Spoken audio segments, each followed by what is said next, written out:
Hey guys, welcome back to the channel. This is part 1 of our story. If you like this what if story and want to see part 2, let me know in the comments below. Before we start, don't forget to like, subscribe, and share this video with your friends. Also, check the description for more great content and my playlist. Now, let's start. Chapter 1, The Origin of Heroes, and that is all we can report as of now. While the main threat has been neutralized, it seems that the heroes on scene are giving the area a full screening. They want to be absolutely sure that no villains are still in hiding after their base was raided just a few hours ago. Sources say that considering the size of the hideout, this could take them well into the night and possibly into the morning. We can expect a brief press conference in a few hours after the heroes have done their initial sweep.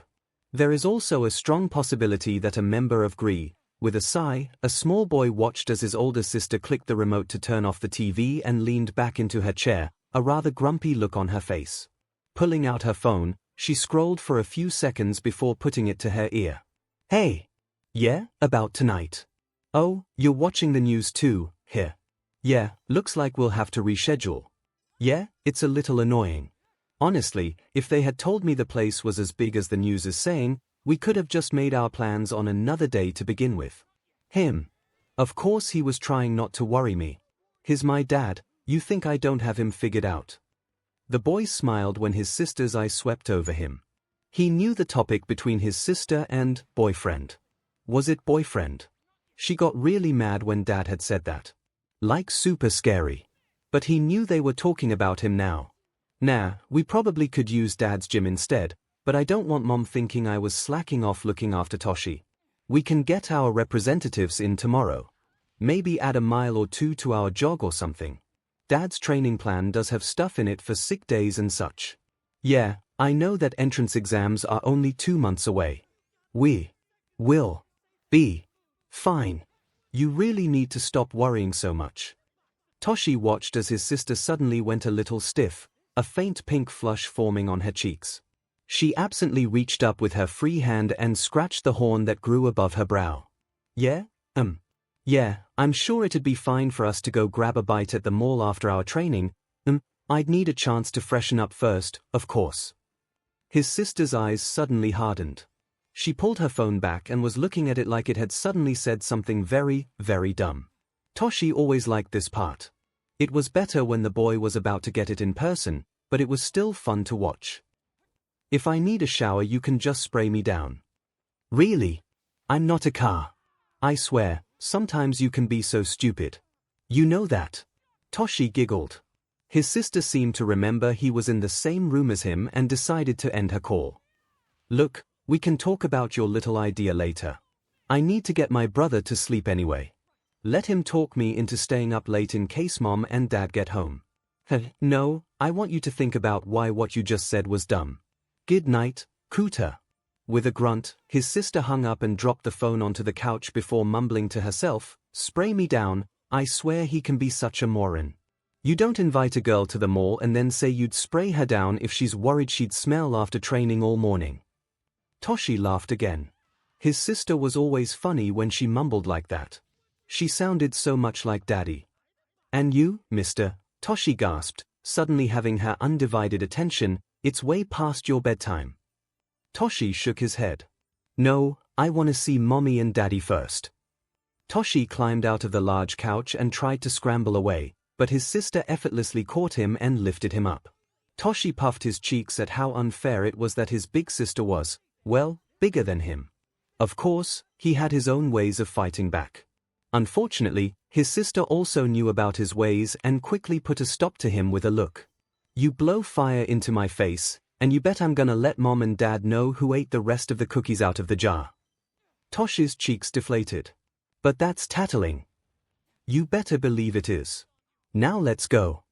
Not long afterwards Toshi was tucked into his bed, with his sister making sure nothing was going to pop out of the closet, or from under his bed. Toshi looked over at a small line of books on his shelf. Many were fantasy stories that either his mom or dad would read to him before bed. There were a few bio books about his parents that he enjoyed getting to listen to too, although it was mostly to see the funny faces his parents would make whenever the books got something really, really wrong. Will you read me a story? Sure. You were being read this one, right? About the young squire and his merry band going off to fight the demon lord. Toshi shook his head. Dad's reading me that one. He likes it too. We are reading it together. His sister blinked before a soft laugh escaped her. That explains his sudden interest in medieval stuff. Okay, what do you want to hear then? Toshi thought about it, his finger resting under his bottom lip as he did. Tell me one about Mommy and Daddy.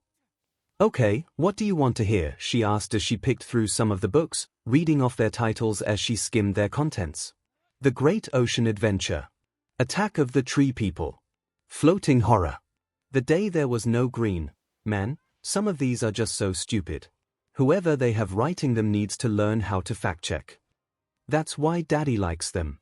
He likes pointing out the stuff that's wrong. His sister smiled. That's easy, just point at the book. Is that why Mommy and Daddy were laughing so much last night? That new documentary. Yeah, that. They were watching it and it seemed really funny. Was it wrong too? His sister laughed. Oh boy, it was. The true origin story of the #1 ranked heroes. They weren't even close. Toshi's eyes sparked. Oh, tell me that one. We don't have a book of that story yet though. No. Tell me the true story about how Mom and Dad became heroes. I haven't heard that story yet. Tell me that one, Eri-chan. Eri smiled and sat down on the edge of Toshi's bed. Oh, you sure you want to know that one? It's not just action like your other stories. But didn't Mom and Dad get into lots of fights with villains when they were in school? Dad has said so. Oh sure, but if you want the origin story, you'd better be ready for some icky romance.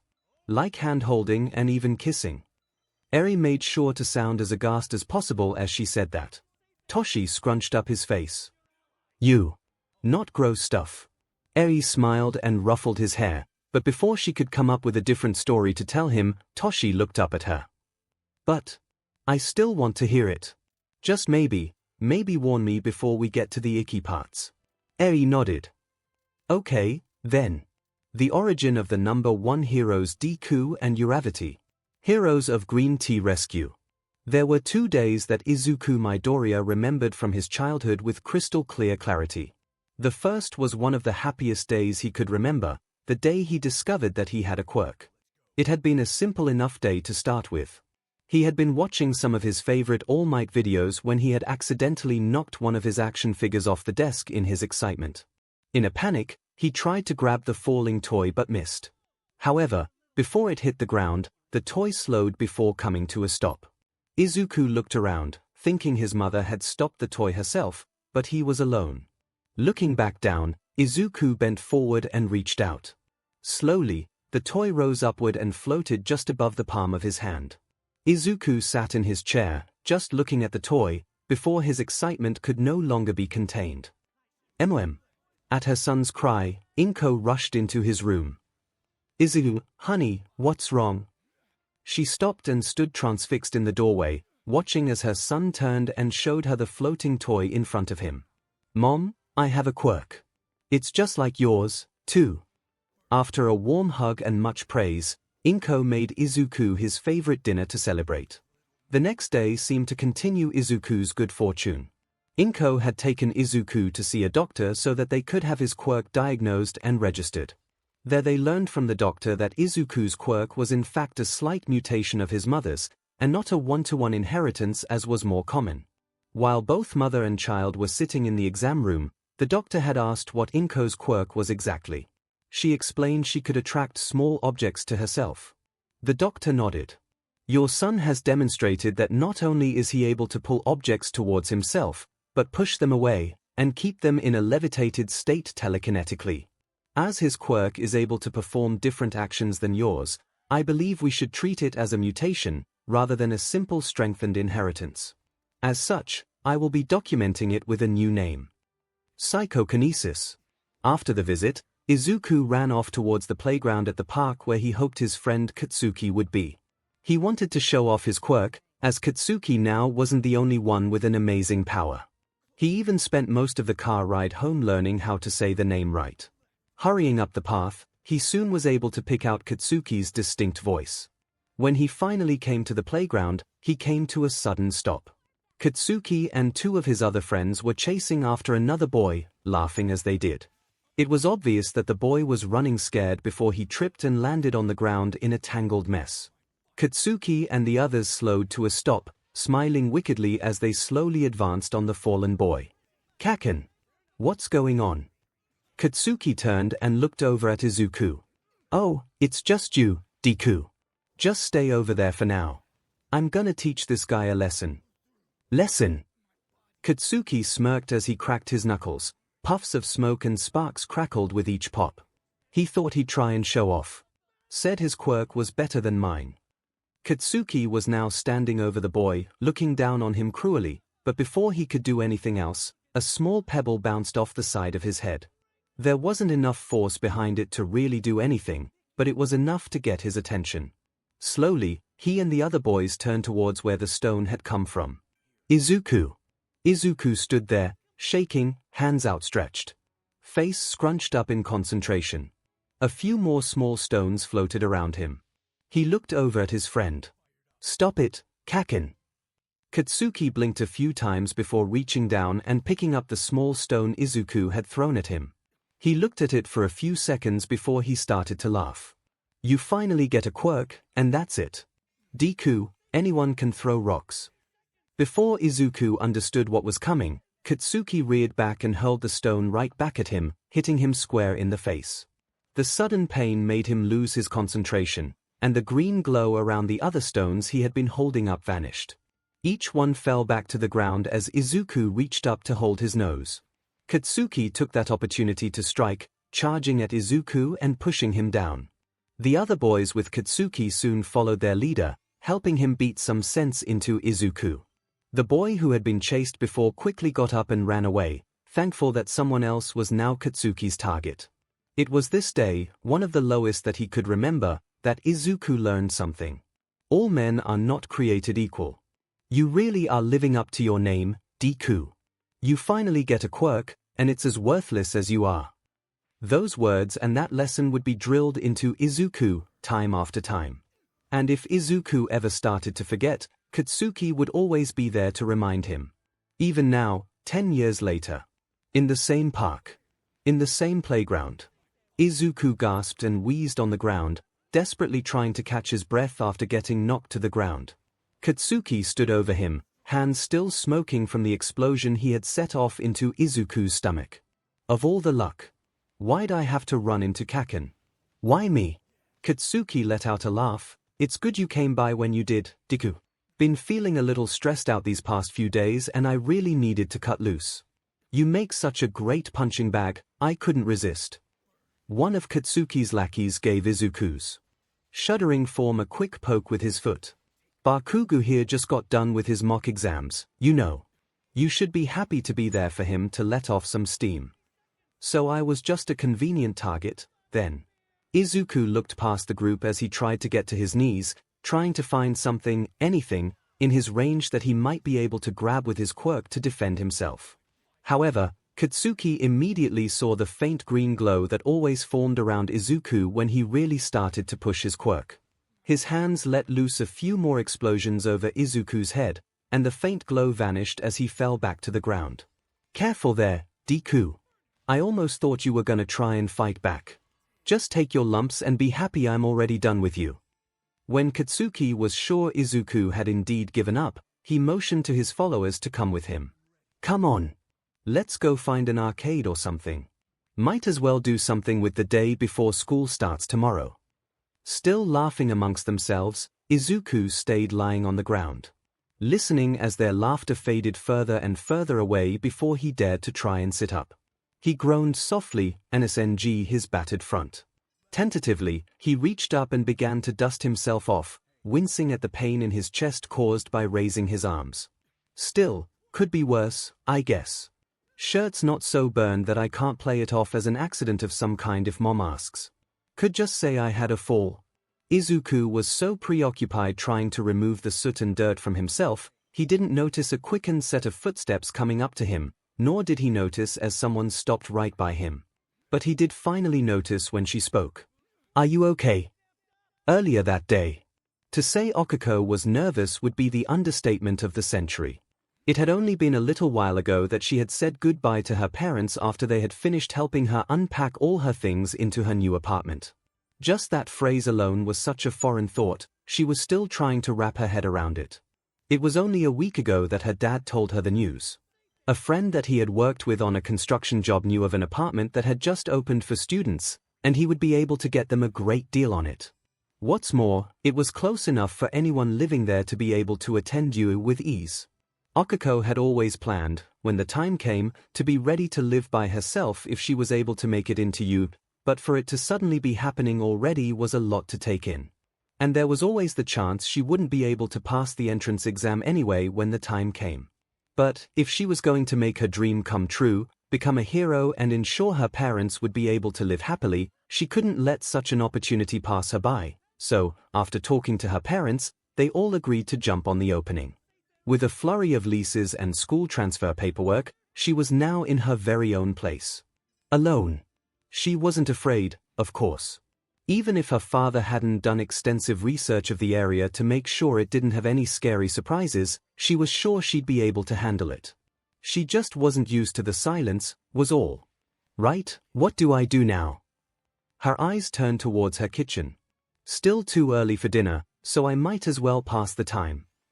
Walking around, she found her new school uniform hanging, ready to be worn tomorrow on her first day at her new school.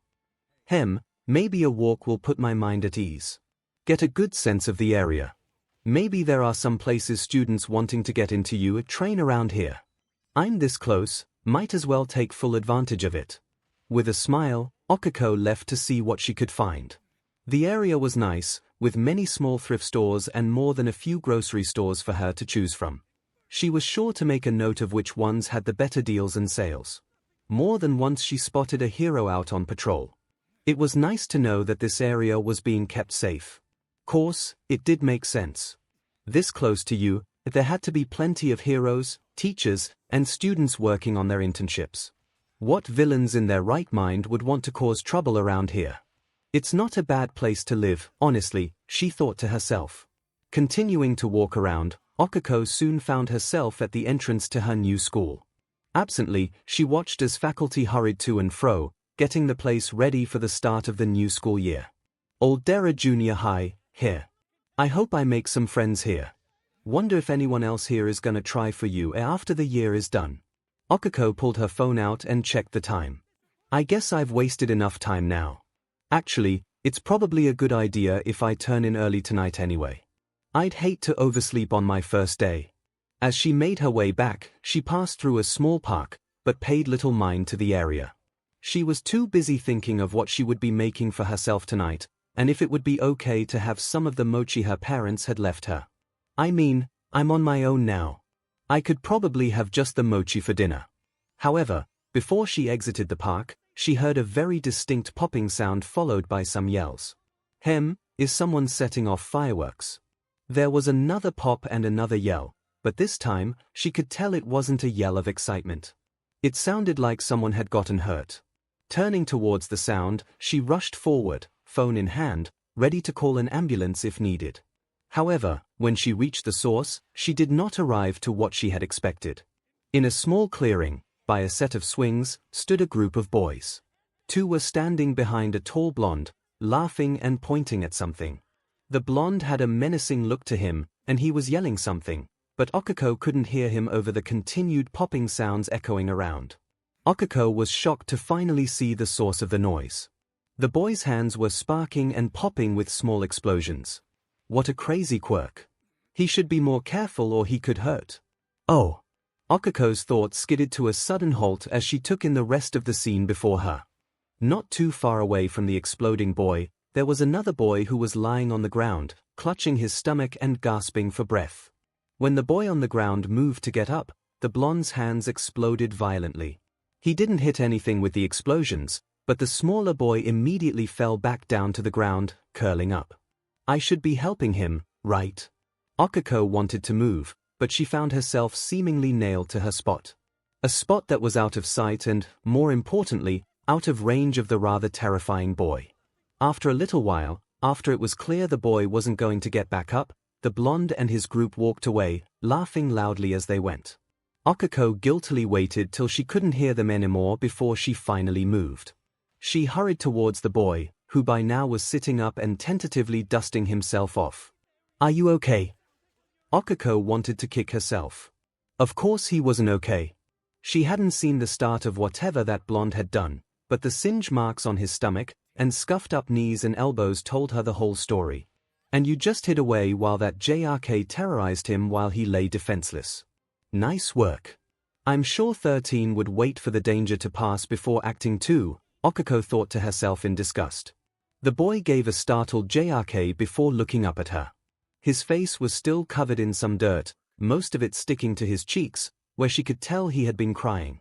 "Do you need help? I could call an ambulance. Or the police." The boy just looked up at her blankly for a bit before shaking his head. "No, I'm okay." "The heck you are. You look terrible. Do you need help standing?" 𝐒𝐭𝐚𝐲 reached out her hand for him to take. The boy looked at her hand, then back at her. They both stayed like that for a few more moments before slowly, timidly, the boy reached out and took her hand. With a gentle tug, 𝐒𝐭𝐚𝐲 helped the boy up. Now standing, he went back to dusting himself off and wiping away the dirt on his face. 𝐒𝐭𝐚𝐲 stood by, not really sure what she could do. Or should be doing. After he was done, the boy turned and for a second seemed surprised she was still standing next to him. He smiled, but 𝐒𝐿𝐻 could see it was fake. His eyes were dull and fresh tears were already starting to form. "Thank you for checking on me. I should be getting home now." He gave her a half-hearted wave and turned to leave. 𝐒𝐿𝐻 reached out, but stopped herself from keeping him from walking away. "Wait, is there anything I can do?" The boy stopped and looked back at her, giving her that same fake smile. "I'm okay. But thank you for checking on me. I hope I haven't taken too much of your time. I really should be going home now." And with one last little wave, the boy was gone. 𝐒𝐿𝐻 didn't move from her spot for several minutes, even after she'd lost sight of the boy. Even when she finally did move, she felt numb to the world around her. She reached her apartment and went about cooking and eating her dinner in silence. By the time she had gotten ready for bed, her guilt over her inactions still continued to eat away at her. I should have done something. Anything else besides just hiding like that. 𝐒𝐿𝐻 looked up at her darkened ceiling. A few glow-in-the-dark star stickers dotted it, giving her her own constellation to watch. I should have at least made sure he got home all right. Letting him leave like that wasn't right. She rolled over, trying to get comfortable. Her sheets felt rough and cold. I wonder if he goes to the same school I'm going to. 𝐒𝐿𝐻's eyelids started to feel heavy at last.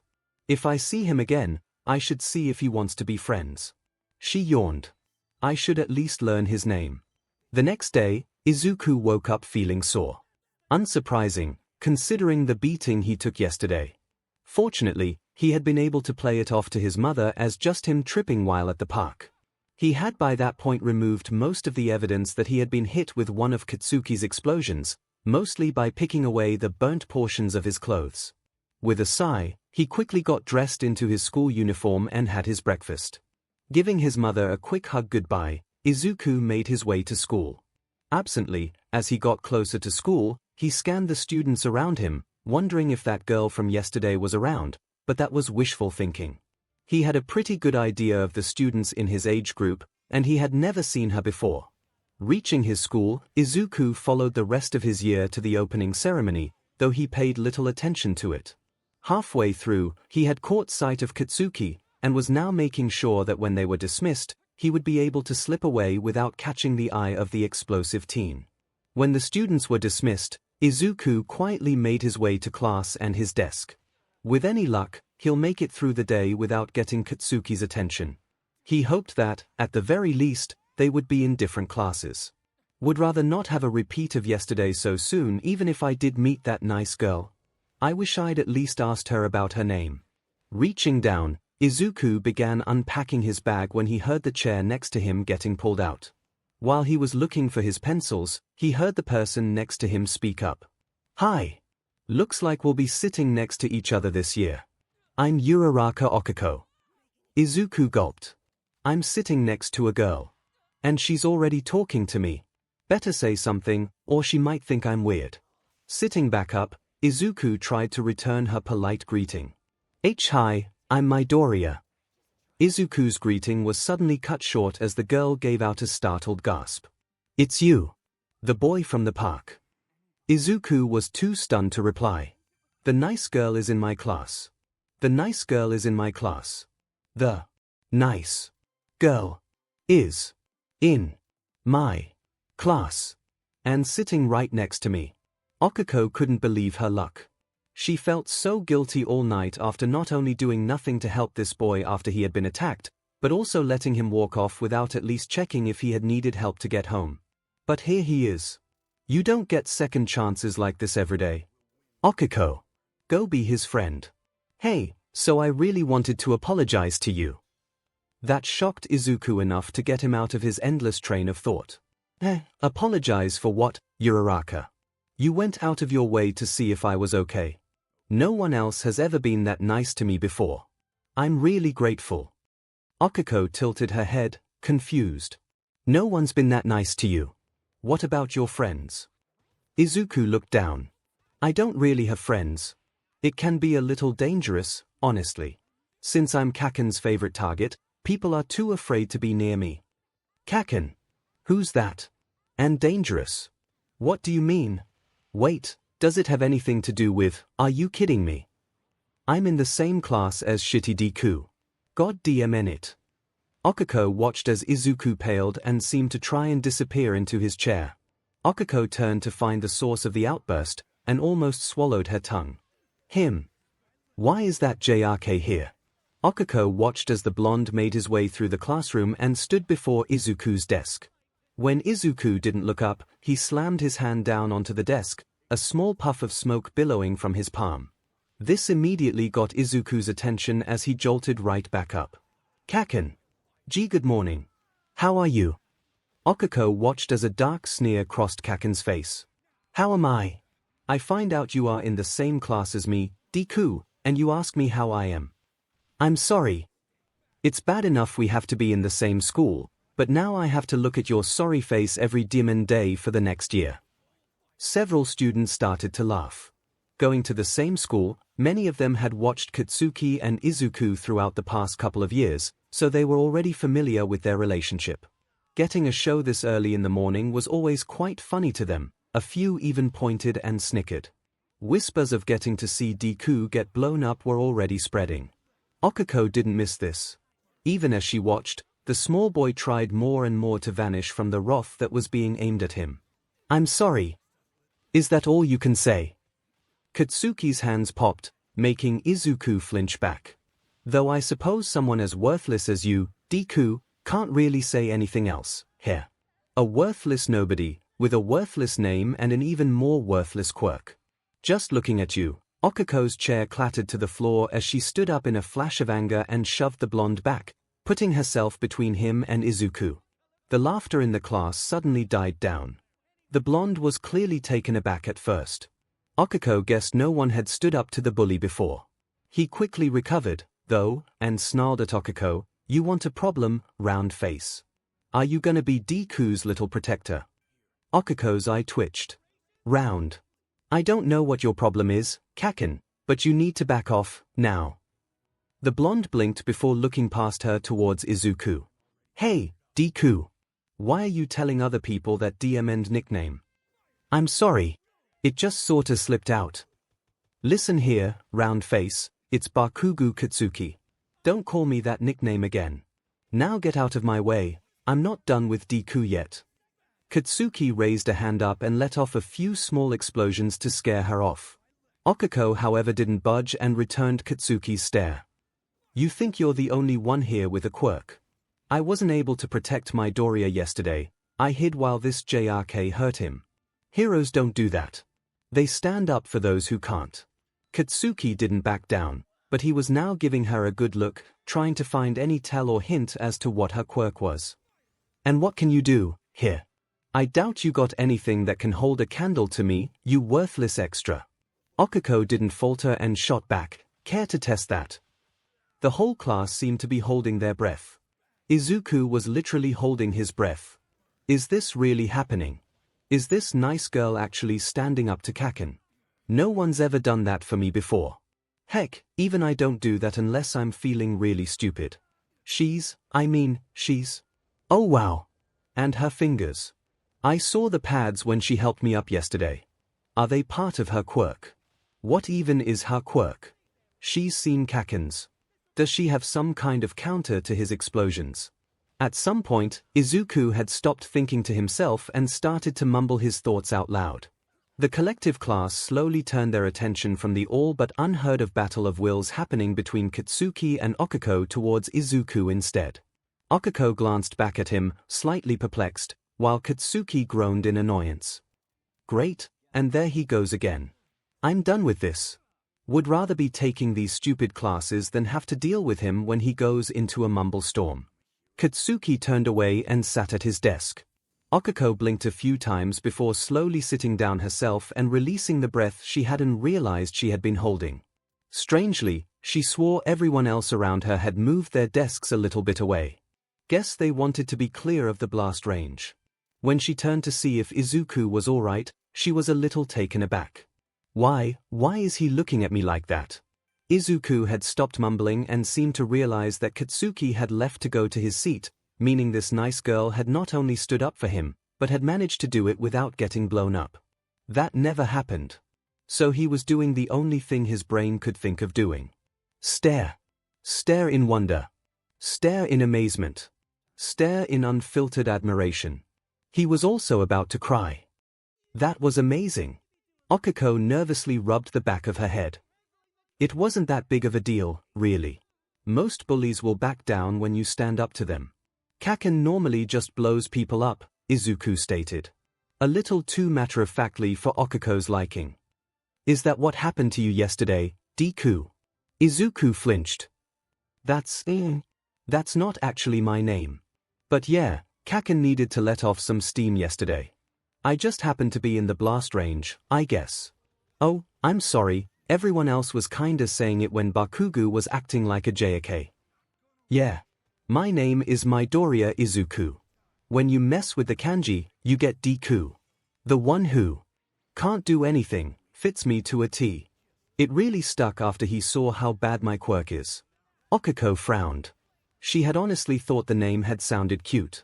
Actually, this might be a good chance to defang that JRK a little. You know, Deku sounds a lot like Dekiru. Gives me the feeling of I can do it. Out of the corner of her eye she saw Bakugo turn towards the two of them with a look that she guessed was half angry and half offended. Guess he didn't like me taking that one away, she thought smugly. Course, if Midoriya doesn't like it. Izuku felt his face flush. For such a long time, that name had always been something negative. And yet, she hears it just now, and she turns it on its head. I can do it. I can do it. I can. I'm Deku. Are you sure? It was an insult before. Izuku looked away bashfully. Hearing it like that kinda makes me really happy. So, I'm okay with it. Soon their teacher arrived and class began. It was a typical first day. Syllabuses were passed out, and the teacher droned on. Soon enough, the students were instructed to grab their textbooks and work on some of the problems from the first chapter. Bending down to pull out her textbook, Okiko accidentally bumped into her desk, jolting her pencil off. It rolled just out of reach, up against the shoe of the student in front of her. When the boy looked down and saw the pencil, he looked back over to Okiko. Okiko quietly pointed towards it apologetically, but the boy tensed up and quickly turned back around, lightly kicking the pencil further away. Wow, does that Bakugo have everyone here so wrapped around his finger that these guys won't deal with me because I stood up for Deku? Well, forget them, then. Before she could decide to either forget the pencil and find a new one or just get up and grab it herself, she watched in wonder as a faint green glow surrounded it and then, all on its own, began to roll backwards before it floated up to her. Reaching up, she began to pluck the pencil out of the air, but stopped to give it a little inquisitive stare. Okay, since when do pencils do that? On a hunch she glanced over at Izuku and saw that he had his hand out like he was holding something invisible. When Okiko didn't immediately take the pencil back, he looked over at her and sheepishly moved his hand a little, depositing her pencil back onto her desk.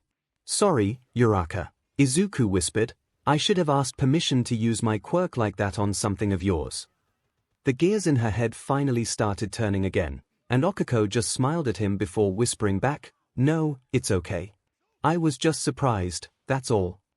Izuku smiled before returning to his own textbook. Okako followed suit, not wanting to have their teacher call them out on the first day. Deku can move things with his mind. That's really cool. Before Okako was able to start working on the chapter assigned to them, however, she remembered something from earlier. Wait, didn't he say his quirk was useless? He can move things with his mind. Who sees that and says it's useless? Slowly, her gaze turned upward till she was drilling a hole into the back of Katsuki. Actually, I don't really need to guess, do I? As the day went on, Izuku couldn't help but steal glances over at the girl next to him. A few times she even caught him looking, but she would only smile and give him a small wave before going back to her studies. What am I supposed to do in a situation like this? It's been such a long time since, actually, I don't think anything like this has ever happened before. Deku was interrupted as the teacher dismissed the class for lunch. Normally, this would be when he would quickly scurry off and find a quiet place to eat and work on his hero analysis notebook, yet instead, he was still sitting at his desk. Okako was digging through her bag, looking for her lunch, he guessed. Uraraka. There was no way this was gonna happen, Izuku thought, but to be fair, a lot of things had happened that shouldn't have happened either. Would you like to have lunch with me? Sure, I'd love to, Okako replied cheerfully. I was actually gonna ask if you knew any good spots to eat here. Yeah, there's a nice place up on the roof I've been using for a while now, actually. He picked up his bag and started to lead Okako out of the class. Izuku was grateful that Katsuki only gave them a parting glare. It seemed he wasn't bored enough to want to deal with them at the moment. Or get seen by the teacher going after them. Leading Okako up to the roof, Izuku found a couple of the folding chairs left up there and brought them over. Here you go, Uraraka. Thank you, Deku. This is actually a really nice spot. Yeah, I'm lucky most of the other students don't bother coming up here. Both sat down and began to eat. Soon though, Okako began to wonder what she could talk to Izuku about. She wanted to make it a happy topic at the very least. It was a little disturbing to her that most ideas she came up with probably wouldn't go over too well. What's this school like? What do you and your friends do for fun? Most of her thoughts followed this line of thinking. It should be easy, but just from this morning, she doubted he had many pleasant experiences here. However, Izuku surprised her by being the one to finally break the silence and ask her something. Uraraka, is it okay if I ask you a question? Sure, I don't mind. Well, Izuku started, this morning when you stood up for me, you got Kaken to back down cause you mentioned your quirk. What actually is your quirk? Oh, let me show you. Okako picked up the chair she had been sitting on, and with a touch, activated her quirk on it. Showing off a little, she delicately made a show of balancing it on a finger. When I touch something with all my fingers, I can turn off its gravity. Izuku was amazed. Wow, you can control gravity. That's such an amazing quirk. Okako nervously rubbed the back of her head as she lowered the chair down. With it floating only a little off the ground, she put her fingers together. And, release. The chair landed with a soft thud. Izuku reached out and nudged it with his foot, confirming that it was indeed heavy again. So, when you touch something with your fingers, it loses its gravity, and when you touch your fingers together, it comes back. Okako sat back down and picked up her lunch bento. Yep, that's pretty much it. You are so cool. Okako felt her cheeks heat up slightly as she waved Izuku off. It's not that amazing, honestly. And if I go over my weight limit, I get really sick to my stomach. What's your weight limit? I've never put an exact number to it, but from when I was moving stuff around construction sites with my dad, I'd say it's a couple of tons. Give or take. Izuku's jaw dropped slightly, and Okako could swear she saw him using his chopstick like a pen, trying to write down everything she had been saying. Tons. You can lift tons. You have control over gravity and can lift stuff like cars with it. That's totally amazing. If you got Kaken with that, I don't think he'd be able to do anything after that. If he tried using his quirk, he'd probably just blast himself into a wall or ceiling. Or out a window, Okako mumbled to herself. Izuku tilted his head slightly. Did you say something? Oh, nothing. Just talking to myself, is all. I'm not used to someone praising my quirk so much. What about you, Deku? Could you tell me about your quirk? Okako frowned slightly as she watched Izuku's own look of wonder fade, and he looked down at his lunch, picking at it with his chopsticks. Before Okako could decide to apologize for asking about something that might have been a sore point for him, she watched as a faint green aura surrounded one of the chopsticks he had been using. Slowly, Izuku held out his hand, the chopstick floating a few inches above his palm. Okako stared at it for a bit before looking back up at Izuku. She almost missed it, but she could see a faint green glow around him as well. You can move stuff with your mind, then. Izuku kept his eyes on his hand. Yeah. Psychokinesis is my quirk. Okako tilted her head. Is that like telekinesis? It's the same thing, really. Just a different word for it. I think the doctor was being a little overly dramatic when giving it a name. He was weird. Well, I think you have an incredible quirk. Izuku's head snapped up to see Okako beaming at him. Hey. Deku, I have to touch something to use my quirk. You can make stuff float just by looking at it. That's really cool. Izuku flushed, his concentration broke, and the chopstick fell back into his hand. He quickly covered his face to hide his reddening cheeks. No, it really isn't. I can't lift anything big like you can. I'm lucky if I can pull my shoes out of my closet on a good day without getting a massive headache. But even still. Izuku let his arms fall back to his sides. Promise you won't laugh. I promise, Deku. After a few seconds, Izuku reached into his bag, pulled out a notebook and handed it to Okako, who looked at the cover. Hero Analysis for the Future. Number 13. Opening the book, Okako was blown away by what she saw. Page after page was filled with detailed sketches and notes on different heroes. Quirks, battle techniques, support items, and so on. The amount of detail in the book was shocking. All this, are you studying heroes because you want to be one? Izuku nodded. Yeah. Even if my quirk is bad. Even if I'm useless. I still. Okako watched as the timid look faded slightly from Izuku, replaced with one of determination. I still want to become a hero. When this school year is over, I plan on applying to UA. I want to help people, just like All Might does. Izuku waited for the laugh, or maybe even a chuckle. Maybe for her to say it was a stupid dream. Anything that would fall in line with what everyone else has told him around here. I'm here to apply to UA too. Izuku blinked, and looked at Okako, startled. Hey.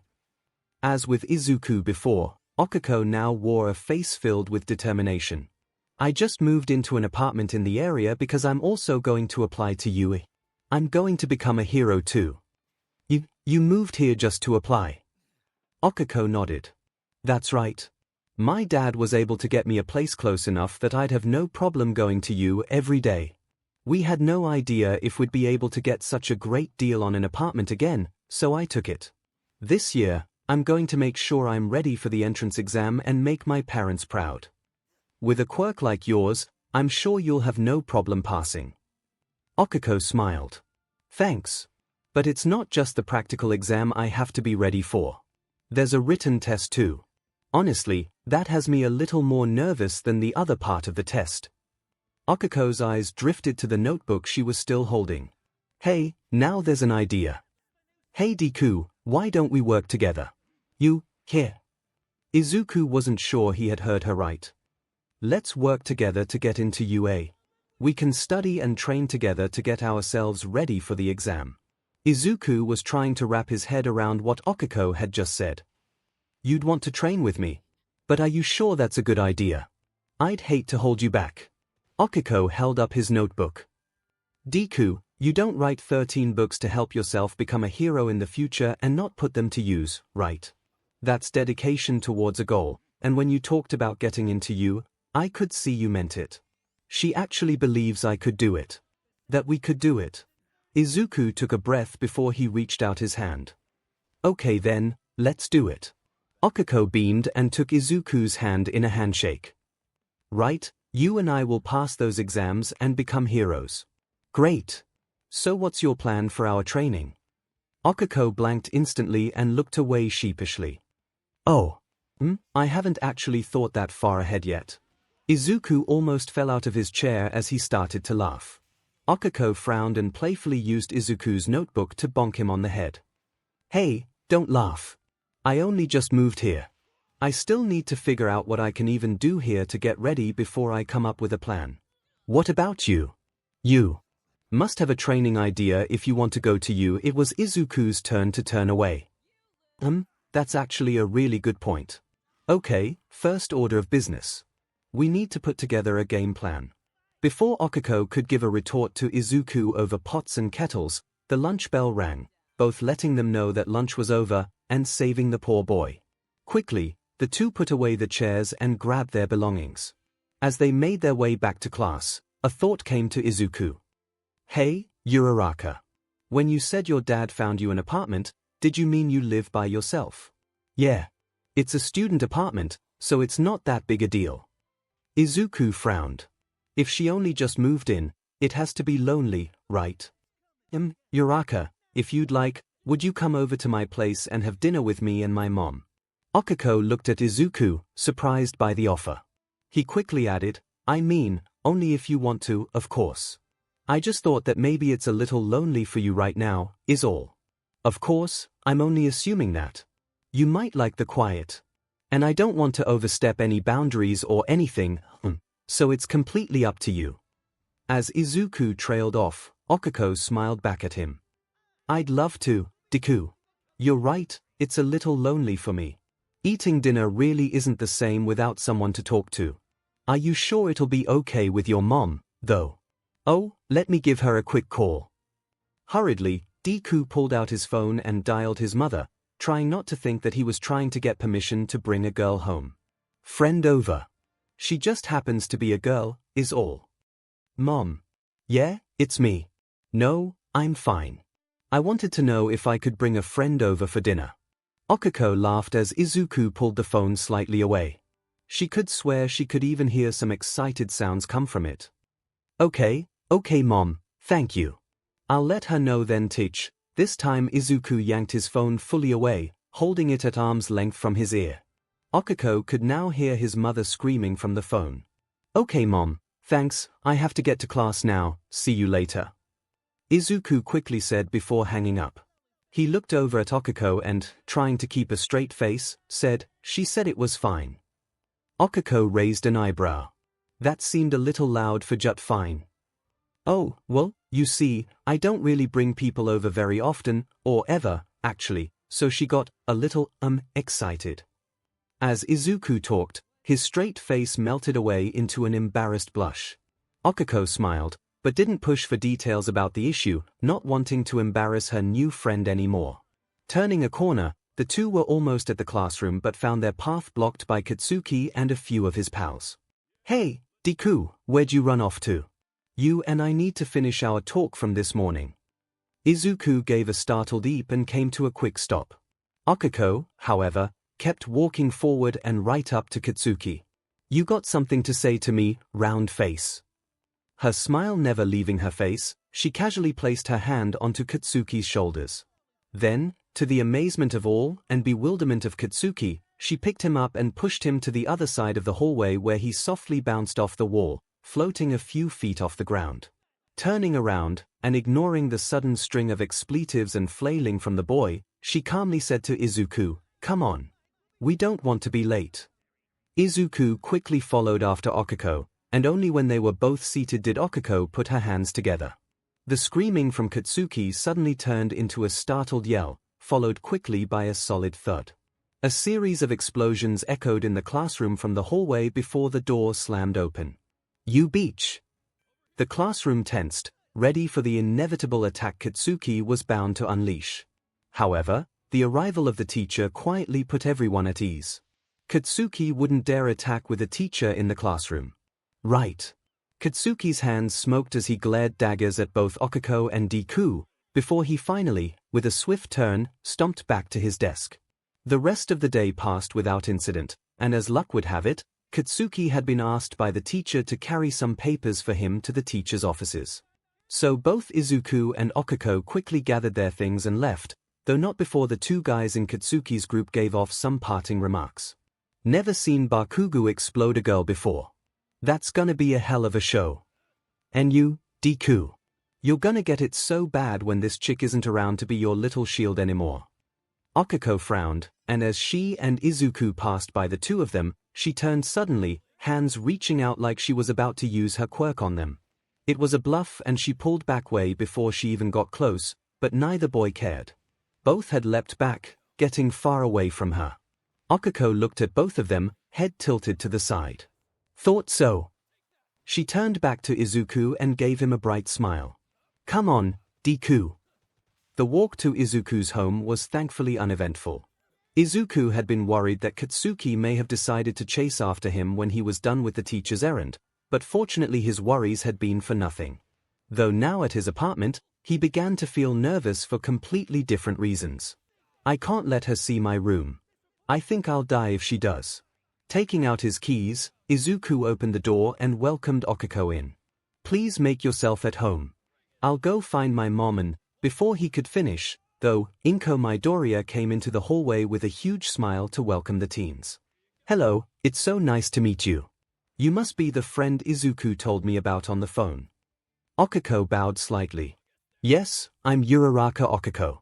Thank you so much for letting me come over. I hope it isn't too much of a bother. Oh, you are so polite.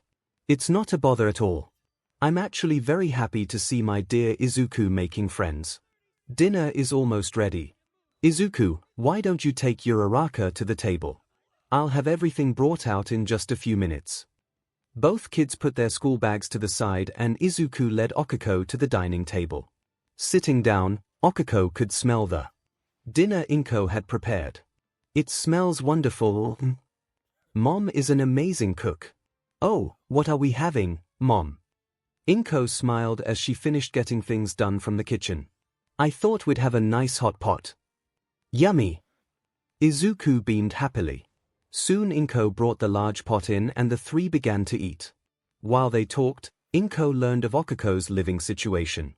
She was impressed that she was mature enough at her age to be living alone. She was also impressed to hear the reason behind her moving here. You're applying to UA. I hadn't realized I had another future hero in my house. Okiko blushed slightly, while Izuku nodded excitedly. Actually, Mom, Uraraka and I are gonna start getting ready for the entrance exam together. Inko was a little surprised to hear that. Really? That sounds like a wonderful idea. I must say I really am impressed that you two only just met and you both are taking your futures so seriously. You two must have had a great first impression of each other. Yes? Midoriya showed me his notebook when he talked about his dream. It was actually really inspiring. I could tell he puts a lot of focus in his studies on heroics. Inko nodded. You should see the whole set. He has them all on his bookshelf in his room. Oh, I would love to see them. Izuku groaned and shrunk down into his chair somewhat. Actually my room isn't, ready for visitors. But I could go get them if you wanted. But Izuku, didn't you clean your room just a few days ago? Don't tell me you got it messy already. No, it's clean, it's just, Inko gave her son a sudden knowing look. Oh, is it your All Might collection? Have you not had a chance to get all those collectibles dusted yet? Inko laughed at her panicked son before turning to Okiko. My boy is a huge All Might fan. He has so much memorabilia and collectibles. Really? I think that's really cool, actually. Okiko said, giving Izuku a reassuring smile. I actually have some figures of my favorite hero, 13. 13 is a great hero. I've read about some of her rescue missions. Rescue heroes are so cool. Okiko nodded in agreement. 13 is actually my inspiration. I want to be a hero just as great as she is. They went back and forth, comparing their favorite heroes and their fields for some time. 𝐭𝐽𝐸 watched the two and felt her heart warm up. It was so good to see her son having so much fun with someone. Soon, both had taken a small break to eat some more, and 𝐭𝐽𝐸 herself took the chance to talk. So, 𝐭𝐽𝐸 began, "How'd you two end up meeting? I assume you're both in the same class." Deku nodded. "Yeah. She stood up to some bullies this morning. It was really cool. We actually met yesterday, but we didn't get each other's names. I'm actually really glad I got to meet him again. I felt really bad about just letting him go home on his own without making sure he was okay." Izuku tensed, but already knew he couldn't stop what was coming. "Oh, you saw him fall at the park. My poor boy can be clumsy sometimes." Akiko blinked, confused. "Fall?" "Yes, Izuku came home last night all scuffed up. He had said he was out at the park and accidentally had a little tumble. Right, Izuku?" 𝐭𝐽𝐸 looked over at her son, and found him looking away from her. Akiko looked between the two, and it suddenly clicked what had just happened. "Oh, she doesn't know." 𝐭𝐽𝐸 frowned. "Izuku, honey."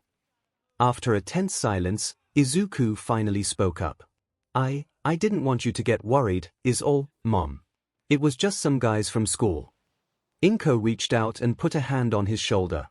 "Oh Izuku, you should have told me. I'm your mother, I'm supposed to worry about you and take care of these things."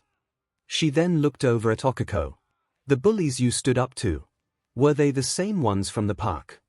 Akiko gave an affirmative nod. "Yeah, it was the same guy from our class." 𝐭𝐽𝐸 caught the singular description. "Guy. It was just one boy giving Izuku trouble." "Oh. It was Bakugo again, wasn't it?"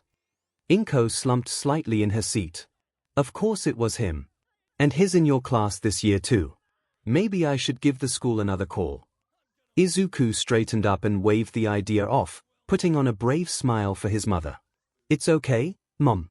Besides, if they wouldn't do anything the last few times you called, I doubt they'd do anything now." It pained 𝐭𝐽𝐸 that she couldn't argue with her son. Akiko frowned when she saw that both of them seemed willing to accept the whole situation. "Why won't the school do something?" Izuku sighed.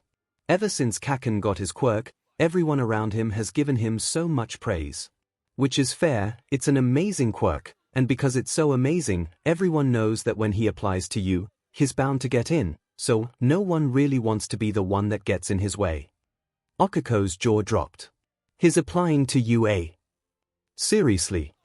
"Yeah, he's aced all the mock exams and everything, too." Akiko could not believe her ears. The whole thing was starting to make her fume. How could someone like that Bakugo not only get a free pass on being a dangerous bully, but also be getting ready to become a hero? 𝐭𝐽𝐸 looked over at the angered Akiko. "So, when Izuku said you stood up to some bullies, he meant to say you stood up to that Bakugo. Then let me just say, thank you so very much. It means the world to me, knowing my Izuku has someone who's willing to stand up for him." Akiko felt her anger evaporate somewhat, and she started to blush. "I just couldn't stand by and let it happen in front of me like that. I didn't do anything special." Izuku shook his head. "No, it was incredible. You standing up to 𝐭𝐽𝐸 really made you look like a hero to me. I agree with my son. It sounds like you has a great hero on her way at the end of this year." "Eh? A hero? Me?" Now Akiko was blushing heavily. Getting praise now from not only Izuku, but his mother as well. Akiko covered her face with her hands, trying to hide her blush. Unfortunately, doing so while in her state of mind, she forgot to make sure to keep her pinkies out, and activated her quirk on herself and floated above the table. "Oh my! Wow, I didn't know you could use your quirk on yourself, Uraraka." Akiko now had another reason to be embarrassed as both Midoriyas helped her back down to the ground. With dinner done, and after helping 𝐭𝐽𝐸 clean up, Akiko was getting ready to depart for her apartment. "Are you sure you don't want me to call you a cab, dear?" Akiko shook her head. No, it's okay. It's not that far, really. I'll be fine." 𝐭𝐽𝐸 then handed her a small bag. "Here, you can take some of the leftovers for yourself. Actually, before you go, If you'd like, it's not that different cooking for 3 rather than 2.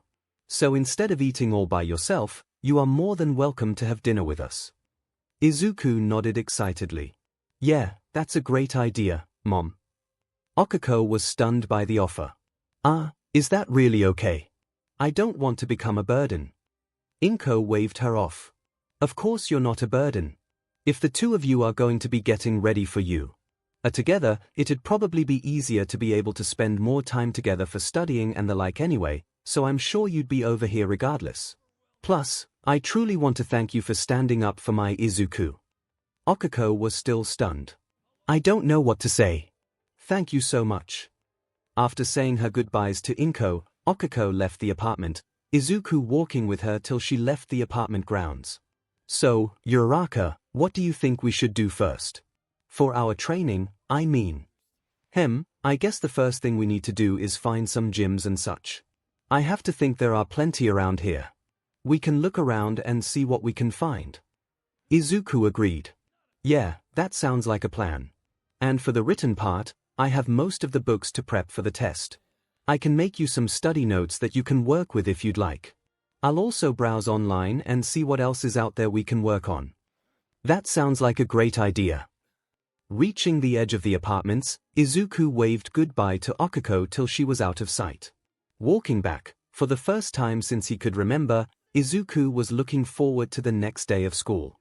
It was the weekend, and Izuku would be enjoying the very lovely day normally if he could stop himself from pacing around the park bench that he and 𝗂𝐭𝐻 had agreed to meet at, muttering to himself as he continued to walk in circles. Over the last few days, he had come up with a list of gyms, registered quirk training grounds, and hero school entrance exam facilities for him and 𝗂𝐭𝐻 to go visit. And today was the day they were finally going to go check them out. Except now there was a slight problem. He had originally thought his mother would be accompanying them as they walked around the city. He'd learned last night, however, that she was perfectly okay with them going by themselves while she took care of some shopping. Which meant that he and 𝗂𝐭𝐻 would be alone. That he would be alone with a girl. A very cool girl. A very pretty. Izuku shook his head, trying to dislodge that thought. 𝗂𝐭𝐻 was his friend. And she wanted to be a hero. It would be wrong to think those things. Still, he was having a really hard time keeping his thoughts platonic as this was a completely new situation for him. And he had no idea what he should do. At school, things were easy. It was practically a routine by this point. They had class, ate lunch and avoided Katsuki. Even when she came over for dinner, nothing really made him flustered, since having his mother around kept him calm. For the most part. When she had brought out a photo album to share with 𝗂𝐭𝐻, he did just about die of embarrassment. 𝗬𝗲𝗄𝐵𝑖s and that so adorable and general cooing sounds she made at how cute he was in his All-Might honestly came pretty close to doing him in. And of course his mother just had to bring up his All-Might collection, which this time 𝗂𝐭𝐻 all but demanded to get to see. Izuku was indeed proud of it, but showing it off was something he had never thought he'd do. 𝗂𝐭𝐻, to her credit, didn't mock him or anything. In fact, she was genuinely impressed and a little excited by the collection. But getting called an otaku was still enough to get Izuku completely flustered. His mother patted his shoulder and comforted him, at least. For at least the 10th time, Izuku checked his phone for any messages from 𝗂𝐭𝐻. More out of a nervous twitch than anything else. It still sent a shiver of excitement that he and 𝗂𝐭𝐻 had shared numbers. Deku. Izuku jumped, startled out of his thoughts. When he looked up, he saw 𝗂𝐭𝐻 jogging toward him, a bright smile on her face, and waving at him. Which he returned with a slightly nervous smile and wave. Uraraka, good morning. I hope you weren't waiting too long, she asked as she reached the bench. Izuku shook his head. No, it's fine. I've only been here a few minutes. That's good. I was a bit worried since I left my place a little later than I planned. Oh. What kept you? 𝗂𝐭𝐻 gulped. Oh, you know, just, prep and stuff. I'm not telling him I went through 5 different outfits this morning. Like Izuku, 𝗂𝐭𝐻 had been thrown for a bit of a loop after learning they would be by themselves for the day. So Deku, you got a list for us, here? Yep, so want to go check out the first gym, then? 𝗂𝐭𝐻 nodded excitedly. Sure, let's go. As they walked, Izuku pulled out some notes he flipped through. So, our first stop is Yavian Gym. It's rated pretty good, and they claim that several heroes have worked out there, too. Oh, who? Izuku flipped through his notes some more. They don't actually say. There was an awkward pause, before both burst out into a fit of giggles. What kind of place makes that kind of claim but doesn't back it up? Well, it looked good in the photos they had on their site. Izuku showed her the pictures he had printed off, as well as the prices that the gym charged. Deku, those prices seem a little high, don't you think? Well, actually, their prices are on the lower end, honestly. Okiko almost tripped over herself as she skidded to a halt, shocked and a little horrified. Wait, really? Izuku nodded as he waited for Okiko to catch back up to him. Yeah, unfortunately most of the gyms in our area really pander to the aspiring hero crowd, since they are so close to you. So they can get away with the higher prices. Okiko groaned. Great, I did pick a range for us, and I do have some cheaper places, but most of the cheap places I looked up are further away, and not in the best areas, honestly. As they continued on, Okiko was doing the math in her head on how she would need to break down her allowance to pay for the gyms if she could expect even higher prices. She was not liking the numbers. Soon though, Izuku came to a stop and pulled her from her thoughts. I think we're here. Can I see those pictures again, please? Wordlessly, Izuku handed her the pictures and waited for Okiko to look over them. She sighed as she confirmed what she had thought. These were taken back on their grand opening. Well, I guess now we know why this place is so cheap. While the photos of the gym showed bright white walls, pleasant green shrubbery and a small garden fountain, now the place was much more run down. The white walls that were now an ugly, dirty gray, shrubs that had clearly not been pruned or watered in some time. The less said about the fountain, the better. What kind of place are you taking me to, Deku? Okiko asked as she teased Izuku. Izuku laughed nervously. Well, maybe they spend all their money on their equipment. With a shrug, Okiko handed the pictures back to Izuku. Well, I guess we won't know standing out here. Let's go see what they have. Yeah, Izuku agreed, sounding optimistic. Let's go. However, their optimism was quickly crushed. Not just by the state of the interior, with peeling and moldy walls, leaky ceiling tiles, and a smell that almost turned Izuku a shade of green that matched his hair, but also by the members themselves. A single word came to both Izuku and Okiko's minds as soon as they saw them all. Macho.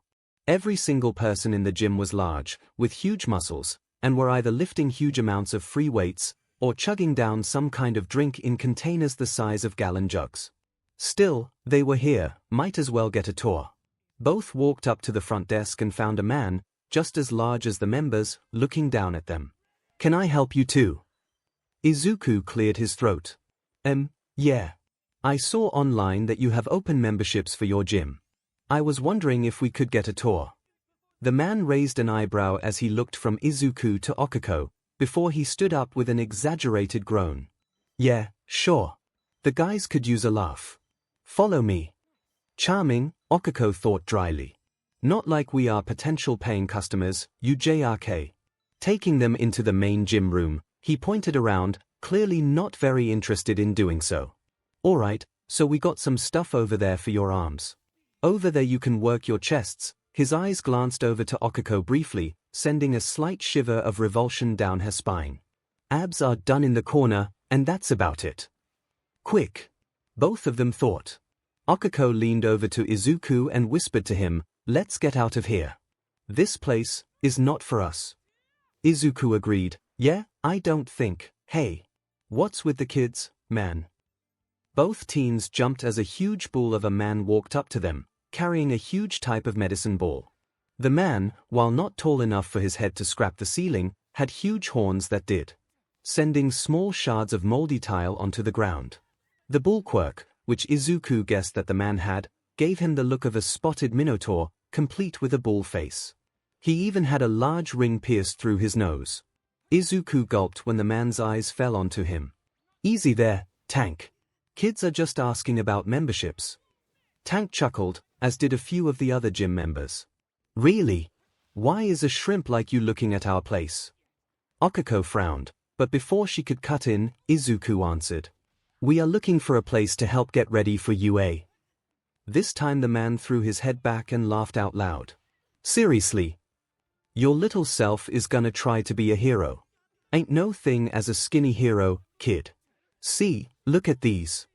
He moved the ball to one arm and flexed with the other, showing off his muscles. You need these, kid. And I can tell you ain't got what it takes to get even half my size. Heck, catch. Before Izuku was ready, the bull passed him the oversized ball with a heft, with Izuku quickly losing his balance and falling from the weight of it. Laughs filled the room while 𝐭𝐼𝐲 quickly crouched by Izuku's side, making sure he wasn't hurt. Can't even catch a small weight, that's just sad. Heroes are strong, kid. You want to even think about being one, maybe first figure out how to lift that. 𝐭𝐼𝐲 helped Izuku up, but once she saw the gloomy look that had fallen over him, she almost growled out in anger. This was not missed by Izuku though, who gulped at seeing her seethe. Uraraka. 𝐭𝐼𝐲, however, had turned her attention back to the bull who was walking away. So, to be a hero, you gotta be able to catch this thing, here. Tank glanced back. That's right, little girl. The bull's eyes widened slightly when 𝐭𝐼𝐲 reached down and, with one hand, lifted the ball up. Izuku blinked, looking from 𝐭𝐼𝐲 to the bullman, then back at her. Uraraka. 𝐭𝐼𝐲 wasn't listening. Catch. With scary ease, 𝐭𝐼𝐲 hurled the ball back into the chest of the bull, sending him tumbling into the nearest wall with a heavy crash. While everyone else either laughed at the display or stared wide-eyed at 𝐭𝐼𝐲, she had already pulled Izuku away with her, leaving in a hurried huff. Once they were a couple blocks away, 𝐭𝐼𝐲 had finally calmed down somewhat. That freaking JRK. What does he know, anyway? And poor Deku, he gets enough of that CRP at school. He doesn't need to be getting it from adults too. Maybe I should say something. When 𝐭𝐼𝐲 turned around however, she had to do a quick double take. Not only did Izuku seem unfazed by his encounter, but he had pulled out his hero notebook, from where, 𝐭𝐼𝐲 had no idea, and was scribbling away, mumbling with each slide of his pencil as he had his face buried in its pages. Deku, please tell me you aren't adding that JRK's quirk to your notes. That book is supposed to be for heroes and awesome quirks, right? Deku quickly peeked over the top of the notebook, and paused his mumbling just long enough to say, I'm just adding to your pages. Your quirk negates gravity, but the objects still have mass, mumble, so many uses, before going back to his work. 𝐭𝐼𝐲 blinked a few times before she gave off a startled scream. Wait, I'm in your book. Let me see that. Izuku took a few steps back, holding the book to his chest and crossing his arms. Wait, I'm not done with your entries yet. At least wait till I'm done. 𝐭𝐼𝐲 gave him an even glare before turning around and continuing on. Fine, but you tell me the moment you're done. Wait, you're not sketching me too, are you? Izuku hurried past 𝐭𝐼𝐲. Come on Uraraka, we still have more places to check out. 𝐭𝐼𝐲 didn't miss how Izuku had ignored her question, but caught up with him. The glare she gave him for the next block convinced Izuku to quickly scribble down one last note before he put his notebook away. Do not make angry. Unfortunately for the two of them, the rest of the places they visited did not turn out much better for them. Prices were too high, they were too far out of the way for feasible travel, or they were already filled and had a waiting list for memberships. After stopping to grab a bite of lunch on the go, the two went for a walk.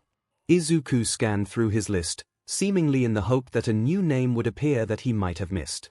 Sadly, this was not the case, and he folded the papers away. I'm sorry, Uraraka. I thought that I had some good options for us. It's okay, Deku. Honestly, I'm the one that's been saying no to everything. Maybe I need to stop being so stingy. As they continued to walk down the sidewalk, she looked around absently before her eyes fell on a large sign with different directions on it. Oh, wow, I didn't know there was an open beach nearby. Izuku looked at where 𝐭𝐼𝐲 was looking. Oh, you're talking about Dagobah Beach. That's not a place you'd want to go for a swim. Is there something wrong with it? Izuku chuckled slightly. Yeah, you could say that. Actually, we are pretty close, I'll show you. Following Izuku, 𝗂𝐽𝐽 soon realized what he had meant. Oh, wow, that's a lot of garbage. 𝗂𝐽𝐽 gazed, almost impressed by the amount and variety of trash that littered the whole coastline. Yeah, the tides wash a lot of stuff onto the shore, and since it's already a mess, people will just dump their trash here on top of it. And no one does anything. You'd have to drag all the stuff up to the street for the cleaners to get to it. It's just too much work, I guess. Yeah, there's a lot of really big stuff mixed in with all of it. I think I see some fridges and, is that a truck? Izuku laughed. I wouldn't be surprised. Hey, if we could get those big guys from that first gym down here, I bet they'd have a fun time lifting all this stuff. Most of it probably weighs more than all the weights they had. 𝗂𝐽𝐽 laughed along with Izuku before a thought crossed her mind. She stopped laughing and looked back at the beach, scanning it much more closely. You know, Deku, that might be a good idea. Follow me for a sec. Here. Hey, wait a second, Uraraka. Walking down to the beach, 𝗂𝐽𝐽 began to weave around many of the mountains of piled-up trash. Izuku followed close behind, not sure what he had said that was a good idea. Or really what 𝗂𝐽𝐽 was thinking. After a few minutes of wandering around, 𝗂𝐽𝐽 seemed to come to a conclusion. Yeah, this could work. Hey, Deku, she began, pretty much everything here is a piece of furniture or an appliance of some kind.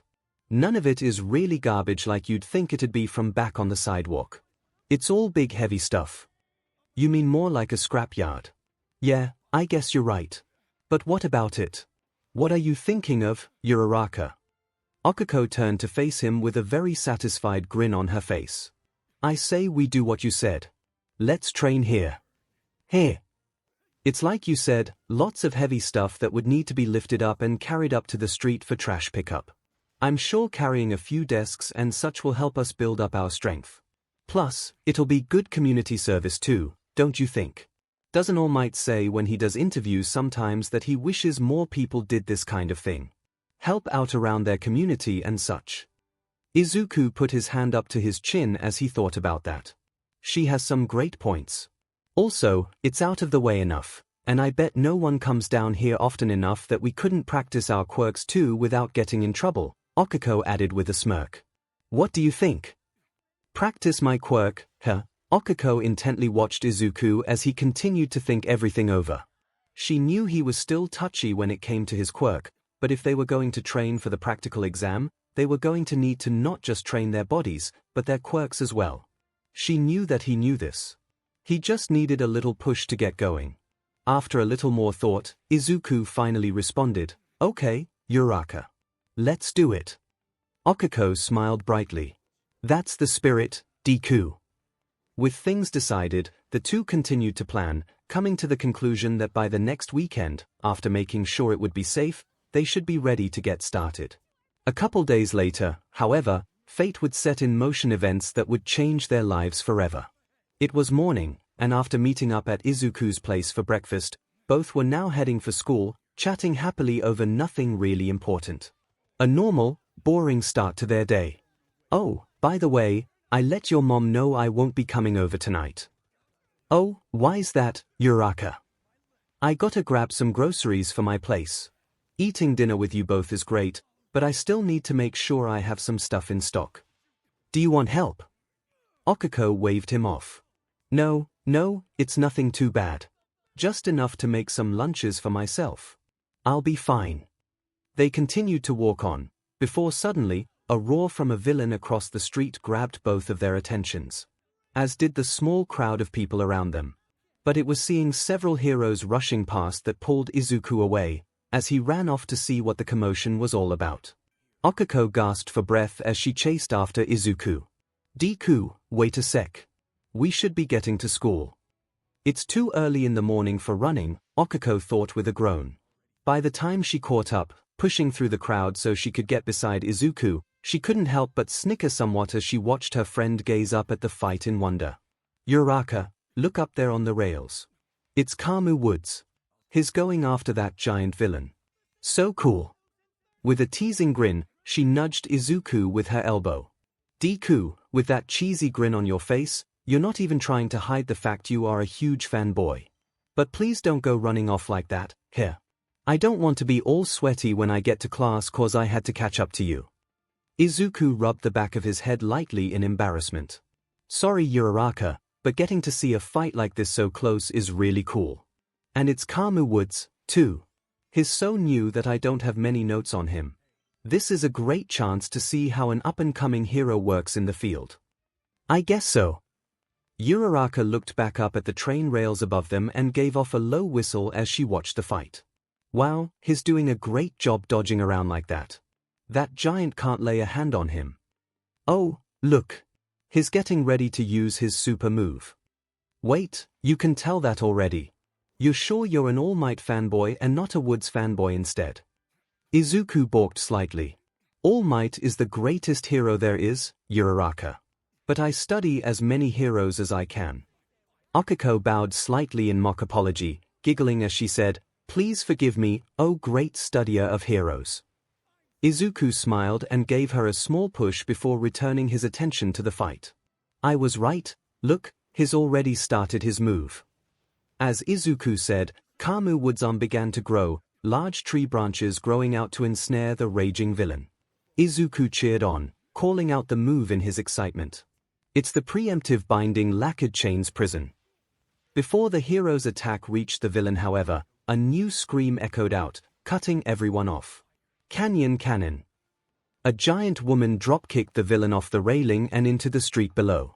As she stood and introduced herself as MT Lady, Akiko couldn't help but notice how she was posing herself in her very tight costume, practically flashing the crowd.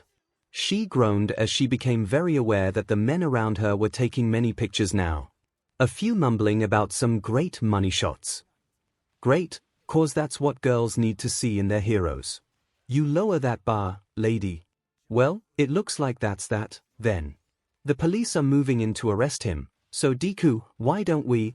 Akiko turned and stared dully as she found Izuku scribbling away in his notebook, mumbling to himself as he did. Gigantification, showy quirk, hard to get around, and he's gone. She definitely has the looks. Wait, what? Akiko blinked as she heard that. She then noticed that Izuku was gleaning from his notebook to Mount Lady as she waved to the crowd of people. He's writing about her. Well, I guess that makes sense, she's a new hero, so he'd want to take notes, just hero notes. Deku, Akiko said calmly, getting Izuku's attention. Izuku looked up from his notes and gave a small gulp. The look on Akiko's face did not match the calmness of her voice. She had a friendly smile, but her brow was twitching. Deku, could I see what you were writing about that hero? With the event over, and after convincing Akiko she could see his book after he was done, the two made it to school and took their seats in class. Izuku glanced over at Akiko nervously as she continued to give him a cold stare. He tried to wave her off. Come on, Uraraka, I'd never put something bad into my notes. I heard you mention her looks, Deku. Izuku blushed, which did not help his case as far as Akiko was concerned. Well, some heroes also have brand deals and will act as models. Like Uwabami and Midnight. Before Akiko could point out that using those two as examples, especially Midnight, as reasons why she shouldn't want to see what he had written down was a horrible reason, she stopped as their teacher entered the room and took his seat at his desk. The teacher pulled out a stack of papers before addressing the class. Now, since you all are now in your third year, it's time for you all to start thinking about your futures. He held up the papers that he had taken out. I should be going over with you what you should be doing to get ready. I even had these career aptitude tests ready for you. He made a show of throwing the papers up in the air. But you all are going to go and be heroes, so why waste our time? Everyone cheered and started showing off their quirks. Akiko giggled at the obvious laziness of their teacher even as she joined in, floating her notebook. Beside her, Izuku sheepishly levitated his pencil around his outreached hand. Akiko nudged him slightly, encouraging him to show off as much as everyone else. His smile broadened and raised his hand up higher as he straightened in his chair. Katsuki was leaning back, his feet up on his desk, barely giving his fellow students a second glance. After all, their quirks were nothing to take note of. Their teacher waved them down. Yes. Yes, yes, you all have wonderful quirks. But using your powers at school is against the rules. So tone it down.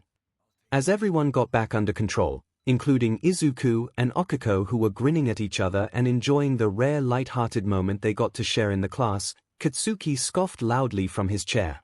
"Teach! Don't lump us all in the same group. Unlike them, I'm the real deal, while everyone else would be lucky to be a sidekick to some washed-up D-lister. I'm not gonna be stuck at the bottom with the rest of these rejects." Around him, the class exploded in complaints and indignation. "What the hell, man? Don't look down on us. You think you're better than us." Katsuki smirked, letting the students' comments bounce off him without a care. "You all should just shut up like the extras you are. Go ahead and step up, I'll take you all on." Behind him, Okiko rolled her eyes. "How do you fit through the door with an ego that big?" Katsuki leaned back and glared at Okiko. "It's not ego. I just know I'm that good." The teacher flipped through some of his notes. Well, you do have impressive test results. Maybe you will get into UA." Okiko grit her teeth at that statement, while Izuku shrunk down into his chair with a groan. "He's gonna try for the national school. It has a 0.2% acceptance rate. It's impossible to get into." Katsuki's smirk grew as the students' anger from before quickly turned to shock. "That's why it's the only place worthy of me." Katsuki leapt onto his desk and stood proudly over everyone else. "I aced all of the mock tests. I'm the only one here that stands a chance of getting in." His smirk became almost manic as he continued, "I'll become the richest hero of all time and even surpass All Might. Then everyone around the world will know who I am, and it all starts at UA." Okiko snapped and slammed her hands down on her desk. "That's complete garbage. Someone like you could never be a hero. You'd be rejected on the spot." "Ha, get real. Like you know what you're talking about, round face. You're just jealous you belong with the extras too. And not with me at the top. And only the top gets into UA. Actually, their teacher cut in, Miss Uraraka is applying to UA as well. Isn't that why you moved to the area? If I recall, you transferred from a ways away and with very short notice." Katsuki's smirk faded, while everyone else shifted their attention from Katsuki to her. "No way, even she's trying to get in. That's crazy. Wait, she moved just to apply. That's nuts."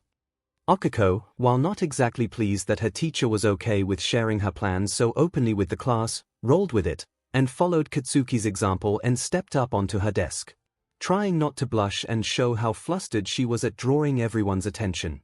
Standing straight, she pointed her thumb to herself. "That's right. I'm going to get into UA. I'm going to become a great hero and rescue everyone I find. Just like 13. She then leveled her gaze towards Katsuki, who returned it in kind. "Oh yeah, Midoriya wanted to go to UA, right?" their teacher added offhandedly. Katsuki froze on the spot, which Okiko found more than a little unnerving. He was still facing her direction, but was clearly not looking at her anymore. Or anything else for that matter as he processed what he'd just heard. Izuku buried himself under his arms and shrank into his desk as far as he could go. A few seconds passed before the class erupted into laughter, causing Izuku to flinch, taken aback and visibly shaken. Okiko felt her blood boil. "What's so funny?" Her classmates were quick to answer her. "Midoriya. Are you nuts? He's got the weakest quirk out of all of us." "No way. Not gonna happen. You may be a huge nerd, but you can't get into the hero course just by studying. You gotta be able to do something, too." As his classmates laughed, and Okiko tried to tell them all off, Izuku stood up, even while looking clearly upset, and began to defend himself. Trying to emulate both Katsuki and Okiko before him, but stopping short of getting on top of his desk as they had. "I know I'm not ready yet. But I'm going to study and train. I'm going to get into UA." The class just laughed louder. Okiko watched as Izuku's shoulders sagged from the weight of their cruelty. She turned towards their teacher, about to plead with him to get everyone to stop, but before she could, Katsuki snapped out of his stupor and charged Izuku, screaming.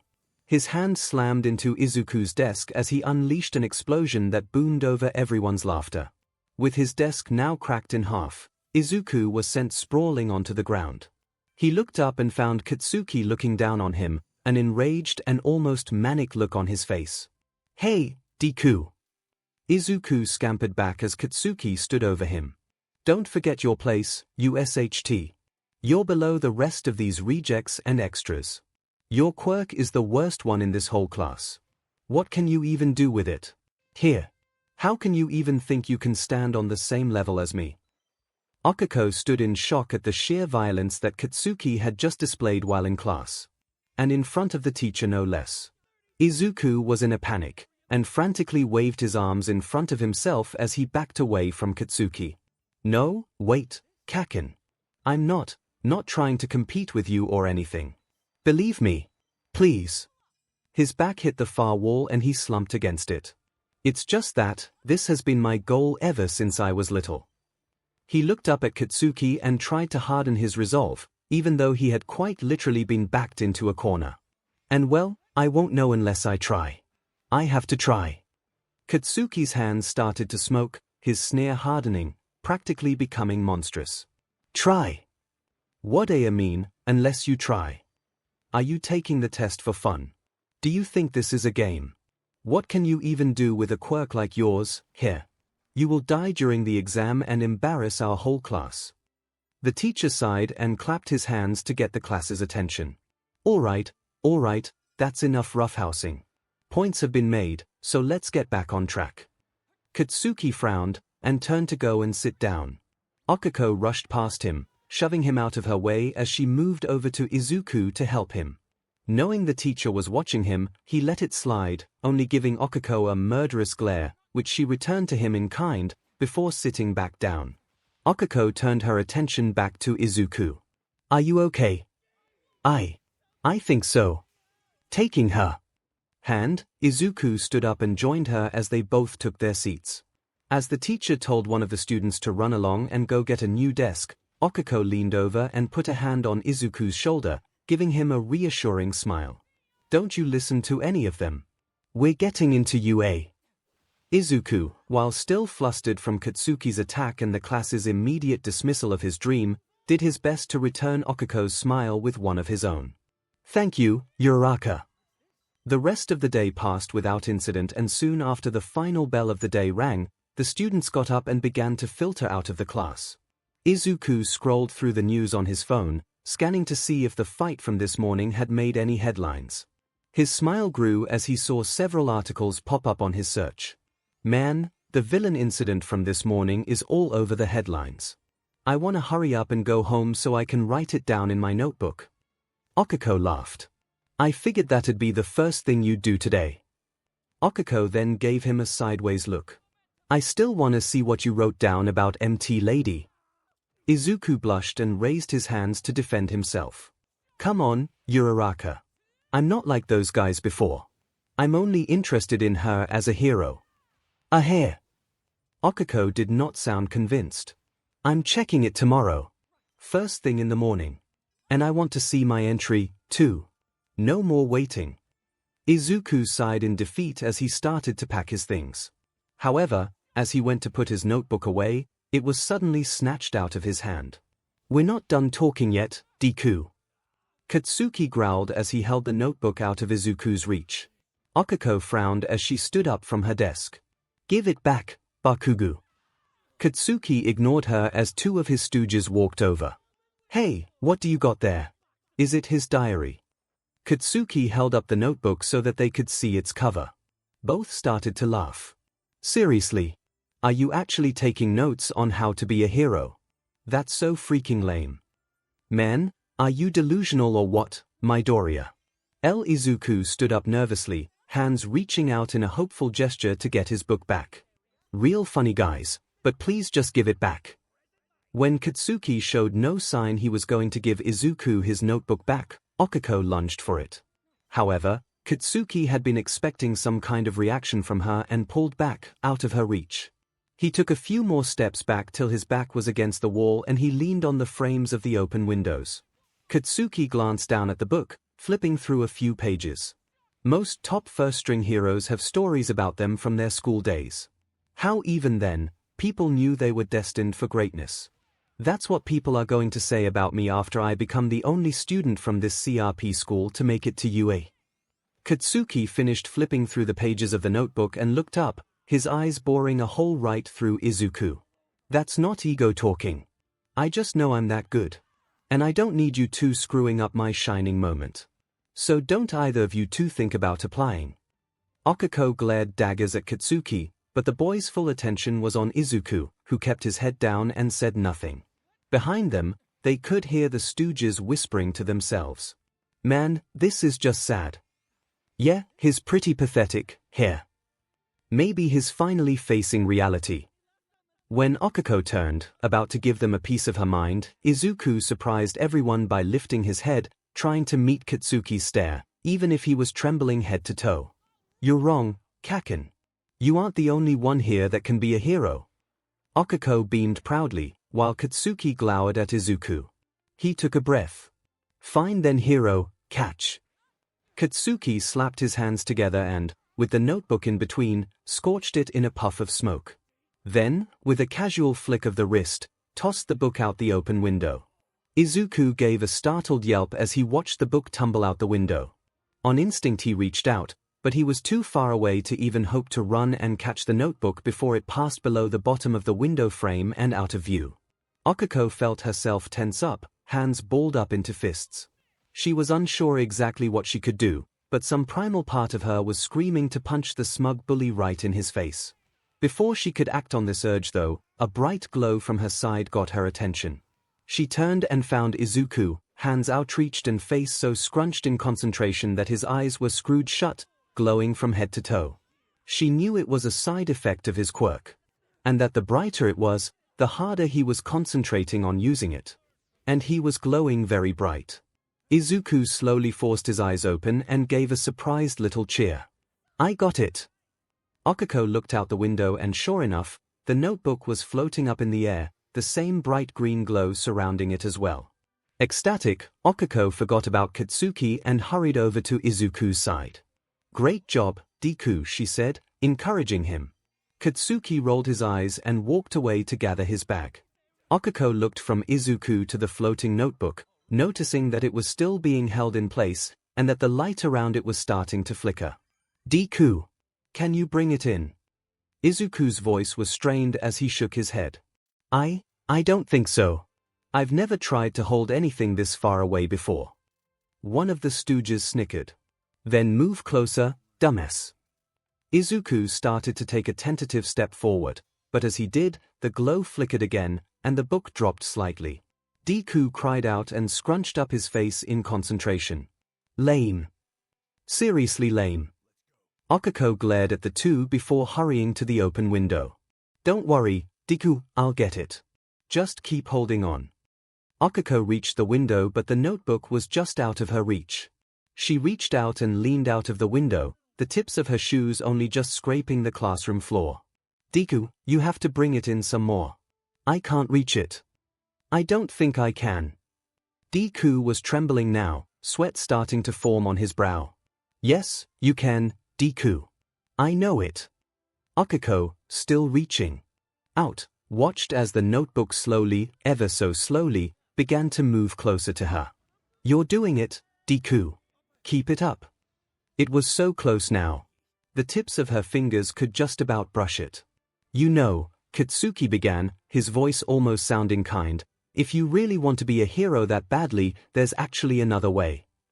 Okuko felt a chill run up her spine, and Izuku, despite concentrating so hard on using his quirk, found himself listening intently.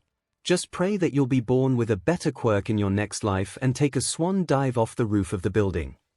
Okuko felt something inside her snap. She whirled around, ready to give Katsuki more than just a piece of her mind.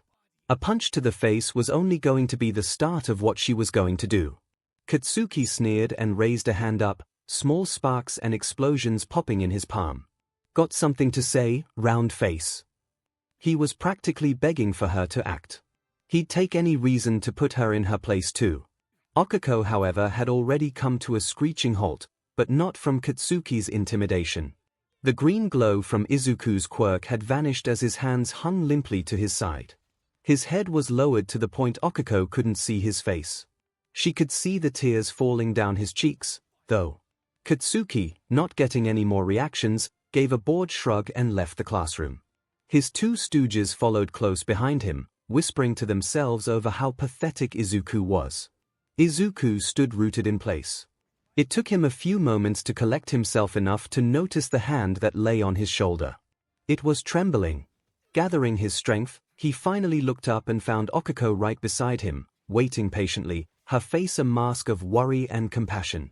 "Hey, don't take what that 𝗂𝐽 said seriously, okay? He doesn't know what he's talking about. So don't think about what he said. Okay." He took a breath, and a second one, before he finally spoke. "I dropped it." Okiko tilted her head slightly, not sure what Izuku meant. "Dropped?" "My notebook. I couldn't hold on to it." Okiko blinked, then cast a glance towards the window. In truth, she had completely forgotten about Izuku's notebook, too worried about how Izuku was dealing with Katsuki's latest and, in her opinion, cruelest attack. It took her a few more seconds to get her own emotions under control. One part of her wanting to make sure Izuku was okay, to stay and make sure nothing else happens to him, the other part of her wanting to go chasing after Katsuki and finally deal with the bully. She just wasn't sure how she'd do it. Or at least, do it in a way that wouldn't land her in jail and ruin her chances of getting into U. After all, she doubted having thrown weightless student into traffic would look very good on her transcripts. "Then, let's go find your notebook. It shouldn't have landed far from the building." They collected their belongings and left the classroom. As they walked down the hall, Izuku slightly ahead of Okiko, he felt the uneasy silence between the two of them had gone on for too long and said, "I've never thought about doing something like that. I want you to know that. No matter how bad things were for me, it never crossed my mind to do that." Izuku came to a stop at the exit door, hand raised to push it open, but before he did, he added, "And now that I've met you, and made such a great friend, I don't want you to worry about me." He turned to try and give Okiko a smile. All Might always smiled, even when things got bad. "Besides," Izuku added, trying to lighten the mood, "I don't think I could live with myself if you got sad that I was dead." There was an awkward pause before Okiko raised an eyebrow. "Was that supposed to be a joke?" "Yes." Okiko snorted as she tried to hold back a small laugh. "It was terrible, Deku." The cloud of unease that had hung over the pair lifted somewhat. The two of them then exited the school and made their way to the courtyard under the window of their classroom, where they separated to look around. As Izuku combed through some of the bushes, he heard Okiko give a sudden, "Aha! Found it." As he straightened, Okiko hurried over to him and handed him his notebook back. With some trepidation, he looked over the scorched cover before flipping through the pages. To his relief, while the outer borders of the pages were charred, the inner portions with all his notes and sketches had escaped with minimal damage. "I found it by the koi tank. If you hadn't used your quirk, it probably would have landed in the water." Izuku instinctively held the book close to his chest. That would have been bad. "I guess my quirk was good for something after all, Deku." Okiko scolded him, "Don't say that about yourself." Okiko reached up and put her hands on Izuku's shoulders and looked him right in the eye. "You have to believe in yourself. You have an incredible quirk. But more importantly, you are an incredible person. And after we get ourselves ready and get into you, you'll show everyone, including that," as she paused, catching herself, and took a steadying breath, "including that 𝗂𝐽 Bakugu, just what you can do." Izuku smiled back determinedly. "You're right, Uraraka. Thank you." With a nod, Okiko pulled her hands back and the two left the school. After some reassurances from Izuku, Okiko went on her way to do her errands, leaving Izuku to walk home alone. However, despite Okiko's determination and his reassurances, doubt soon began to creep back into Izuku's mind with every step he took. "You've got the weakest quirk in class. No way. Not gonna happen. You're below the rest of these rejects and extras. Your quirk is the worst one in this whole class. Just pray that you'll be born with a quirk in your next life and take a swan dive off the roof of the building." Izuku shut his eyes as he came to a stop, Katsuki's words still echoing inside his head. Izuku tried to force these thoughts down. That idiot, you can't just go and tell people to kill themselves. What if I really jumped? What would he do then? Izuku sighed as he kept walking.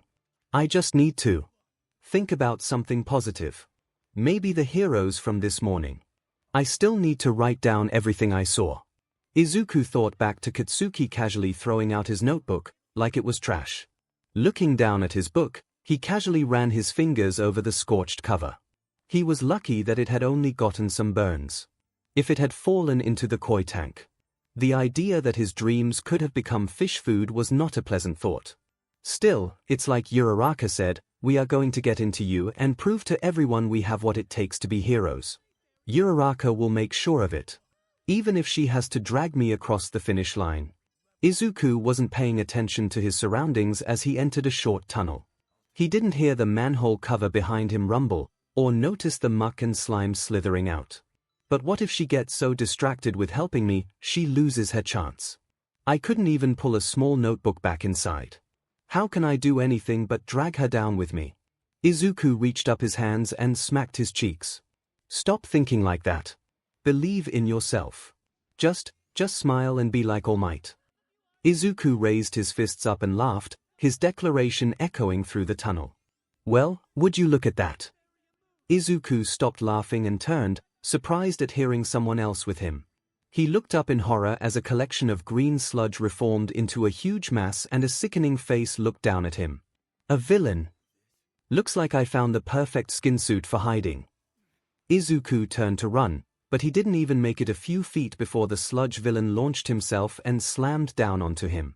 Izuku opened his mouth to scream for help, and the sludge took that opportunity to force a tendril of itself down Izuku's throat. What's he doing? I can't breathe. The monster held Izuku tight, looking down on him, his crooked teeth widening into a twisted smile. Don't worry, kid, I'm just taking over your body. It'll be easier for both of us if you don't fight back. It will only hurt for a little bit. After that, you'll feel better soon. 'Cause you won't be feeling anything at all. No, this can't be happening.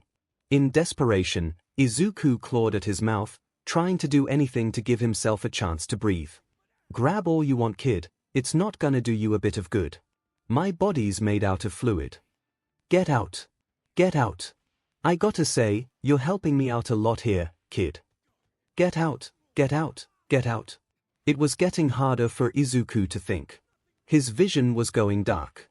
But even still, he kept clawing at the villain, even as his struggling was getting weaker. He couldn't give up. There you go, kid.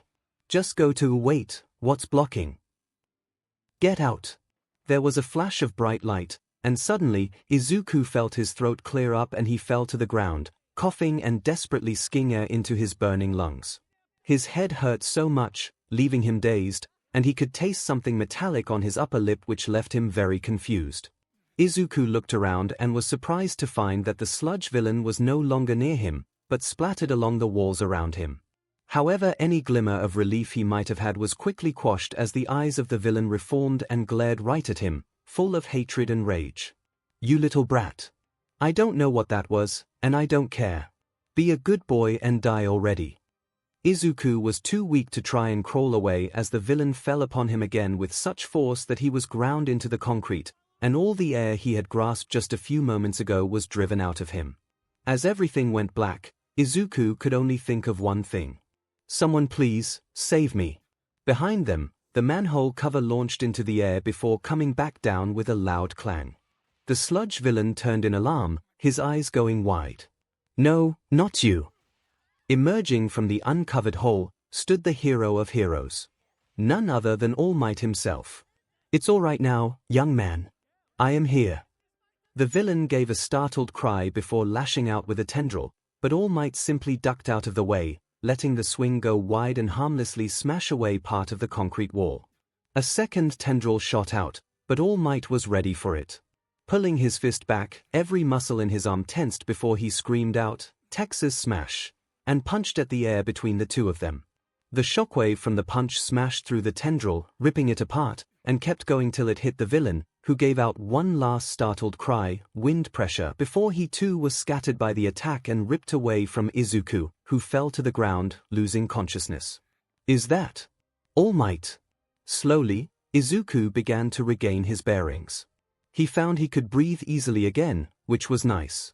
His chest wasn't burning anymore from lack of air, and even his throat felt like it was back to normal. His head still hurt a little though, pounding in rhythm with his heartbeat. Maybe he had hit his head when that villain had attacked him, though that didn't seem completely right. He also still had that funny taste in his mouth, which was even more odd, considering it tasted completely different than the sludge that had been jammed in before. Also, someone was slapping him. Groggily, Izuku opened his eyes to see what was going on. All Might stood over Izuku, lightly tapping him multiple times on the cheek, a slightly worried expression on his normally smiling face. "Hey, young man. Hey, come on now, time to wake up." "Oh, there we go." All Might pulled back and let his smile return in full. "Thought I had lost you there for a second." Izuku's eyes went wide as he gave off a surprised scream. "All Might." He sat up quickly, but a strong hand kept him from getting up too fast. "Easy there, young man. Here, take this." All Might handed Izuku a folded-up handkerchief, which Izuku took but gave a confused look. Thank you. Your nose is bleeding. Sorry about that. I didn't mean for you to get you caught up in my villain fighting." Izuku blinked and lifted his hand up to his nose, which felt wet. When he pulled his hand back, sure enough, his fingers were red. "I guess that explains the taste in my mouth." He then pressed the handkerchief to his nose. As Izuku dabbed at his nose, All Might continued speaking, still apologetic. "Usually, I pay more attention to keeping bystanders safe. But it turns out the city source system is pretty difficult to navigate, ha ha ha." It suddenly dawned on Izuku the situation he was in. The number one hero in the entire world. All Might, the real thing, in the flesh, standing right in front of me. He looks so much cooler in person. "Well, you were a big help keeping that villain, distracted. Thanks to you, I've captured the dastardly monster." All Might held up a small shopping bag, which had plastic bottles, filled with the green sludge of the villain from earlier. Izuku tilted his head slightly. How did he get all of that guy into those small soda bottles? Wait, why am I worrying about that? Wait, I need to get an autograph please. I know I have a pen here somewhere. Izuku looked over and found his notebook lying next to him. "Here, please sign my notebook." As Izuku flipped to find an open page, however. "Ah, you already did. Thank you. Thank you. I can't wait to show this to my mom. Though, maybe I'll leave out the part about me getting attacked." All Might laughed at that. "Well, it looks like you are going to be okay. So, it's time for me to be off. I gotta take this guy to the police so they can get him taken care of." He gave Izuku a slight wave. "You stay out of trouble, now. See you around, young man." "Here. Wait, are you leaving already?" All Might gave his legs a stretch before he crouched down. Heroes are constantly fighting time, as well as villains. Now stand back. I'm taking off. Thank you for your continued support. Wait, you can't go yet. There's still so many questions I have to ask you. If anyone can tell me if I can be a hero, it's you. All Might kicked off the ground and launched himself skyward. However, almost immediately, he felt something was off. One of his legs felt unusually heavy. Looking down, he was alarmed to find that Izuku had grabbed onto his leg and was hanging on for dear life. Hey. What do you think you're doing? I love my fans, but this is too much. Personal space is important, you know. You need to let me go." In a panic, Izuku shook his head as All Might pushed him down. "No, I can't. We're too high up. If I let go, I'll die for sure." All Might blinked and looked around as he remembered that he was indeed many stories above the ground. "Oh yeah, good point. Please, All Might." Izuku begged. "You're my favorite hero, and I have something I have to ask you." All Might sighed and put a hand on Izuku's back, helping him by holding him in place so he didn't fall. Okay, young man, I get it. Just keep your head down while I find a spot to land." As All Might scanned the city to find a clear landing spot, He felt a tightening in his chest. He covered his mouth as he gave out a few coughs. He could taste blood in his mouth after he was done. Well, SHT. All Might found a close enough building and landed on its roof. Once on solid ground, Izuku detached himself from All Might and crouched over, holding his heart, and shaking head to toe as the fear of what he had just done hit him with full force. Yet, that was too scary. All Might shook his head in disbelief.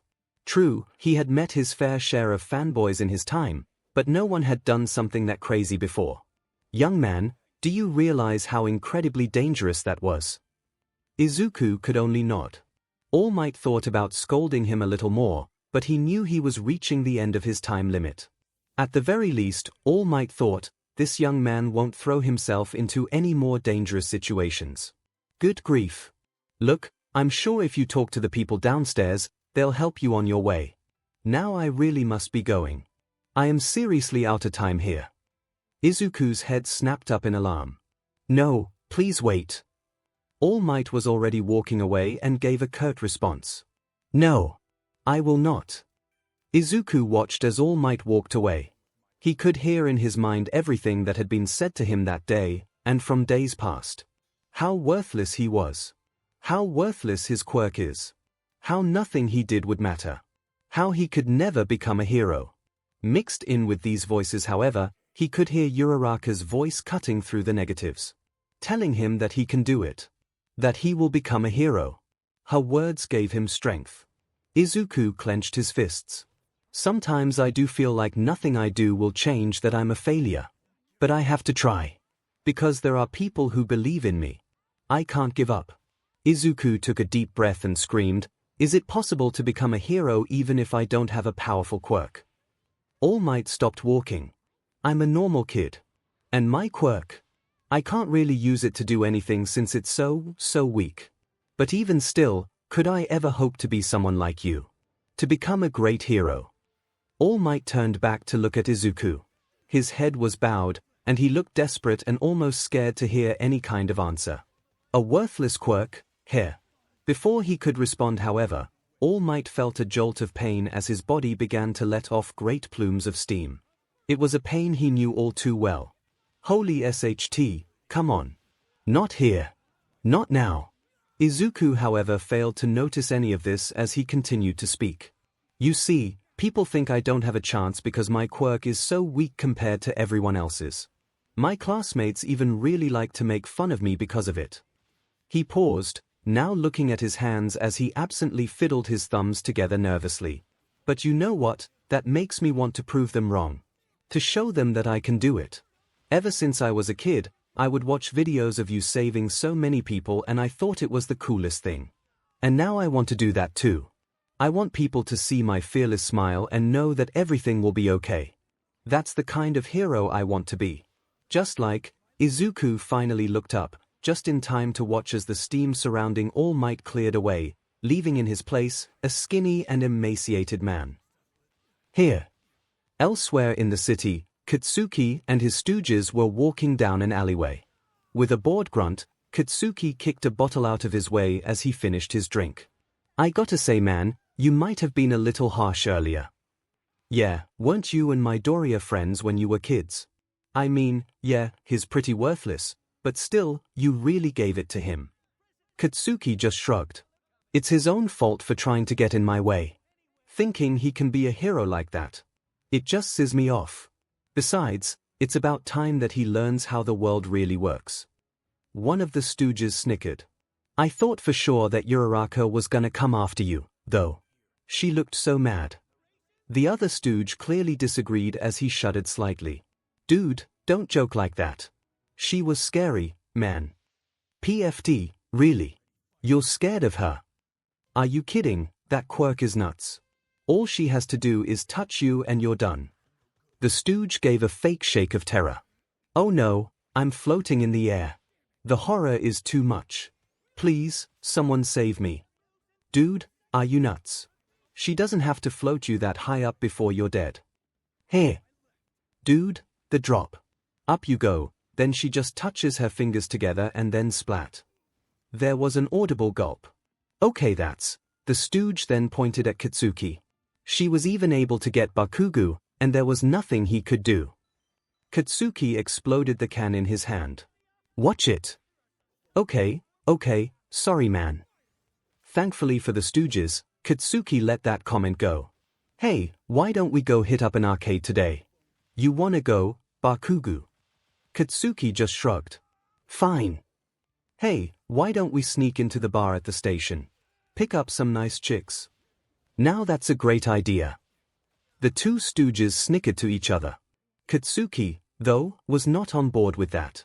You idiots. If we got caught they'd put it on our records. Yue would never let me in if they saw that. Katsuki frowned when he noticed both of them weren't paying him any attention anymore. They were too scared to. Hey, what's that? Katsuki turned around just in time as a wall of sludge filled his vision. You got a lot of fire in you, skin suit. You're perfect. Back on the rooftop, Izuku was in the middle of a complete freakout. He had just been talking to his hero All Might, a giant of a man. A larger-than-life hero for the whole world. But he had taken his eyes off the hero for only a few moments, and now an emaciated man stood in his place. Wait, what happened? You deflated. Where did All Might go? You're not him. You're a fake, an imposter. All Might stood up straight. I assure you, I am All Mig. He was cut off as blood poured out of his mouth. While he wiped it away with little care, Izuku gave a horrified scream. All Might sighed. Listen kid, you know how guys at the pool are always skinging and flexing to try and look all buff. I'm like that. Izuku was having a crisis as he tried to wrap his mind over everything that was happening in front of him. This can't be real. All Might is, you are a giant who saves everyone, you overcome all obstacles and win the day with a fearless smile. All Might sighed sadly as he sat down. Young man, there's plenty of fear behind that smile. He paused for a second, considering a few options in front of him. This boy wanted to be a hero, but by his own admission, his quirk was very weak. Perhaps he could at least use this opportunity for something. Listen, I'm going to show you something, but I'm counting on you to keep your mouth shut. Don't go talking about this online or telling your friends. Do you understand? Izuku gulped, but still nodded. That was good enough for All Might as he lifted the side of his shirt up, exposing a huge and disfiguring scar on his side. Izuku covered his mouth in shock, taking a sudden breath through clenched teeth. All Might nodded in understanding as he glanced down at his scar. Yeah, it's pretty gross. Here. I got this from a big fight about 5 years back. I lost a lung so my respiratory system is basically shot to hell. I also lost my whole stomach. All that on top of all the surgeries I had to go through have reduced me down to this. Nothing can be done to fix it, either. Right now, I can only do hero work for about 3 hours a day. The rest of the time, this is what I look like. This here, kid, this is the price heroes have to be willing to pay. 5 years ago. Izuku, who prided himself on knowing everything there was to know about All Might, thought back on all the big fights he knew All Might had back then. Only one came to mind that could have left his hero in such a state. So, does that mean it was the fight with Toxic Chainsaw? I remember you looked kinda beat up on the news. That actually got a small chuckle out of All Might as he lowered his shirt back down. Wow, you really are quite the fanboy here, kid. Nah, it wasn't that fight. That punk may have landed some hits back then, but he wasn't anywhere near good enough to take me down. The fact is, kid, I did everything I could to make sure the world never heard of this fight. Only a few people did, and each one has sworn to never tell another soul. All Might paused and looked Izuku in the eye, to make sure he understood what he meant. Izuku nodded back, showing he understood completely. Satisfied, All Might continued. You know how I'm supposed to be the guy who always smiles, right? Be the symbol of peace and all that. I do it so people everywhere think that I'm never afraid. But honestly, I smile to hide the fear inside. It's just a brave face I put on when the pressure is high. Because the truth is, kid, this job isn't easy. If you aren't up to it, either you die, or worse, you'll let someone else die. Izuku shuddered at the thought, color draining from his face. All Might let that sink in for a while before he stood up. He had taken his time to get to his point, but he felt it was needed.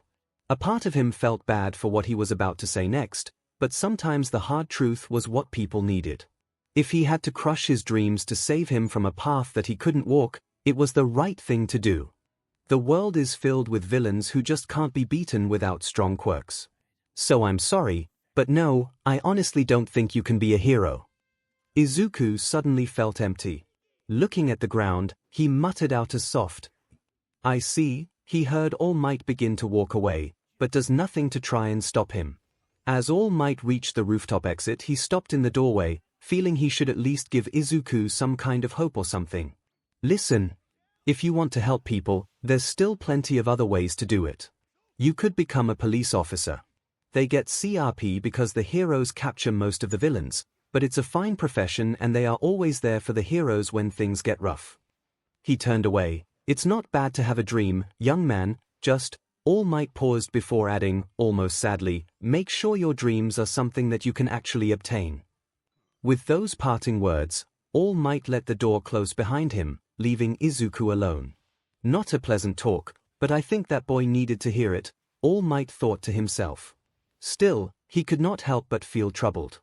A single word kept popping into his head no matter how he tried to rationalize it away. Hypocrite. All Might coughed as he walked down the stairs. What's done is done. Right now, I have other things I need to take care of. So, what do you say, villain? Let's get you to the station. As All Might reached into his pocket, he was shocked to find that the bottle containing the sludge villain was missing. In a panic, he checked his other pockets and around himself. Wait, where is he? A loud explosion echoed into the stairway. Alarmed, All Might turned to a window and saw, not too far away, a large pillar of smoke reaching into the sky. Dread filled him as he took off down the stairs and out of the building, gasping for breath as he was forced to run in his shrunken form. Not good. This is really not good. When he finally made it to the site of the explosion, he leaned against a street lamp to catch his breath, just outside of the forming crowd. He could hear other heroes working to clear the area, but by the sound of things, they were having a difficult time with the villain. Peeking through the crowd, his fears were realized. It was the sludge villain from earlier. It must have been from back when the kid grabbed onto me. I was so preoccupied with my time limit I wasn't paying attention. After admonishing that kid, I go and make such a mistake. Pathetic. It's pathetic. Izuku, back on the roof, didn't know what to do. For so long, he had held onto the glimmer of hope that despite everything, he could be a hero. And when Uraraka had come to his school and befriended him, that glimmer had started to shine so much more brightly. Even as everyone else around him doubted or made fun of him, the light of his dream had endured. But now that light was as good as gone. After all, when your hero tells you it's impossible, what can you do? An explosion jolted him from his thoughts. Looking up in alarm, Izuku scanned the city and was shocked to see smoke billowing up not too far from where he was. Immediately, he started sprinting for the door. A villain, I wonder which hero will show. He came to a sudden stop as All Might's words echoed in his head. Before, he was always excited to go watch heroes work. It gave him a chance to study them, to learn from their example on how to be a hero. But now, what's the point?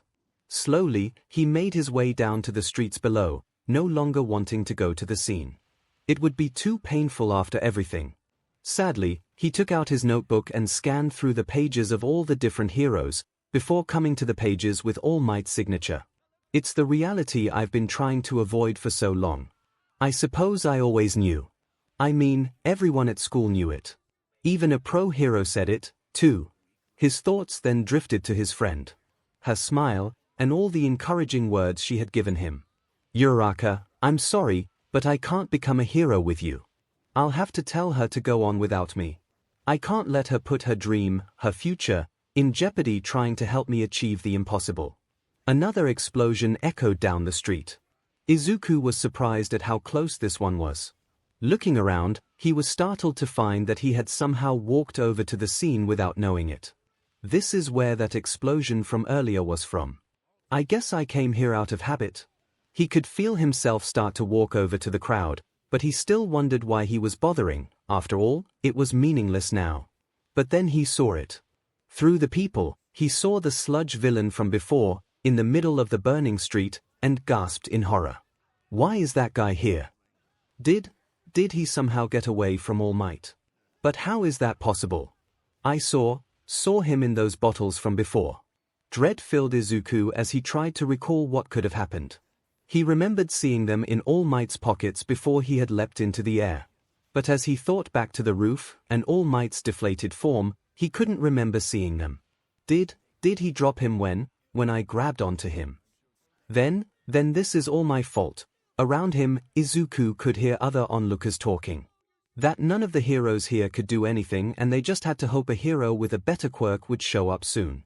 But when someone said that a junior high student had been taken hostage, Izuku felt the dread in his stomach twist into a horrible sickness.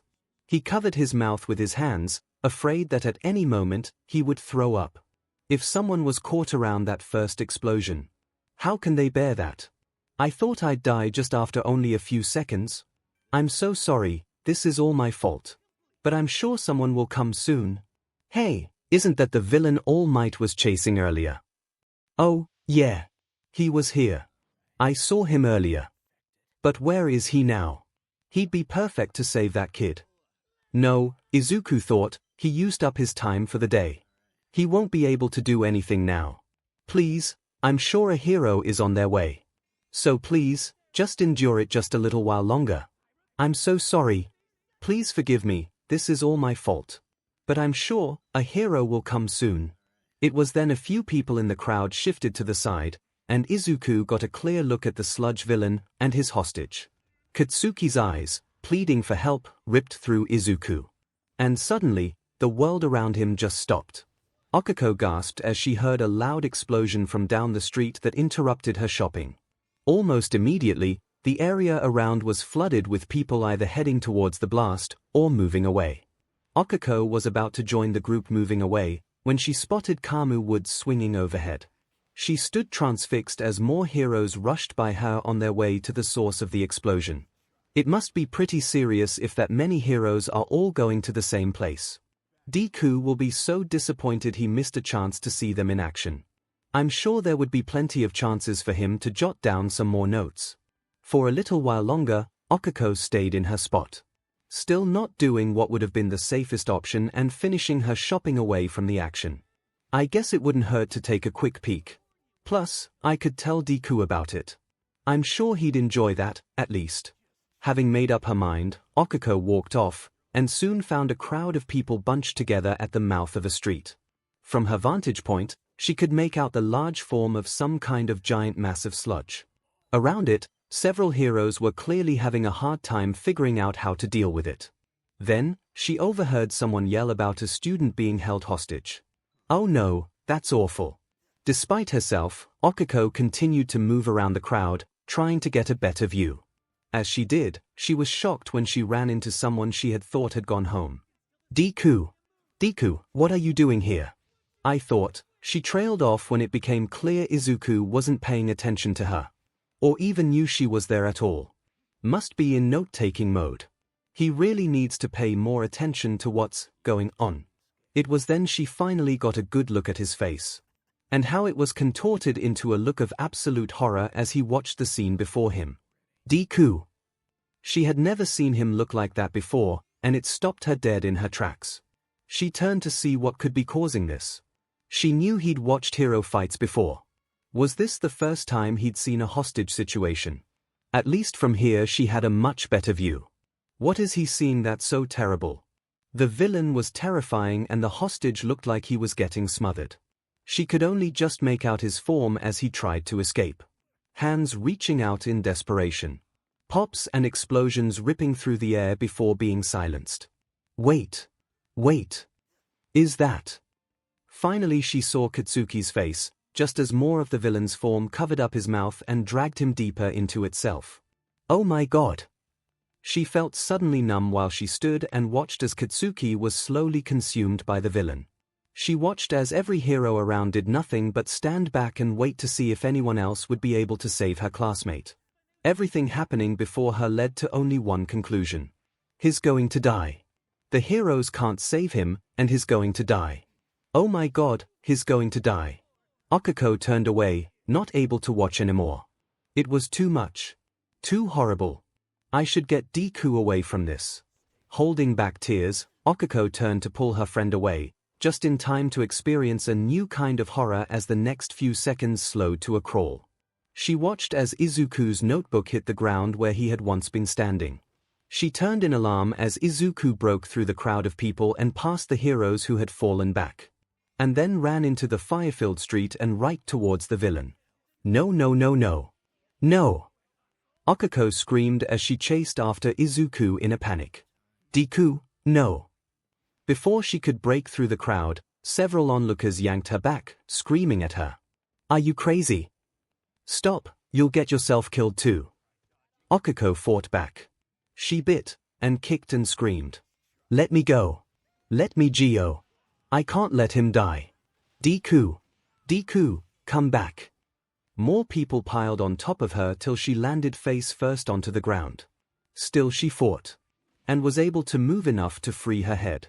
But this only gave her enough freedom to watch the events unfold before her.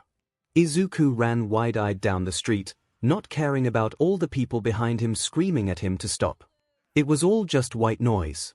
The only voice he heard now was his own, screaming at himself inside his head. What am I doing? This is completely insane. There's nothing I can do but I can't stop running forward. I can't stop. As he ran, he didn't notice his body beginning to glow, nor that so many pieces of shattered rubble he ran past also began to glow as well, a few skipping and skidding along the road to follow him. The sludge villain blinked, surprised to see someone brave enough to charge him head-on. His surprise quickly turned to annoyance as he sneered. This brat again. I don't need you anymore. I got the perfect body now. So get lost. The villain reached out to swat Izuku away. Izuku didn't have time to panic at the oncoming attack.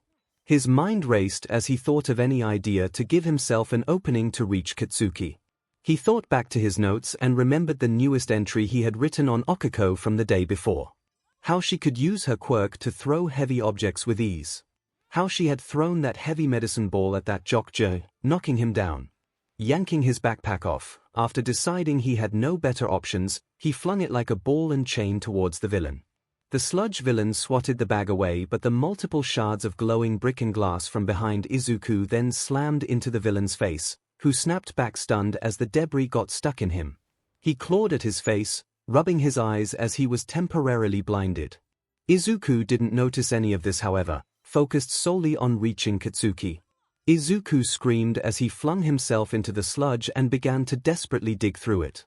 Kaken! Deku! Katsuki, exhausted from struggling for so long, was surprised to find Izuku clawing his way towards him. Or at least trying to. After getting hit, the sludge around him had loosened enough that he could at least breathe again, and gave him a chance to scream at Izuku. What the hell do you think you're doing? Get out of here, you DMN nerd. Izuku shook his head as he kept digging. I can't do that. Katsuki, despite his situation, despite how close to dying he knew he was, couldn't accept that. Why are you here? I didn't ask you for your help. What are you trying to prove? That you're a big hero all of the sudden. F off and get out of here. I can't do that, Kaken. Katsuki finally got a look at Izuku's face and was shocked. There was fear, plenty of fear, but it's what was there besides that made him clamp his mouth shut. Izuku was smiling. It was a bloody smile as his nose had started bleeding again. But it was a smile nonetheless. Katsuki knew immediately who Izuku was trying to copy. Then Izuku screamed, I can't just do nothing, Kaken. You look like you needed help. Izuku's voice echoed back towards the crowd of onlookers. Behind them all, All Might, who before had felt himself anchored down and powerless, felt a surge of emotions rip through him. After everything I told that young man. After I told him he couldn't follow his dream. He's the one doing everything he can to save that boy. Not the other heroes. Not me. Pathetic. All Might's grip on the light pole he had been leaning against tightened. The metal creaked under his fingers as steam began to rise from his body. Pathetic. All Might's teeth grit together as he dug deep into himself to find his power. As the steam increased, his body began to grow. Katsuki wanted to continue to tell Izuku off, but the sludge around him tightened suddenly as the villain regained his senses and dragged him deeper within his body. Izuku watched in horror as slowly, what was left of Katsuki disappeared from view. Izuku could hear the villain laughing above him, probably over how Katsuki was his, but Izuku didn't care. If he didn't do something, Katsuki would be lost. No, no, no. I can't let him go. Izuku's mind races. He didn't have a plan. He hadn't had one when he had run out here to begin with, he just acted without thinking. I have to do something. Once again, he felt his body move on its own. This time he leapt up and dove into the sludge after Katsuki, reaching desperately for him. Once again, he felt the weight of the monster around him, crushing him as he burrowed after the disappearing form of Katsuki. In no time, Izuku was only aware of the crushing weight and black darkness around him. His feet had left the ground, so now he wasn't even sure what way was up or down. It was a black suffocating hell. But still, he clawed his way deeper. Deeper. Deeper. Then he felt it. On the tips of his fingers, he could feel the cloth of Katsuki's school uniform jacket. With one final push, he was able to grab hold of it, gripping the fabric in a tight fist with his hand. He had him. But now what? What would he do next? Izuku didn't know, only one thought kept repeating itself through his now pain-filled head. Let Kaken go. Let Kaken go. Let Kaken go. Akiko had gone through so many different emotions in the short time she had been tackled to the ground, preventing her from following after Izuku. Firstly was horror, at seeing her friend disregard his own safety as he ran right at the villain in some vain attempt to save their classmate. Next was shock. As Izuku ran, the fire-filled street behind him glowed with a bright green light. Akiko immediately recognized it as the light from his quirk. She didn't know how he was doing it, but he had picked up the rubble he passed and just launched it at the villain's face. Around her, a few of the people holding her down had given surprised yelps at this display of Izuku's quirk. A sliver of pride flowed through her, hearing people be so impressed with Izuku. Even in this horrible situation, he was proving all those JRKs in class wrong after all. But then that feeling of pride was crushed when she watched Izuku leap up and dive into the sludge villain's body to try and rescue Katsuki. Deku, no. Dek. Her scream died in her throat as a bright flash of green light ripped through the harsh red and orange of the fire, and the sludge villain's form exploded outward and away from both Izuku and Katsuki. Izuku gasped for air as he suddenly fell to the ground, pulling Katsuki down with him. Katsuki lay on his side, coughing up the remains of the sludge that had been pushed down his throat. Izuku tried to sit up, but the pain in his head kept him down. He didn't have to reach up to check to know his nose was bleeding again. Perhaps even more than before. He was crushing me so hard, though. Guess it isn't a surprise my nose got so smashed. Groggily, he looked over at Katsuki, a relieved smile now forming. Kaken, I think you. Izuku groaned slightly from the pain. I think you got him. Katsuki twisted his head to the side and shot Izuku a look that Izuku had never seen from the boy. It wasn't his normal angry scowl. It had something else mixed in with it. Indignation. Confusion. Before Izuku could question this, a scream of rage from above him brought him out of his thoughts. You little bastard. The sludge villain's body had been spread out, but multiple tendrils had anchored themselves onto the street and buildings around the boys. I swear I'm going to kill you. I'll rip you limb from limb. Do you hear me? Izuku didn't have time to react. Didn't have time to push Katsuki out of the way of the incoming attack. Nor wonder why the villain was coming towards him and not Katsuki, whose blasts had freed them. But at least, if the villain was busy with him, Katsuki could make a break for it. Izuku shut his eyes and turned away. At least Kaken should be able to escape. There was a rush of air at Izuku's side, followed by a loud impact. But no pain. When Izuku opened his eyes, he found Katsuki was no longer beside him. Looking back, he saw that the boy had been thrown back into the arms of the heroes back with the crowd. Daring to look forward, he gasped, All Might. Between him and the villain stood All Might, his arm and side wrapped up in parts of the villain. In the split second Izuku had closed his eyes, All Might had not only thrown Katsuki to safety but had also blocked the attack meant for him. All Might, while glaring up at the villain, spoke down to Izuku. "I owe you an apology, young man. After everything I said to you, I had the gall to not even be willing to follow my own words." With a flex, All Might ripped himself free of the sludge. Pros are always risking their lives. He reached down and picked Izuku up and held him in one arm, cradling him safely away from his coming attack, while he reared back with his other arm. Detroit Smash. The force behind the punch scattered the villain and easily put out the fires around the street. The heroes were able to protect the onlookers from the rest of the wind and shockwave. When the wind finally died down, there was a silence that fell over everyone. Then the first raindrops fell. Slowly, people began to regain their senses, with a few people looking up. The very sky had darkened with clouds from the force of All Might's attack. Soon though, a cheer erupted from the crowd as they celebrated All Might's victory. He made it rain. That's incredible. All Might is the best. He saved them. Incredible. With the villain defeated and collected by the police, it wasn't long till reporters crowded around All Might for a statement or interview. Katsuki and Izuku were moved to a less busy section of the street. Several of the heroes stood around Katsuki, praising him for his bravery and the power he had displayed. A couple were even offering to take him as a sidekick when he got into a hero school. Izuku was not so lucky. Two heroes, 𝗳𝗏𝗵𝗲 and 𝗵𝗲, stood over him, berating him for his actions. "Do you have any idea how stupid what you just did was? There was absolutely no reason for you to risk your life like that. Your actions not only risked your own life, but the life of the hostage and any hero who tried to save you. Do you understand?" Izuku kept his head down as he tentatively dabbed at his nose with the handkerchief he had been given earlier that day. He didn't have anything to say in his defense. He deserved every harsh word. 𝗵𝗲 crossed his arms. "Your actions were the height of foolishness. Even if you think you're queer, stop it already." Before either hero could react, Okiko burst past them and wrapped her arms protectively around Izuku, putting herself between him and the heroes. She practically snarled back at them, "None of you were doing anything. You were just standing there, waiting for someone else to do your job. So just leave him alone already. He doesn't deserve this."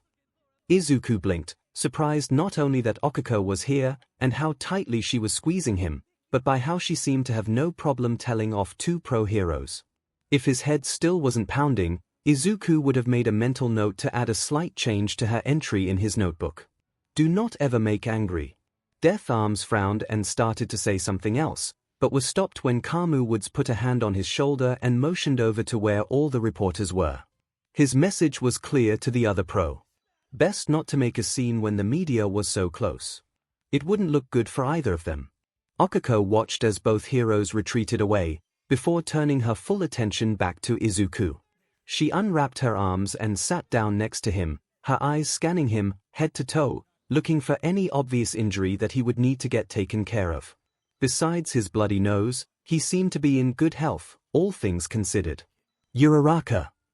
Hearing Izuku's voice snapped her back to her senses, and every emotion she had bottled up came flooding back. She wrapped her arms back around Izuku, buried her face into his shoulder and started to cry. Izuku froze, unsure what he could do to console Okiko. Slowly, tentatively, he wrapped his arms around her too, softly patting her back as she cried into him. "It's okay. I'm okay. See, nothing to cry over, Uraraka." For several long minutes the two held onto each other, before Okiko was able to gather herself enough to pull back and go back to just sitting next to Izuku. "I was right next to you, did you know that? I was right next to you. I looked away for a second, and when I looked back, you were gone. Deku, I can't even begin." Okiko paused briefly, swallowing the lump in her throat. "I tried to chase after you, but all the people in the crowd stopped me. So, I had to watch as you ran right into that monster. I thought I was going to watch you die. And there was nothing I could do." Izuku slumped down as guilt ate away at him. He tried to hold back his own tears now, and he could feel his nose start to run. "Uraraka, I'm sorry. I never meant, Deku," Okiko interrupted him. There was a firmness in her voice that made Izuku clamp his mouth shut. "Deku, I'm not asking for you to apologize. You did what you did to save Bakugu's life. I meant what I said to those heroes. You acted, while they did nothing. Okuko turned and looked Izuku right in the eyes. So I won't ask you to apologize. But I want you to promise me something instead. Will you do that? Nodding his head quickly, Izuku agreed to Okuko's request. I want you to promise me that you will never, never, do something like this again. I want you to promise me you will never leave me behind while you rush into a situation where you could get killed. Uraraka, promise me.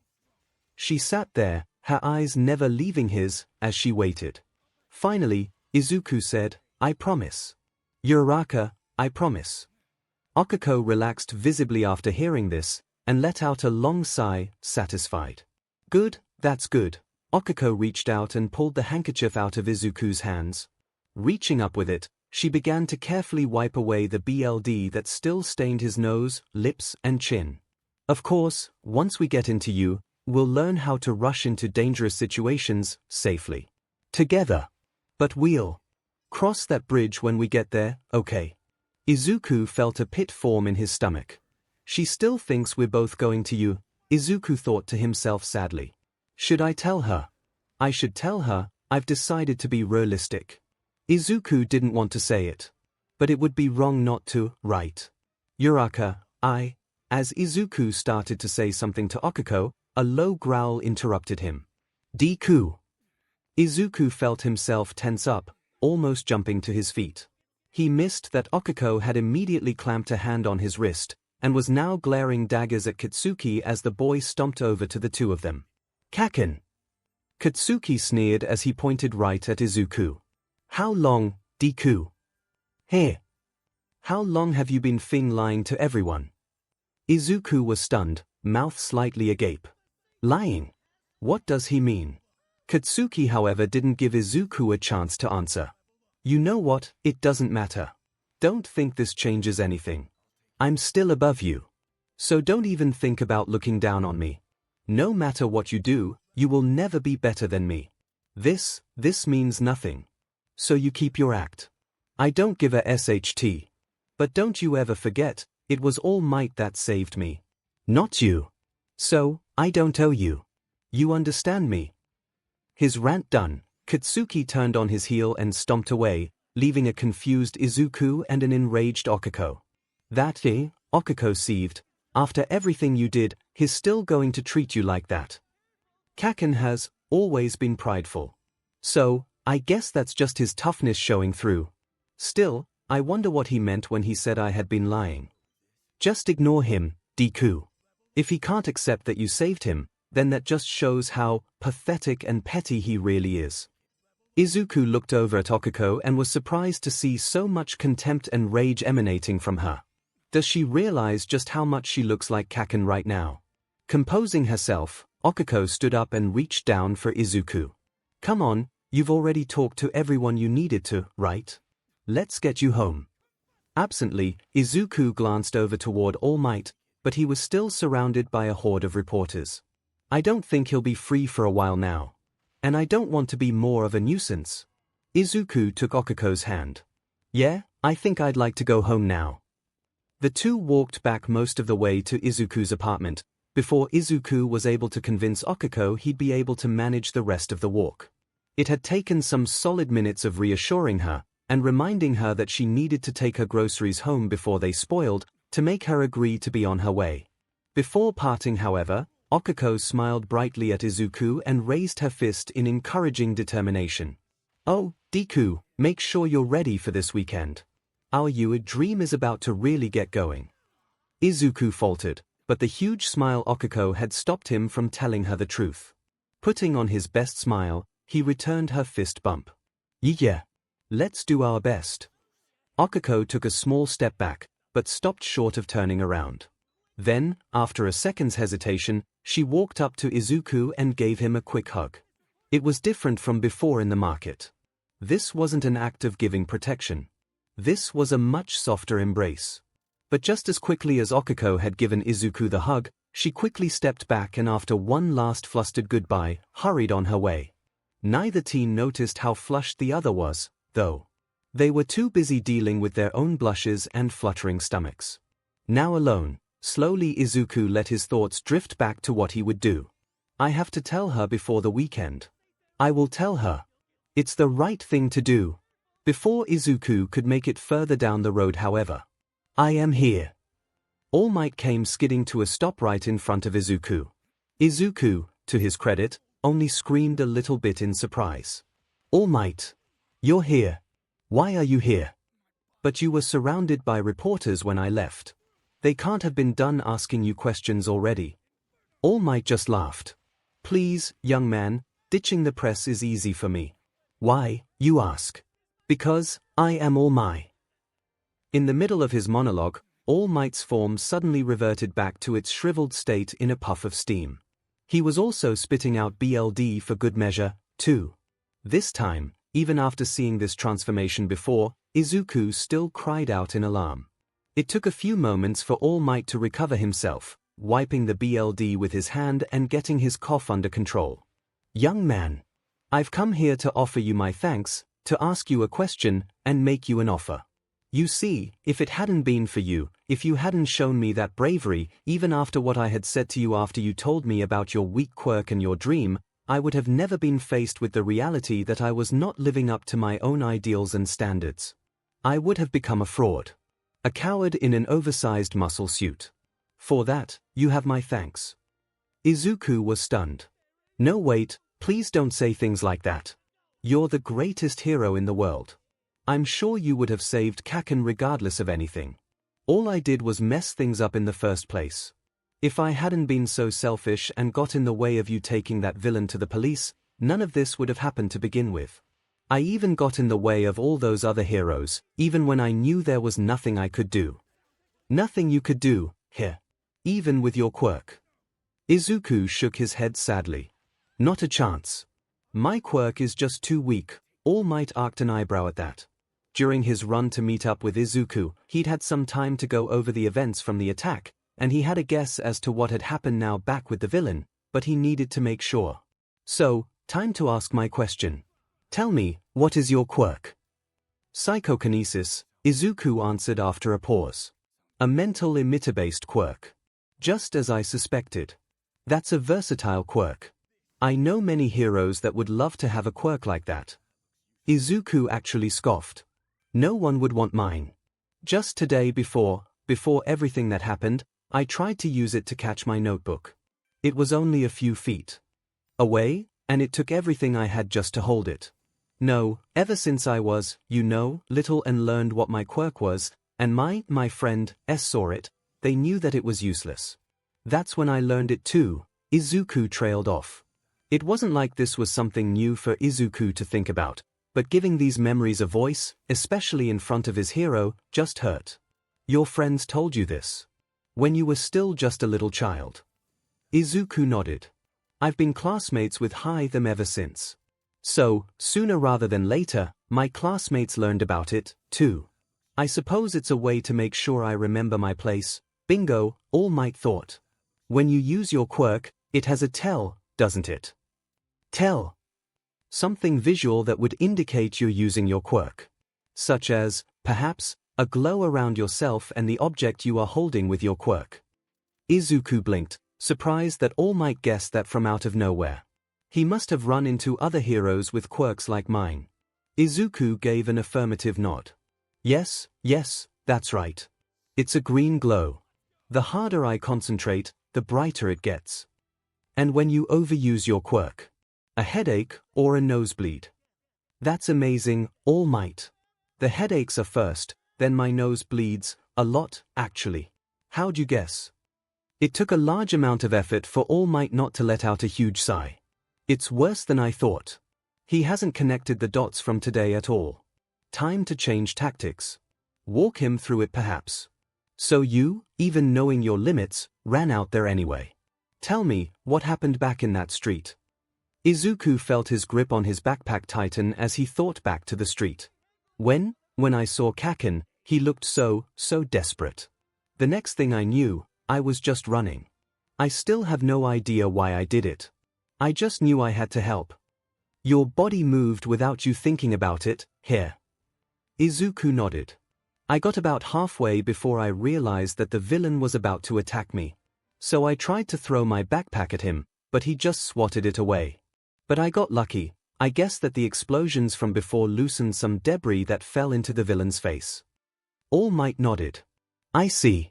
That's how you saw that. He noticed Izuku had stopped and gave him an inquisitive look. All Might waved him on. Forgive me. Please continue. Right.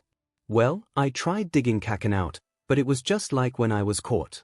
His form was too fluid, so I couldn't make any progress. After a bit, he recovered and started dragging Kaken deeper into himself. So I dove in after him. It suddenly struck Izuku as he replayed the events, that he was very lucky that he was still alive. Then, after that, it gets a little hazy. I dug my way to Kaken. I think I actually was able to grab onto his school jacket. After that, but after that I think Kaken used his quirk to free us both. He has an explosion quirk, so when he got dragged into the center of the villain, he must have used it to rip himself and me free. I must have gotten caught in the blast a bit since that's when I got hurt. The paramedic said I got my bell rung when they checked us out. But yeah, after we got free, the villain got really mad and attacked, but then you stepped in and saved us. That's about it really. Young man, would you like to know what I saw out in that street? What you saw, All Might? I saw a young man act in a way some of the greatest heroes had said they had acted when they saved someone their first time. Their bodies just acted when they saw someone in danger. Izuku felt his heart clench in his chest. I saw this young man glow so brightly as he ripped rubble and debris from the street around him as he ran and hurled it at a villain so that he could save a fellow student. Izuku's legs wobbled somewhat as his mind raced. I was glowing. And when that monster tried to drag that student away, this heroic young man dove into it, and ripped him wide open to pull his classmate to safety. When All Might used the word heroic, Izuku's legs gave out and he fell to his knees as a rush of emotions overcame him. Young man, what I told you before, on that roof, was wrong. Everything you showed me today lets me say this with 100% certainty. You can be a hero. Izuku cried. He cried as years of self-doubt were finally washed away. He cried for never truly listening to all the times his mother had encouraged him, too afraid to have all the things his classmates had said to be proven right. He cried for thinking that he would have to abandon Okiko, to leave her to try and achieve her dream while she was so ready to share it with him. It took him some time, but soon his tears dried and he could finally sit up. I still don't understand how, though. You said I did all those things, but I've never been able to do something like that. When I tried to use my quirk at school, I couldn't do anything.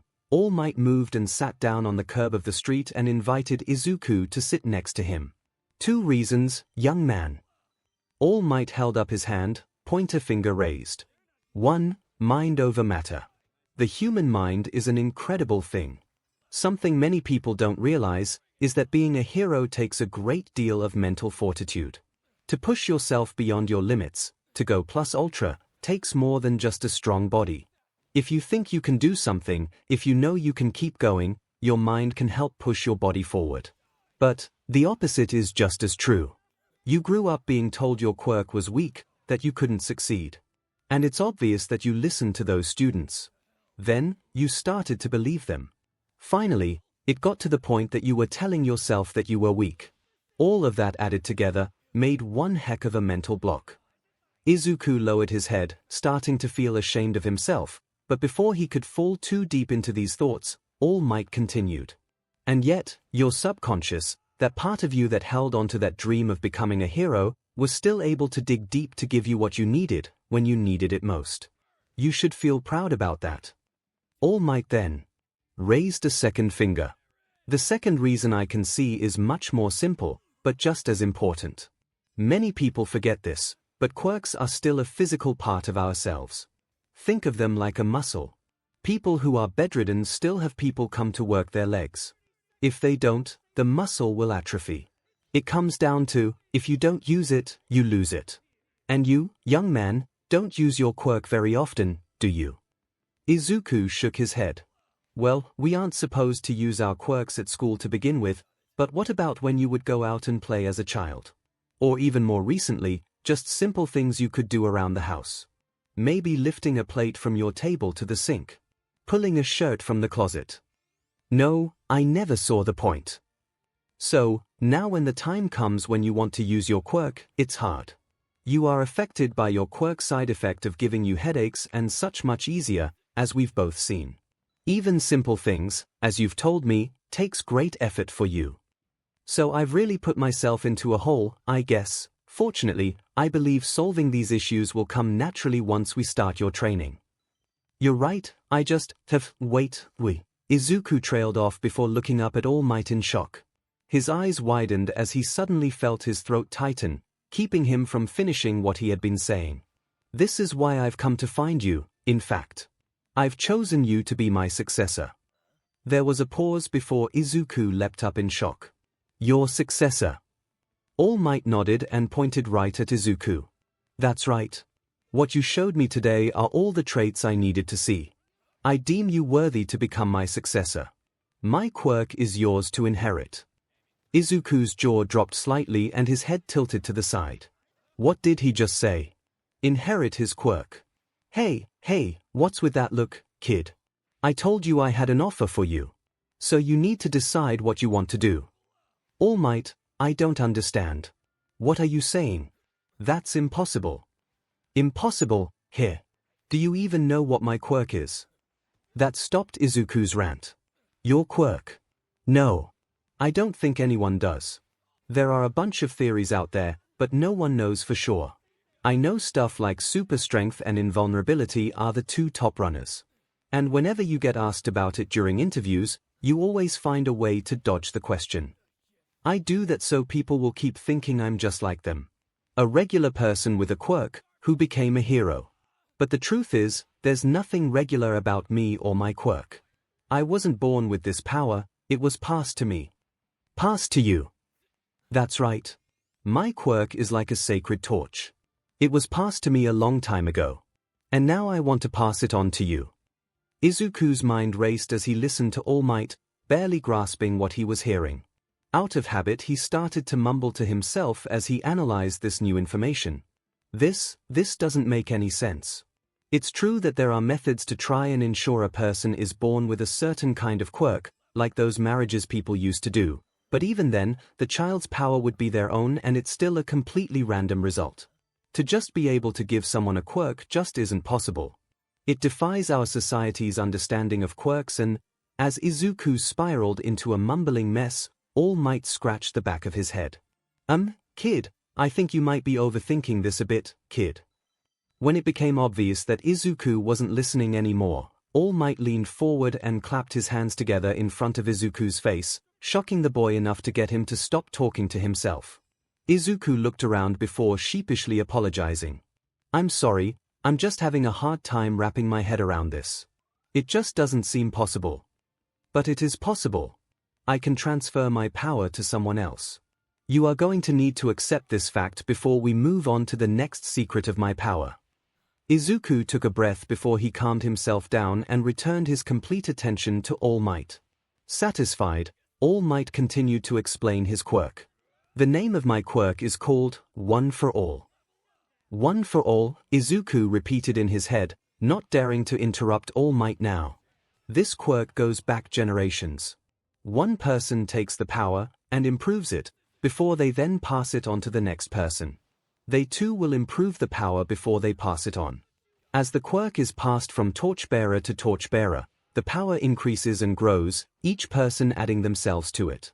It is with this power of generations that I can save people who so desperately need a hero. This, young man, is the truth behind my power. I have been searching for someone worthy to pass this power to, and today you prove that you are that person. He's completely serious. He chased me down and told me so much to encourage me. And even told me his greatest secret. The greatest hero in the world just asked me to take up his torch and become a hero. What I've always dreamed of becoming. After all that, there's no way I can turn him down. All Might watched as Izuku's face went from one of shocked wonder to one of determination. Izuku stood up straight and looked right at All Might. I'll do it. A large, impressed, smirk split All Might's face. Absolutely no hesitation at all. I knew I chose the right person. All Might stood up and extended his hand towards Izuku. Then let's make it official, then. My name is Yagi Toshinori, but you can just keep calling me All Might if you want. It's a pleasure to meet you, young man. Izuku did his best to keep his inner and outer fanboy antics in check as he returned All Might's handshake.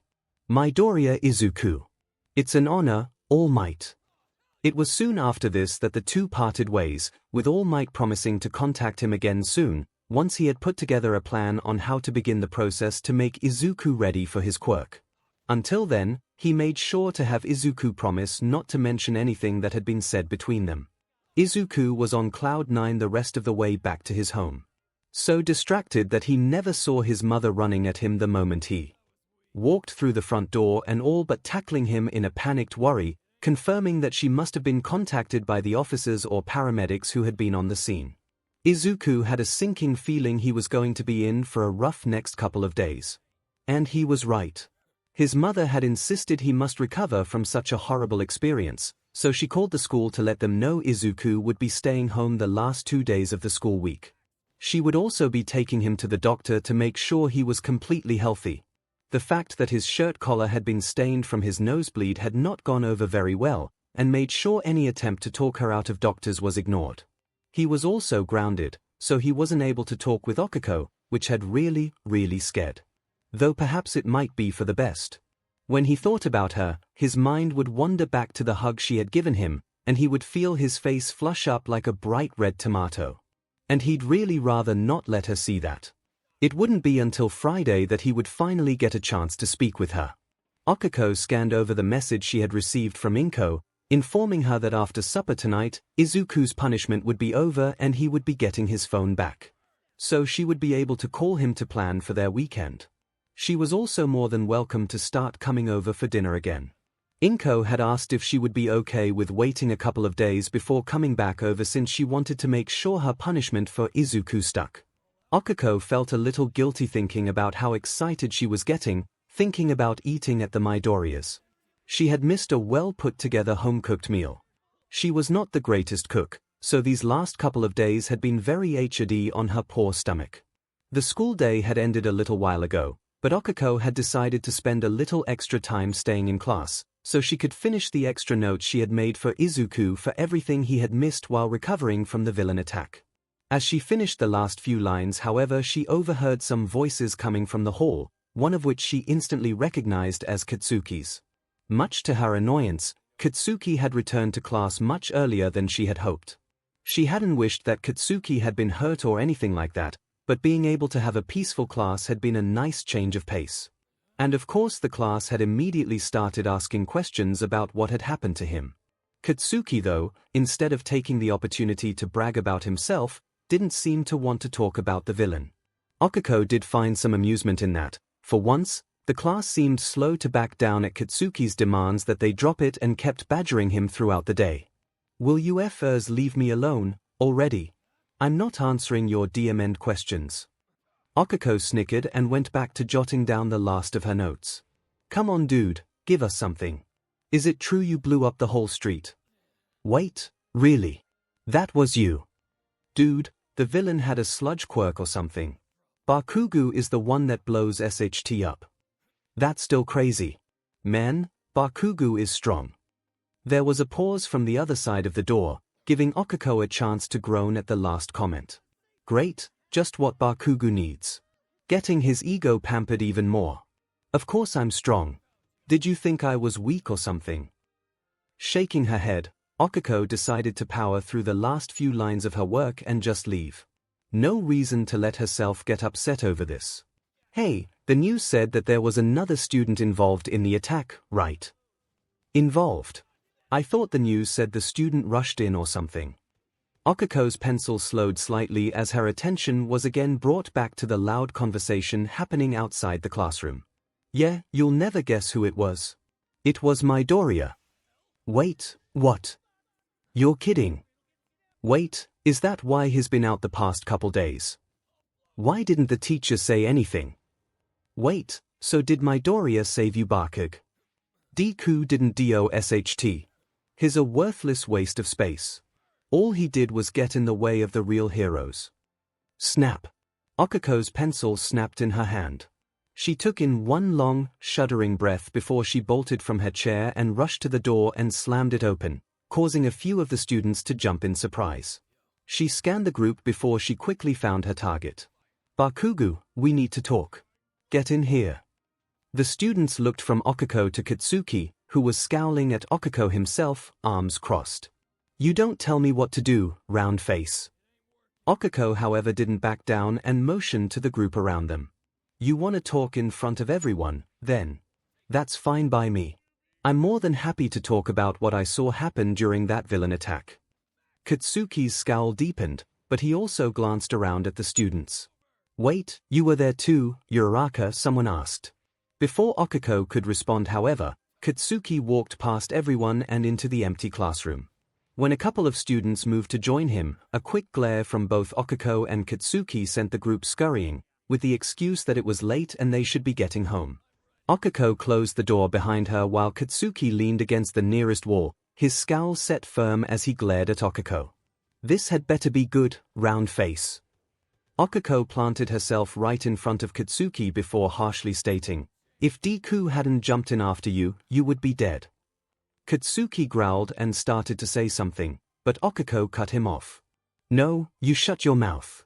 Deku saved your life. I don't care if you don't want to go and admit that to everyone. If that somehow protects that pride or ego or whatever you want to call it, fine. You do what you want. But I swear, Baku, I will not let you drag Deku's name through the mud just so you can save face. He didn't save me. With every word, Bakugo stomped closer to 𝐒𝐴 till they were face to face. 𝐒𝐴 didn't even blink. I was in the crowd, you idiot. I could hear what was going on. The heroes had no idea what to do to save you. They were waiting for someone else to show up. And someone did. All Might. 𝐒𝐴 threw her hands up in frustration. After Deku rushed in. 𝐒𝐴 took a breath, trying to calm herself before continuing, Look, like I said, I'm not asking you to go around praising Deku, even though that's what you should be doing, but, she poked a finger into Katsuki's chest, I am telling you that you will not talk about Deku like you just did to anyone else. Deku deserves. No, he's earned that much from you at least. Katsuki roughly swatted 𝐒𝐴's hand away. I'm not going to do a diamond thing for that liar. Liar. Deku isn't a liar. All of a sudden I'm supposed to believe that worthless ST Deku is able to throw SHT around like he did. Him. Or how about this? When we fell out of the villain, he tried to pass it off that I had done something. I know when I use my quirk. Explain that. 𝐒𝐴 frowned, but couldn't answer right away. It was true that she had watched Izuku do things back then that she hadn't thought were possible for him to do. She had wanted to ask him about it, but was so relieved he hadn't been killed that she had forgotten to ask. I can't. But it's like you said back then. Doesn't matter. He did what he did to save you. You've known him since you were little, right? Do you really think he's capable of putting on an act just to spite you? He's too earnest a person to even try something like that. Katsuki glared down at 𝐒𝐴 before breaking the silence. Are you done? Katsuki turned to leave, but before he reached the door, 𝐒𝐴 said one last thing. Tell me I'm wrong. Katsuki paused, then was gone, slamming the door behind him. Left alone, 𝐒𝐴 collected her things and left as well. As she left the school, she could once again hear a small group of students talking about the villain incident. However, their voices were soon cut off. I told you guys I'm done talking about that SHT, drop it. I don't want to hear it anymore. I'm not answering any more questions about that SHT villain or Deku. 𝐒𝐴 continued on her way, not happy with the current situation, but also not angry like she had just been. It's not much, but I guess I'll take what I can get. Later that night, Izuku bit his lip lightly to stop himself from giving out a happy cheer as his mother handed him back his phone and let him know he was no longer grounded. The past few days, when he wasn't getting checked up on by doctors, he was either cleaning the apartment or studying. At least now it was over. He turned his phone on and scanned through his messages. He gulped as he saw a missed call from the contact Toshi. Thankfully, he'd had a chance to record a new voicemail message stating he was grounded before handing his phone over to his mother. So at least All Might wouldn't think he was ignoring him, he hoped. Good thing I thought to turn my phone off before I gave it to her, too. I can't even imagine what would happen if Mom answered his call. As he hurried to his room, his mother called out behind him, "You should give Uraraka a call. I'm sure she'll be happy to hear from you." "I will, Mom." Once safely in his room, and making sure his door was closed, he quickly tapped the Toshi contact. After only a couple of rings, All Might answered in a bemused tone. "Ah, young Midoriya. Is your incarceration over?" "I'm so sorry about this, All Might. Mom was so worried about me even when I told her I was fine, then she grounded me and I didn't have a chance to call you. She was watching me everywhere I went just in case I collapsed or something." Izuku rambled on as he bowed his head, only to remember All Might was not actually in the room with him. "Don't worry about it, young Midoriya," All Might chuckled. "You should be thankful to have such a doting mother to look after you." I am. I was just worried that I was missing out on my chance to train." "Don't you worry about that. In fact, your timing for calling is perfect. I have just finished my training regimen for you." "You have?" "I call it Aim to Pass, American Dream Plan. We will go into it in more detail when we start your training. Speaking of which, are you now free to leave your home unsupervised?" "Yes. I'm ready to go." "Excellent, then we will get you started right away. I will come to pick you up first thing tomorrow morning." After setting some plans, and Izuku almost swallowing his tongue at how early he was going to be getting up tomorrow, he hung up and sat down at his desk, his excitement threatening to bubble out of him. "I can't believe it. This is really happening. I should probably get to bed early. Don't want to start my day all groggy." Izuku got up and started to get ready for an early night when he suddenly remembered. "Oh yeah, I should give Uraraka a call like Mom said." A few phone taps later, Deku. Izuku gulped as he heard Okiko's voice. Her voice sounds so close. "Hi, Uraraka. Sorry for taking so long to call you. I got grounded when I got home." There was a giggle on the other end, and Izuku felt his cheeks heat up. "Yeah, your mom actually gave me a heads up. You know only being grounded for 2 days is light, right? I'd have locked you away for a week." Izuku groaned in good humor. "I'm so sorry, Mom." "Well, just so you know, I took some notes of what we covered in class while you were out." "Really? Thank you so much, Uraraka." Izuku was so touched by this. He had planned on asking the teacher for some notes when he got back to class. "Uraraka, really, thank you. You're always looking out for me. I couldn't have asked for a better friend." Izuku couldn't tell over the phone, but Okiko's cheeks had taken a rosy hue. She took a couple of seconds to regain her composure before she spoke. It's no big deal, Deku. I was happy to do it. I'll bring you the notes when we meet up tomorrow morning to start our training." Izuku blinked. "Oh, I guess we should set a time to meet up at the beach. What time works for you?" Oh no. Izuku felt his legs give out as he collapsed onto his bed, his hand covering his mouth just in case he suddenly screamed out in horror. "I forgot about our plan. How could I forget? Deku, you still there? I can't believe I forgot. No. What do I do? What can I even say?" "Yeah, I'm here." There was a pause. "Deku, you okay?" No, I'm not. I just completely stabbed you in the back." Izuku felt his chest tighten up as he spoke. "Uraraka, about our plan. I can't tell her All Might is going to start training me. What do I do?" There was a soft gasp on the other end of the phone. "Oh wait, I never asked if you were even okay enough to start tomorrow. I'm sorry, Deku. I shouldn't have assumed like that."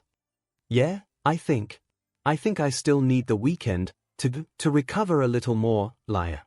Of course. I should have asked you. Oh, and you know what? It wouldn't be a good idea for us to start our training while you have 2 days of school to catch up on. So how about this, then? I'll make sure everything will be ready for us when we start next week. You know, check for anything that might be dangerous. Then afterwards when I come over for dinner, I'll bring those notes and we can work on them together. That way, you won't be behind on Monday. Sounds good. With great effort, Izuku replied, "Thank you, Uraraka. I don't deserve a friend like you. I really don't." "Oh, don't be like that, Deku. Now, I think I'm gonna turn in a little early tonight. I'll see you tomorrow afternoon, okay? Have a good night." "Good night, Uraraka." With a click, Izuku heard Okiko hang up and let his hand fall to his side, holding his phone. It took several tries before Izuku was able to stand and get dressed for bed. "I'm a horrible friend." The next morning, Izuku made sure his mother was still asleep before hurrying out the door. He had left a note saying he would be going out for a bit. He hoped that would be enough so that she wouldn't worry. Once he had made it down to the street, a small truck pulled up to him. He instantly recognized the skinny form of the world's greatest hero and hurried to get in. "Did you have any issues, young Midoriya?" All Might asked as they drove off. Izuku shook his head, but All Might could see the young man was troubled. Nerves, he supposed. Truthfully, it reminded him of himself when he first started training back when he was a young man. "I can see you are troubled, but do not worry. While it's true the start of a journey can be daunting, I have every bit of faith you are up to the task." Izuku was startled by the sudden reassurance and smiled up at the hero. "Thank you." The drive went by quickly, but as All Might got closer to their destination, a sinking feeling began to form in the pit of Izuku's stomach as he started to recognize the area they were in. Dagobah Municipal Beach Park. When All Might pulled into a parking lot and got out, Izuku followed close behind. He stopped a few paces behind All Might as they reached the edge of the beach, overlooking the cluttered and dirty shoreline. All Might surveyed the coast in front of him before asking, "I bet you are wondering why we are here. Well, let me tell you. This will be the site where I will mold you into a vessel for one for all. Do you want to guess how?" Guilt ate away at Izuku as he answered, "Moving all the heavy debris and garbage will help build and strengthen my muscles. And it'll be good community service, too." All Might smirked. "Exactly. You'll get more out of this than just lifting some weights at a gym. Real-world muscle growth. And community service is important, too. So many heroes only care about getting seen stopping villains and the like. It's good to go back to basics, like how it was in the old days." He turned around. "I'm impressed you were able to guess my plan so quickly." He stopped when he saw that Izuku had his head down and was on the verge of tears. "Young man. What's wrong? Is he overcome with emotion?" All Might thought. He knew just from the past couple of meetings that the boy wore his emotions on his sleeve. But just this shouldn't be enough to trigger this kind of reaction. When Izuku finally spoke, his voice was quiet and shaky. "I'm a terrible friend." "Hey." All Might, Izuku took a breath before he tried again. "A while ago, I met the first friend that I've had in years. She reached out to me and stood up for me when everyone around me either didn't care, or were the ones causing me all my troubles. She saw that I was in trouble, and she was there for me." Izuku paused as he collected his thoughts. As he spoke, his voice lost its stutter, becoming more clear. All Might said nothing, allowing Izuku all the time he needed. "When we met, she was the first person I felt I could tell my dream to. That even with my weak quirk, I still was going to become a hero. She didn't laugh or tell me that it was impossible. She actually told me that it was her dream to become a hero too. She'd actually moved away from her parents, all so she could be closer to UA. On that day, we decided that we would work together to help each other get ready for the entrance exam. We'd work on mock exams, study pro heroes, and start looking up places where we could start working out." All Might raised an eyebrow, beginning to understand the situation a little better. "We had trouble finding a good place to train. They were either too expensive or the people around were a little too intense for comfort. Then, a few days before you saved me, we decided to go for a walk after visiting our last gym. And we walked by here. We talked about how sad it was that the beach was in such a sorry state.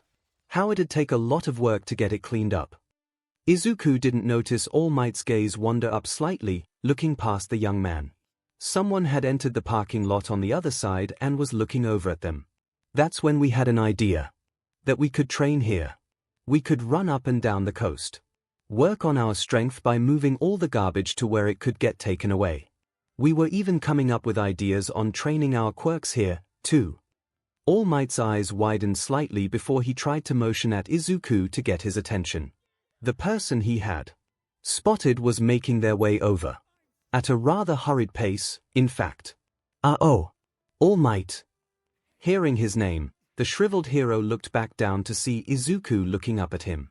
A mixture of different emotions all fighting to burst from the young boy. Guilt, remorse, determination, hope, fear. All Might, last night, after I had called you and you let me know you were going to be picking me up this morning, I called my friend and I had to lie to her. Today was going to be our first day here.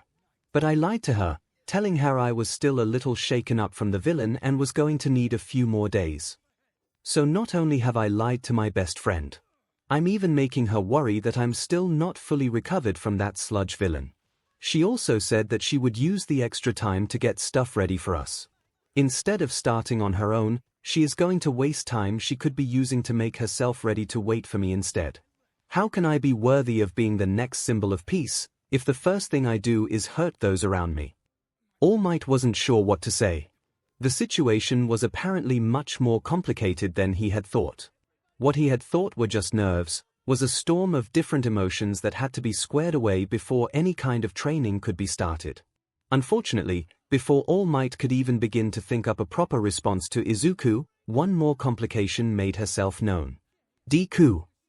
Izuku's eyes went wide, and he quickly whipped around. Uraraka.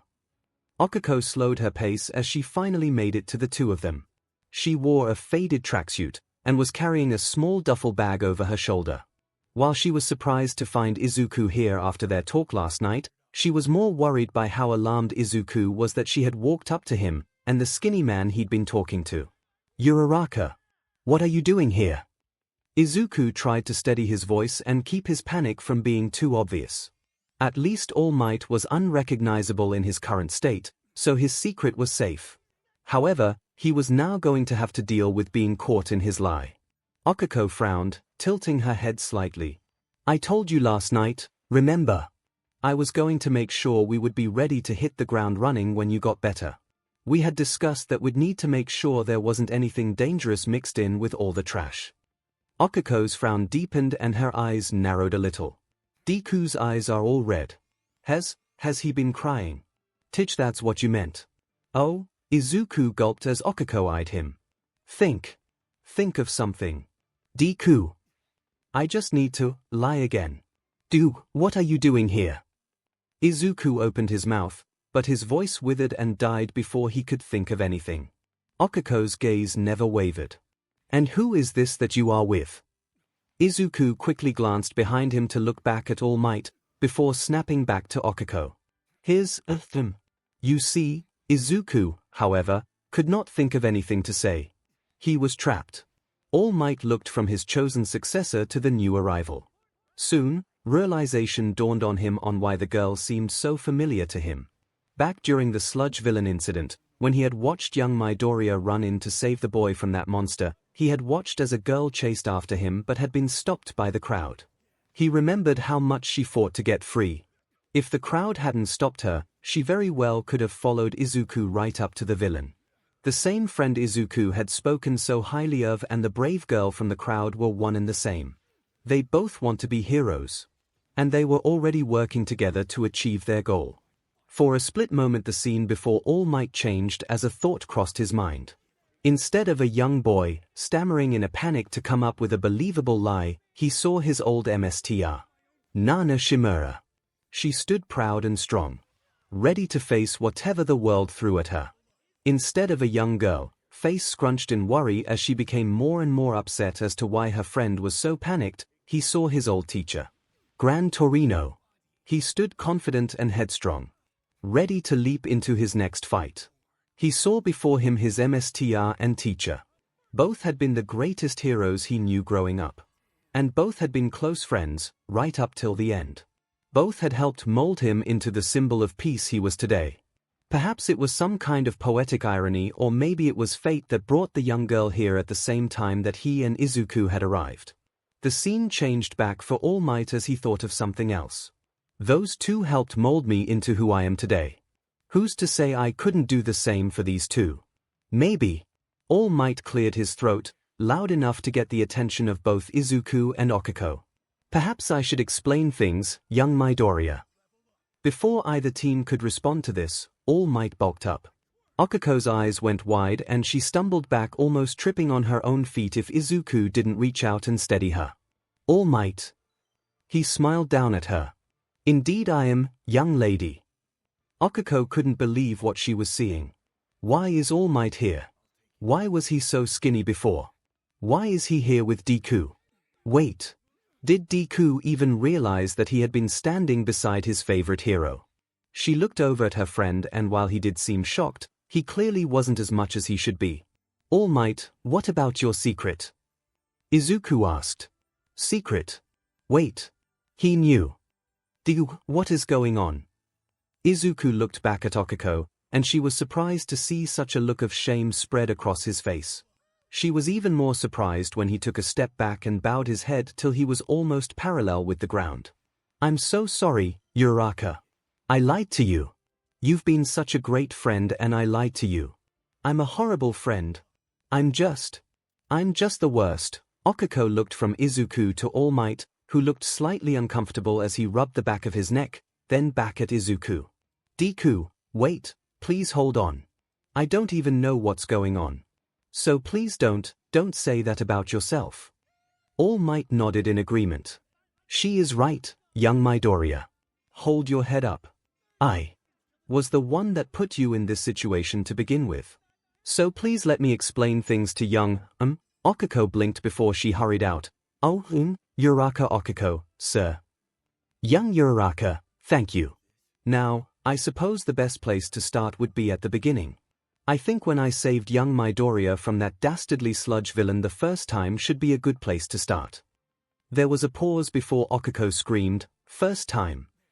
All Might gave a small nod before he told the story of his first meeting with Izuku.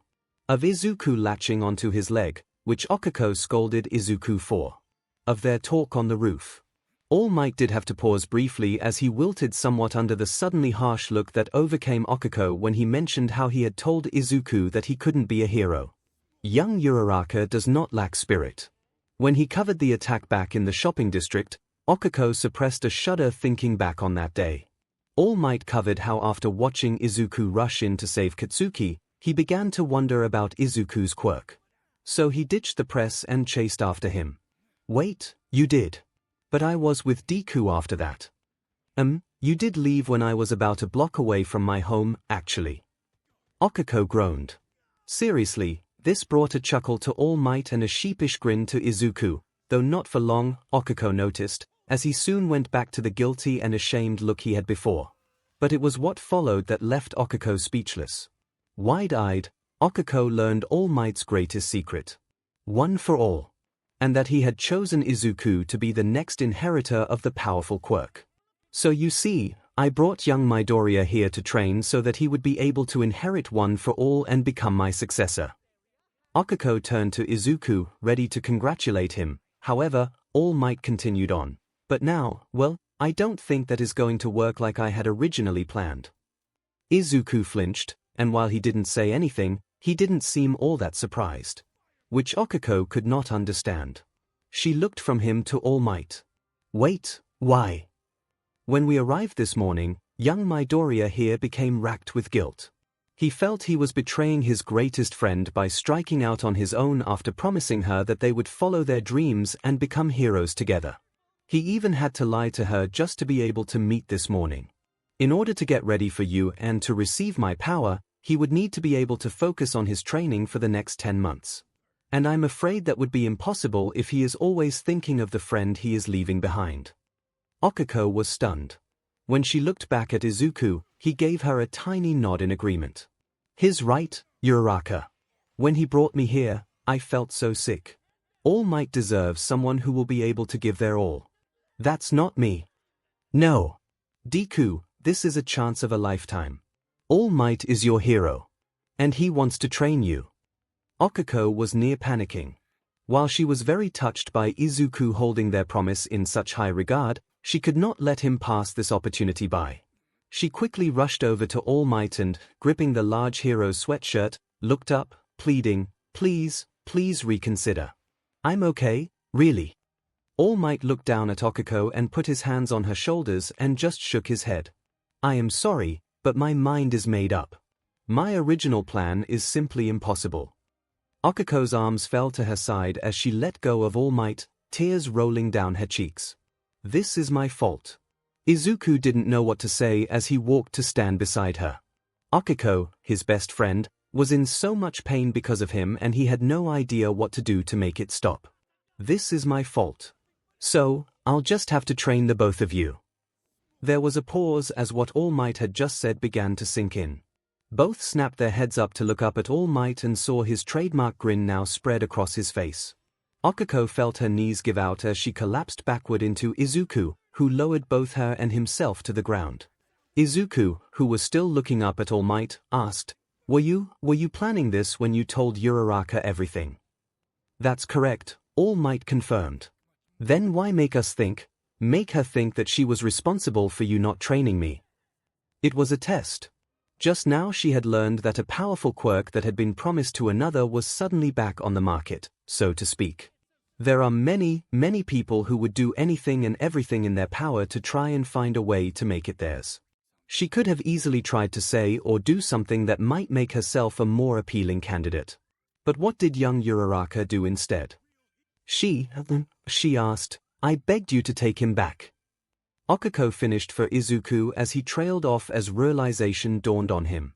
All Might nodded. "That's correct. Putting others above yourselves is a key part of being a hero. And I don't think you even considered trying to see if you could take his place. Did you?" Okiko just shook her head. "No, sir. And let's not forget your actions from before, as well." "Hey." All Might knelt down next to Izuku and Okiko. "While young Midoriya's action back then was what led me to choose him as my successor, I do remember something else that happened that day as well. You, young Uraraka. I saw you doing everything you could to chase after this young man. I was so scared I wasn't really thinking." All Might glanced over at Izuku. "Both of you that day exhibited something that all the greatest heroes talk about when they speak of their youth. At some point in their lives, their bodies moved without them realizing it." Okiko shook her head, her mind racing as she came to terms with what was happening. The more she did, the more excited she became. "I'm going to get trained by All Might. I never dreamed something like this could happen. I have no excuses now. Mom, Dad, just wait a bit longer. Soon you'll never have to worry about money ever again. You'll be living the easy life." Okiko glanced over at Izuku expecting him to be just as excited as she was, but was surprised to see that the same gloom from before had not disappeared from his eyes. "Deku. This is great, right?" Izuku smiled, though it wasn't as bright as she was used to. "Of course, Uraraka. I can't even begin to say how happy I am, but," he lowered his head again, "this still doesn't change the fact I lied to you, Uraraka. You know I don't blame you for that. I'm not angry with you, so please stop worrying." But Izuku began, but Okiko cut him off. "And it's not like you could tell me the truth if I had asked you. All Might trusted you with an incredible secret. So you couldn't just say to me, 'Oh, sorry, but I'm going to go train with All Might instead,' now could you?" Izuku was quiet as he thought about that. It's true, he had been so caught up in what he had done, and not the why. We both know the secret now, but I'm sure All Might doesn't want us going around telling people about this. Either about his quirk, or that he's going to be training us. That means we are gonna have to come up with some cover stories. So, you really didn't do anything wrong, Deku. So please, don't look so sad. I will say though, young Midoriya, the way you hold your friendship with young Uraraka in such high regards, tells me I have made the right choice in picking you. Your character is without question, truly heroic." While most of the gloom had left Izuku, she could see a few specks left, so Okiko added, "If it's still bothering you though, then make it up to me. While we train, I want you to give it everything you have, just like I will. Do that, and we are even. Deal?" She reached out her hand for Izuku to take. She watched as the last bits of gloom and doubt evaporated away, and a large smile, a real and bright smile, crossed his face. He reached out and took Okuko's hand firmly. Deal. All Might looked between the two, and knowing he had done the right thing, stood up and clapped his hands together. Excellent. Excellent. You two are going to be the heroes people remember for generations. But first, we need to get started. Now then, stand up, you two. We only have 10 months before UA's entrance exam. We don't have time to waste. Month the 1st of April. After reaffirming their dream with each other and some encouraging words from All Might, Izuku and Okuko were ready to begin their first day of training, or so they thought. By the end of their first day, both quickly realized what they thought was training was vastly different than what All Might considered training. Izuku was feeling this difference as he groaned, digging his hands and feet into the sand as he tried to pull himself forward. Wrapped around his shoulders was a large pair of ropes tied to a large, heavy fridge that he was trying to pull up to a parked truck to get removed from the beach. To his side, he could hear Okuko gasping for breath as she ran back and forth from a large tire pile, taking one out to carry it out of the beach and up the street to get picked up by the street cleaners. All Might paced around them, either taking notes down on Okuko for her own modified workout plan or offering encouragement whenever he felt either of them had started to slack off. After one last futile tug, Izuku collapsed on the sand, gasping for breath. All Might looked up from his notepad. Hey now, do you think you have time to be lying around? It's really heavy, All Might, Izuku gasped out. All Might chuckled. Really? If you are having this much trouble just moving a fridge, you'll never be ready to inherit my power. One for All needs a proper vessel. But you said I was worthy to inherit it. Izuku would have sounded desperate if he wasn't still trying to catch his breath.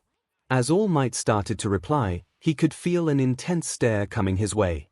Glancing to his side, he caught Okuko observing him and giving Izuku a worried glance as she picked up another tire to carry. As she ran by him, he continued to speak to Izuku.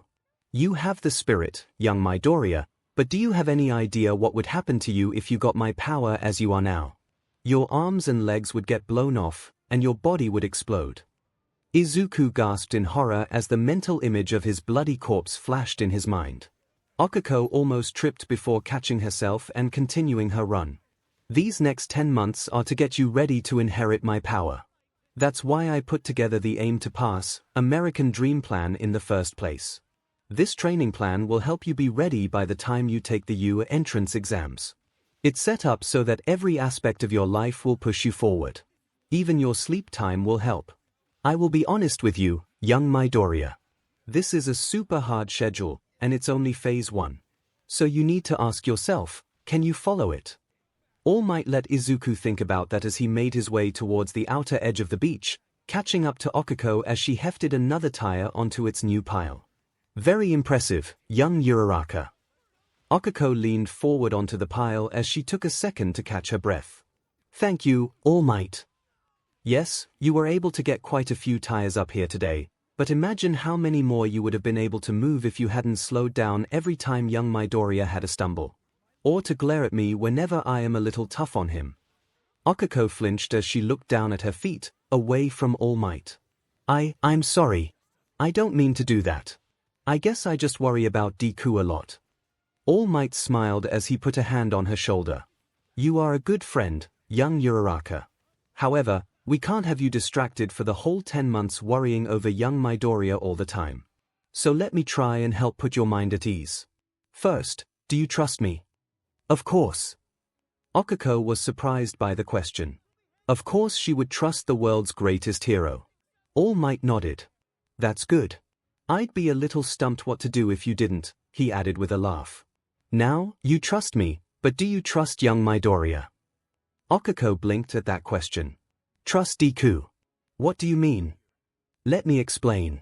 For these next 10 months, I'm not just going to be training young Midoriya's body to become the next vessel for One for All. I will be training his mind to overcome all the mental blocks he has. So he'll be able to use his own quirk better.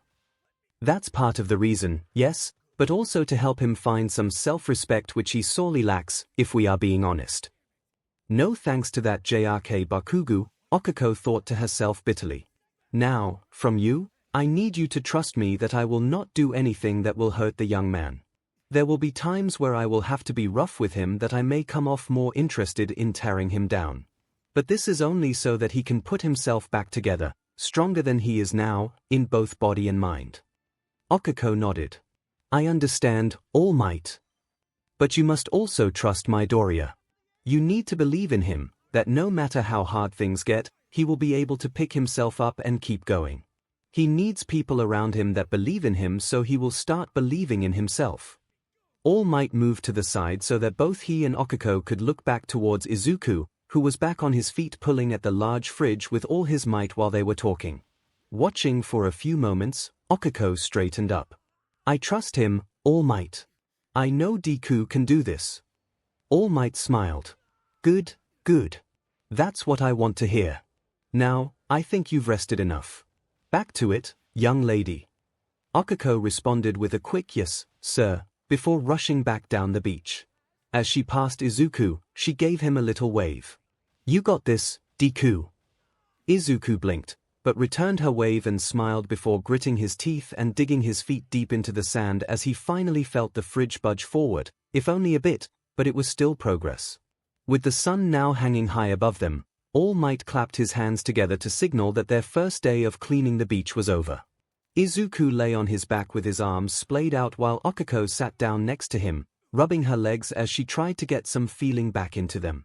All Might, now back to his smaller form, handed them both some water before he took a seat in front of them. A very good first day. I am impressed with both of your drives. Both 𝗂𝐭𝐾𝐲 and Izuku mumbled something close to a thank you as they gulped down their water. Now before you two head off, I want to go over your workout plan. Fortunately, for now, you two will be able to use the same plan, so here you go. Give it a good look over. Come tomorrow you both will be following that plan to the letter. Handing them the stack of papers, 𝗂𝐭𝐾𝐲 held them so both she and Izuku could read them. Flipping through the pages, both Izuku and 𝗂𝐭𝐾𝐲 came to the same conclusion. This was going to be hell. Well, Izuku began. UA is the hardest school to get into. So we'll just have to work that much harder to get ready. It is the school that All Might went to, so it's gonna be worth it. 𝗂𝐭𝐾𝐲 chuckled. You are such a fanboy, Deku. Skimming through a few more pages, she pulled out a sheet with a list of meals on it. Wow, this is a lot of food, though, you are going to need that fuel, young Uraraka. Without it, you won't have the energy to do this training. Don't worry, Uraraka. I'm sure convincing Mom to make all this for us won't be too hard once she learns it's for our training. All Might frowned. On the subject of your mother, have you thought about what you will tell her? Izuku sat up so he could look directly at All Might. I have. At least for now, anyway. I think I'll tell her that Uraraka and I are going to be following a program I found to do our training and leave it at that. Honestly, I don't know if I could keep track of anything more complicated than that. All Might nodded. Considering how quickly you folded this morning, that may be for the best. 𝗂𝐭𝐾𝐲 snickered while Izuku looked away bashfully. I bet if your mom did find out, she would have a heart attack. Izuku agreed. I know she worries about me a lot. Whenever I talk about being a hero, she looks a little scared. I want to try and keep her happy as long as I can. And you, young Uraraka? What will you tell your parents? The whole reason I moved out here was to get ready for UA. So I can just tell them I'm training and not have to worry about it. No news is good news in this situation. With that settled, All Might stood up and pulled out his keys as he got into his truck. Well then, I will see you two tomorrow morning, bright and early. Both Izuku and 𝗂𝐭𝐾𝐲 waved as All Might drove off. When he was out of sight, 𝗂𝐭𝐾𝐲 helped Izuku up. Come on. We still have to go over everything you missed from school. We should be able to cover it today. Yeah, sounds like a plan. Thank you, Uraraka. Izuku and 𝗂𝐭𝐾𝐲 collected their belongings and began their jog back to his house. Month the 2nd of May. From Izuku's point of view, he wasn't sure if either he or 𝗂𝐭𝐾𝐲 were having a rougher time at the moment. After a month of pure physical hell, All Might had added on a new part to their training. They were working on their quirks. I knew this was coming, But it doesn't make it any easier, Izuku thought to himself as he continued the simple but grueling task ahead of him. To his side was a child's play pool, and all he had to do was fill it with water from the ocean. Simple, in theory. But All Might had given him strict rules to follow. He must use a small coffee mug to carry the water to the pool, which was several yards away from the shore. He had to stay next to the pool while doing the training, and he was not allowed to ever touch the cup with his hands. The only way he could move the cup was with his quirk. With a small groan, Izuku reached out with his hand, willed the cup forward until it was over the open water, and slowly began to lower it down until it was fully submerged. Gritting his teeth, Izuku pulled the cup up and out of the water. His body trembled and his head throbbed as he brought the cup back towards himself, careful not to let any of the water splash out until the cup hovered over the pool beside him. With a slight tilt of his hand, the cup was emptied, and Izuku took the chance to catch his breath as he looked down into the water. At least I can actually do the training now. That first day was so embarrassing. I couldn't even lift the cup at first. I'm just glad All Might was so understanding. And when I was able to lift it, Uraraka was so happy. Izuku smiled at the feeling of actual pride he had felt while they had congratulated him. A sudden loud crash broke Izuku from his thoughts. Turning to his side, he winced as the abandoned car's Okiko had been floating crashed into the sand. Soon afterward, Okiko stumbled into view, holding her stomach before she heaved over. Izuku quickly turned away, but he could still hear Okiko vomit up her breakfast. No, now that I'm thinking about it, Uraraka is definitely having a rougher time. When she was done, Izuku shouted over to her, "Are you okay?" She gave him a shaky thumbs up as she used a small towel to wipe her mouth before standing up. After taking a deep breath, she began to walk around each car, touching them and floating them up as she went back to her training. Izuku couldn't help but smile. No matter how hard things got, Okiko kept working at it. I wonder if she realizes how cool she is. She's going to be so strong when this is over. After catching himself staring for a bit too long and feeling his cheeks heat up, Izuku refocused on his own training as he once again pushed the cup out towards the ocean. A few hours later, with the sun beginning to set, All Might stood over both Izuku and Okiko, who were both collapsed on the sand and trying to recover from their day of quirk training. Izuku was busy rubbing his head with one hand and pinching his nose closed with his other. Okiko was curled up and clutching her stomach, trying to keep the little sips of water she had just finished from coming back up and joining her breakfast and lunch, which was splattered all over the sand. "Kid," All Might began as he took a seat next to Izuku, "you keep bleeding like that, and I might think you're copying me." Izuku smiled despite the splitting headache he had. "It's not that bad, really. I think I only lost a pint today. Plus, there are worse things I could be doing than copying you, All Might." All Might chuckled. "As long as you don't get as skinny as me, you should be fine." While they laughed, Okiko groaned out her disapproval. "I swear, you start vomiting BLD, I'm retiring you and taking one for all myself." Izuku rolled over, slowly as to not worsen his head, to give Okiko a lopsided grin. "Maybe you should work on your own vomit issues before judging me and my bleeding." Okiko's cheeks puffed in a playful pout. "I know where you live, Deku. You be nice about my vomiting. Besides, you're out for the count, while I'm just resting. I'm fine." "Really?"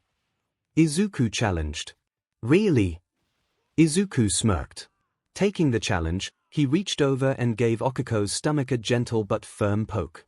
Okiko dry heaved as she clutched at her stomach. "Deku, I swear I'll throw up on you next time.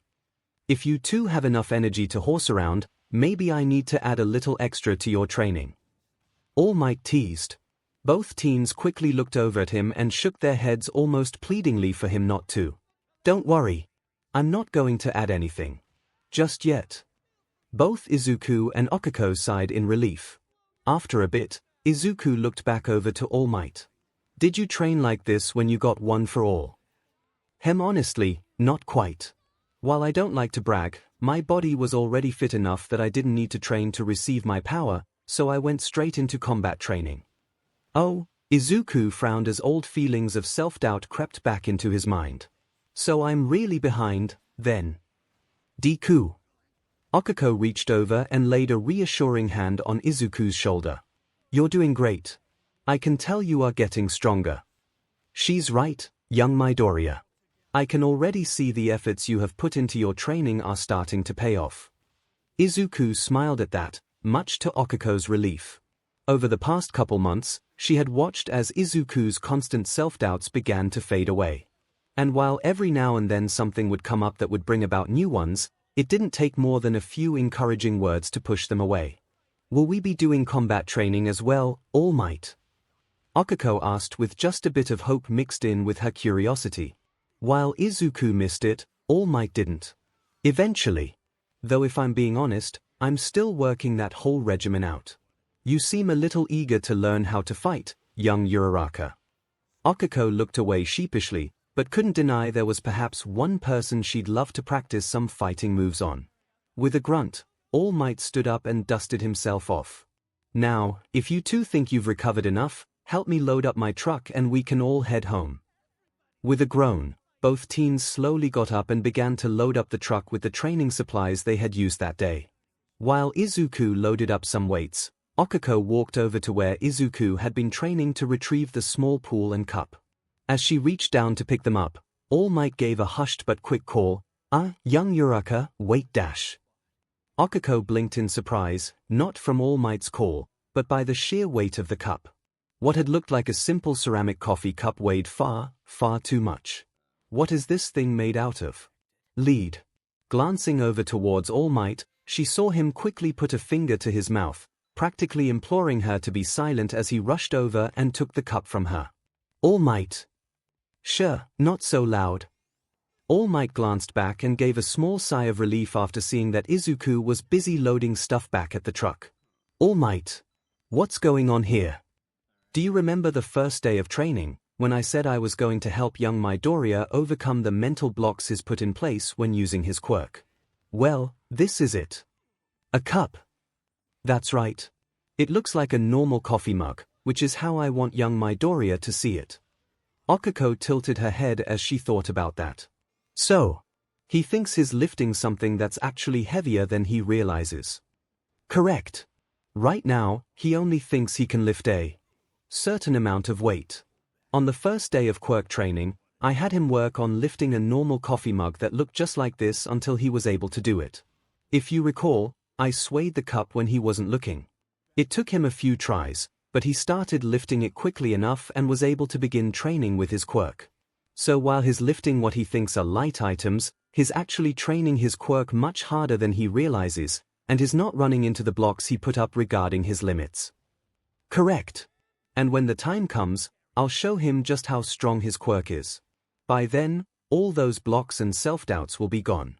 But he must not figure this out before then.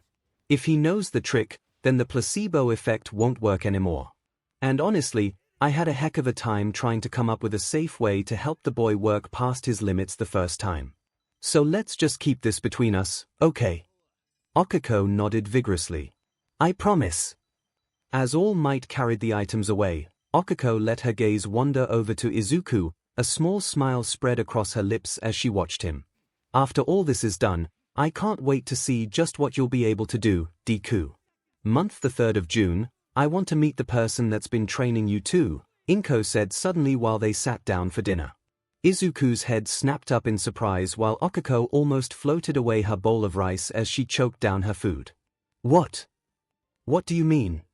Inko gave Izuku a leveled look. "Izuku, did you really think you'd be able to keep something like this a secret from me?" Izuku glanced over nervously towards Okiko, who gave him a look that screamed, "Don't look at me." Inko took a bite of her food before reaching down underneath the table to pull out a small stack of papers, which both teens recognized as their older workout plans from the last couple of months. "You two have only ever shown me the meal plans you had been given. If I had seen the rest of this earlier, I would have wanted to meet your trainer then." Despite the serious situation they were in, Izuku at least could breathe easier now that his mother did not know he was being trained by All Might. "Still, this isn't exactly great, either. I thought I was being careful to keep Mom out of the loop. I guess I got careless." Mom. Why are you suddenly so concerned? Uraraka and I are doing just fine." You two for a while now have been training non-stop, and lately I've been getting more and more concerned. You both seem to be pushing yourselves so hard. And now that I know what you two have been doing, I want to make sure you aren't doing anything else that could get you hurt. Or that someone isn't pushing you two too far. There was a moment's pause as 𝐭 looked from Izuku to 𝗂𝐽𝐽, both teens growing more uncomfortable under the woman's stern gaze. Finally 𝗭𝐭 said, "So, why don't you invite him to dinner, then? That should give him ample time to explain things to me. I'm sure your trainer would be able to make it tomorrow. Right?" From 𝗭�'s tone, both teens knew she wasn't really asking. Izuku quickly excused himself and hurried to his room. Closing the door behind him and grabbing his phone, Izuku frantically pulled up All Might's contact number and mashed the call button. As soon as he heard it stop ringing, he did not give All Might a chance to even say hello before blurting out in a loud whisper, "All Might, you need to come over for dinner tomorrow. 𝗵𝗲 no stuff no." On the other end of the line, All Might blinked in confusion. He waited a few moments until he finally heard Izuku stop breathing so hard. "Young Midoriya, I am going to need you to take a breath and try that again." Now, from the top, after taking a few deep breaths, Izuku tried again. "My mom found our old workout plans you'd given us. Up till now I've only given her the meal portions you wrote out for us. So after reading through it she's worried it's a bit too much for us, so she really wants to meet you to go over it." "She does. She wants to meet me." "Well, not you in particular. She wants to meet our trainer." I still haven't told her that you are training us. So would you be able to come for dinner tomorrow?" "Tomorrow? That's very short notice. My mom also wasn't very happy we kept this from her. She's worried Uraraka and I are pushing ourselves too much. Or really, I think she's worried you are pushing us too much." All Might frowned. "I suppose I was a little too distracted by their strides in their training, and I may have overlooked how their training might appear to others from the outside. She's not going to take no as an answer here, is she? All right, I will be over tomorrow." "Thank you. However, I still believe we should continue to keep our more sensitive secrets from her." Before Izuku could respond to that, All Might quickly continued, "Let me add, it's not that I do not think your mother is trustworthy. I've had many friends over my time as a hero that I have trusted my life to, but at the same time, I've never told them about my power. I've wanted to, but once a secret is known by a few, it doesn't take much for it to spread. A couple people here or there adds up after a while, young Midoriya." Izuku found himself nodding, even though no one else was in the room with him. "I understand. Then what should I tell her?" "Let her know I will be over for dinner and am more than happy to address any concerns she may have. Besides that, leave the rest to me. I'll have a good story and everything ready for tomorrow." 𝗂𝐽𝐽 numbly took another bite of her dinner as she and 𝗭𝐭 sat in silence. It took a considerable amount of effort not to stare towards Izuku's room.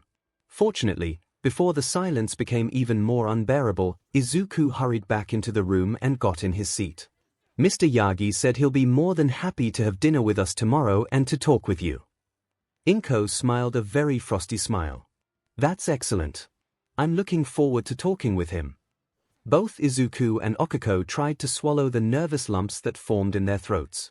Neither of them were looking forward to tomorrow's dinner. The next day was clouded with a haze of distractions for the two. Neither 𝗂𝐽𝐽 nor Izuku could focus on their schoolwork or their training that day, which All Might had been absent for. Izuku got caught by their teacher muttering under his breath as he went over everything that could go wrong at dinner. 𝗂𝐽𝐽 had drifted out over the open water while practicing floating herself, much to her soaked dismay. Now, much to their chagrin, the day was over and they sat alone in Izuku's room, waiting for All Might to come over. "So," 𝗂𝐽𝐽 began, "you don't have any idea what All Might is planning?" She already knew the answer, but the stifling silence was beginning to take its toll on her nerves. Izuku sat quietly on his bed, giving no sign that he had even heard her. 𝗂𝐽𝐽's fingers drummed softly on Izuku's desk. The soft tapping almost echoing like drums in the silence. "I'm sure we're overthinking this. It's going to be fine." More silence, and no reaction from Izuku at all. 𝗂𝐽𝐽 watched Izuku carefully. She could tell this dinner was making him nervous. It made her nervous too, but she knew something else was eating away at him. Every once in a while throughout the day, she would see a look come over him, a look she remembered him having the morning they had started training. Deku, what's on your mind? Nothing. You know, if there's something bothering you, you can talk to me. Again, nothing. Okay, no more nice girl. I'm done with this silent treatment. Just need to get some kind of reaction from him. 𝐒𝐭𝐻 rubbed her chin before a slightly wicked thought crossed her mind. It was cheap and dirty, but Izuku was not leaving her much choice in the matter. 𝐒𝐭𝐻 was not going to just sit in silence when she knew something was bothering her friend. Getting up, 𝐒𝐭𝐻 made her way over to stand in front of Izuku, and bent down slightly so that she was leaning next to his ear. Deku, 𝐒𝐿𝐻 started, making her voice as sickly sweet as she could, I can't hide my feelings for you anymore. I love you. 𝐒𝐿𝐻 paused and then added, huskily, and I want to kiss you so much it hurts. There was a pause over a few heartbeats as 𝐒𝐿𝐻 waited to see if her words would finally get a reaction out of Izuku and break him out of his silent stewing. Much to 𝐒𝐿𝐻's delight, she soon got her wish. Izuku's head snapped up fast enough that 𝐒𝐿𝐻 was worried he'd have whiplash. His eyes went wide and his face turned several shades of red before settling on a shade not unlike a ripe tomato. He leapt up, tangling himself in his bedsheets in the process, and tumbled to the ground in a stuttering mess. Uraraka. You, kiss. You dash. 𝐒𝐿𝐻 doubled over in a fit of laughter, unable to hold herself back from Izuku's priceless reaction. Izuku soon clamped his mouth shut and glared daggers at 𝐒𝐻. That was mean. After finally getting her laughter under control, 𝐒𝐻 sat down on the bed and offered Izuku a humorous but genuine apology. Sorry. But you didn't leave me much choice. Izuku huffed as he got up and plopped down next to her, cheek puffed out slightly in a pout. I think I prefer when Kaken bullies me. At least with him, he just goes for the kill. You are way too creative. 𝐒𝐻 scrunched her face in disgust. Please don't compare me to Bakugo. She rubbed the back of her head briefly. I am sorry. I probably shouldn't have teased you like that. No kidding, Izuku replied, but without any real bite to his words. While his face was still flushed, he was at least smiling, much to 𝐒𝐻's relief. So, Deku, you have something on your mind. You've been really out of it all day. Izuku's smile dropped as he slumped down and let out a sigh. Maybe. Honestly, this has been bothering me for a while now, but I've been so focused on stuff like school, or our training, or studying for the written exam that I've been able to kinda put it out of my mind. But now that All Might is coming here, it's kinda front and center. Makes it hard to focus on anything else, really. Do you want to talk about it? Yes. I think. Izuku answered while nervously twiddling his thumbs. It's kinda hard to put into words. 𝐒𝐻 waited patiently as Izuku collected his thoughts before he turned to look at her. You know, I've wanted to be a hero ever since I was a little kid, right? Yeah, I've seen the baby pictures to prove that. Izuku groaned but continued on. And now, I'm taking real strides to make that dream a reality. In ways I couldn't have ever imagined. 𝐒𝐻 smiled. Yeah, I bet getting trained by All Might really is a dream come true for you, here. I'm not just getting trained by All Might, though. I'm also getting trained with someone who's now my best friend. 𝐒𝐻 nudged Izuku in the side softly. Careful there. I might think you're putting me and All Might on the same level. I am. Izuku stated matter-of-factly. Wait, what? Izuku smiled sadly. It's true I always wanted to be a hero, but I also wanted a friend. Growing up, no one wanted to risk Kaken coming after them too, so everyone just ignored me or joined up with him to get on his good side. So I never really had friends. But now, just like how I could never have dreamed I'd be training with All Might to become a hero, being friends with you, Uraraka, was something I could have never dreamed would have happened. All at once several thoughts and feelings rushed through her, how sad and lonely Izuku must have been growing up, how the temptation to see just how high she could throw that 𝐔𝐬𝐽 Kitsuki into the sky was starting to get very, very hard to ignore. And while these thoughts rushed through her, Okiko felt a few butterflies flutter in her stomach as she was suddenly keenly aware of just how close she and Izuku were sitting next to each other, on his bed no less, and how much warmer it had gotten in the small room. It sounds like you're getting everything you could want, Deku. Izuku nodded. Everything is going so well, or at least it was. I'm sure All Might will be able to handle this, Deku. He'll get your mom to not be so worried about everything. He'll get mom to trust him, and us too. Yeah. It'll all work out.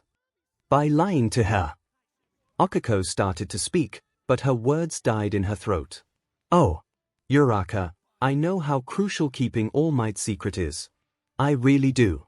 He trusted us with something so important, and I would never think about betraying that trust. I know how important keeping one for all to ourselves is. Izuku tapped his forehead lightly. I've drilled it into my thick skull just to make sure I don't screw up and let something slip. To become a great hero, I have to keep this a secret. Izuku lowered his hand and placed it on his chest over his heart. But here. I can't help but wonder, for me to become a great hero, do I have to become a bad son? Deku, Okiko whispered, at a loss as to what to say. When I think about it, Okiko thought sadly, Deku wears his emotions on his sleeve. He's so earnest and open about everything. Keeping secrets like this really does go against his very nature. Reaching out, Okiko took Izuku's hand into hers and gave it a gentle and firm squeeze. Deku, the fact that you are so worried over this tells me all that I need to know. A bad son wouldn't be worried about what his secrets were doing to his mother. You are a good son, and a good person, for that matter. Don't let anyone tell you different. Especially yourself. Izuku smiled and unconsciously moved his other hand to fold over Okiko's. That being said, Deku, Okiko continued, one for all is All Might's secret. And it's up to him when and who gets to learn it. Like you said, we have to respect that. We have to keep it secret. With a nod, Izuku agreed. I know. I really do know that, Uraraka. However, Izuku blinked as Okiko continued on. When it becomes your secret, then you'll get to be the one that decides who knows what. When it becomes my secret. Oh. Izuku's face lit up as it came to him. I never thought of that. One for all is going to be mine, isn't it? Okiko nodded. Yes, it is. But until then, we have an important responsibility. We have to make sure All Might knows he put his trust in the right people. Right? Izuku agreed. I can do this. All Might trusted me. I won't let him down. When the two heard a knocking coming from the front door, they both snapped out of their trance. Both looked down and, seeing that they were still holding hands, gasped before letting go of each other, blushing and laughing nervously. Izuku stood and quickly composed himself, at least he hoped he had. Let's go. I'm sure that's All Might. Don't want to leave him outside too long.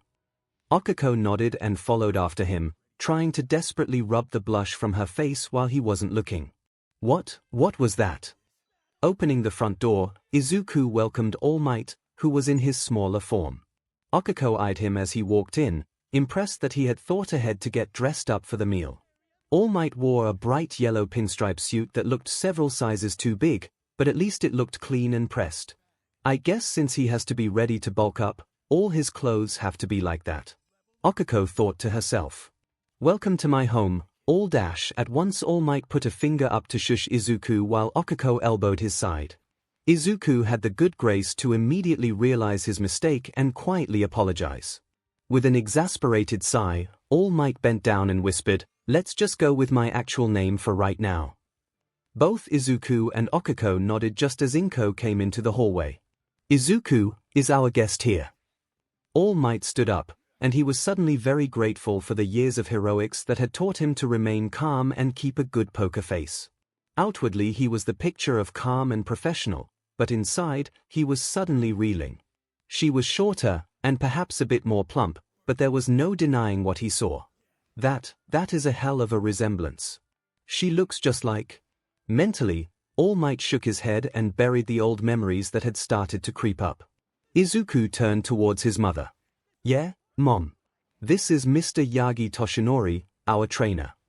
𝐭 smiled as she welcomed All Might into her home, though Izuku could see a coldness behind her eyes. Welcome to our home, Mr. Yagi. I'm so glad to finally get a chance to meet you. Scary, all three thought. For All Might, it became clear he was in an uphill battle for sure. Bowing his head slightly, he replied, "Thank you for having me. I'd hate to think I've been troubling you.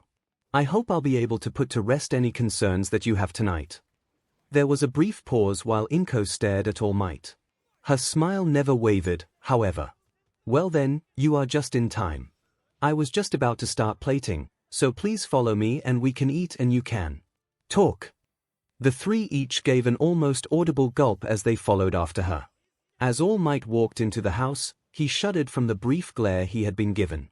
And I thought Aizawa had a mean stare. For the first few minutes of dinner, 𝐭 made polite small talk with Izuku and Okiko, asking about their day, how school was going. While they talked, All Might was left to sit in relative silence as he waited for his turn. "She definitely has no issue making sure I know my place here. I'll get my turn when she says so, I guess. So, Mr. Yagi." Upon hearing his name, All Might snapped to attention. "Yes, And here we go. Please, tell me about yourself. I would very much like to hear how you got to become a trainer for potential heroes. I'd also love to hear about how you came to know my son and Okiko." Yes, of course. I actually have something I would like to give you before I start, which I hope will explain my job a little better." Reaching into his coat, he pulled out a small business card and a sealed envelope, which he handed over to 𝐭. "This card is..." 𝐭, despite herself, had a startled stumble as she looked over the card. "You work for All Might's hero agency." All Might nodded but refrained from speaking, letting 𝐭 look over the card before moving on to the envelope. Opening it, 𝐭 pulled out a folded-up letter and carefully began to read it over, her eyes lingering on the signature and seal at the end. "This is a reference letter signed by the principal of 𝐻𝐸, Mr. Nezu." Izuku started to lean over to try and read the letter too, but a quick under-the-table kick from Okiko got him to straighten back up. She leaned over and whispered, "Maybe let all Mr. Yagi finish before you do something to blow his cover." Shrinking down into his seat, Izuku nodded in agreement. 𝐭 gave the letter one last look before folding it up. "These are impressive credentials. But I find it difficult to believe that you can work at both these places when they are so far apart. And I am still interested in how you met my son and Okiko. You are of course welcome to call the number on the card if you wish to confirm my employment. My work at 𝐸, however, will be a bit more tricky, as I don't technically work there. My involvement is more unofficial. I was honestly lucky the principal was willing to write out that little referral letter, to be honest." 𝐭 frowned lightly. "Unofficial. So you are not a member of their staff, then? A better term for me would be talent scout." "Oh. Working at such a high-profile heroes agency gives me a unique perspective on what qualities make a good hero. So you had me use my unique perspective to look out for young talent with special qualities that might fall through the cracks and go unnoticed. And when I find potential students who I believe have the unique qualities to become great heroes, I make sure they are ready for the exams." All Might watched as 𝐭 mulled over his explanation. "So far, so good. And how does someone like you end up meeting my son, then?" "Honestly, by pure chance. A few months ago, your son was involved in an incident with a dangerous villain." Everyone at the table frowned as that memory was brought up. "I was in the crowd that day, and I saw young Midoriya rush into that situation to save his friend." Okiko coughed, shooting All Might a quick frown. "To save his classmate. So my son rushing into danger like that was the special quality that you noticed?" "Ah, yes." 𝐭 let her gaze shift over to Izuku. "That special quality got him grounded, Mr. Yagi." "As it should have. But when you break it down to its simplest form, being a hero is rushing into dangerous situations. And both young Midoriya and young Uraraka displayed this tendency that day." 𝐭 blinked and turned to look at Okiko in surprise. "Wait, what does he mean, Okiko?" Looks like they hadn't told her that fact. Whoops, All Might thought to himself sheepishly. 𝐒𝐻𝐾o fidgeted nervously as she explained. I was there too. During the villain attack. When Deku rushed out, I sorta chased after him. The crowd of people grabbed me before I could get him, though. 𝐭𝐸 sat there stunned for a moment as several emotions flashed across her face. Well, thank goodness that they did. You could have gotten hurt. It's just, I was worried about Deku. I guess I wasn't really thinking, 𝐒𝐻𝐾o explained. 𝗵𝐻𝐸's eyes started to brim with tears. Well, thank you for worrying about him. And you, Izuku, you mustn't make your friends worry like that. Izuku gave his mother a nervous smile. I know, Mom. Uraraka already made me promise not to do it again. Well, at least there's that. After a few more moments, 𝗵𝐻𝐸 turned her attention back to All Might, who had kept quiet as the three had talked. Please, go on, Mr. Yagi. All Might noted that some of the frost in her voice was gone now as he continued. Of course, Mrs. Midoriya. Upon seeing the young man's bravery, after the incident, I decided to see if the two had any longing to enter into the field of heroics. Fortunately at the time, they were discussing how they planned on training together to prepare for the entrance exams. After explaining who I was and hearing my pitch to help them train, they took me up on my offer. Since then I've been helping them get ready to enter UA. Okay, 𝗵𝐻𝐸 began as she mulled over All Might's story. But let's talk about this training, then. I've only just yesterday finally seen the regiment that these two have been doing, and I can't help but feel it's too much. All Might nodded slowly before he leaned forward. Not to sound condescending, but are you aware of what awaits your son at UA? 𝗵𝐻𝐸 frowned. Do you mean the entrance exam? Yes, UA has a rigorous entrance test that it uses to select its students. And while I personally feel it's limited in scope, that doesn't change the fact that it relies heavily on a student's combat potential. Which, and I mean no offense, your son was lacking to an extreme degree when we started. Izuku groaned in embarrassment while 𝗒𝐻𝐾o stifled a laugh. All Might looked over at 𝗒𝐻𝐾o and added, Don't laugh too hard, young Uraraka. You were just as bad. 𝗒𝐻𝐾o blushed and shot Izuku a quick dirty look, which clamped his mouth shut before he could say anything or laugh at her as well. Still, how much combat potential would a new student need at that point? It's only an entrance exam. They have to fight a horde of giant robots. Oh, what's more, the students are split into large groups, so not only are they supposed to destroy these robots, but they are competing against each other to see who can destroy the most. 𝗵𝐻𝐸 sat in silence as she mulled over everything she had heard.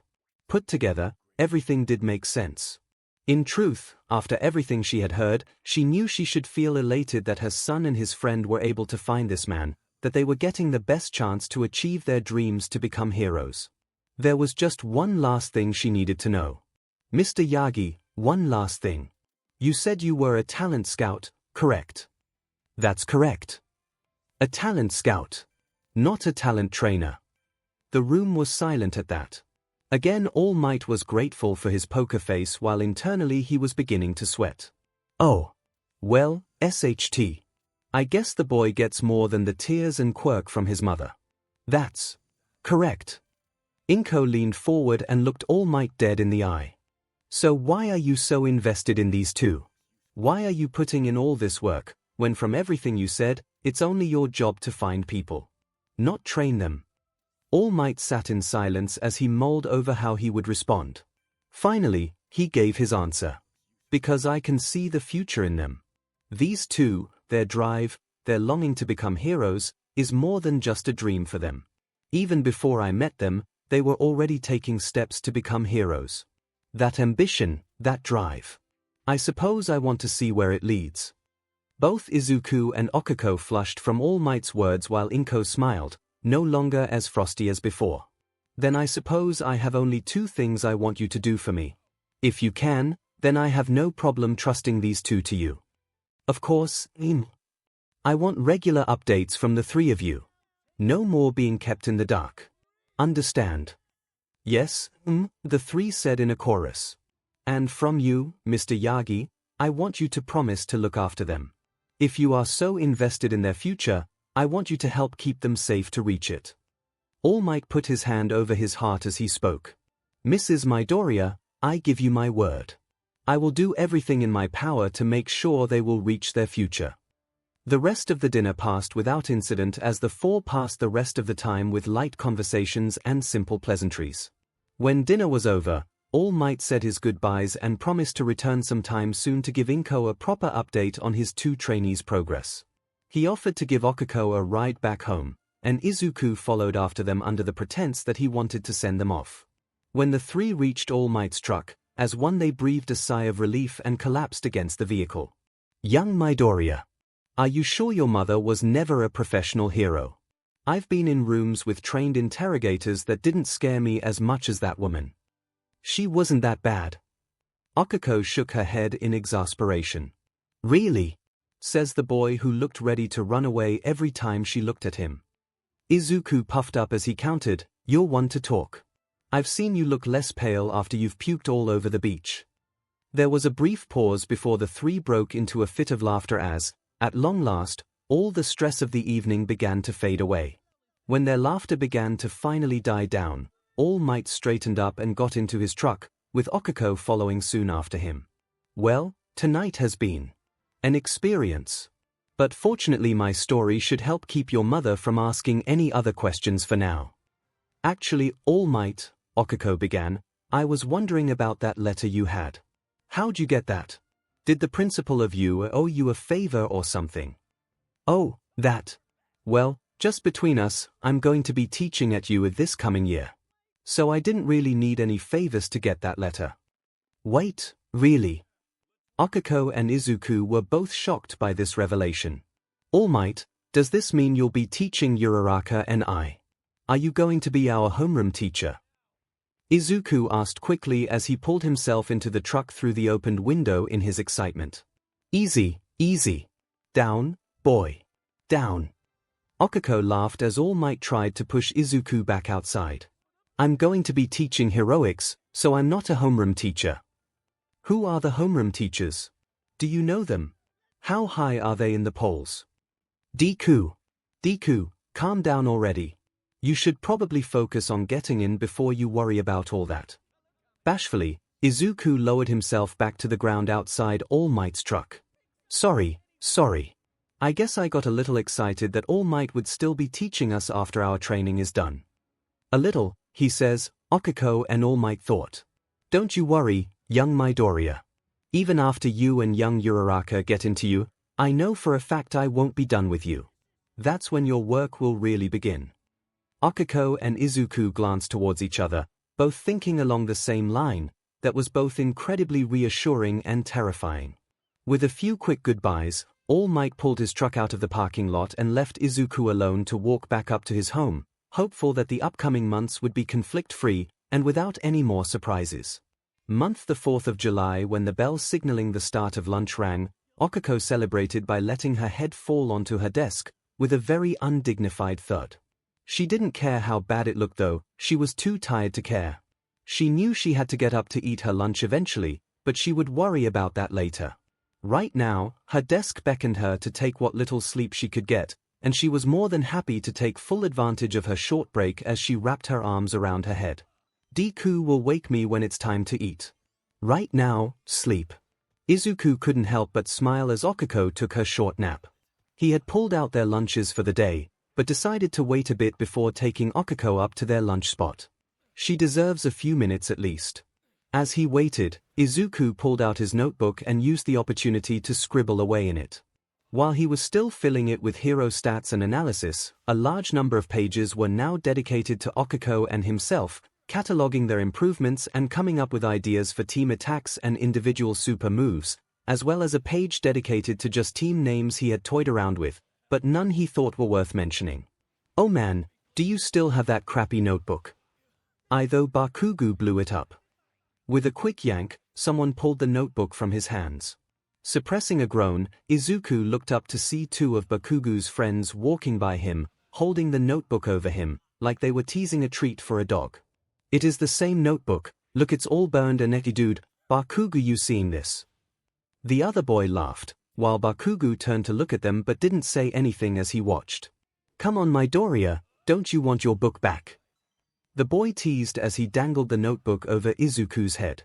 The other boy laughed to the side, unaware that Okiko, who was no longer feeling sleepy, was looking right at him from behind her arms.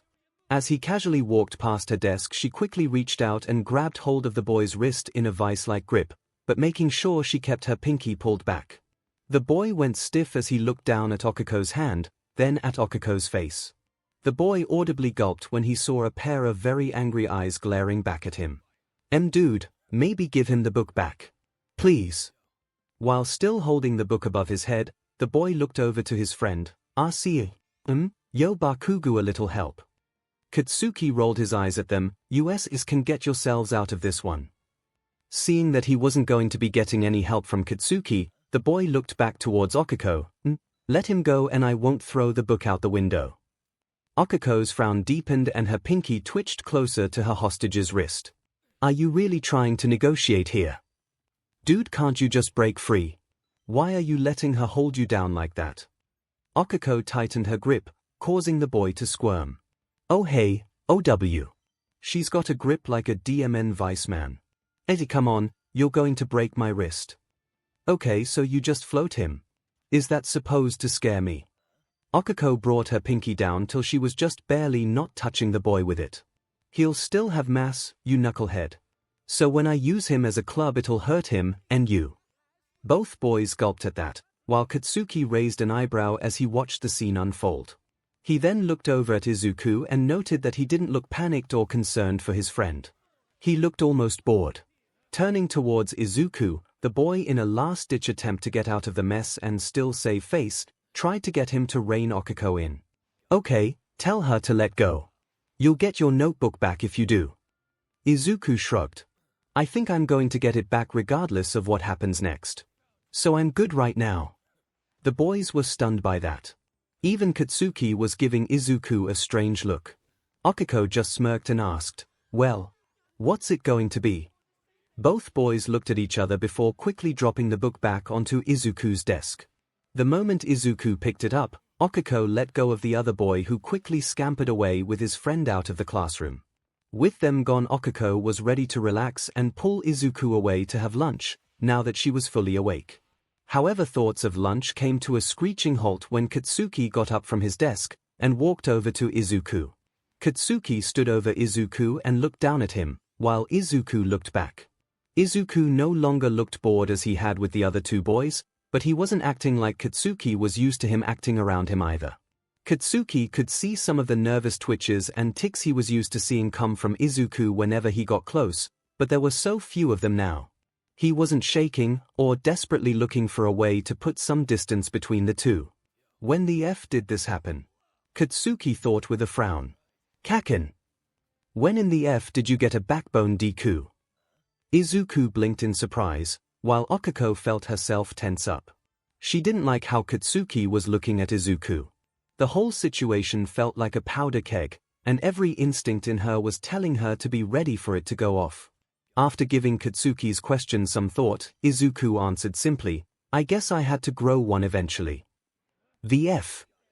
Katsuki wasn't sure why, but that response just sessed him off even more. Deku shouldn't have any backbone. He's a worthless extra. Where is this coming from? Katsuki's eyes then fell onto the notebook Izuku had held against his chest before he looked back at Izuku and stared him down. Why do you still have that? I thought I made myself clear. Right. Much to Katsuki's surprise and anger, Izuku didn't shrink away from Katsuki's glare. Izuku gulped as he tried to find the right words to say, but he was struggling. He might not be running away in fear from his old friend turned bully, but that didn't mean he still wasn't intimidated. Okiko, however, had had enough of Katsuki's intimidation of her friend and stood up. Back off, Bakugu. He doesn't owe you any kind of explanation. Katsuki let his eyes shift over to Okiko as he removed his hands from his pockets and let them hang at his side as a few small explosives crackled in his palms. Okiko didn't back down and let fingers brush against her chair, each pad making contact while she leaned on it, not letting Katsuki know if it was floated or not. Before either student could call the other's bluff, Izuku cut in, Kaken, stop, please. The pops coming from Katsuki stopped as Izuku once again had his undivided attention. I don't know why it bothers you so much, but I've been trying to improve myself. I can't stay the way I was back then and expect to accomplish anything. I want to be better, that's all. Izuku paused briefly before gathering the rest of his courage and adding, to be more like you. There was an almost physical shift to the atmosphere in the room after that as both Katsuki and Okiko looked at Izuku. Okiko looked completely flabbergasted while Katsuki looked ready to burst. What the F? Be like me here. Fat chance you little SHT. Though that last thought lacked the usual conviction Katsuki was used to having. And that fact unnerved him enough to want to get out of the room. You want to waste your time trying to do the impossible. Fine. I don't give a SHT. You improve yourself to your heart's content. It doesn't change a thing you worthless shitty Deku. You are an extra and will always be an extra compared to me. Got it? Nothing you do will ever matter. Katsuki turned away and stalked towards the door of the classroom, stopping only briefly to look back at Okiko, and you pink cheeks, keep pushing and I'll show you I got no problem fing your SHT up even if you're a thing chick. With that said, Katsuki left, slamming the door behind him and leaving Izuku and Okiko alone in the class. Izuku sighed, well that could have gone a lot worse. You really shouldn't push him Uraraka. He might actually call your bluff one day. Under her breath, Okiko growled out, what bluff? Here. Did you say something Uraraka? No, I didn't. Okiko's voice was still sharp as she quickly tapped her fingers together and let her chair come to rest back on the floor. Now that that's over with, let's go eat. I'm getting pretty hungry. As Izuku started to get up from his desk however, Okiko interceded. Hold it Deku. We need to talk. Izuku blinked. What? Now? Right now? Okiko's curt response left no room for debate on the issue, Izuku recognized. So he quickly sat back down. Okiko frowned as she collected her thoughts, while Izuku squirmed in his seat, growing uncomfortable from the sudden seriousness emanating from Okiko. Are you mad at me? Okiko shook her head. No. I'm not mad Deku. You haven't done anything to make me mad. Oh, because you seem mad. I'm not mad at you, Okiko corrected. I'm mad at what just happened. At this whole situation. Izuku could only shrug. It's just the way things are. It's not great sure, but I guess I stopped caring about it some time ago. Deku. Okiko tried not to let her growing frustration get pointed towards Izuku as she looked at her friend, clearly not understanding how he could think like that. How can you just accept that? Maybe back when we first met I could understand you wanting to keep your head down. But now, I know how far you've come in your training. You could easily deal with this and nip it in the bud. Because what they do to me doesn't matter Uraraka. I know who I am, and who I am working to become. Some teasing from some guys that are that immature isn't going to change that. Okiko wasn't entirely sure how to respond to that. She was of course happy that Izuku had found a sense of self-respect. That had been one of the main goals of the training that All Might had mentioned to her back when they started, but it also led into her biggest issue she had with everything that had just taken place. Are you really trying to become more like Bakugo? Rubbing the back of his head, Izuku answered with a sheepish, yes. Okiko slammed her hands onto her desk, startling Izuku with her violent outburst. Why? Why would you want to be anything like that JK? I'm not saying he doesn't have his issues Uraraka. And I'm not saying I want to be exactly like him, but he does have good points. I can't believe I'm hearing this from you Deku. You've told me how he's gone out of his way to make your life miserable since you were kids. Years of verbal and physical abuse, and you're going to defend him with, he has good points. Uraraka, I'm not pretending that all those things didn't happen. But like you said, I've known Kaken for years. I've watched him grow and get stronger day after day. He has an amazing quirk, is a natural when it comes to combat and he has so much confidence in himself. None of those things makes up for anything he's done Deku. No, it doesn't, but I know that I need to have those qualities in order to become a great hero. Okiko was about to say something, but decided against it. Instead she let Izuku continue with his explanation. At least that way, she thought, she would know exactly what she was dealing with. I know I lack those qualities.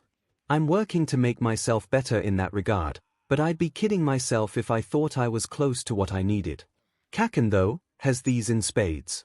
So if I can be more like him in those regards, then it'll help me overall be a better hero. It'll help me surpass him when the time comes.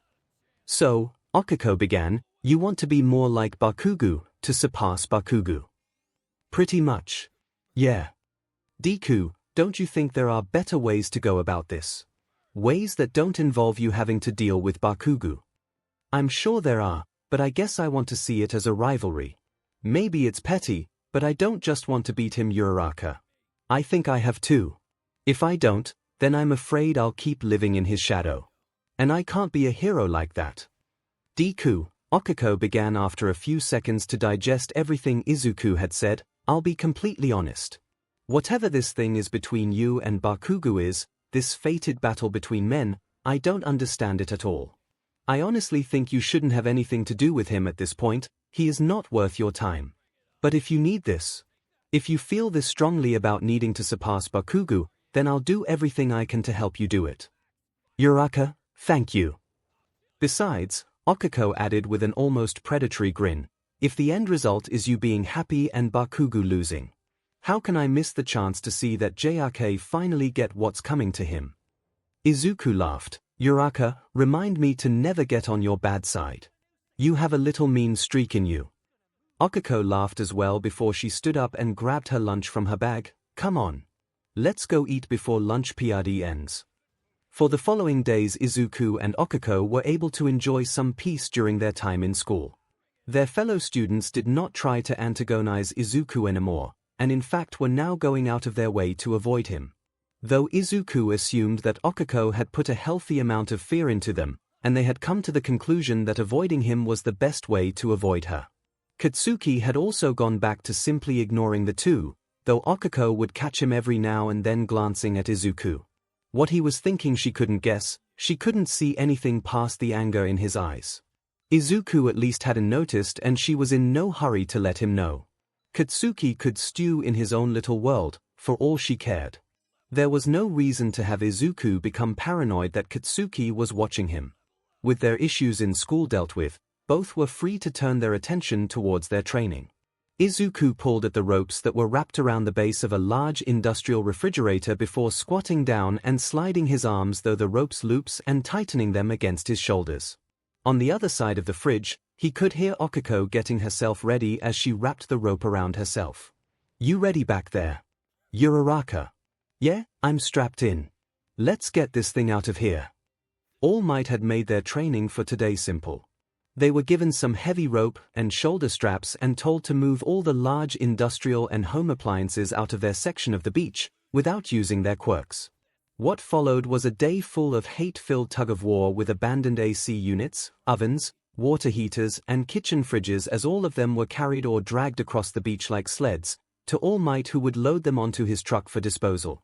With the sun low in the sky, and their legs burning from their work, both teens were ready to remove the last obstacle in their way and go home. Okay, on 3, we lift. Right. On 3, got it Deku. 1, 2. Both Izuku and Okiko pulled their ropes tight as they tensed up and took deep breaths. 3.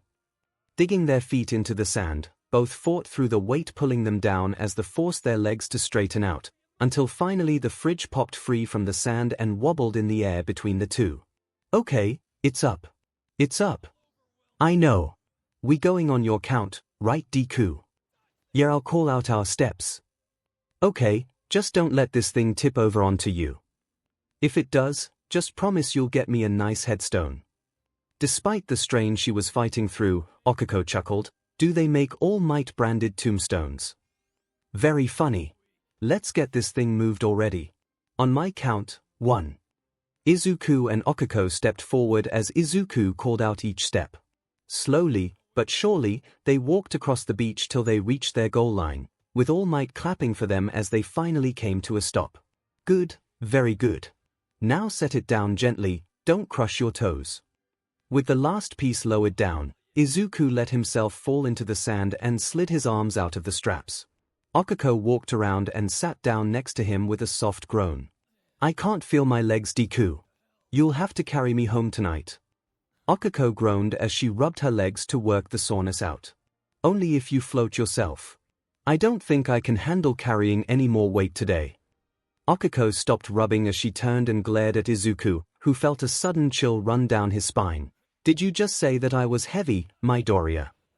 While 𝗧𝗂 frantically backtracked his statement, All Might lifted the last appliance and loaded it onto the truck. Shrinking down, he reached into the front and pulled out some water for the two. Come on you two, I'll give you a lift back. I think you both earned a little break today after all the work you put in. Cheering their good luck, 𝗧𝗂 and 𝐭𝐼𝐲 stumbled into the truck and relaxed as All Might drove them away from the beach. The drive back was quiet and uneventful, with 𝗧𝗂 and 𝐭𝐼𝐲 enjoying their chance to rest. When All Might pulled into the parking lot of the building, 𝗧𝗂 looked over at his mentor, confused as he had assumed All Might would just be dropping them off. Are you coming up with us? 𝗧𝗂 asked. I figured I'd take the chance to speak with your mother some. Give her a quick update on how you're doing. Nothing major. Oh, okay.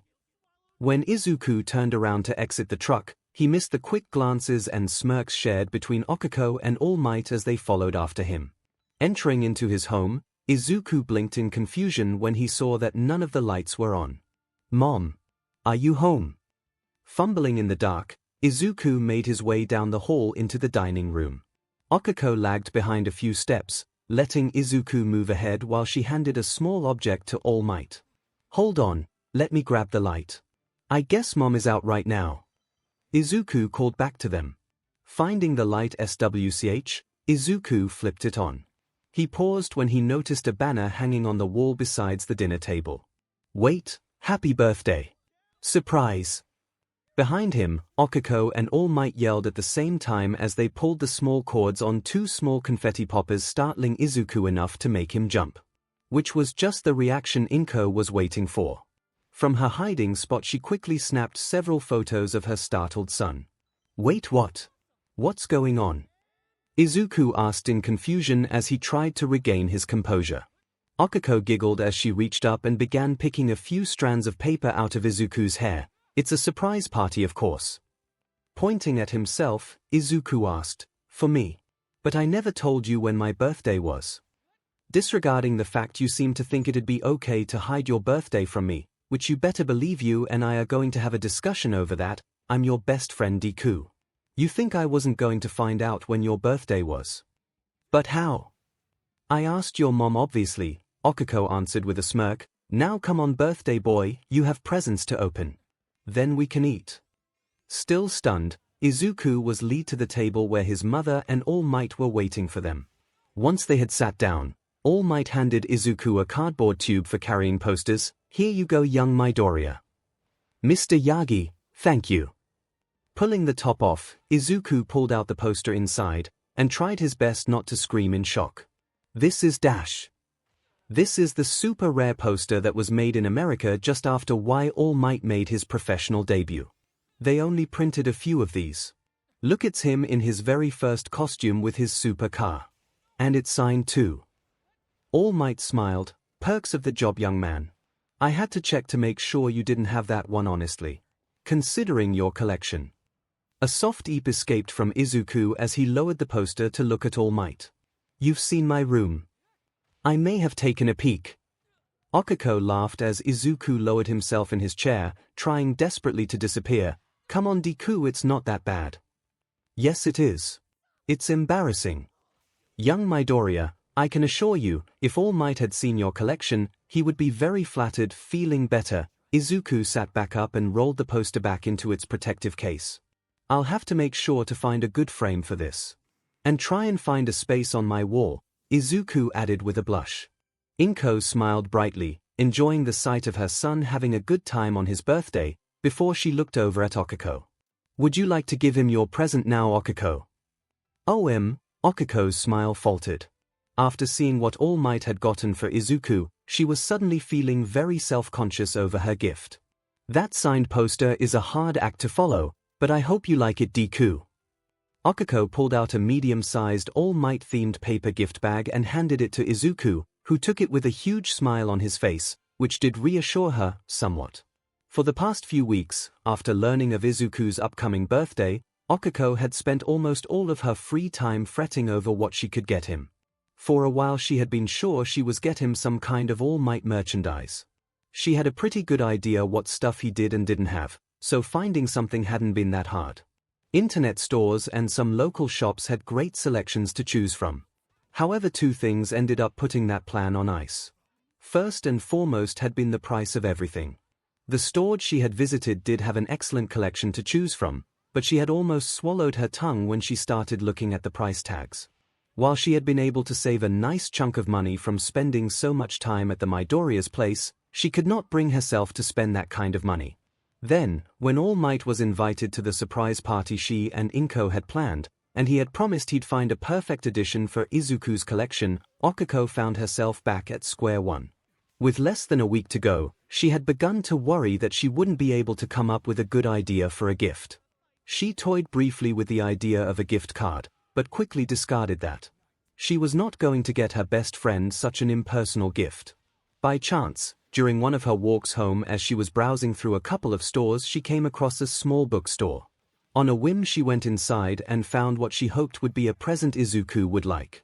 Izuku reached into the bag and pulled out Okiko's gift. A new notebook. It was bigger than his old one, and thicker too, with a hard leather cover. It was the kind of notebook you could see an important businessman, like an executive, have, except for two key features.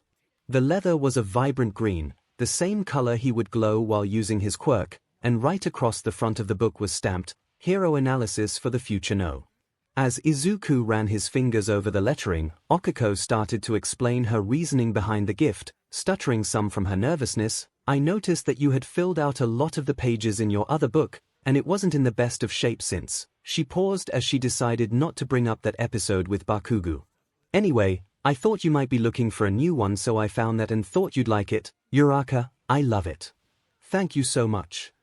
Izuku cut in excitedly, startling Okiko from her nervousness. "You do? Of course. This is perfect. I can't wait to start filling it out," Izuku said with a huge smile. Relief washed over Okiko and she returned Izuku's smile with her own. "Well, happy birthday, Deku." Later that night, after everyone had gone home, Izuku sat at his desk with his new notebook opened, busily writing in its first entry. A knock on his door grabbed his attention as Inko peeked in. "Izuku, make sure you get to bed soon. You still have your training tomorrow morning. Mr. Yagi wants to make sure you and Okiko work off all that cake you two ate." "I will, Mom. I just want to start this before I go to bed." "Okay, just not too late." As she started to leave, Izuku called out, "Wait, Mom." "Yes. Thank you for telling Uraraka about my birthday." Inko smiled. "Well, she did come to me asking about when it was. Luckily she thought of it before it was too late." She paused before asking, "Izuku, why didn't you tell her before?" Izuku shrugged. "I guess I didn't think it was something that important." "Well, I'm glad you have someone around that clearly thinks different. She really cares about you, you know." Izuku blushed and desperately waved his arms around, as if to ward off the implications of his mother's words. Uraraka is my friend. My best friend. Don't go acting weird about it." With a chuckle, Inko said her goodnight to Izuku and closed the door behind her, leaving Izuku slightly flustered. After regaining his composure, he went back to his work, wanting to finish the first page before bed. Okiko's entry. The next day Izuku smiled brightly as he jogged down the street in the early morning. Ever since last night he couldn't help but have a little spring in his step. It had been far too long since he had a friend wish him a happy birthday, much less buy him a present. Actually, when was the last time anyone besides Mom wished me a happy birthday? I think Kaken came over, but that was when we were still really little. And still friends. Izuku shook his head to dispel the depressing thoughts, before he found himself thinking back to Okiko and her gift. Okiko's bright smile filled Izuku's memory and he couldn't help but smile to himself. She really put a lot of thought into what to get me. I have to make sure I do the same for her, but I have no idea how to shop for a girl. Suddenly Izuku was pulled from his daydream when a girl rushed past him, brushing him aside as she hurried by before quickly turning a corner and disappearing down an alleyway. Izuku blinked but quickly found himself getting pushed aside as some guys, who looked a few years older than him, rushed by. "You see which way that chick went?" "Yeah, she went down here." The boys smirked. "Awesome, looks like she wants to have some privacy." The group snickered before they entered the alley and disappeared. Izuku regained his bearings before glancing towards the alleyway.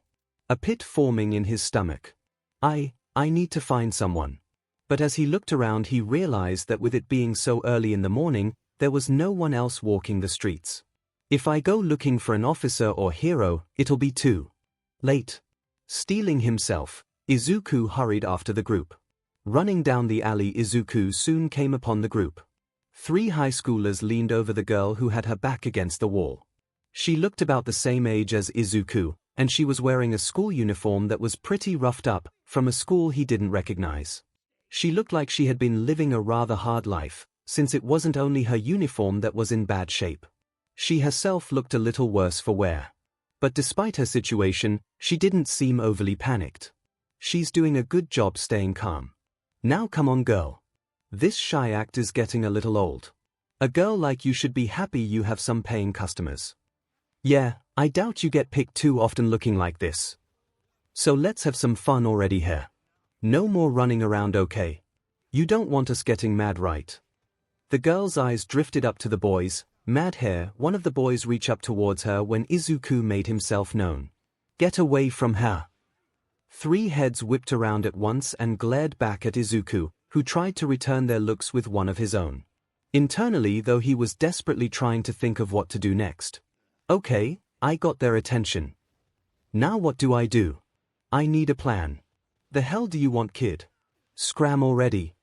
Izuku shook his head and kept himself planted. "No. I'm not leaving you alone with her. I just need to reach her and pull her out of here. I don't need to win a fight. Just escape back out into the street."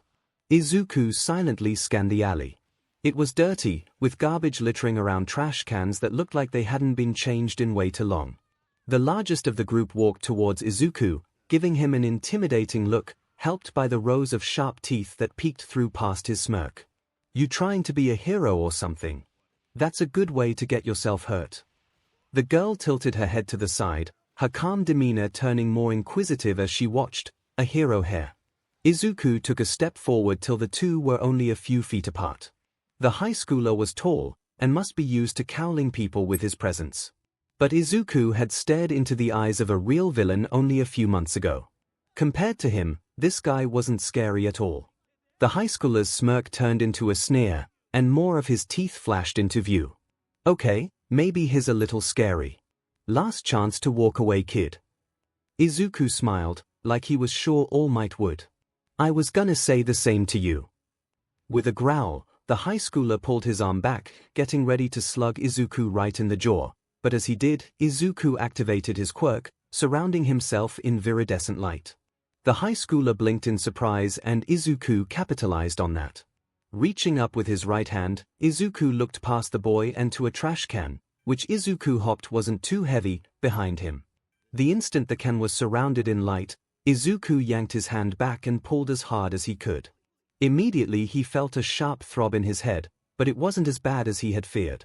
The can screeched across the pavement before rolling onto its side and slammed into the back of the first boy's legs, knocking his feet out from underneath him and sending him tumbling to the ground with a heavy thud. The other boys gave surprised yells before they rushed forward, but Izuku was already getting ready. Reaching out again with his hand, Izuku swung in front of himself and at the same time, a large garbage bag launched itself into the head of a boy, knocking him down and covering him in days-old trash that exploded from the torn plastic. Unfortunately for Izuku, the last boy was able to close the distance between the two before Izuku could find something to hit him with. He only just had enough time to realize he was about to get hit when the boy swung and punched him right in the mouth. "You little punk!" As he readied to get in another hit, Izuku stumbled backwards, almost falling. He needed to stay on his feet. Falling down now would give the other boys a chance to get up and he'd have lost any element of surprise. The boy put his all into his next swing, and Izuku desperately reached out with his quirk. The boy's fist and arm glowed green and Izuku pulled as hard as he could. Using his psychokinesis almost as a rope, he used the boy's own momentum against him and yanked him down, while at the same time pulled himself up to keep himself from falling back from the first hit. As the boy stumbled past Izuku, he stuck out his leg, tripping the boy, who fell face first into the ground. Got him. Izuku didn't celebrate his victory long though, as he rushed forward and took the girl by the hand and pulled her away from the three as they stumbled to get up. Hurry, let's get out of here.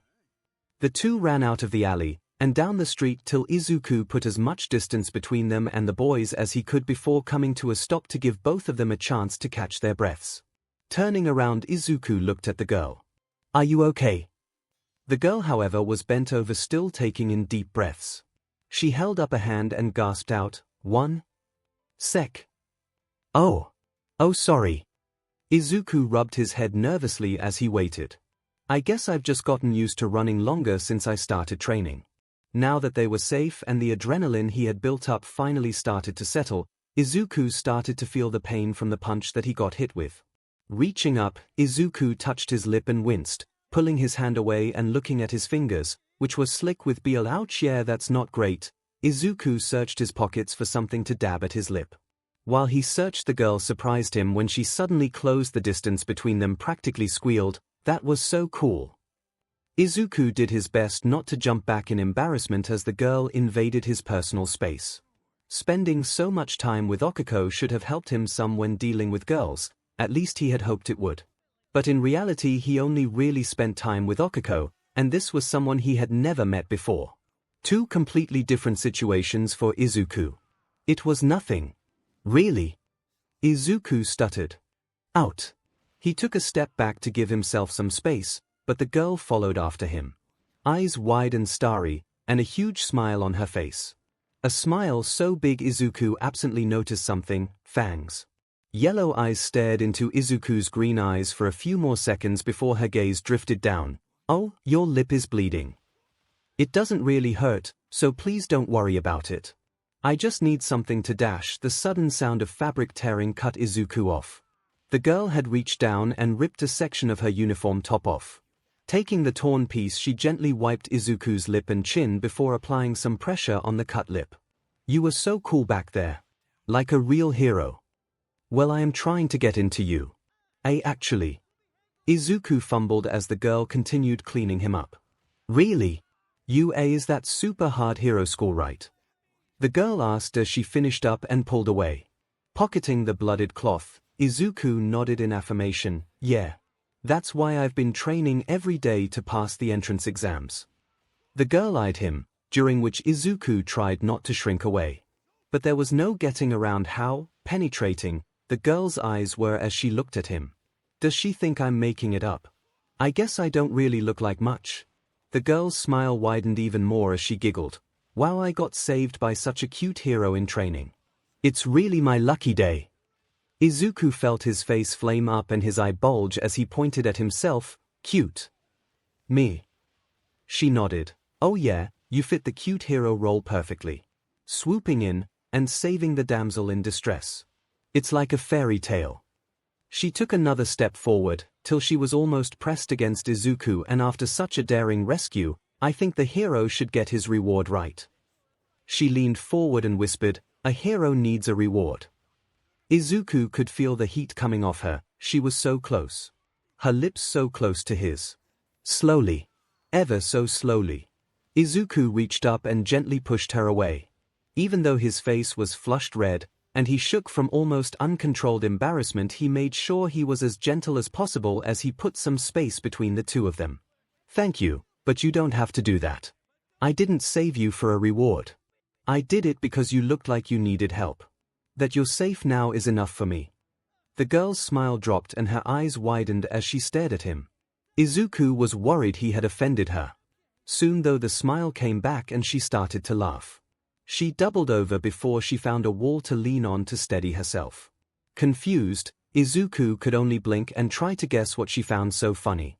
"A hero that helps, just to help here. Is there something funny about that?" The girl calmed down and shook her head. "No, I'm laughing because the person taking care of me doesn't really have a high Opinion of pro heroes. Thinks they care too much about the fame and such, but I think he'd love to meet you. You sound like a real mold breaker. Or like All Might.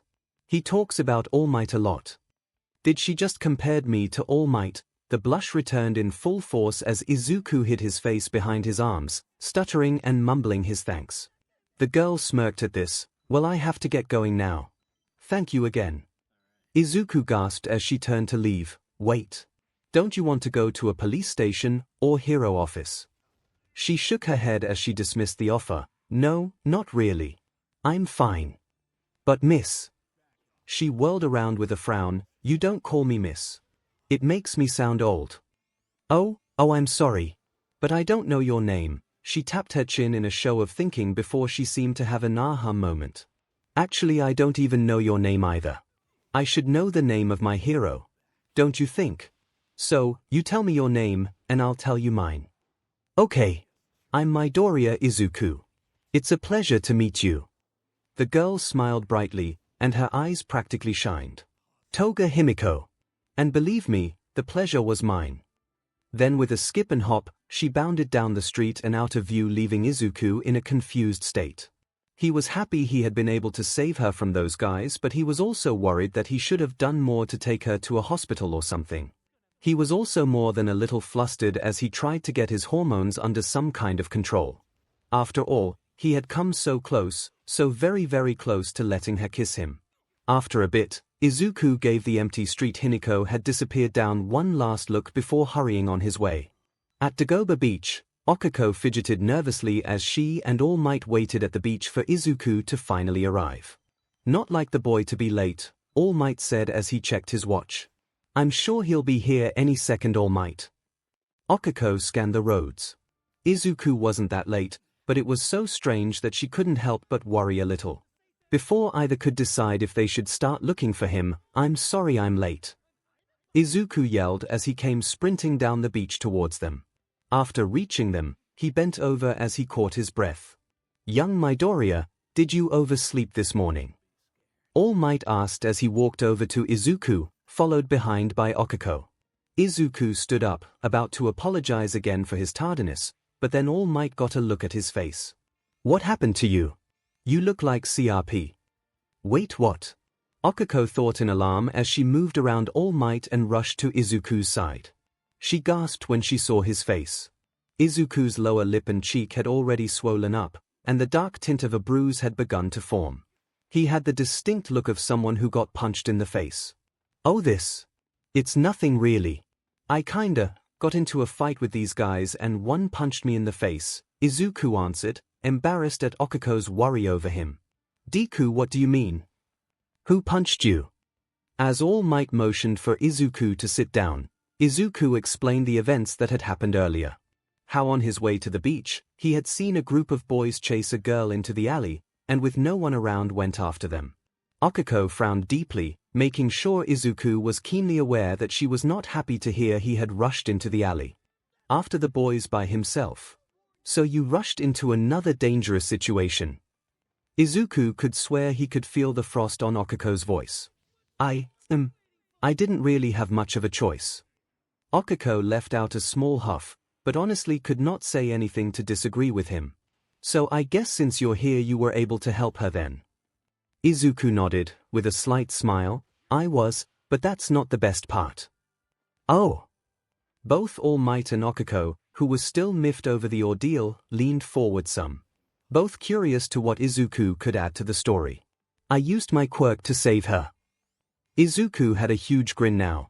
Okako's eyes went wide while All Might had a huge smile. Did you now? Perfect. It looks like the training is progressing like I'd hoped it would if he's confident enough to use his quirk in that kind of situation. I mean, all I did was just throw some trash around, so it wasn't really that impressive. Deku, Okako cut in, you used your quirk to help someone. That's great. Embarrassed, and a little flattered, Izuku ran his fingers through his hair. Yeah, I guess so. She thought I was really cool too. Okako felt her eye twitch. That's nice. All Might gave Izuku a pat on the back. Very impressive, young Midoriya. Then with a teasing smile added, Though I must admit, when you said you saving the girl wasn't the best part, I thought perhaps you had gotten a kiss or something as a reward. The moment those words left All Might's mouth, he was suddenly very aware he had made a mistake. While Izuku lowered his head to cover his now red face, a look quickly flashed across Okuko's face that let All Might know, I just stepped on a landmine. Young Uraraka, please don't look at me like I'm something gross stuck to your shoe. She did want to, Izuku squeaked out, unaware that Okuko's gaze had turned back to him. Oh. Young Midoriya, be careful, All Might fretted as he looked between the two. But I stopped her. I mean, it wouldn't be right for me to let her kiss me like that after saving her. Right. Okuko's face lit up, that's right Deku. Heroes don't go around accepting those kinds of rewards. You did the right thing. Right, All Might? Yes. Of course. Very well done. You not only showed courage by helping this young lady, but great character as well. As expected of the one I chose to inherit my power. Himiko frowned as she returned to her little hovel under an overpass in the more shady part of town.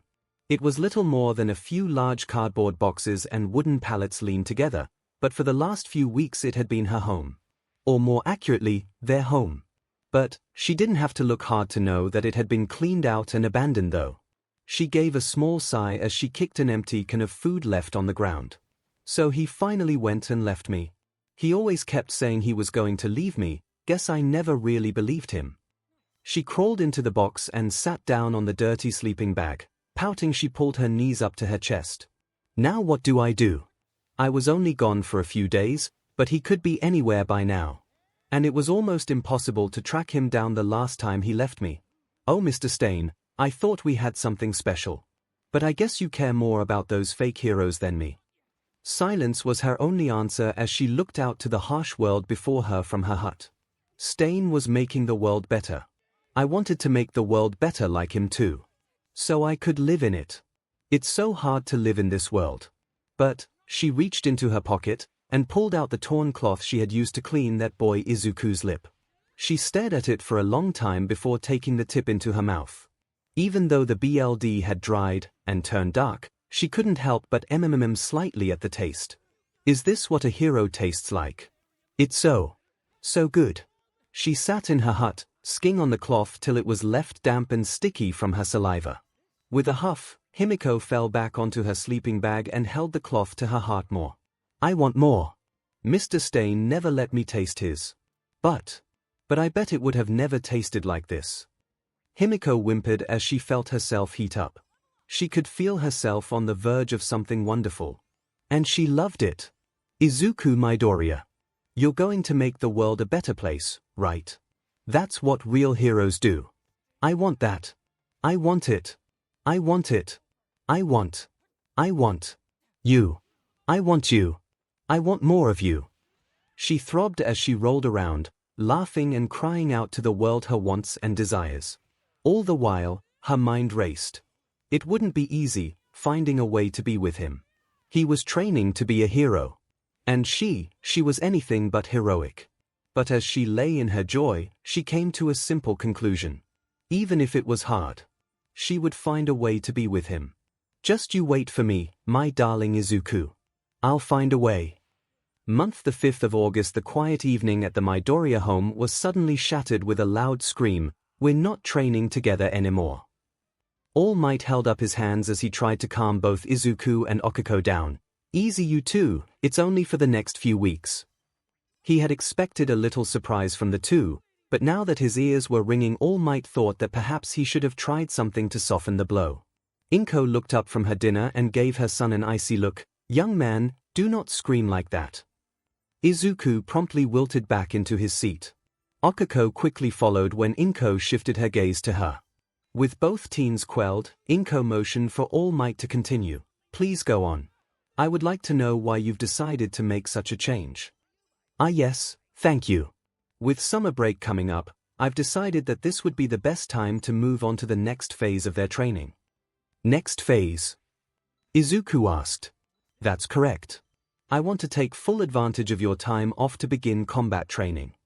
Izuku gulped, his stomach twisting from a combination of nervousness and excitement. He had wondered before if he was ever going to reach this point, ever since his talk with All Might months ago. All Might had said he had started with combat training, and while Izuku had to work to make it to the same point, he was finally there. One step closer to becoming like All Might. One step closer to becoming a hero. Combat training can be very rigorous. As such, I'm putting your other training on hold so you can focus solely on this. But why are you separating me and Deku, Mr. Yagi? Won't splitting your time between us cut back on us being able to fully take advantage of the break to learn? Okiko asked. Well, you see, I won't be doing that. When I told you you would be training separately, what I meant is that I won't be training you at all, young Uraraka, during this time. Just young Midoriya. Oh, part of her knew this made sense. Izuku was training to inherit All Might's quirk. So if it came down to who would need to be prioritized, Izuku would be it without question. She knew this, but it still hurt. While Okiko sat in her chair at a sudden loss for words, Izuku, however, had plenty to say as he stood up angrily. That's not fair. Uraraka doesn't deserve this. She's been working too hard for you to just leave her behind. Okiko blinked in surprise at how quickly Izuku came to her defense while All Might once again found himself trying to placate his protégé. No one is getting left behind, young Midoriya. Please sit. I'll explain everything, I promise. When Izuku sat down, All Might continued, now, young Uraraka is right. Splitting the time to try to teach you both combat training in a few weeks would not work. To get the most out of the work, you would need one-on-one training. So, while I train young Midoriya, young Uraraka will be training with someone else. That's what I meant when I said you two would be training separately. It's not permanent, just for the break. Then once your school starts back up again, you'll go back to the normal training regiment. Both Izuku and Okiko relaxed in their seats after hearing All Might's explanation, much to his relief. So who will I be training under then? Someone from All Might's agency. Okiko asked. With her worries put aside, her curiosity was piqued. No, not from my. All Might coughed to stop that he was about to say his agency, from All Might's agency. I had to look elsewhere. Have you ever heard of Gunhead? Okiko shook her head, while Izuku stiffened as some of his fanboy leaked out. Gunhead, the battle hero. His agency specializes in armed combat and he even developed his own fighting style called Gunhead martial arts which he teaches to all his sidekicks. Uraraka, he's a really cool hero. All Might chuckled. Well, I guess I don't have to explain who he is. Thank you for saving me the time. Okiko hid a giggle behind her hand. It's cute when he gets all nerdy. Wait. You were able to get Okiko a chance to train under a pro hero. That's incredible. How were you able to do that? Asked a very impressed Inko. All Might found himself flustered from Inko's sudden praise. Oh, that. It wasn't that hard really. I promised to push forward some agency team-up plans to the higher-ups. The chance to work with All Might can be a very convincing deal-maker. I didn't realize you had that kind of sway at All Might's agency.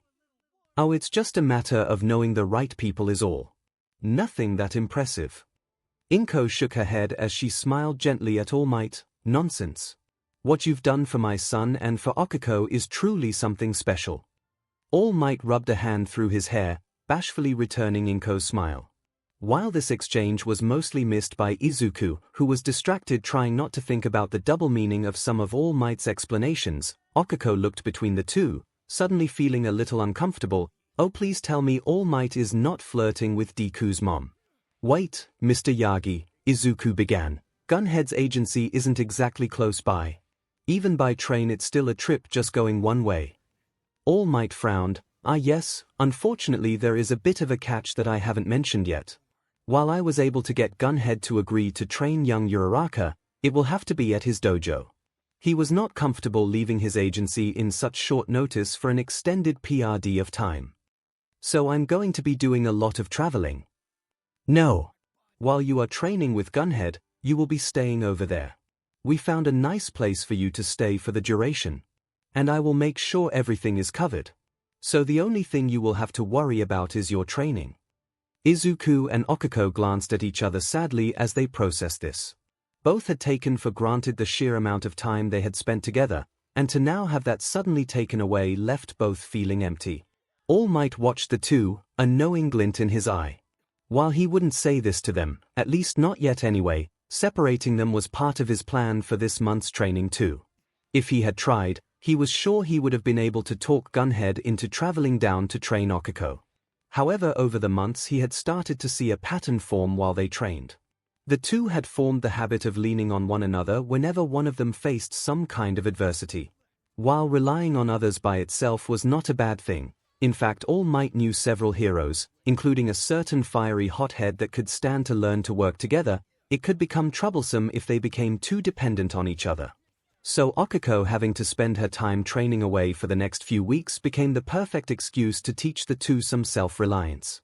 After a bit Izuku put on a brave smile. It'll be okay Uraraka. We can still call each other. Plus it's only a few weeks. It'll be fine. But who'll look after you, and make sure you don't start slacking off? 𝐒𝐭𝐽𝐲 teased, feeling better after seeing Izuku smile. Izuku rolled his eyes. You're worried about me slacking off. I'm worried you might get spoiled training in an actual dojo. You'll come back and the beach won't be good enough for you anymore. With a laugh, 𝐒𝐭𝐽𝐲 playfully punched Izuku's arm. You better watch out Deku. Maybe getting to go train at an actual facility will open up a little gap between us. I'd hate to have to wait around for you to catch up with me. Seriously. That's some big talk coming from you Uraraka. Maybe. 𝐒𝐭𝐽𝐲 smirked. So how about this, when I get back, you show me everything you learned. Definitely, but you have to make sure to show me what you learned too. A few days later Izuku was back at the beach, ready to begin his training with All Might. So does this mean you're going to teach me to fight like you All Might? Izuku asked excitedly as he followed behind All Might down the far side of the coast. Am I going to learn the Detroit Smash? Or the Oklahoma Smash? Izuku threw a punch into the air before spinning around and tripping on his own feet as he poorly imitated the two attacks. All Might chuckled as Izuku picked himself back up. Maybe one day I'll give you some pointers on those, but for now you need to get some basics down first. Which you will learn here. Turning past a small bend, All Might lead Izuku into a basic, and quickly thrown together gym. Dug into the sand was a pole holding up a punching bag and other miscellaneous pieces of equipment. As Izuku looked around, All Might pulled out a pair of gloves and handed them to Izuku. Boxing gloves. That's right. You might have been hoping for something a little flashier, but what you need is a good foundation. That's what we are going to build over the next few weeks. Then once you have that foundation, I can build on it. Izuku finished as he followed All Might's train of thought. Exactly. Soon enough we'll start to develop a style for you that incorporates everything you have. Quirk and all. But for now, let's start with some basics. Now put those on and let's see what you got. Putting the gloves on, Izuku quickly followed All Might to the hanging punching bag. All Might patted the center of the bag, giving Izuku his target. Punch it right here. As hard as you can. Nodding, Izuku quickly got into a fighting stance. Or at least what he thought was a proper stance. He was tense and stiff, from both nervousness and inexperience, but he tried not to let it show too much. Taking a deep breath, he twisted around as he threw a hard right, with all his weight behind it. The chains holding the heavy bag barely squeaked from the blow, and Izuku, not expecting the resistance he got, tripped over himself and fell into the sand. All Might looked down at Izuku, while he collected himself. Young Midoriya. You've never thrown a punch before, have you? No. Thinking back, All Might asked, what about when you helped that young lady from before? Oh. I really just used my quirk to trip the guys bothering her, then ran away. Both All Might and Izuku stood in silence for a few moments before All Might coughed into his hand. Well, then we'll just start with the basics. Izuku nodded vigorously. Yeah, basics sounds like a great place to start. 𝐒𝐭𝐽𝐲 couldn't help but feel a sense of trepidation as she hurried down the sidewalk. By all accounts she shouldn't feel like this. The apartment she was staying at was very nice. In fact, it was a much nicer place than her own. And all her food and board was being covered, so she didn't have to worry about money while she was here.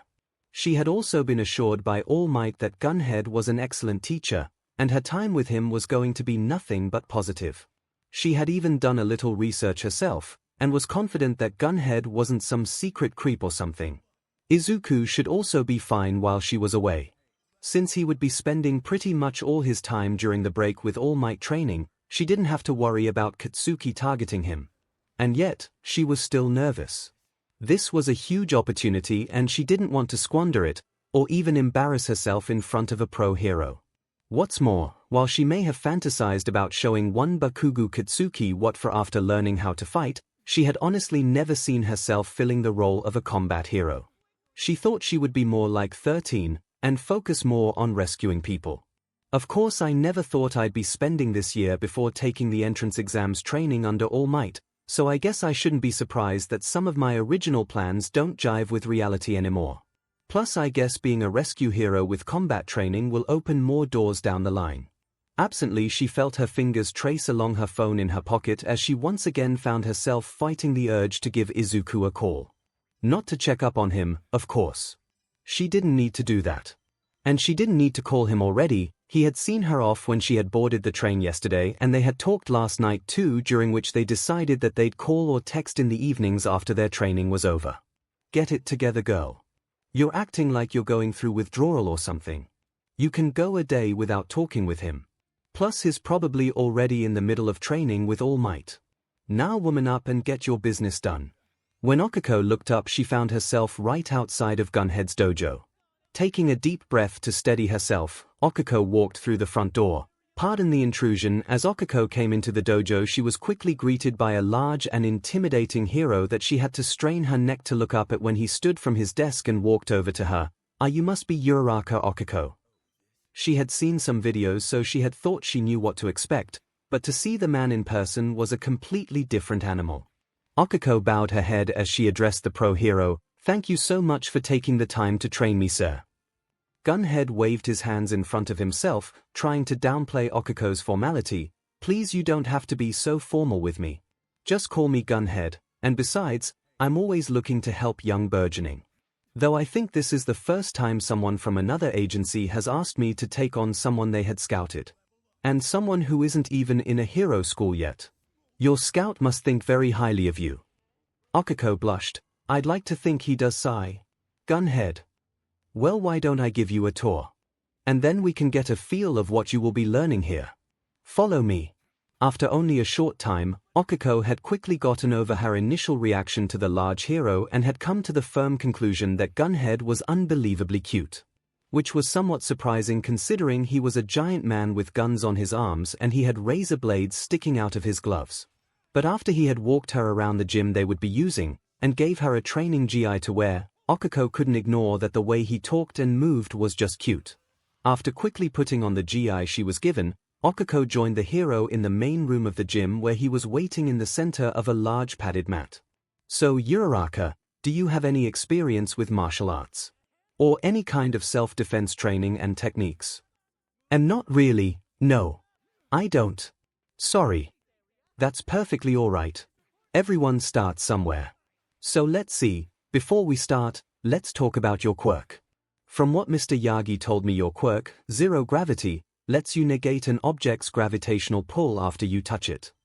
Yes sir, though I have to make contact with all my fingers for my quirk to activate.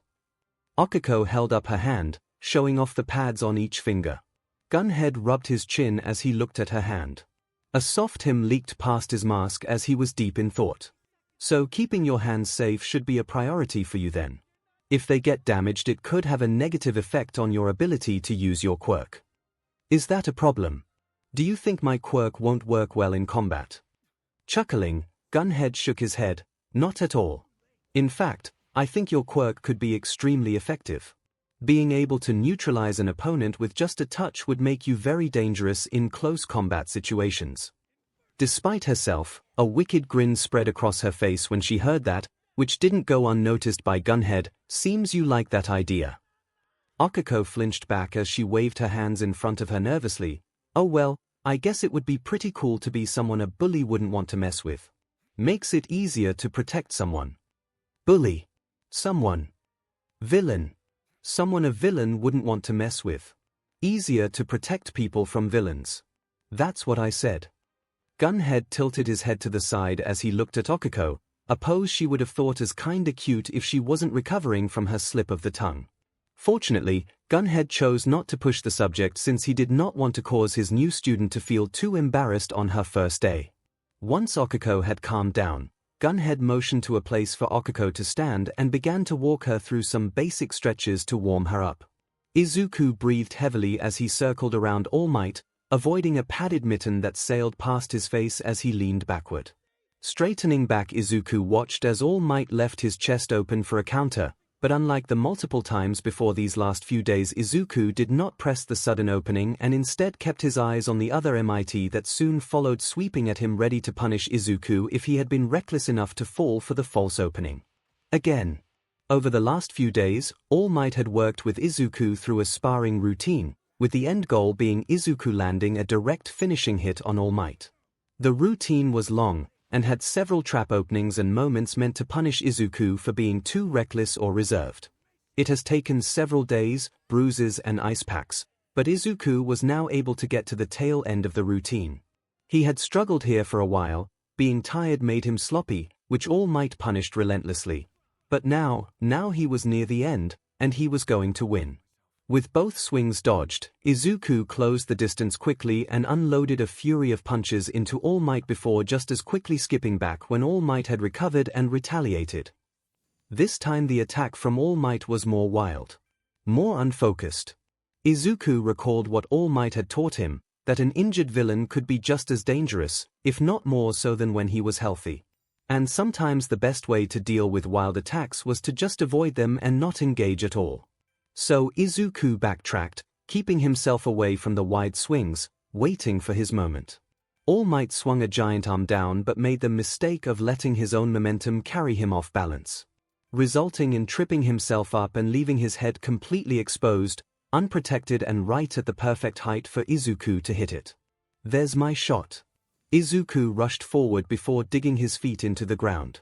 Twisting his hips, Izuku attacked with a hard right cross, screaming at the top of his lungs, "Smash!" The punch landed cleanly, right into All Might's jaw, with a solid smack. For a second both fighters stood completely still, All Might hunched over, and Izuku with his glove smashed against All Might's face. Then with a smile, All Might threw himself back dramatically, landing on his back. "Curse you, hero, I am defeated." Izuku stood frozen in place for a few fleeting seconds before an almost unbridled joy bubbled out and he leapt into the air cheering, "I did it! I did it!" As he landed, Izuku felt his legs give out from the stress of the day and he tumbled into the sand, but he didn't care. After days of hard work, days of non-stop practice, and having techniques drilled into his skull, he had won his first fight. "Very good, young Midoriya. Very good." All Might stood over him and reached down to help him up. Izuku looked up at All Might smiling, "I guess I had to get it eventually. Don't sell yourself short. You've made incredible progress considering the short amount of time you've had to work with." All Might meant this. After a few days of learning some basics, punching forms and footwork, Izuku had been thrown into the deep end, so to speak. Izuku was forced to learn quickly if he wanted to capitalize on the time available to him, and sparring gave him the closest to real-life experience he could get. So All Might ran him through the ringer. The first few days were rough, but in Izuku's own words, the sooner he learned, the sooner All Might would stop hitting him. All Might was very happy Inko was nowhere near to hear Izuku say that. That phrasing needed work. "So All Might," Izuku began, "I only have a couple more days left until school starts back up. Do we have time for me to learn anything else?" All Might rubbed his chin. "Honestly, you burned through everything I had planned for you and then some. In fact, I think you've earned yourself a little rest." Izuku smiled brightly before All Might finished, "For today at least. I want you well rested for tomorrow." "What's the plan for tomorrow?" Izuku asked, not sure he liked the change in All Might's smile. "I have a new sparring partner for you. I think it's time you fought someone, not me." "Really? Who is it?" "It's a surprise." 𝐒𝐭𝐽𝐲 took a deep breath to calm her nerves and steady herself. Today was her last day at Gunhead's dojo and the pro hero had set up several stations to test her knowledge and skills that she had learned since she had started. She had completed the stations that tested her grappling and throws. She was quite proud of herself after finishing her throwing challenge when she had been able to send 𝗃𝗃 himself to the mat, without having to use her quirk to lighten him first. Now though, she was about to begin her routine for her strikes. As she walked through the moves one last time before she would begin, she thought back to the day 𝗃𝗃 first started to teach her how to strike and attack her opponents. Now 𝗃𝗃, show me what's the first thing you think to do when I tell you to strike someone. 𝗃𝗃 asked as he stood in front of 𝗃𝗃. Nodding, 𝗃𝗃 shifted herself on the training mat and threw a punch, much like she had done several times in 𝗃𝗃's exercises. 𝗃𝗃 nodded. That is indeed the most basic form of an attack most people know. However, do you remember what I told you the first day you came here? You mean about keeping my hands safe? Correct. So while I know you can throw a good punch, I don't think it's the best form of attack for you to use. A badly thrown punch could damage your hand or fingers, and that could be especially dangerous for you. That isn't to say you should avoid punches altogether, mind you. But I'm going to teach you there are other ways to fight your opponent. Besides your fists, there are 3 other points of attack on your body. Well, technically there are 4 other points, but I'm not sure we'll cover using your head while you are here. First off is your feet, which of course you would use for kicking.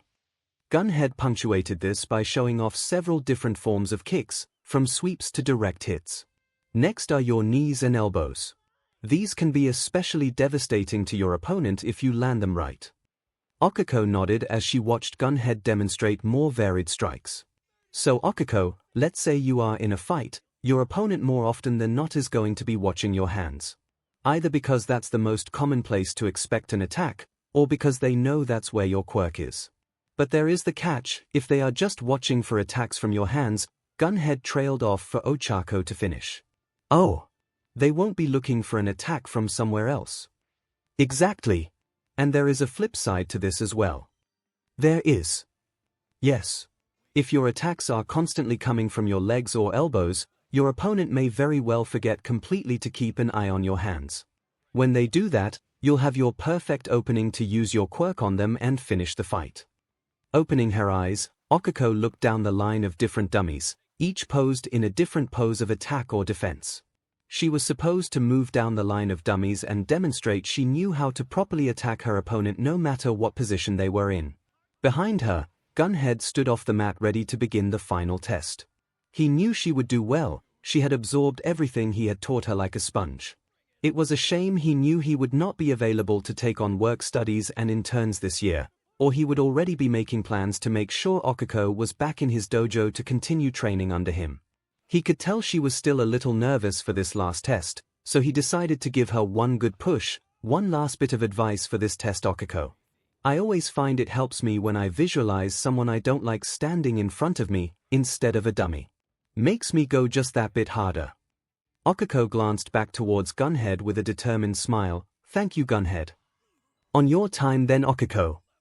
Turning back to face the first dummy, she nodded once, set her stance, and with one last deep steadying breath, attacked. 𝗃𝗃 moved down the line, striking openings in defenses on some dummies, or moving to block incoming attack from others. 𝗃𝗃 continued on after a call-out from 𝗃𝗃 signaled her to do so. A dummy with a high block, attack with her legs, swiping at the base. Another yell from 𝗃𝗃 and 𝗃𝗃 moved to the next dummy. A punch to her head, she deflected with her arms, and countered with an elbow to the chest. 𝗃𝗃 called out again, and she moved. He called out again and she moved. Over and over down the line of dummies. Sometimes she would only be allowed to make a single move, other she went through multiple. Kick, knee, block, elbow, block, palm strike, block, deflect, counter, kick. 𝗃𝗃 was blur. Final dummy. A simple standing dummy. There for 𝗃𝗃 to cut loose. And she did. 𝗃𝗃 went through every move that 𝗃𝗃 had taught her. Striking at soft points. Solar plexus, kidneys, the back of legs and jaw. Behind her, 𝗃𝗃 heard 𝗃𝗃 call out for her to deliver her finishing blow.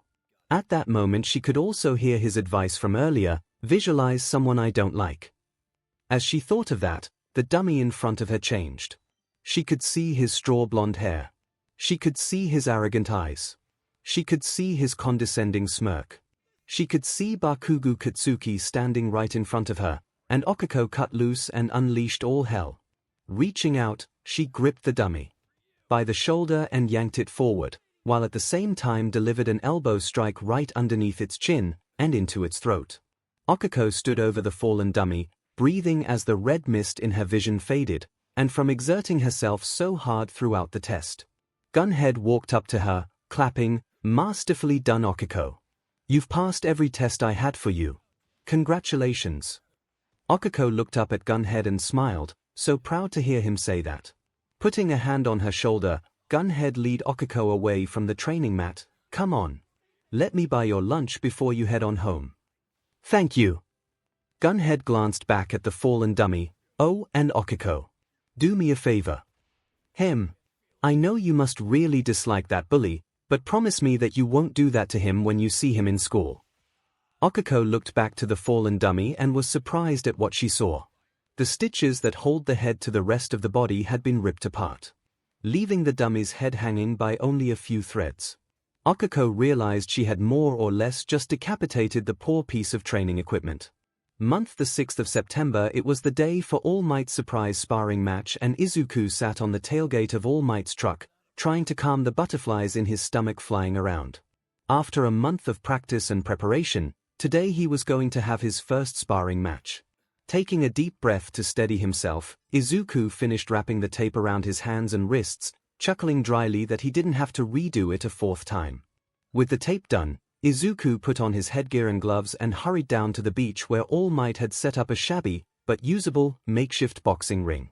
At the far corner of the ring, All Might was busy talking to someone, his sparring partner for the day he guessed, who had their back turned to Izuku. Unlike Izuku, who was wearing a basic long-sleeve gym shirt and shorts for the match, this person was sporting a martial arts gi, and on top of the same gear he had for his head and hands, they had added padding on their elbows and knees. Am I fighting a martial artist? Shouldn't I be fighting another boxer like me? As Deku stepped into the ring, All Might waved at him. Good. You look like you are ready to go. Yes, I'm ready to start. Is this who I'm going to be fighting? The person turned around and Izuku felt himself tense up in surprise. Uraraka. Uraraka smiled and waved happily at Izuku. Deku, it's great to see. Much to 𝐒𝐴₂'s surprise, Izuku rushed forward to wrap his arms around her in a tight hug and lifted her up in his excitement. Uraraka. I thought you'd be back later today. All Might drove out and picked me up last night so I could be here, 𝐒𝐴₂ quickly stammered out, still shocked by Izuku's welcome. While attempting to steady herself, 𝐒𝐴₂'s arms lay on Izuku's shoulders and her hands locked behind his head. Anyone looking right then might have the impression that the two were a young couple. At least All Might thought so. Do you two need a moment to yourselves? I can go grab a cup of coffee if you want some privacy. Both Izuku and 𝐒𝐴₂ looked over at All Might before looking back towards each other before they too realized the NTMT situation they were in. Mechanically, but gently, Izuku put 𝐒𝐴₂ down before covering his now beet red face with his arms and whirling around away from everyone to hide. I'm so sorry. I was just so happy again. 𝐒𝐴₂ at the same time pressed her hands to her face, hiding the fact that her cheeks had also turned several deeper shades of pink, and inadvertently floated herself. As she tumbled in the air, upside down, she squeaked out, "It's okay. It was just a little surprise in 𝐔𝐬𝐽. 𝐒𝐭𝐴₂ again too." As she floated by, 𝐒𝐴₂ bumped into Izuku, startling both of them. When they both looked at each other, red-faced and upside down, neither could stop the laughter that bubbled out. The whole scene was too ridiculous. After a few seconds of laughing, Izuku reached out his hand for 𝐒𝐴₂ to grab. "It really is good to see you again, Uraraka. Phone calls are nice, but I definitely like it better when you are here." 𝐒𝐴₂ took his hand and turned herself right side up before letting herself drop back to the ground. "Same here, Deku. Nothing beats having my best friend around." All Might couldn't help but smile as the two caught up. However, while he was happy for the two, they were here for a reason. So after giving them a few more seconds to talk amongst themselves, he clapped his hands together to grab their attention. "You two will have plenty of time later to talk. This is the last day before your summer break ends.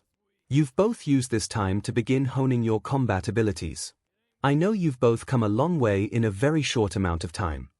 Izuku and 𝐒𝐴₂ beamed with pride at that, Though All Might was quick to put his words into perspective, don't let it go to your head you too. These past few weeks have only given you a foundation to build on. Understand? Yes, All Might. They replied simultaneously. Good. Good. Now if you two remember, you'll be having yourselves a sparring match today. Now why don't you head to your corners and we can get started? Izuku blinked and glanced to his side at Okiko. Truthfully, he had been so excited at seeing Okiko again he'd actually forgotten that had been the plan. Looks like I'll get to see what All Might taught you. This should be fun. Okiko smirked before walking over to her side of the ring. Yeah? Izuku frowned as he walked to his corner. The butterflies from before, now twisting his stomach into knots. I knew I'd be having a match today, but I didn't think it'd be with Uraraka. This means I'll be trying to hit her. What if I do hit her? I can't hit her. I might. Now you two listen closely. While this will pretty much be a free-for-all for you two, it's not a street brawl. There will still be some rules. The moment either of you cease the other call for the fight to end, you pull up right then and there. The same goes for when I ring this bell here. You don't start fighting until I ring it, and you stop immediately when I ring it again. Young Midoriya, this will be the first time you've fought someone who will be able to kick you. So the no hitting below the belt rule doesn't really apply anymore, so watch out for that. However, young Uraraka, All Might made sure he had Okiko's undivided attention. Try to be careful where you kick. Okiko nodded vigorously, showing she understood exactly what All Might meant. Good girl. Now if there are no questions, I'll ring the bell and you two can dash. Wait a second, All Might. Izuku quickly interrupted. Izuku glanced at Okiko before turning away. What is it, young Midoriya? All Might noticed Izuku give Okiko another glance. He could see him becoming more uncomfortable as he fidgeted around and picked at his gloves. When he looked over at Okiko again only to look away just as quickly, All Might had a suspicion what was on the boy's mind. Young man, don't say what I know you're thinking. Are you sure this is okay? For us to fight like this? I don't want to accidentally hurt Uraraka if I hit her too hard. He actually said it. There was a pause before Izuku guessed he probably had said something he shouldn't have. All Might was rubbing his brow, clearly embarrassed by his protégé. At what, Izuku couldn't guess. He didn't think he had said anything that embarrassing. Then Izuku looked at Okiko, and he knew he had screwed up.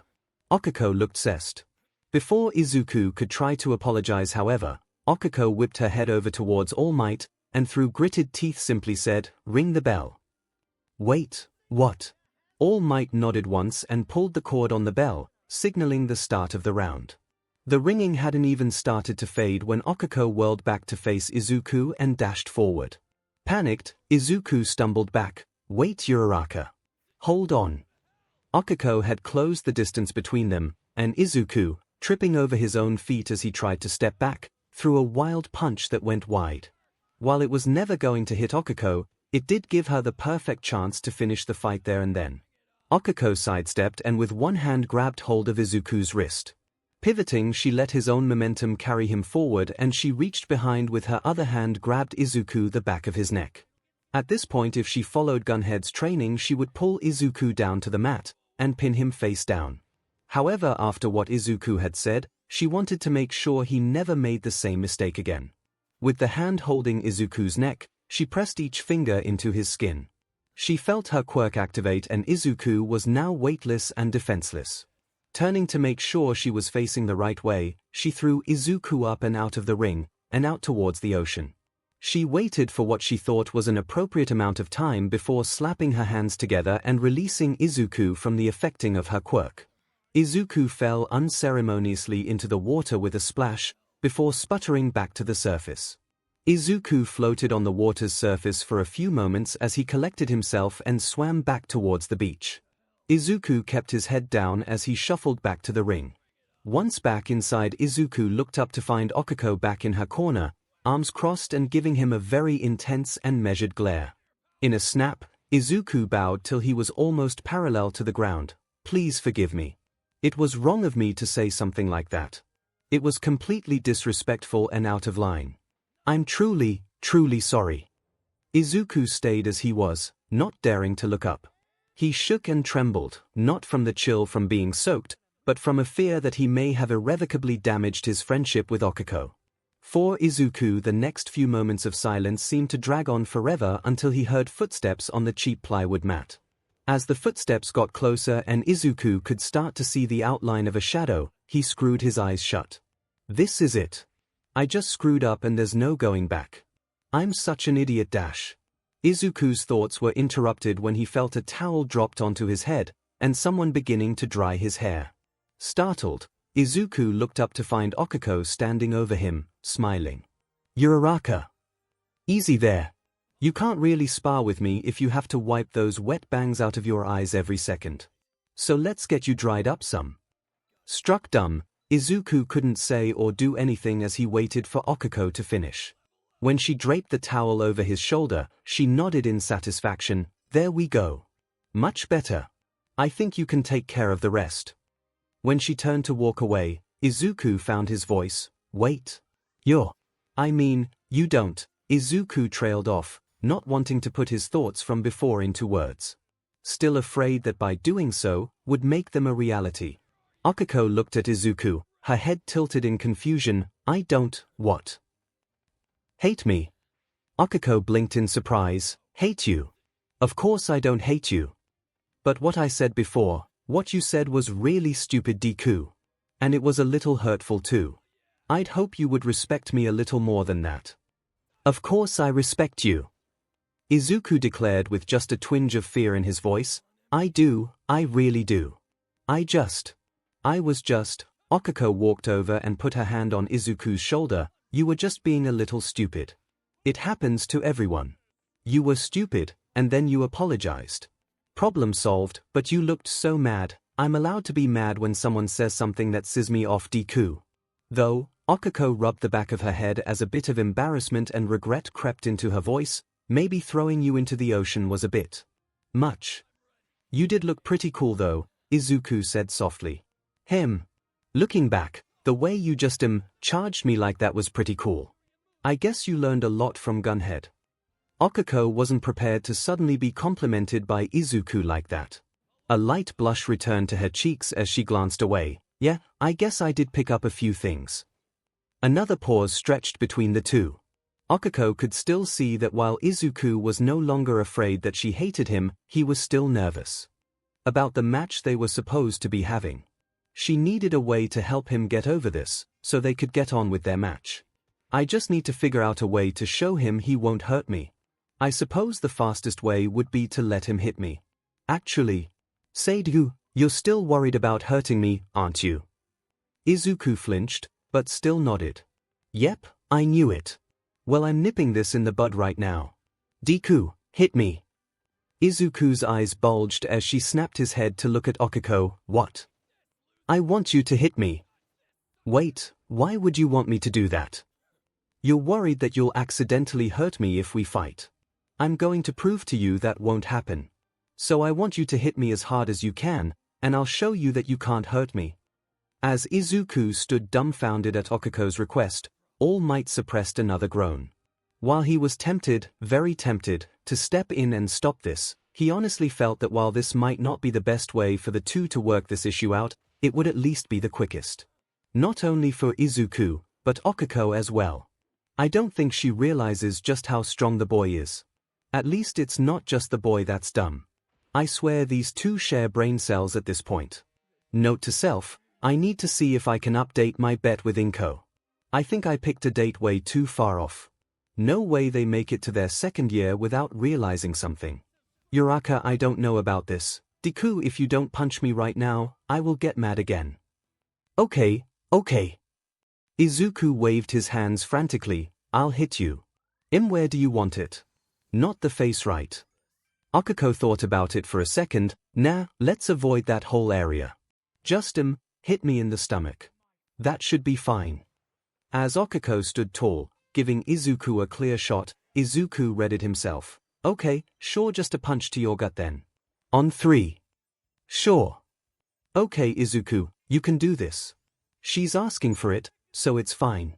Right. Alright, on 3. Izuku confirmed. Okiko nodded as she readied herself. 1, 2. Teacher, are you really sure about this? Deku just hit me already. And he did. Izuku hit Okiko as hard as he could, driving his fist right into stomach, and driving all the air out of Okiko's lungs. Okiko's knees hit the mat as she dropped to the ground, hard. Wrapping her arms around her stomach and with her forehead pressed down on the mat, she coughed and gagged vehemently as she tried desperately to refill her lungs with air, while at the same time, keep herself from losing her breakfast all over everything. Above her she could hear Izuku panicking, asking if she was okay, if she needed help. Saying how this was a bad idea. Through sheer will, Okiko pulled an arm away from her shuddering stomach and held up a hand, silencing Izuku on the spot. Okay.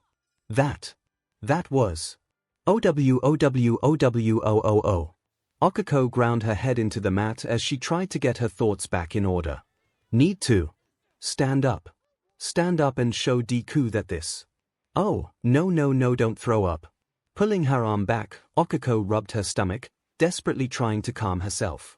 She hadn't thrown up in over 2 months, a testament to her strengthening her resilience and limit of her quirk, and she was not about to break that streak. Just a few more seconds, and I'll be fine. Yeah, just fine.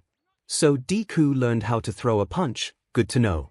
Slowly as she was able to calm her breathing, she could feel her nausea begin to fade as well. Soon she had both under control enough that she was able to lift herself up into a kneeling position, before with a grunt, she forced herself to stand up. Though red-faced and teary-eyed from coughing so much, Okiko gave Izuku a thumbs up as she quickly gasped out, "See. Fine. Completely. Fine." This was a horrible idea. Whose idea was this again? Oh yeah, mine. It took Okiko a few more moments before she completely collected herself, all the while Izuku fretted around her, mumbling about possible permanent injuries he might have caused her. Okiko waved off his concerns as finally the pain in her stomach had died down to a low throbbing. Deku, calm down. See, I'm fine. You're sure? Okiko sighed before reaching up to her belt. Do you want to check my stomach to be sure? There was a pause before what Okiko had just said started to sink in. Izuku glanced down towards Okiko's stomach, before immediately snapping back, like a kid with his hand caught in the cookie jar. Panicked Izuku covered his eyes with his hands. Eno, I believe you. You don't have to do that. Okiko quickly tried to backtrack, and play it off as a joke as she ripped her hands away from her GI. She was fortunate that Izuku couldn't see her with his eyes covered, since the permanent blush on her cheeks were now practically neon. I was kidding, Deku. Calm down. I cannot believe I almost just did that. What is wrong with me? What's next? Gonna show him my BR. Do not finish that thought. Izuku, after making sure he wasn't about to see things he was sure he wasn't supposed to, and pushing down the slight feeling of disappointment that he was very confused by, lowered his hands. I guess, if you are fine, then I was worried over nothing. Sorry. Pouncing on the chance to return to a normal conversation, Okiko waved off Izuku. Don't worry about it, Deku. It happened, and now it's in the past. So we good? Of course, Uraraka. Then I think we are ready to have our match then. If the two of you are actually ready now, perhaps we can have at least one match before noon. All Might asked, with only a small amount of snark. Izuku and Okiko looked over at All Might, both completely forgetting he had been there the entire time. Nodding hastily, both moved to their corners to get themselves ready. As Okiko rechecked her gear, Izuku dried himself off some more, before he looked down at his still dripping shirt before pulling it off. Better just take this off. I'd rather not get chafed. After making sure everything was still in place, Okiko turned her attention back towards Izuku, and promptly her mind came to a grinding, screeching halt. Oh! Momentarily enraptured, Okiko took in the sight before her. While her face got redder and redder, her eyes closely following a droplet of water that dripped down from Izuku's surprisingly well-toned chest to run over the forming definition of his abs before it was absorbed into the waistband of his shorts. When did that happen? Okiko, with great effort, turned away from Izuku and tried to refocus on the bout she was about to have. Focus already. Stop thinking about those. When did he even get all of that? I saw him shirtless before when we were doing laps in the ocean. That was only a couple of months ago at most. He looked good back then, yeah, but... No, don't think like that. 𝐒𝐻𝐾o, after making sure her face was back to a normal shade, turned around, ready to begin her match.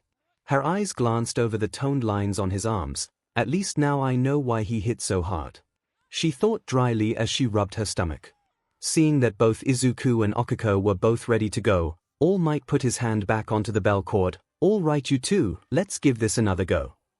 When the bell rang, Izuku and 𝐒𝐻𝐾o took up their stances and moved, carefully, to the ring's center. 𝐒𝐻𝐾o held her arms up so that her forearms protected the sides of her head as she watched Izuku start to try and circle around her. Izuku jabbed at her with his right glove, but 𝐒𝐻𝐾o easily deflected the punch away.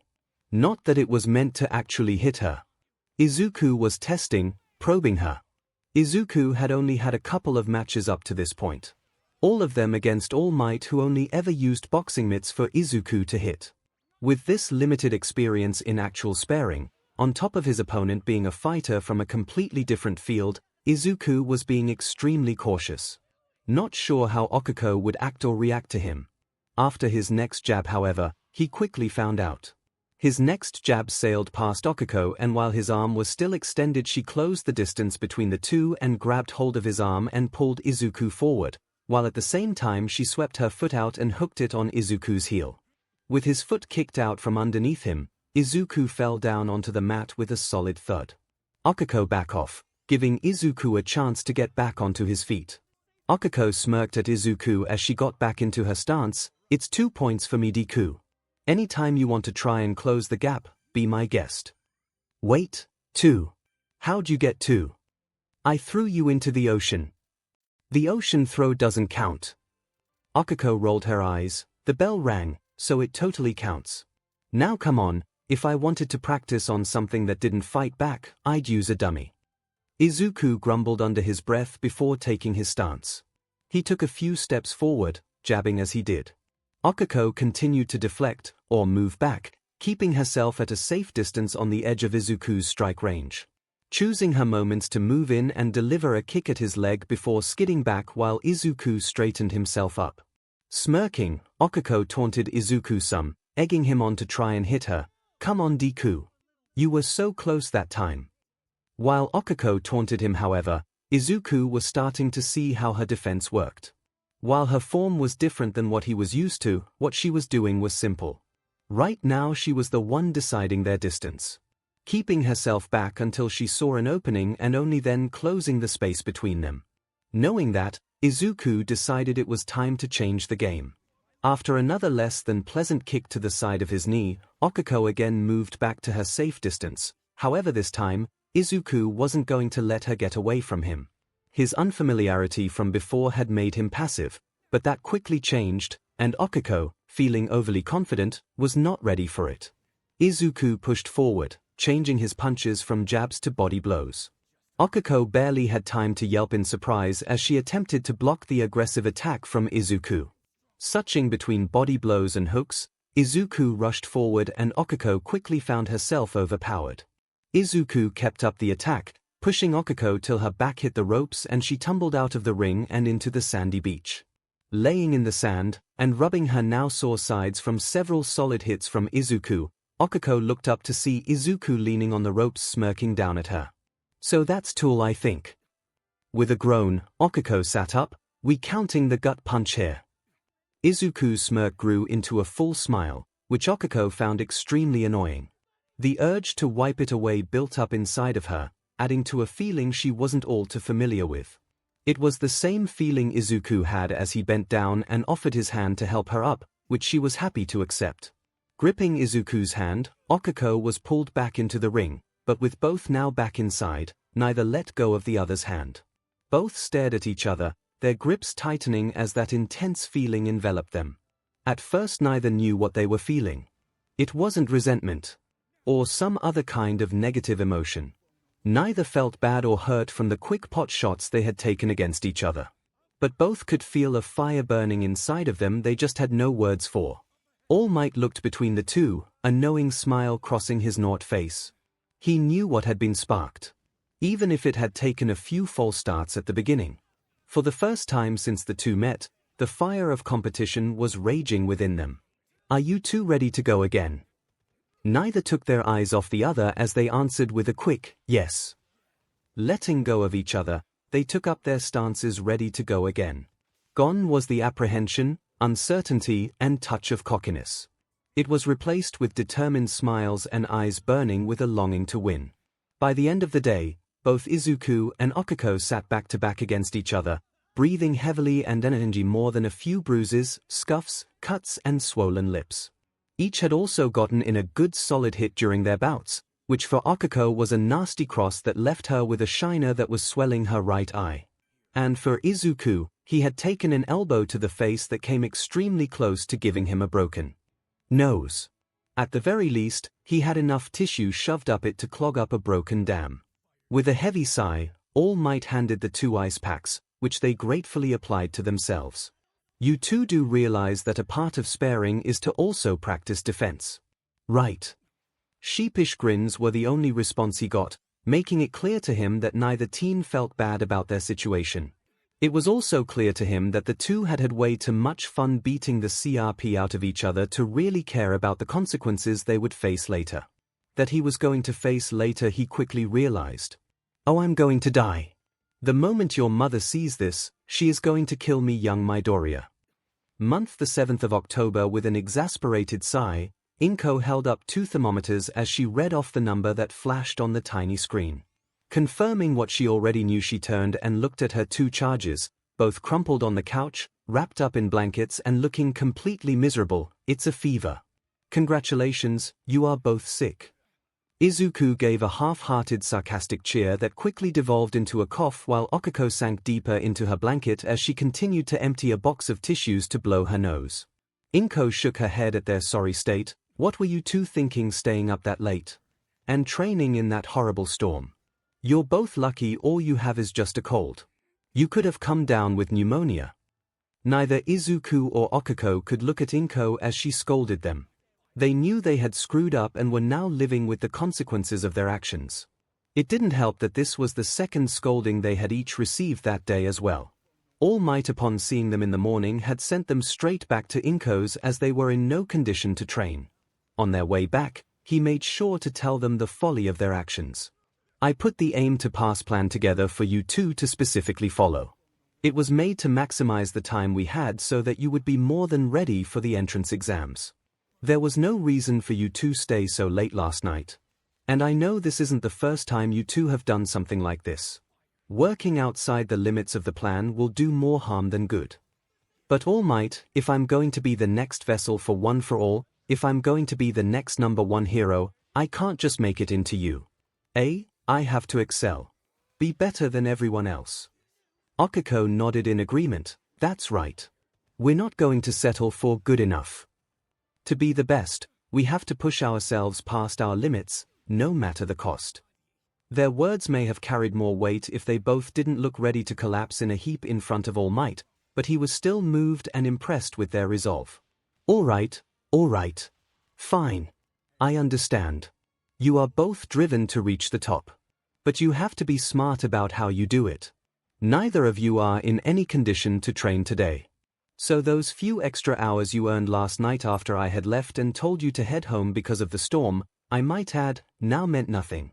And you might lose more time because if by tomorrow you aren't over this cold, you aren't training either. Inko, after making her point, put the thermometers away. All right, you two just stay on the couch. I'll call your school and let them know you won't be coming in. Then I'll see if I can throw together a nice soup for you two. A raspy and stuffy chorus of thank yous followed after Inko as she left the living room, leaving Izuku and Okiko alone in their misery. Hey Deku, whose idea was it to stay late? Izuku pointed to himself, but didn't have the strength to try and look guilty. Okiko hummed in agreement, sounds about right. You owe me some mochi for getting me sick. Aren't you the one that said a little rain never hurt anyone when you agreed to my idea? Okiko huffed and looked away from Izuku. I can't be held responsible for my actions when they're your ideas, Deku. You said, and I quote, Izuku's voice then came out as a high-pitched squeak as he badly tried to impersonate Okiko. That's a great idea, Deku. I'm sure we can get this part of the beach completely finished before the storm hits. And besides, a little rain never hurt anyone. End quote. 𝐒𝐭𝐻𝐲 looked flatly at 𝗧𝗍𝐿 before she tossed her empty box of tissues at him. Chuckling, 𝗧𝗍𝐿 swatted the box away and leaned back into the couch. For some time 𝗧𝗍𝐿 simply lay back while 𝗒𝐭𝐻𝐲 started to scroll through the channels on TV, looking for something to watch as they waited for 𝐭 to return with their soup. Hey Uraraka. HM. Was 𝗒𝐭𝐻𝐲's lazy response as she kept flipping through channels. Why do you want to be a hero? 𝗒𝐭𝐻𝐲 froze mid-button press, her thumb hovering over the remote. Why the sudden interest? Well, I was just thinking about what you said earlier, about not settling for good enough, and it got me thinking that you've never mentioned why you want to be a hero. You know it's been my dream since I was a little kid, but you never talk about what's driving you. 𝗒𝐭𝐻𝐲 frowned as she looked away, admitting to herself that he wasn't wrong. Since they had first met, he had made it abundantly clear that he wanted to be a hero like All Might. A hero in every meaning of the word. But her. She almost went out of her way to avoid talking about the matter. After all, her reasons were much less altruistic when compared to Deku's. 𝗧𝗍𝐿 could see the frown on 𝗒𝐭𝐻𝐲's face and worried he might have gone too far. Sorry. I didn't mean to pry, 𝗒𝐭𝐻𝐲. You don't have to say anything if you don't want to. 𝗒𝐭𝐻𝐲 shook her head. No. It's okay. After we've been training together for so long, you deserve to know, I think. 𝗒𝐭𝐻𝐲 clicked the TV off and turned to face 𝗧𝗍𝐿, who gulped at the sudden seriousness the atmosphere had taken. I want to be a hero to make money. She paused for a few moments. 𝗒𝐭𝐻𝐲 looked at 𝗧𝗍𝐿, waiting for a reaction. Instead, he was silent. As if waiting for an explanation. You see, my family owns a construction company, but we haven't gotten much work these past few years, so we're pretty much broke. And I want to make money so that I can help them. She didn't know what reaction she was expecting from Deku. Condemnation perhaps. Or at the very least disappointment. But no, nothing like that crossed his face. There was a little surprise, though. He blinked a few times and mouthed out an "oh," but he seemed more curious than anything else. Curious, not judgmental. I know it's not the most heroic or admirable motivation, especially when compared to yours, Deku. Honestly, the whole reason is embarrassing. Why is that, Uraraka? How is having a goal to support your parents not admirable? You're actively putting yourself in dangerous situations to help people to earn money that you'll use to help your parents. If that's not heroic, then I don't know what is. 𝗒𝐭𝐻𝐲 let out a sigh of relief as she felt the tension in herself release. I guess I was pretty dumb for thinking Deku would think less of me. That's not like him at all. 𝗧𝗍𝐿 absent-mindedly nodded before something clicked in the back of his mind. Wait, is that why you're so good at saving money? 𝗒𝐭𝐻𝐲 laughed softly, fighting back a sniffle. 𝗧𝗍𝐿 reached over and handed her another box of tissues. Yeah, I learned all sorts of tricks to save my money growing up. You know, thinking about it, with your quirk, construction work would be a breeze. The money you'd be able to save by floating stuff around without having to use all the expensive heavy equipment. I know, right? That's what I told Dad when I was little. I'd grow up and work for him, I said, but he dissuaded me. He told me to follow my own dreams. Looking down, 𝗒𝐿𝐻𝐲 noticed she had the blanket she was wrapped in pinched between her thumb and finger, an old habit she still had from when she was a little girl. She could feel her eyes moisten some as she recalled everything. I promised myself that I would become a hero and make enough money so that my parents would be able to relax and not have to worry about work anymore. They deserve to be able to take it easy after working so hard for so long. When 𝗒𝐻𝐲 looked back up, she was startled to see 𝗧𝗍𝐿 in tears. Wait, why are you crying? 𝗒𝐻𝐲 quickly passed the tissues back to 𝗧𝗍𝐿. Sorry. Don't cry for me, Deku, I don't want your pity. 𝗧𝗍𝐿 shook his head. No, it's not that, Uraraka. Just that, with everything you said about helping your parents, it's inspiring. 𝗒𝐻𝐲 felt a flush spread over her cheeks as she turned away. It's not I don't. She was at a loss for words. To hear Deku say that she was inspiring was not a reaction she had expected at all. Is that why you've never been out to see your parents? Or why they haven't come out here? Nodding softly, 𝐒𝐭𝐚𝐲 sighed and leaned back into the sofa. Train tickets are expensive. Plus there's the cost of finding a place to stay and food to eat. We still talk over the phone, so it's not like I'm cut off from them altogether. She explained, but in all honesty Deku, getting me out here to begin with was something of a small miracle. I can't ask them to spend any more for me than they need to just to feel better. 𝐻𝐸𝐴𝐵𝐾𝐻, but that's the reality of our situation. Izuku had to stop himself from saying I'm sorry on autopilot but held it back. Uraraka didn't want his pity and he didn't want to come off that way. After an extended silence, 𝐒𝐴𝐵𝐾𝐻 went back to switching between channels, effectively ending the conversation. It would be a few more minutes before 𝐒𝐴𝐵𝐾𝐻 would speak up again, but on a completely different topic. While Izuku let the topic change go, internally he couldn't help but wonder just how fine Uraraka was. Being away from family for so long had to eat away at her, even if she tried not to show it. I just wish there was something I could do. Month the 8th of November. It was late. Very late, and Izuku was convinced he was never going to fall asleep. After getting tired of trying to force himself to sleep, Izuku rolled out of his bed and sat at his desk. Perhaps his mind just needed a distraction, that is what he told himself as he pulled his hero analysis notebook out. He just needed to get lost in some busy work, and by then he would be ready to sleep. He just needed to stop thinking about what had happened earlier that day. About what he had seen. Unfortunately for Izuku, trying not to think of it was having the opposite effect. It brought the memory right to the forefront of his mind. This afternoon had been just like any other he had had for the past few months. Instead of cleaning the beach, today had been sparring day. Sparring was something he looked forward to every week because he liked sparring with Uraraka. The intensity of the bouts, the rush of adrenaline he felt from match to match, the feeling of closeness and trust they had with each other that let them go all out without worrying about the other getting hurt. But something had happened today that had thrown Izuku into turmoil. Near the end of their final match, there had been an accident. No one had been hurt. In fact, Izuku would have preferred if he had been hurt. At least then he wouldn't be feeling everything he was feeling right now. It was the final moments of the fight. Izuku had gone in to try and knock 𝐒𝐴𝐵𝐾𝐻 down, but she had been ready for him, grabbing his arm and pulling him into a throw, but that's when it had happened. When she had pulled him, his thumb had hooked into the front of 𝐒𝐴𝐵𝐾𝐻's 𝐔𝐬𝐝, loosening it. Opening it just enough so that when he landed on his back and looked up, and she was leaning over him, he got a very unobstructed view. The top of a black sports bra, and just a hint of cleavage. Izuku covered his face, cheeks burning red at the memory. He hadn't meant to look, of course. It had been an accident, and 𝐒𝐴𝐵𝐾𝐻, after noticing her 𝐔𝐬𝐝's looseness, quickly snapped up and tightened her top back into shape.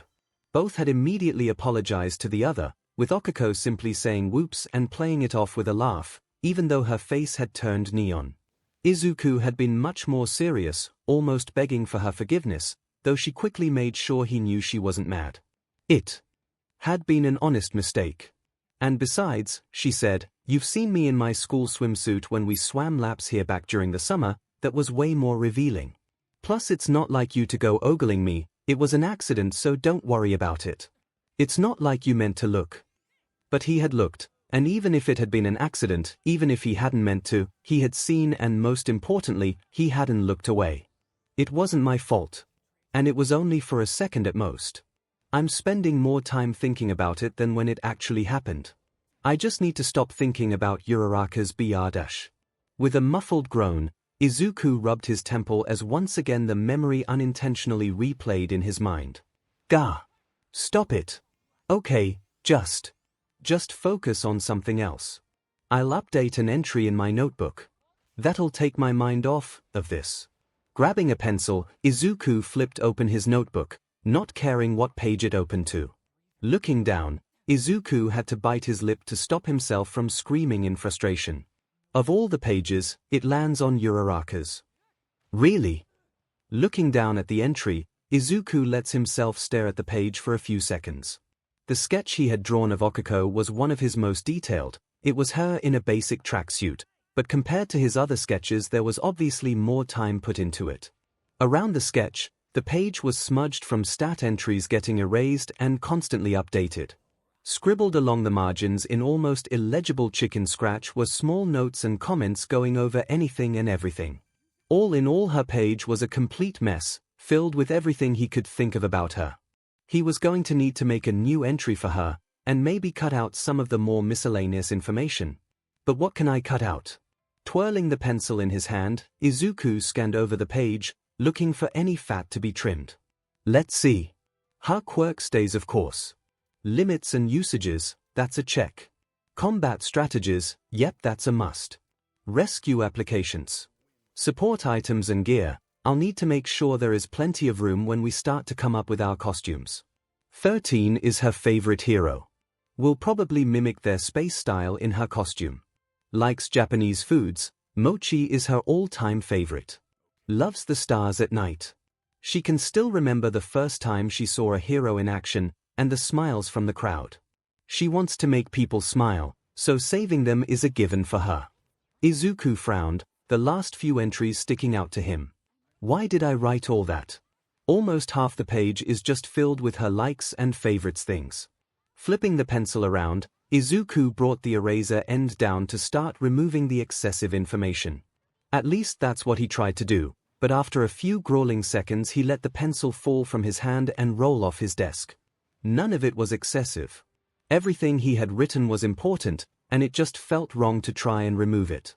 Izuku, however, couldn't figure out why everything was so important to him. I mean, everything here defines Uraraka. Shows the kind of person she is, and the kind of hero she's going to be. So it is important. Plus she's my best friend, I actually know her, so of course her entry is going to have more information than, say, MT Lady. But still, having this much info on what she likes to eat, spend her time doing, her dreams and goals, it makes it look like I have a crush on her. Izuku's mind tripped over itself in alarm as he shook his head. What am I thinking? I do not have a crush on my best friend. I can't. She's my friend. I like her, sure, but only as a friend. It would be beyond awkward if I actually had a crush on her. Worse yet, if she found out I had a crush on her, which I don't, it could ruin our friendship. She's trying to make sure her family is taken care of. She doesn't need me and my everything messing that up. Besides, what would we even do as a couple? We wouldn't have any time. Once we get into you, we'd be studying all the time. Images flashed of Okiko and Izuku studying for something, sitting at his living room table, though now Okiko was sitting right next to him instead of across like she normally would. Coyly she snuck a hand under the table, finding his, and interlocked their fingers together to hold his hand, while cutely keeping her pinky up to avoid floating him. With a loud wham, Izuku slammed his head onto his desk, driving the horrifically pleasant dream out of his mind. Nope. Nope. Do not go there. I am not imagining holding hands with my best friend. I am not imagining how the pads on her fingers feel. I'm not. I'm in trouble. It took Izuku a couple more restless nights before he was able to put aside his self-described momentary insanity. By the end of it he had rewritten Okiko's whole entry on fresh pages, making it much nicer and cleaner, with plenty of room to add more to it. He didn't end up removing anything, keeping everything he had written about her intact. Okiko took a shuddering breath as she tapped her fingers together and released the multiple large dumpsters, filled to the brim with trash, she had floated up to the street where they would be collected later. With her burden released, she walked over to All Might's truck, where she hoped there were still some cold water bottles left. Absently she rubbed her stomach, pleased that unlike before, she now only felt a dull throbbing, and not the horrendous nausea that used to affect her when she would lift so much weight repetitively over such a long period of time. It might be time to see how much I can lift now before I get too sick. She thought happily and with a hint of pride. Leaning into the truck, Okiko rummaged around until she found one for herself. Taking a sip she stood back up and saw All Might, shrinking down and walking up to her, hand outreached. I'll take one of those if you don't mind. Pulling out another bottle she tossed it to him, here you go. All Might hummed out a thanks as he cast a glance at the large dumpsters then towards her. How many trips did it take you to bring all those up here? Just one. Oh. You got them all in one go. Okiko puffed up, all of them. I need to find some heavier trash then for you then, If this is getting too easy. 𝐒𝐭𝐻 promptly deflated at the idea of an increase to her workload, which made All Might chuckle. We'll worry about that later. It's getting late, so you and young Midoriya can head home. Where is Deku anyway? Didn't you both go for a run? All Might vaguely pointed back down towards the beach, his laying dead out there. Sure enough, when 𝐒𝐿 looked to where All Might had pointed, Deku was indeed there, lying down in the sand. What did you do to him? I thought you both just went for a run. He went for a run, I observed him. You observed him? What does that mean? Young Midoriya ran the whole course I laid out. I just tagged along to make sure he didn't get lost or drop his pace. 𝐒𝐿 stared at All Might. You made him carry you, didn't you? It wasn't really a question. Yes. Piggyback. Yes. Were you big or small? All Might just smiled, and 𝐒𝐿 couldn't help but imagine the sight of poor Deku carry the hulking All Might on his shoulders. She broke out into a fit of laughter. All Might got into his truck and fished out another water bottle for 𝐒𝐿 to hold. Here, give this to him. I'll see you both tomorrow. Waving goodbye, 𝐒𝐿 made her way down to Izuku, who was staring up at the sky when she stood over him. So are you really dead? Izuku groaned out. I'm dead. Bury me here. 𝐒𝐿 held the water bottle over Izuku, sloshing it around. Come on, it can't be that bad. And look, I got some water for you. Do you want to run 10 kilometers with All Might sitting on your back? 𝐒𝐿 paused, before vigorously shaking her head. No thank you. Looking up at the offered water, Izuku made a pitiful attempt to reach up and grab it, before letting his arms fall back to the sand, too tired. 𝐒𝐿 rolled her eyes. Seriously? Am I going to have to feed you like a baby or something? Remember to pat my back afterwards. 𝐒𝐿 dug her toe into Izuku's side, getting a pained laugh from him as he rolled away. With a great show of effort, again earning him an eye roll from 𝐒𝐿, Izuku sat up and reached out to take the bottle. 𝐒𝐿 started to lean forward to hand it to him, but was surprised when the bottle glowed green and was pulled from her grip. 𝐒𝐿 watched as the cap unscrewed itself and Izuku brought the water to his mouth, and drank greedily, crushing the flimsy plastic flat as he drained it. I wonder if he realizes, 𝐒𝐿 thought to herself.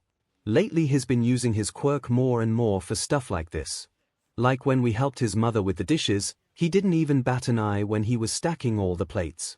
Thanks for the water, Uraraka. Let me throw this away, and we can head home for dinner.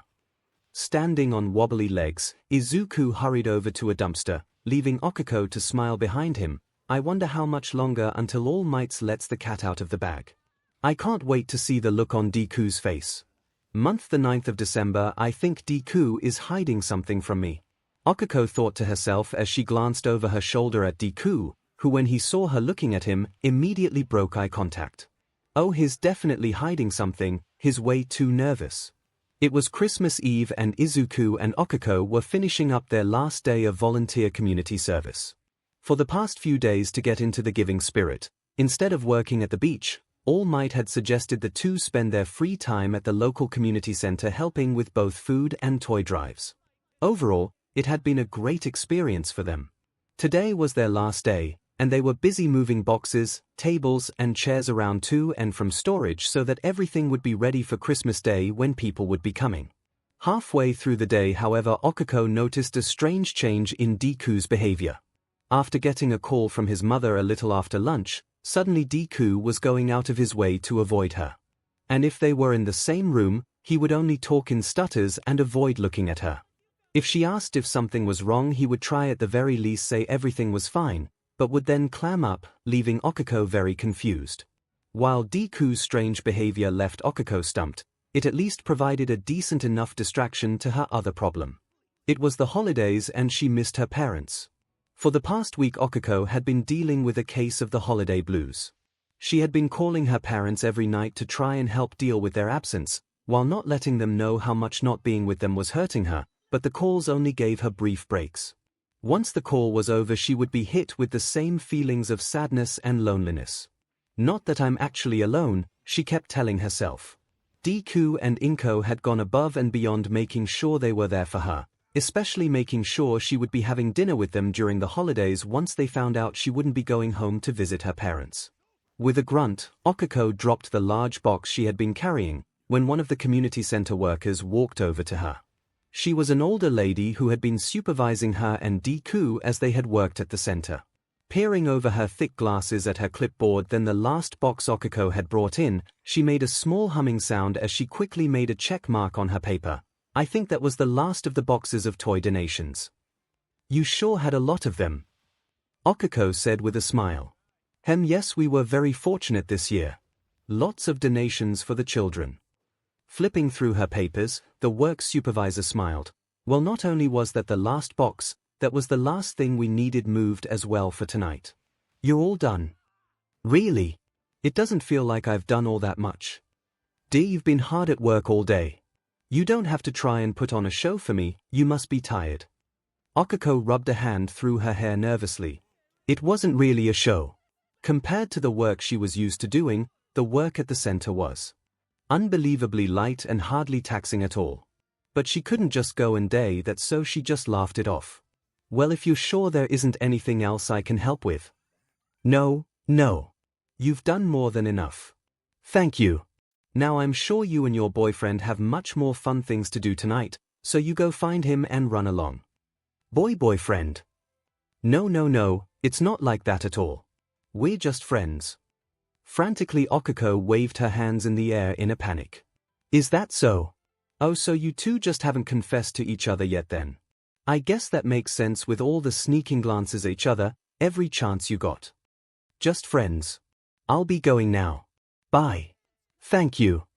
𝐒𝐿𝐻𝐲 bowed quickly and hurried out of the room, but not before she heard the lady call out, "Don't wait too long, you never know when someone will pop in and snatch him away." After making her escape, and doing her best to settle herself down, 𝐒𝐿𝐻𝐲 soon found Deku waiting for her near the exit to the building, holding onto her coat. As he had been for the last few hours, he was fidgety and flighty, tumbling over his words. Here you go, Uraraka. I was told we were done, so I got your coat. When he handed her the coat, he blinked a few times and for a few seconds seemed to turn back to normal. Are you okay? Your face is all red. 𝐒𝐿𝐻𝐲 pulled her coat on and pulled up her hood. I'm fine. One of the workers told me a really funny joke. Guess I was laughing pretty hard. Well, that's a lame excuse. Izuku nodded. Oh, okay, and immediately went back to acting nervous once he was sure he was all right. Thank God Deku bought that. You'll have to tell me that joke later, Izuku mumbled. 𝐶𝐵. Sure Deku. But later. Let's get going. I'm looking forward to the dinner your mom is preparing. The walk home was uneventful for them. With a light snowfall and it being later in the evening, the walk back was peaceful, if a little silent. A few times 𝐒𝐻𝐻𝐲 tried to start a conversation with Izuku, but they all staled. So 𝐒𝐻𝐻𝐲 let herself become content in their silent walk, hopeful that maybe she would get some answers once they reached his home. Maybe 𝐭𝐻𝐻𝐿 knows what's going on. Deku only started acting up after she called him. I hope it isn't something bad. Deku would tell me if something was really bothering him. Reaching his apartment, Izuku called out, Mom, we're back. 𝐭𝐻𝐻𝐿 peeked her head into the hallway. Oh, you both are just in time, dinner is just about ready.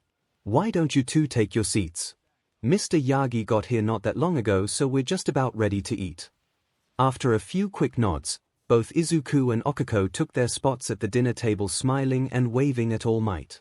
𝐒𝐻𝐻𝐲 chuckled silently to herself, seeing the hero in his apparent favorite oversized yellow pinstripe suit. Settling in, 𝐒𝐻𝐻𝐲 looked at the spread already set and was very impressed. Deku's mom is such a great cook. This all looks so good. She sure did make a lot though. I know Deku's appetite has gotten pretty big recently, but this is more than enough for us. There's only 4 of us and she made enough for like 6. 𝐭𝐻𝐻𝐿 brought in the last of the food. There we go. Now I think we're ready to dig in. She turned and gave Izuku a brief look and smile. Unless there's anything you'd like to do first. What does she mean? Before 𝐒𝐻𝐻𝐿 could ask, however, Izuku cleared his throat. Actually, yeah. Uraraka, I'd like to give you your Christmas present now. Here. Wait now. 𝐒𝐻𝐻𝐿 felt a twinge of panic. She hadn't known they were doing gifts tonight. But I don't have your gift here. I thought we were doing gifts tomorrow. Oh, that's fine. This is kind of a special case. Special case. Does this have anything to do with why you've been so jumpy today? A little. All Might snickered, nervous here. 𝐭𝐸𝐽 quietly hushed All Might, 𝗧𝗵𝗲. Tease later. 𝐭𝐸𝐸 looked at the two adults confused before looking back at Deku. If you want a Deku, I don't mind. I still feel bad I don't have your gift here though. Please don't worry about that. Just close your eyes and hold out your hands. Oh, I'm okay. Closing her eyes, 𝐭𝐸𝐸 held out her hands. She heard a chair scrape across the floor, guessing it was Deku getting up. There was also some shuffling. Someone was moving around. 𝐭𝐸𝐸 felt someone, Deku she guessed, take her hand and put something in it. It was thin and very light. A card. Okay, you can open your eyes now.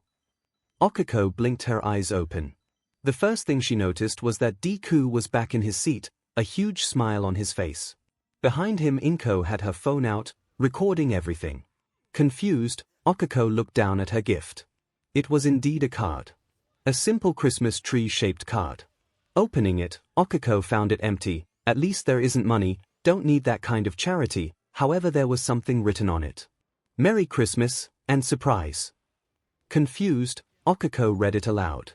Suddenly 2 pairs of arms wrapped around her, surprise. Yelping in shock, 𝐭𝐸𝐸 looked to her sides and was beyond shocked by who she saw. Dad. Mr. Uraraka laughed. How has my little angel been? Mrs. Uraraka hugged 𝐒𝐸𝐸 tighter. Oh, we've missed you so much. So many different questions raced through 𝐒𝐸𝐸's mind. How had they gotten here? When had they gotten here? Did they fly? Take the train? Wasn't it too expensive? But with her parents hugging her, these thoughts were quickly tossed aside. Her parents were here, and she couldn't be happier. I can't believe you're both here. 𝐒𝐸𝐸 ecstatically returned her parents' hug, wrapping her arms around them and making sure to give them an extra hard squeeze. Mr. Uraraka gave a small, but still surprised chuckle. Well, you better believe it. And go easy on your old man now, someone here clearly doesn't know her own strength. 𝐭𝐸𝐸 blushed. Sorry, Dad. Mrs. Uraraka put a hand over her mouth, trying to hold back a snicker. It looks like all that training you've told us about has been paying off. Maybe a little, 𝐭𝐸𝐸 said as she let her father go. Mr. Uraraka made a show of sighing in relief and rubbing his sore sides. A little, she says. Just about snapped me in half. 𝐭𝐸𝐸 just rolled her eyes while her mother gave him a little poke before turning back towards 𝐭𝐸𝐸, who was still recording the whole thing. I do hope I'll be getting a copy of that. Oh, I'll make sure you do. 𝐭𝐸𝐸 said with a smile, while poorly holding back some tears. Suddenly remembering they had an audience, 𝐭𝐸𝐸 looked back at the other 3 people at the table, All Might smiling at the show, sipping on his drink. 𝐭𝐸𝐸 was still recording them, making 𝐭𝐸𝐸 somewhat wish she had had the chance to change into something less worked in. Then there was Deku, who like his mother was also in tears, except he was doing a much worse job holding them back. He wasn't like a leaky faucet, he was a hydrant cracked open. At a loss as to what to say next, 𝐭𝐸𝐸 ran with the first thing that popped into her head. Everyone, these are my parents. Not long after, everyone took their seats and began to fill their plates. 𝐭𝐸𝐸 sat between her parents on top of the world. But now past her initial surprise that she could start asking a few questions. So when did you all get here?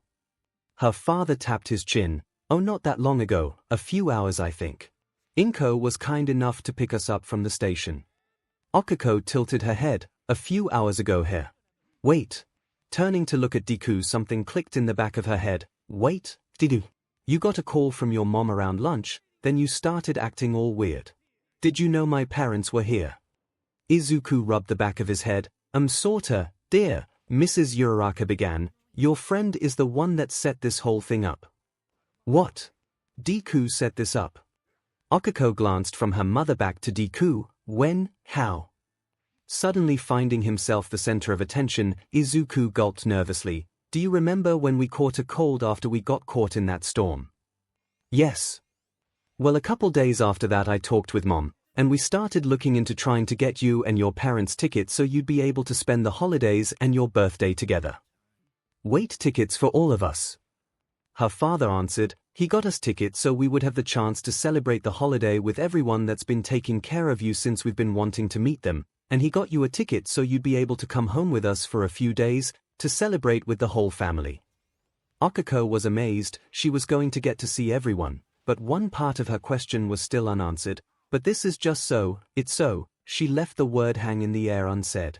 Expensive. And gift or no gift, she couldn't see her parents just being okay with someone spending this kind of money them. She wasn't sure how she was feeling even. It was just too much. Before Izuku started his answer, her eyes drifted towards All Might. If it was a question of money, then maybe he had a hand in this. All Might, however, seeing her look at him, shook his head, just enough that only she saw. Well, Uraraka, you know all that trash we've been cleaning? Yeah. 𝐒𝐴𝐽𝐲 nodded, not sure where Deku was going with this. And you, how much of it is full of copper and other kinds of metal?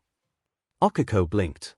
She blinked again before her eyes widened. Wait, you sold the scrap metal? Yep. Izuku said with a grin. But scrap metal doesn't sell for that much. Yeah, but we've cleaned up a lot of trash these past couple of months. And what was left, I was able to pay with some money I was saving. Deku. All of this, just for me though. Uraraka, you're my best friend and you've helped me so much this past year. I just wanted you to be happy. 𝐒𝐴𝐽𝐲 could feel her heart skip a beat at that as she squeaked out a soft, thank you, Deku. Her father smirked. Not many boys are willing to so readily meet a girl's parents. I don't know if I should respect that or be worried he's so forward. Izuku gulped, forward. While 𝐒𝐴𝐽𝐲 shrieked, Daddy. All Might didn't bother holding back his laugh as Izuku tried to get out that he and 𝐒𝐴𝐽𝐲 were just very good friends. Mrs. Uraraka abolished her husband, but not without a playful smile. Now dear, you promised you wouldn't be to 𝐻D on the young man. It is not only my right, but my duty to give any boy my daughter hangs out with a hard time. Izuku sank into his seat while All Might gave him a good-natured ribbing. Always fun meeting the parents, isn't it, my boy? Daddy. We're just friends. Stop being weird. You're embarrassing, Deku. See dear. They're just friends. Right, 𝐭𝐽𝐲? Mrs. Uraraka asked 𝐭𝐽𝐲. Oh yes. They are very good friends. Best friends for sure. And I'm sure it's a friendship that will last, won't it? Oh, it's definitely one that's going to get stronger as they grow up. The two mothers shared a quick knowing smile, which was lost on everyone else. As dinner continued, the poking and prodding from 𝐒𝐴𝐽𝐲's father finally let up, much to Izuku's relief, and soon turned to question of their training. Something All Might was all too happy to share. So let me get this straight, for the past 9 months, most of their training has been cleaning a beach. Mr. Uraraka asked in slight disbelief. Correct, All Might confirmed. My goal was to get them to strengthen muscles that are used every day. It has much more real-life applications than what they get simply going to a gym and lifting barbells all day. If cleaning can be used for hero training, maybe I should have the kids clean up job sites for me. They get to train, and I get free LBR. Honey, don't say that, it's horrible. Oh, like you aren't thinking the same thing. Mrs. Uraraka chose not to answer her husband, and instead, when a few sets of eyes looked at her, whistled a little tune, not meeting any of their looks. Still, Mr. Yagi, I have to say you've gone far and beyond anything I could have ever hoped for my little girl down here. You even got her time under a pro hero. Please, it has been my privilege to help these two. And getting in contact with Gunhead wasn't that big a deal. Most of the legwork was already done by the agency, I just slipped in and took advantage of it. I do have a question, Mr. Yagi, Mrs. Uraraka began. With your connections with you, and after all this training, couldn't you put our daughter, and my Doria, in for a recommendation? Bypass the entrance exams altogether. So you know about US recommendation policy? 𝐒𝐴𝐽𝐲's mother shrugged, only a little. I mostly know that it exists. To get into U.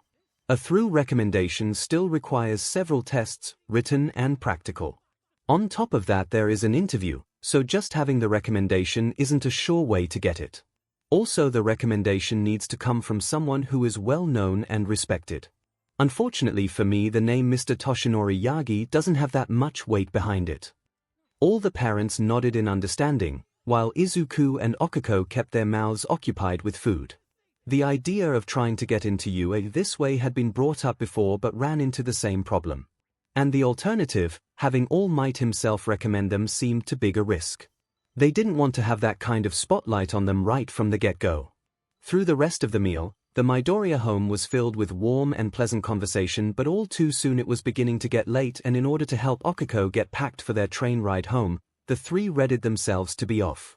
As Okiko was preparing to follow her parents out the door, Izuku asked her to wait a second before rushing into his room.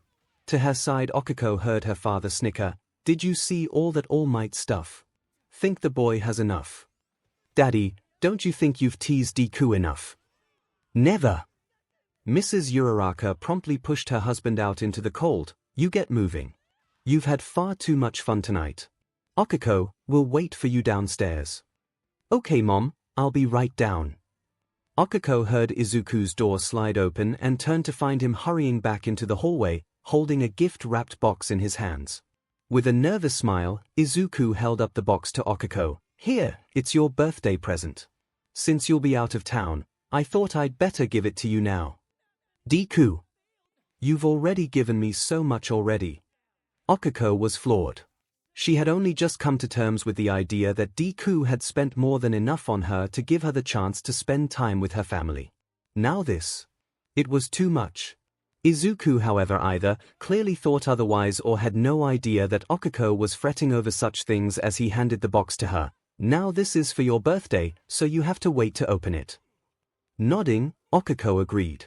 The box wasn't big, just the right size to fit in her arms, and it wasn't that heavy either.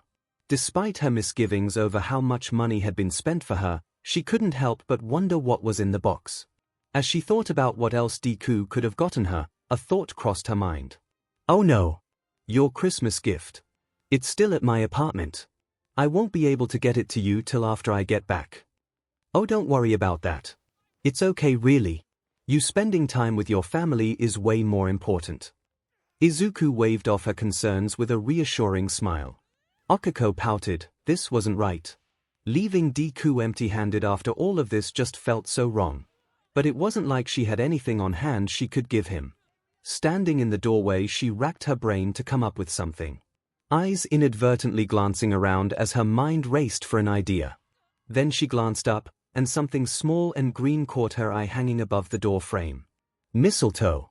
She blinked once. Twice. At the third blink, Okiko could feel her cheeks warm up as she came up with an idea. "I can't do that." "Can I?" Okiko looked back at Deku's smiling face. "Oh yes, I can." Swallowing the large lump in her throat, Okiko spoke softly. "Hey Deku. Could you come over here for a sec?" "Oh sure. Did you need something?" Izuku took a few steps forward, until he was standing right in front of Okiko. With him so close, and taking just split second to reaffirm her courage, Okiko leaned in and very quickly pressed her lips to his cheek, kissing him. "Merry Christmas, Deku." Then, just as quickly as it happened, Okiko pulled back, turned on her heel, and sprinted out the door and down the stairs. Izuku stood in absolute shock as he raised a hand to his cheek, fingers just grazing where Okiko had kissed him. The skin felt unnaturally warm and tingly. That warmth quickly spread throughout his body and a huge smile split his face. It was only after a few seconds that Izuku could hear several clicking sounds. Turning slowly, Izuku found his mother, phone in hand, taking picture after picture. "My baby boy is growing up." A couple days later, Izuku got a text message from Okiko. It was a selfie of her holding her gift from him. A 13 figure. She had the biggest grin on her face. Izuku made sure to save the picture. "Month the 10th of January. You must still be asleep. I don't blame you, it's still pretty early now that I look at the time. I'll keep this brief. I'm afraid something has come up and I'm going to be flying to the other side of Japan. So I'm going to have to leave you and young Uraraka for a time. Most of this month if I had to guess. Unfortunately I can't get into the details, legal and libel reasons, but that's hero work for you. I'm sure you'll see news reports about it eventually, but I'll try and make sure I'll call when I can. You two just make sure to follow the plan I put together for this month. Don't either of you try and slack off while I'm gone. We're only 2 months out, it's the final push, so you two need to make sure to give it your all. Take care, and be safe. With a click, Izuku turned off his phone's speaker setting and ended the message. Sliding the phone into his pocket, he glanced over to Okiko, who had a small frown. And you don't know what could be happening that All Might needed to fly out so fast to take care of. Izuku shook his head. No. I did some quick searches online but nothing came up. None of the cities on the coasts seemed to be having any kind of emergency that I could see. Well, we'll probably hear about it after it's taken care of, like All Might said. That's normally how it goes. Yeah. It was only a few days into the month of January and the early morning air had a sharp crisp to it as Izuku and Okiko sipped on their tea to warm up. After spending her holiday with her parents, Okiko had returned ready to pick up her training where she had left off. Neither she nor Izuku had brought up the kiss. It would be weird for friends to dwell on such things after all. Taking a sip from his cup, Izuku looked out over the beach. Hey Uraraka. Yeah. There isn't really that much trash left, don't you think? Okiko turned to look at the remaining piles of garbage that litter the sandy beach. Even if she took into account the areas All Might had sectioned off, she could see that Deku was right. There wasn't that much trash left, relatively speaking. No, we've really done a number on this place. It's almost suitable for people again. Okiko turned to look at Deku. Why? What are you thinking? Izuku pulled of the paper with the month's workout plan. I think that going off what All Might has written here, we'd be able to get about half of our section cleaned up. Don't you think? Taking a sip of her tea, Okiko scanned over the notes and ran the numbers in her head. After thinking about it a bit, she nodded in agreement. Yeah, that seems about right to me. Again, what are you thinking, Deku? Want to clean all of it? Okiko almost spit out her tea. Sure, the amount of trash left was small when you compare it to what it had been, but there was still a lot of trash. Okiko would call it crazy to even think about trying to get it all cleaned up. And after their little stunt a few months back, All Might made sure they stuck to his plans. But All Might wasn't there now. Okiko finished her drink and tossed the cup into a trash can. All Might will be mad if he finds out we tried to clean everything. It's so far outside his plan, I bet he never even thought about it. Izuku smiled and threw his cup away. Only if we try. Both looked at each other, smiles turning into smirks. Izuku held up a fist, plus ultra.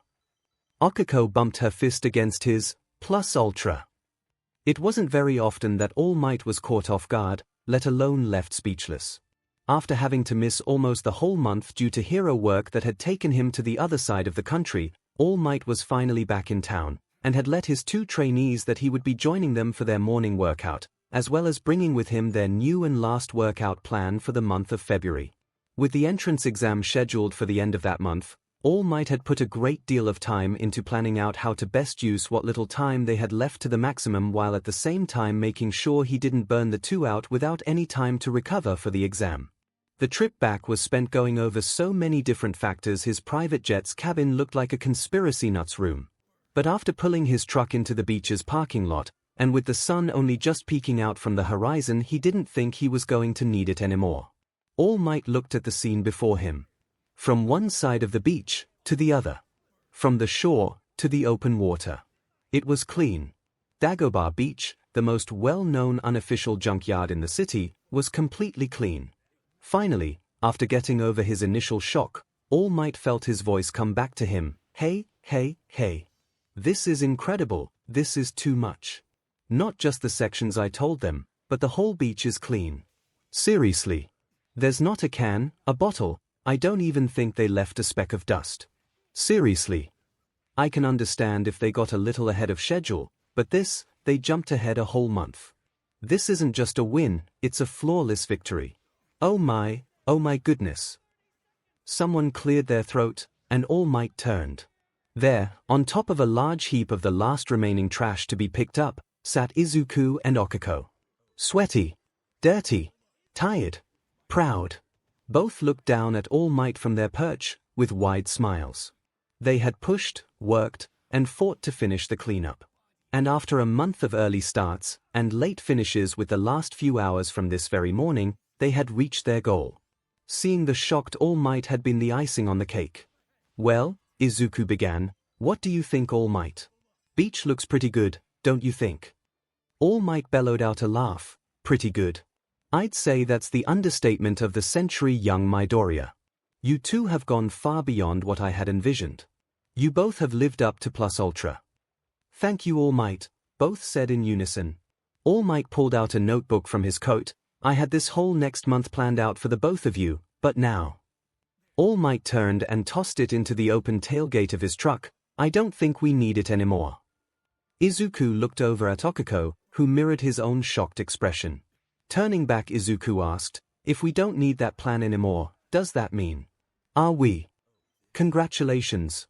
You've both completed the aim to pass. American Dream Plan." Okiko cheered, loudly. She didn't scream out any words. No hoorays, or awesome. It was just a yell of pure joy and pride. While Okiko expressed her joy in exuberance, Izuku was much more reserved. He was in tears, but he kept himself as collected as he could. If he was done, then he had a question he had to ask.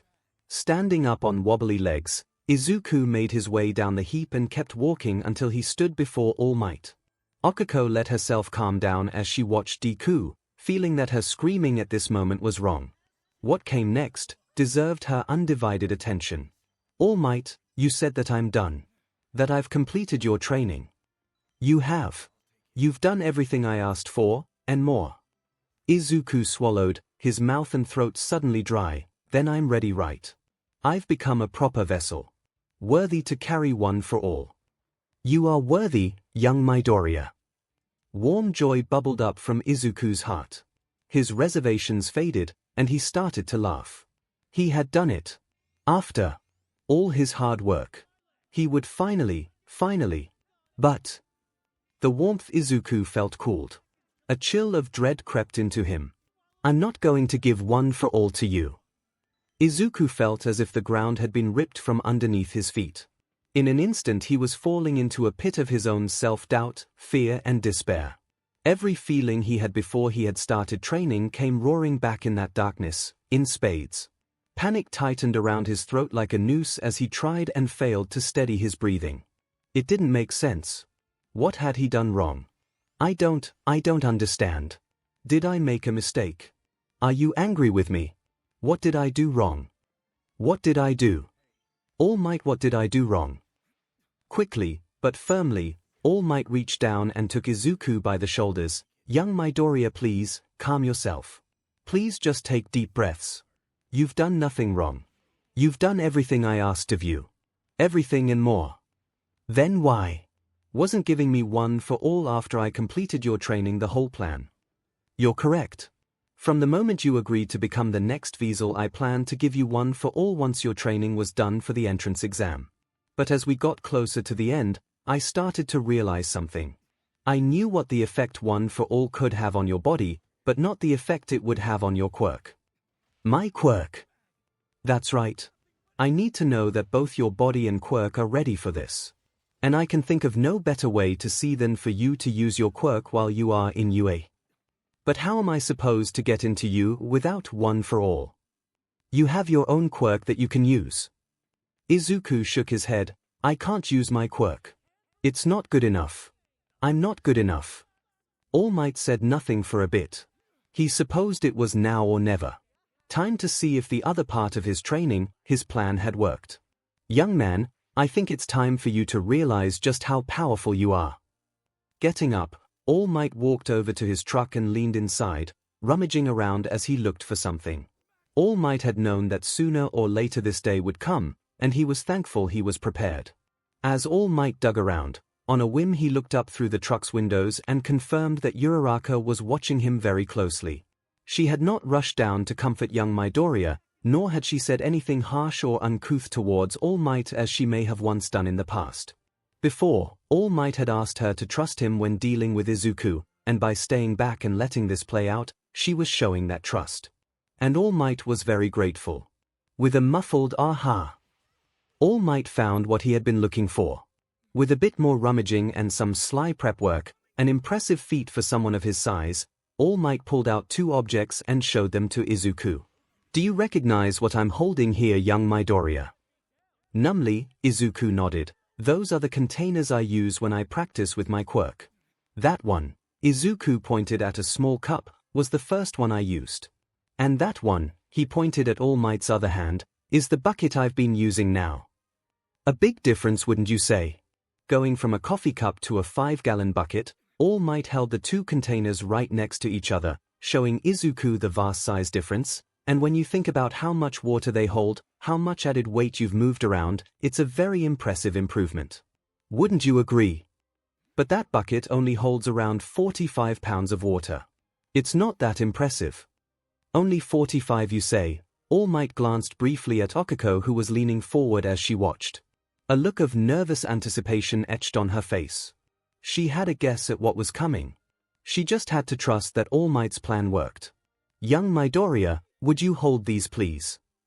Izuku frowned, not seeing the point of the request. "All Might, why? Please, young Midoriya. Just trust me. Everything will be clear, I promise." After only a brief pause, the 2 containers glowed bright green and lifted out of All Might's hands. Hovering above the ground between the 2. All Might looked from one container to the other, his eyes lingering on the large bucket a few extra moments. He watched it carefully, then smiled. "Not too heavy, right?" Izuku shook his head. "No, they're empty, so it's easy." "All Might, what does this have to do?" All Might held up a hand, silencing Izuku. "Do you remember the rules I put in place when I started your quirk training?" Izuku nodded. "What was the most important rule I gave you?" "The one rule I emphasized over everything else." "Watch my toes." Despite the seriousness of the situation, Okiko giggled at that. Even All Might chuckled softly to himself, rubbing the back of his head. "That's true. I did definitely tell you that. But I also said something else. Something just as important. That any equipment that was for quirk training, I was only to use my quirk to move it. I was not allowed to touch it." "That's right. Now you can go ahead and just drop those." Izuku blinked but did as All Might said. The cup landed in the sand with a solid thud, but when the bucket hit the sand, a loud crash rang out from it that echoed out far past the beach. The loud noise startled Izuku enough that he instinctually skipped backwards a few steps. Okiko leapt up from her seat and off the trash heap, staring at the dropped bucket, then at All Might wide-eyed. All Might, the only one not startled from the noise, glanced back at her and smiled. Okiko looked at All Might, then the bucket, then Deku, then back to All Might.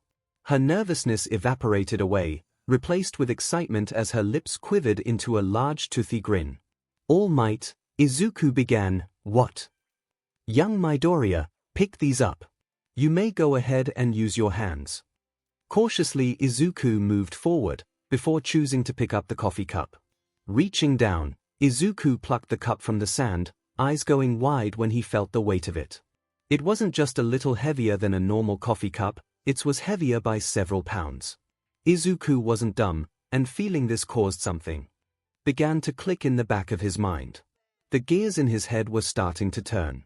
Izuku dropped the cup-shaped container back into the sand and rushed over to the bucket. Grabbing the handle, Izuku pulled up, and almost fell over when it stayed stuck in the sand. Izuku regained his balance and tried to pull it up again, but it wouldn't budge. He moved his hands to the top rim and was hit by 2 surprises. The first was that, like the cup, this bucket was not made of normal plastic material. Now that he could touch it, he could tell it was some kind of ultra-dense metal. Very sturdy. Very heavy. And second, the bucket wasn't empty. Stacked inside, almost to the top, were multiple round weightlifting plates. Reaching down, Izuku hefted the top plate up and out of the bucket, letting it rest on the rim for everyone to see. On the top plate was its weight stamped into the metal.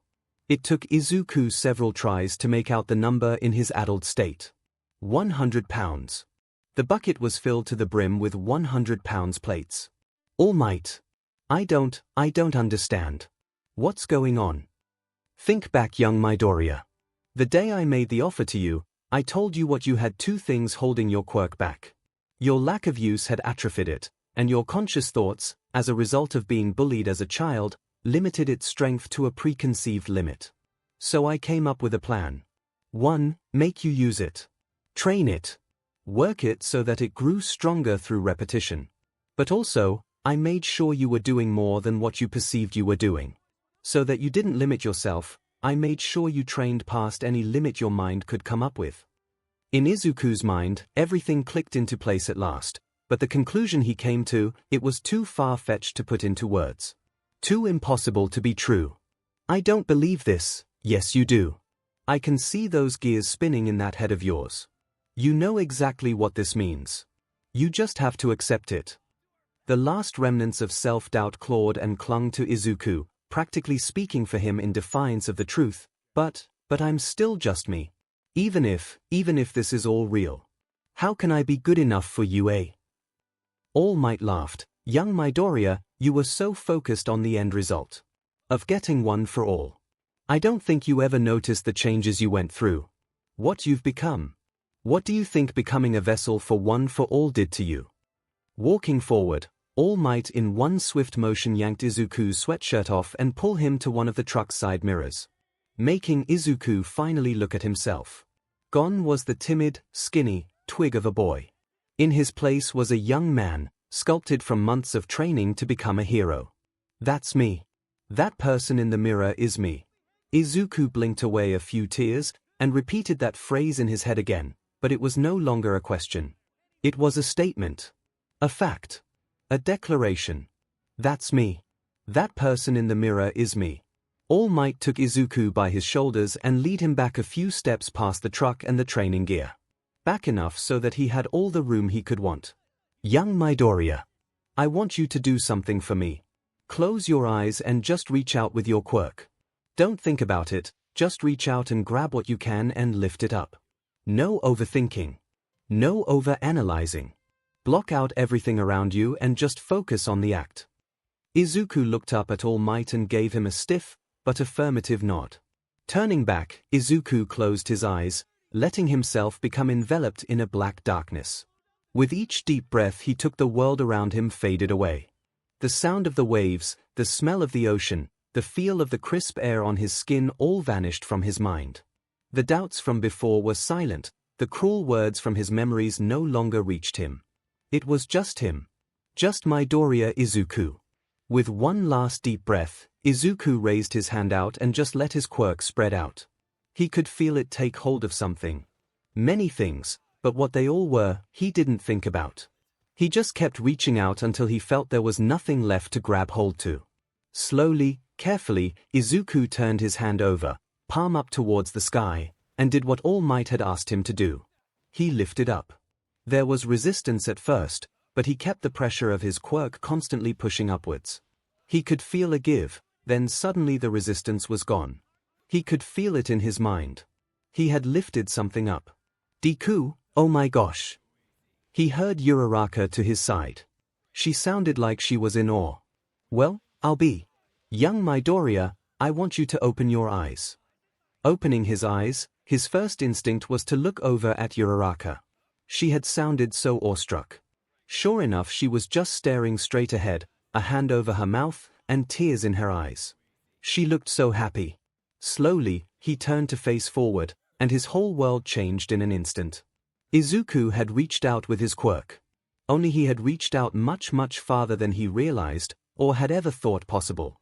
And he was holding so much more than he could have ever thought possible. The fake cup. The metal bucket. All the 100-pound weights. All Might's truck.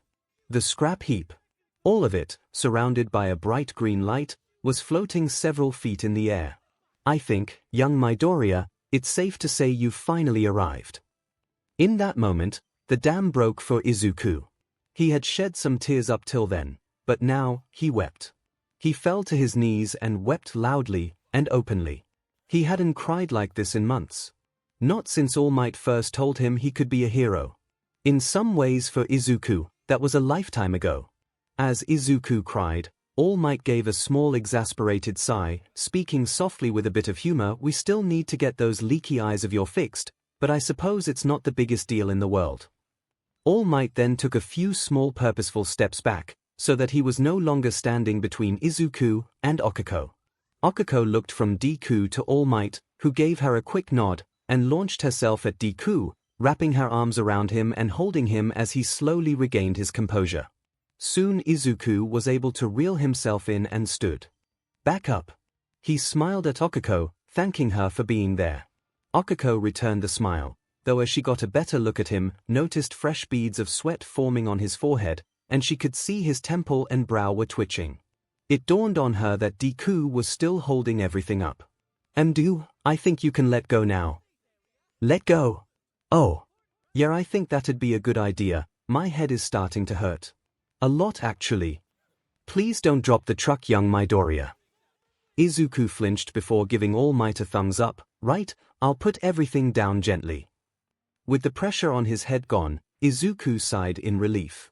Okiko looked over everything with a calculating eye. How much do you think all that weighed? 3 tons. 3 sounds about right. Maybe a little more. A little competitive feeling surfaced as Okiko puffed up, teasing Deku a little. Well, Deku, keep working at it, and I'm sure you'll be able to lift as much as me one day. Izuku glared at her from the corner of his eye. Can't you just let me have this, Uraraka? Despite the words though, both of them were smiling brightly. But we would be remiss if we overlooked young Uraraka and everything she's accomplished. Okiko gasped out, suddenly finding herself the new center of attention. Not only have you been able to increase the maximum weight limit of your quirk, you've also made great strides in your ability to use it on yourself. On top of that, All Might took hold of Okiko's arm, rolling up her sleeve, and while not as defined as Izuku's, there was a definite muscle bulge as she flexed. I'd say you have come a long way in terms of your physical strength and combat prowess. You've shown some real natural talent. I had some really good teachers to help me get here. Okiko beamed proudly from All Might's praise, while Izuku tried his best not to stare too hard, though he was finding it very hard not to. Rolling her sleeve back down, Okiko looked over at the beach. So what happens now? You said we've finished your training, but the entrance exam is still a month away. I think this would be a good chance for the two of you to let your bodies recover. You've been pushing yourselves hard for a long time. Take the opportunity to rest. Now, I'm not saying to let yourselves to get lazy. Maintaining yourselves in times of ease is just as important as the training to get yourselves here, but you've both earned a chance to catch your breath. Both Izuku and Okiko nodded. Neither wanted to let all their hard work vanish now that they were so close to their goal. I suppose, Izuku started, we could use the time to make sure we are ready for the written exam. I'd be really bad if that's the part that catches us off guard. That's a good idea, Deku. All Might nodded in agreement. Very good. A hero is more than just a strong body. However, before you get to that, this is a time to celebrate. So let me take you two to get a nice breakfast, my treat. Izuku and Okiko were more than happy to take All Might up on his offer and quickly got into his truck.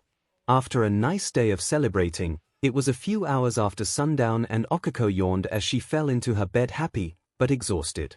Knowing that she was finally finished with her preparation training and would be able to sleep in for the first time in forever, she wondered if her body was about to collect on all the sleep she had missed. Not bothering to set her alarm, Okiko pulled on her mittens and buried herself in her comforter. As she drifted to sleep, she couldn't help but think back to the morning. Seeing Deku finally, fully, break through the mental blocks holding his quirk back, had been breathtaking. The look of unimaginable joy he had, seeing what he could do for the first time, made her feel so happy and proud of him. He had worked so hard, and it showed. Oh boy, did it show. Okiko could feel her face heat up as she recalled the way that the early morning light, and the green glow from Deku's quirk, had done a wonderful job of defining each and every muscle that had been uncovered when he had his top taken off. Try as she might, which wasn't very hard if she was being honest with herself, she couldn't deny that her best friend, Midoriya Izuku, was hot. He was hot, and looking at him made her feel something. A lot of something. She just couldn't find the right word for it. Or the right word that didn't make her extremely uncomfortable if she thought about what it meant. She didn't hate this feeling, but she wasn't a fan of how distracting it was. What it did to her. What it was doing to her. How it made her feel so warm. Too warm for the heavy comforter that after some tossing and turning was kicked to the side in a huff. 𝐒𝐭𝐚𝐲 lay still, looking up at her ceiling in the darkness of her room, lost in her thoughts. I don't know why I'm so surprised. I know how hard he's worked to get where he is. Of course he'd be in great shape. So what if he's hot now? It doesn't change anything. He's still Deku. My best friend. My Deku. 𝐒𝐭𝐴 ignored the best she could the small shudder that went up her body with that last, possessive, thought. And it's not like he's the kind of boy to go and show off. He's focused on his dream, like me. So I don't need to worry about him getting distracted.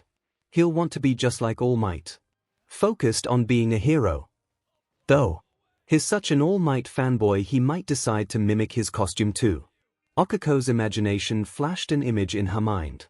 Deku posed, arms raised mid-flex, in a perfect replica of 𝐴LLMIGHT's hero costume. A costume that clung to Deku so tightly it showed off each and every muscle he had. 𝐒𝐭𝐴 smiled and unconsciously liked her lips. Soon though the image changed, and 𝐒𝐭𝐴 wasn't the only one looking at Deku. He was a hero, so the whole world would have its eyes on him, and the world was filled with other girls besides herself. And the thought of other girls looking at Deku, her Deku, brought a deep frown to 𝐒𝐭𝐴. But just as quickly as the thought came, 𝐒𝐿𝐴 shook her head and covered her face with her mittens, groaning into them in frustration. What is wrong with me? 𝐒𝐴 kept her face covered as she tried to force herself to calm down. She had no reason to be getting this upset over something that hadn't happened. No reason to feel this jealousy. Calm down. Just calm down. Slowly, she could feel herself cool off as she practically willed her heart to stop beating so fast. Face still covered, 𝐒𝐴 remembered the breathing exercises Gunhead had taught her, and walked herself through them. Deep slow breaths. With each breath, she felt the unease leave her, until at last she felt calm and collected. She was fine. She was fine right up until her phone suddenly began ringing, startling 𝐒𝐴 enough that she bolted upright. Reaching out in a daze, 𝐒𝐴 forgot to take her mittens off as she fumbled with her small flip phone. Who could be calling me at this hour? Mom. Dad. 𝐒𝐴 looked at the caller Deku. 𝐒𝐴 stared at the screen in disbelief. Are you kidding me? Deku's calling me now. After all of whatever all that was. I can't talk to him now. The phone rang again, as if to spite her. I'm asleep right now. It'll go to voicemail and he'll think that I'm asleep and I can deal with this in the morning or something. Another ring. Only a couple more and then she could go to sleep. 1 ring. 2 rings. At 3, 𝐒𝐴 practically growled as she ripped a mitten off and flipped her phone open. Hello. She tried very hard to keep herself calm. She was not going to let her own frustration cause her to snap at Deku. Hi Uraraka. I'm sorry, I hope I didn't wake you or anything. I know it's really late and I probably should have waited, but I really wanted to ask you something, but it's definitely something that could have waited, but I had this idea that I wanted to try, but I know it's not super important, but Deku was lost, mumbling on the other end of the line. It was late at night, well past time for phone calls, and Deku had called 𝐒𝐴 and immediately started to mumble and ramble away. And 𝐒𝐴, who just moments before was lost in a storm of confused emotions and feelings, couldn't help but smile as suddenly all those silly thoughts melted away. Deku was still Deku, and that was more than enough for her. Easy Deku, easy. It's okay. I hadn't fallen asleep yet, so don't worry about it. A sigh of relief. Oh, that's good. So what's up? Everything okay? Oh yeah, everything's fine. Everything's really good actually. He does sound pretty happy. Well, you did have one heck of a morning today.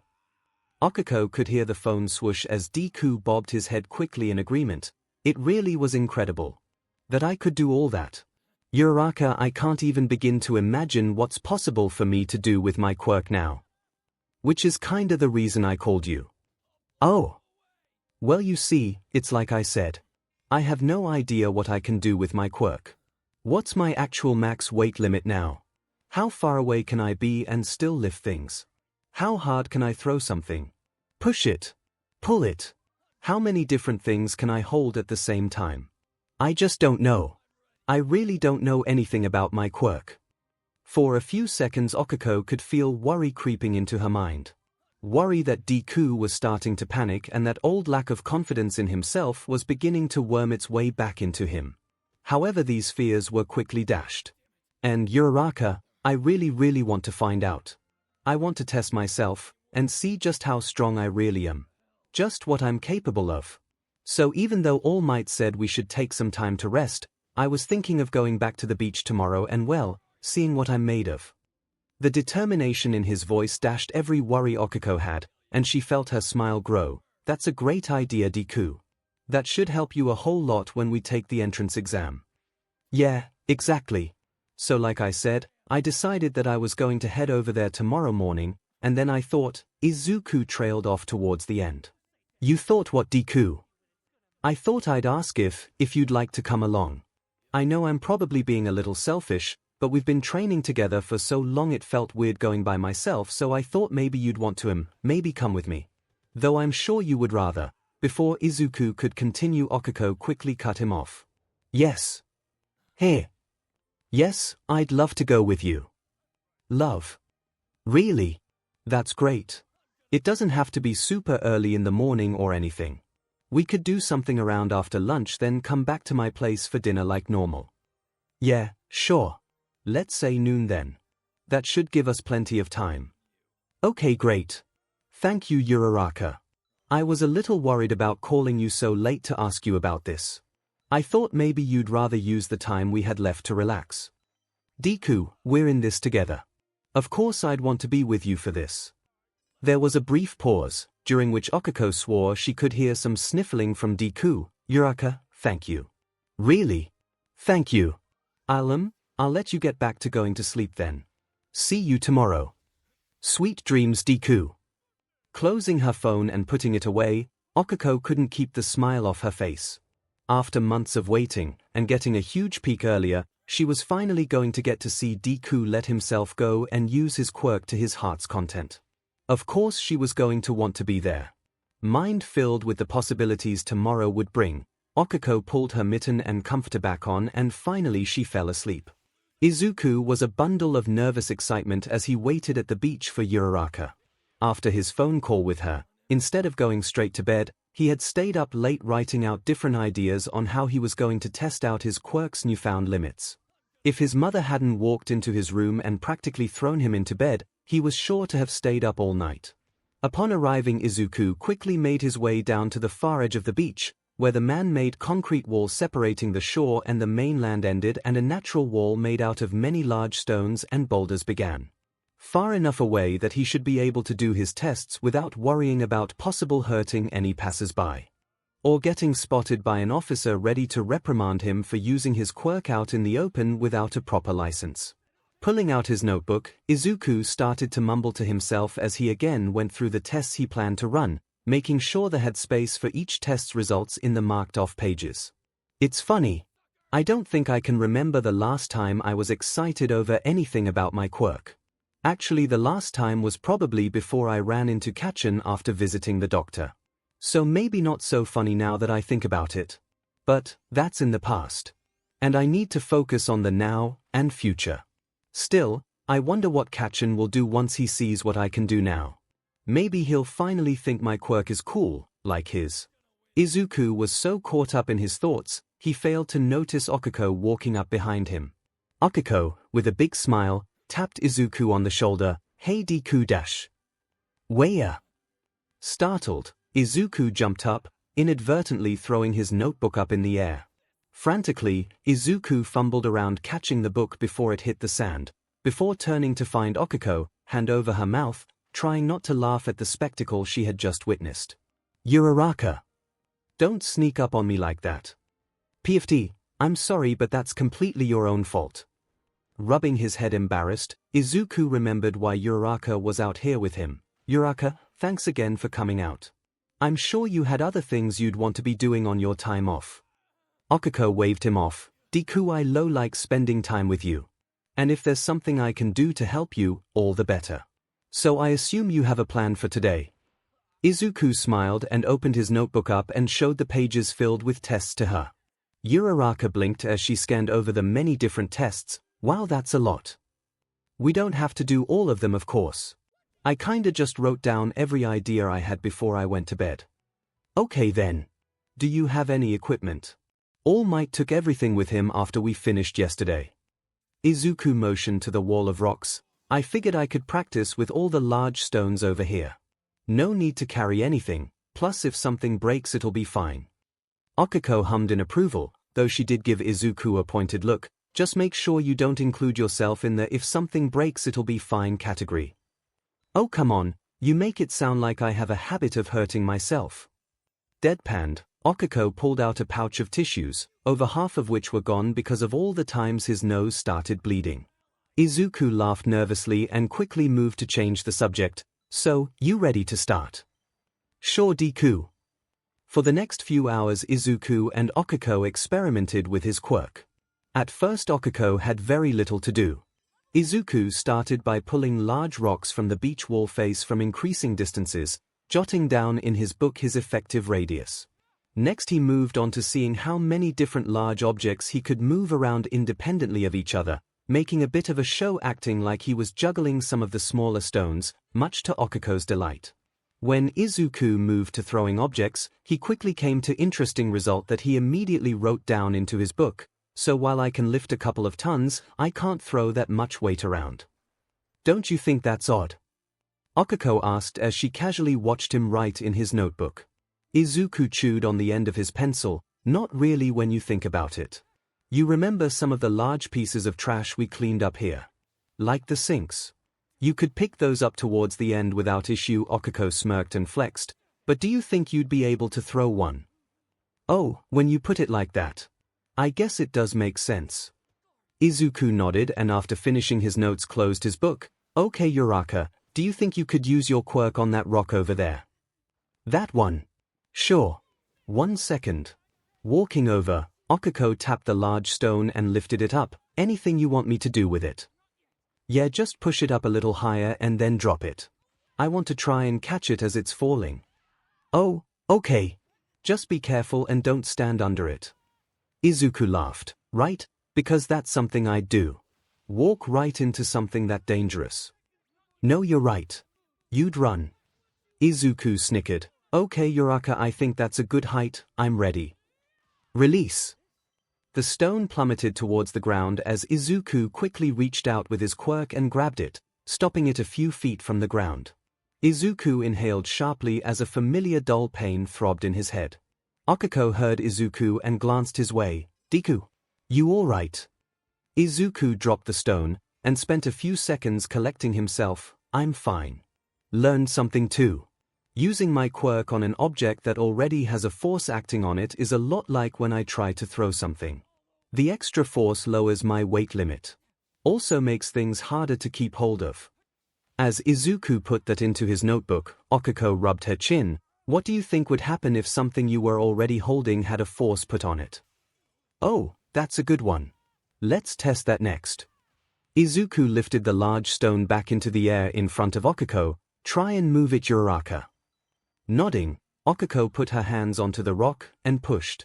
There was a little give at first. She could hear Izuku take a sharp breath, but soon afterwards, the rock stayed put. She put her back into it, and while she could hear Izuku's strained breathing letting her know he was putting in some effort, the rock wouldn't budge. Pulling back, Okiko was about to tell Izuku he could drop it, when a sudden idea came to her. On a whim, she leapt up and hung onto the rock, keeping her feet off the ground. Uraraka. Okiko, after she was sure she was secure, looked over at Izuku. Try and move it now. Izuku grunted, but after some effort started moving the rock in a circle around himself. Come on Deku. Faster. Okiko cheered, having fun with her new ride.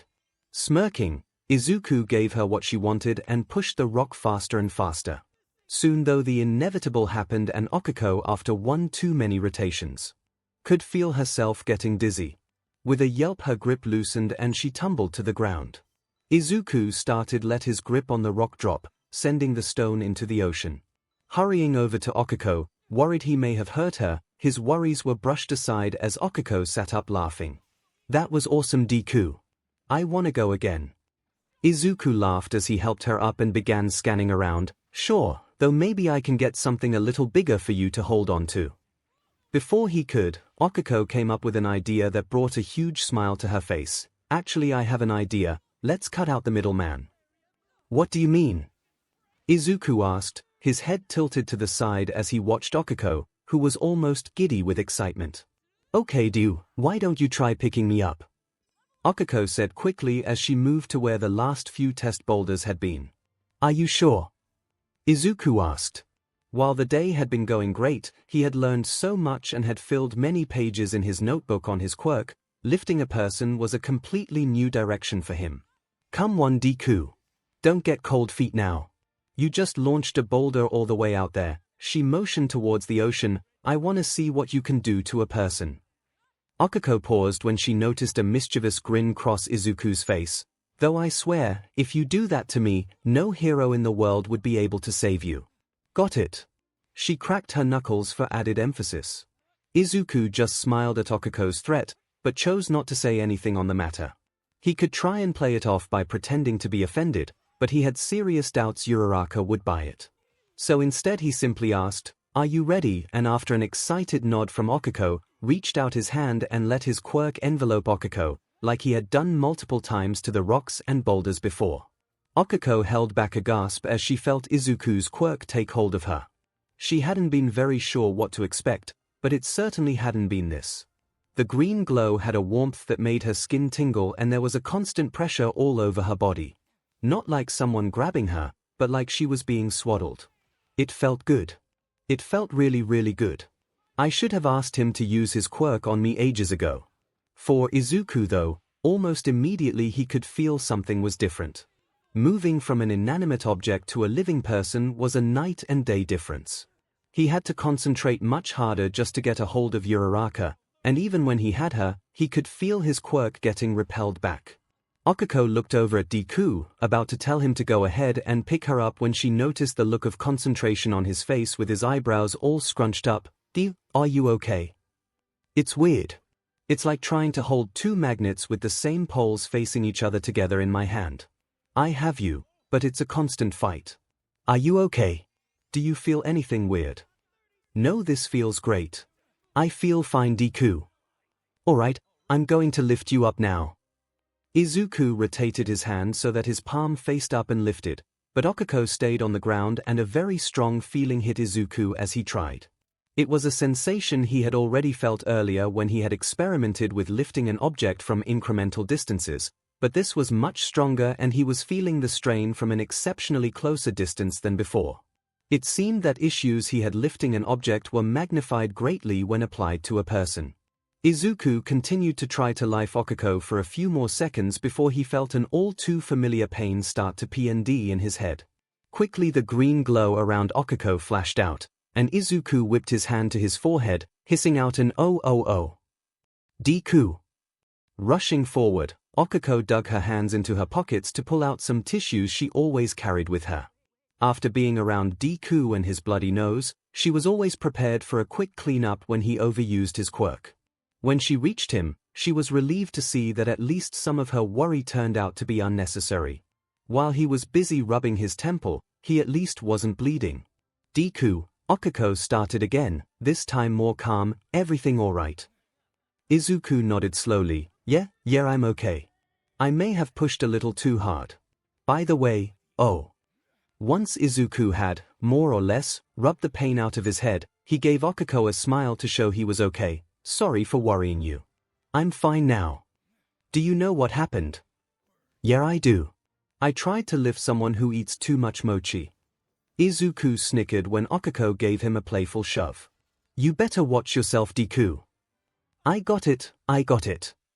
Izuku sighed after he calmed down. I think I know what happened in case you're still curious.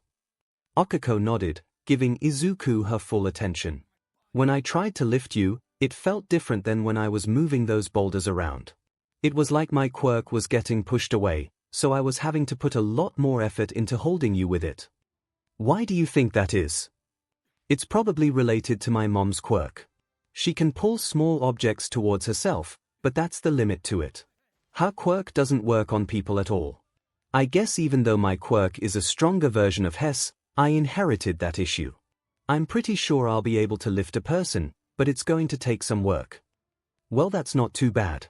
It's just something you'll have to work towards is all. 𝐭𝐼𝐲 said encouragingly.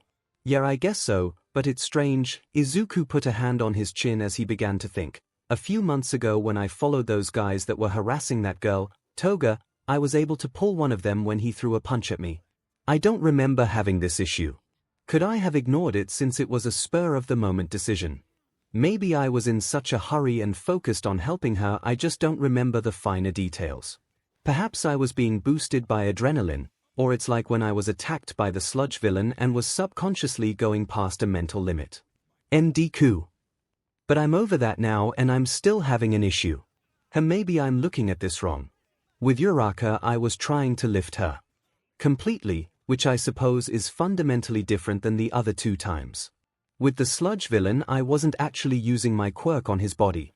I was more or less using it to create a force to push him off, which now that I'm thinking about it, how did I even do that? I'll need to look into that. Deku. Hello. Then there's the guy from the alley. I know I was able to pull him off balance. And I didn't feel that repulsive feeling when I did. Could it be because I was only using my quirk on a smaller part of his body? Just his arm. Could it be because he was already moving in the direction I pulled so his own force added to my quirk? No, even before I was trying to move Uraraka, I could feel the difference. Then what made that time and this time different? Could I have grabbed something else besides his actual arm? But what could I have? Deku. Earth to Deku. Startled, Izuku stopped what he was doing when 𝗭𝐼𝐲 grabbed him by the shoulders and gave him a little shake. What? Oh, Uraraka. Yes. 𝗭𝐼𝐲 deadpanned at Izuku's seemingly lost response. You know that you said all of that out loud, right? Oh, was I mumbling? Mumbling, rambling, falling down a rabbit hole to Wonderland, take your pick. Izuku blushed, rubbing the back of his head in embarrassment. Sorry about that, I guess I got carried away. I swear sometimes I wish I could see what's running through your head when you dive off the deep end like that. Then I remember that besides being a huge hero nerd, you're a teenage boy and I'd rather not be subjected to all the stuff you got in there as well. Hey! I'm not like that. Here. Do you remember the magazine I found in your room? The one with the wild pussycats? Izuku flushed red. It had a brand new article over their most daring rescue opt.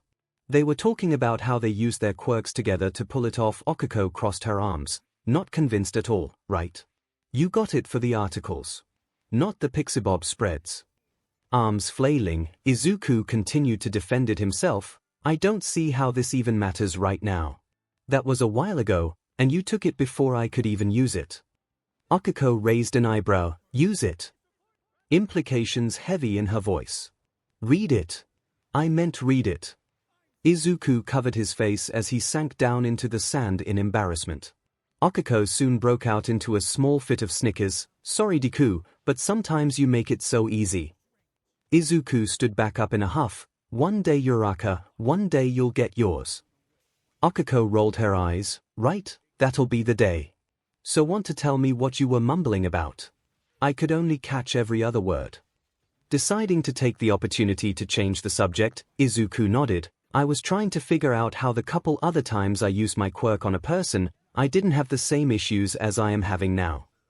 Intrigued, 𝗭𝐼𝐲 asked, Oh, did you come up with anything? Izuku thought about it for a second before he gave her a brief nod. Actually, I think so. I'd like to try lifting you again, but in a different way. If you don't mind. 𝗭𝐼𝐲 smiled. I don't mind at all. Just don't go hurting yourself, okay? After getting her consent, Izuku took a couple steps back to give himself some space. With his hand raised, Izuku once again let his quirk reach out towards 𝗭𝐼𝐲, but instead of focusing on her as a whole, he narrowed down his target. To her clothing. Satisfied that he was not feeling the repulsive force from before, Izuku pushed his quirk to lift 𝗭𝐼𝐲 up. 𝗭𝐼𝐲 gave a startled yelp when her feet left the sand and she was lifted, wobbly, upward. It wasn't a perfect hold. In fact, he could already find several flaws with it. Holding onto just her clothes meant that the hold felt off. He could feel her shifting around in his grip, and her movements were pushing back on his quirk, so he knew he wouldn't be able to hold onto her for very long. Plus, if the clothing torn, whoever he was moving would be in a free fall. But while it wasn't a perfect way to lift a person, it was still something, and you can improve on something. While Izuku was lost in his thoughts, going over different methods he could use to improve his quirk's effect on people, he failed to notice a sudden change in Okuko's face. When Izuku had reached out, Okuko was surprised, and a little disappointed when she didn't get the same feeling as before. All she felt was her clothes getting pulled tighten up and dragging her along with them. She tried to find the best way to make herself comfortable, going rigid or going slack, but there really wasn't much she could do. However, Izuku was able to lift her this way, so that was a check in the win column. That is, until another attempt from Okuko to get comfortable caused herself to drop slightly, and out of a certain piece of very important clothing. Oh no! Deku put me down. Put me down right now. Jarred out of his thoughts by Okuko's sudden yell, Izuku immediately lowered Okuko back to the ground. The moment her feet touched down, Okuko whirled around so that she was facing away from Izuku. Concerned he had hurt her, Izuku took a few steps towards her. Uraraka. Okuko quickly and very adamantly cut him off. I'm fine, Deku. Just please back up some. Oh okay. Izuku, while confused, did as he was asked, and took several steps back, all the while watching Okuko intently. After a bit, Okuko peeked over her shoulder and added, Could you turn around too? Why is her face so red? While tempted to ask what was going on, Izuku turned around and waited. Once Okuko saw that his back was turned towards her, she finally felt brave enough to act. Pulling her arms into her hoodie, Okuko quickly and discreetly pulled her sports bra back down. Once she was sure everything was back in place, and she was presentable, Okuko turned around and found Izuku still with his back turned, looking down at the ground fidgeting nervously. Walking over, she tapped him on the shoulder and made sure she was smiling when he looked at her. Thanks for that, Deku. I'm all better now. Oh, that's good. Uraraka, did I do something wrong? I didn't mean to do. Whatever I did. I swear. He doesn't suspect anything. Dodged a bullet there. Thank goodness Deku isn't really a pervert like some of the boys at school.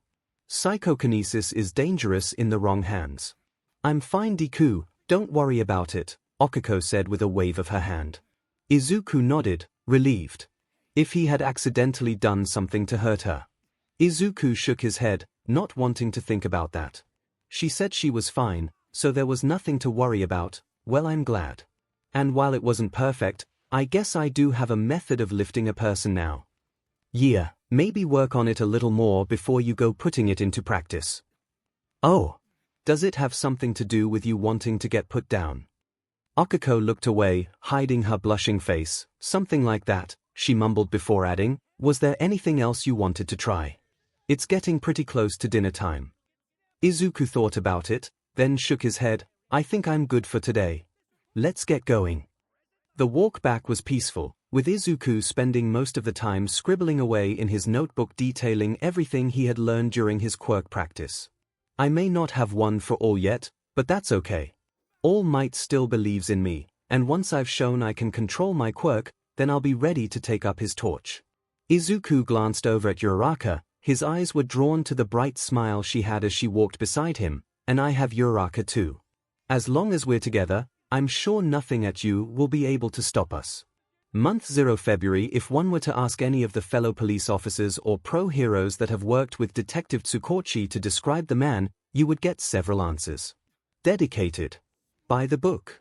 Earnest and hardworking. A bit stiff.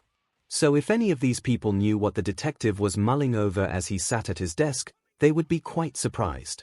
Strewn across his desk were folders, files, pictures, reports, and all manner of documents, almost all pertaining to a single case file. A case that numerous departments, local and national, were following. The hero killer Stain. The sheer amount of paper on 𝗧𝗵𝐺's desk was a grim mirror to the length of time that Stain had been active, targeting and killing heroes. For months all anyone could do was follow the trails of BLD to the most recent victim. All found after they had gone missing for some time. Evidence was sparse at the scenes with no witnesses and the heroes only suffering a few cuts and a lethal stab wound. The number of victims that shared this same M had led the departments to come up with two main theories about how these attacks worked. Either Stain would ambush his victims, or he was such a powerful villain that the heroes were simply outmatched and overpowered in direct combat. Though honestly, 𝗧𝗏𝗁 thought it was something more in the middle.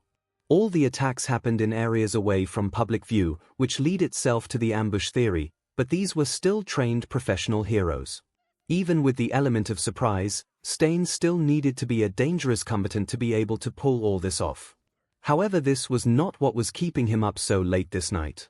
No, it was the strange turn the case had taken.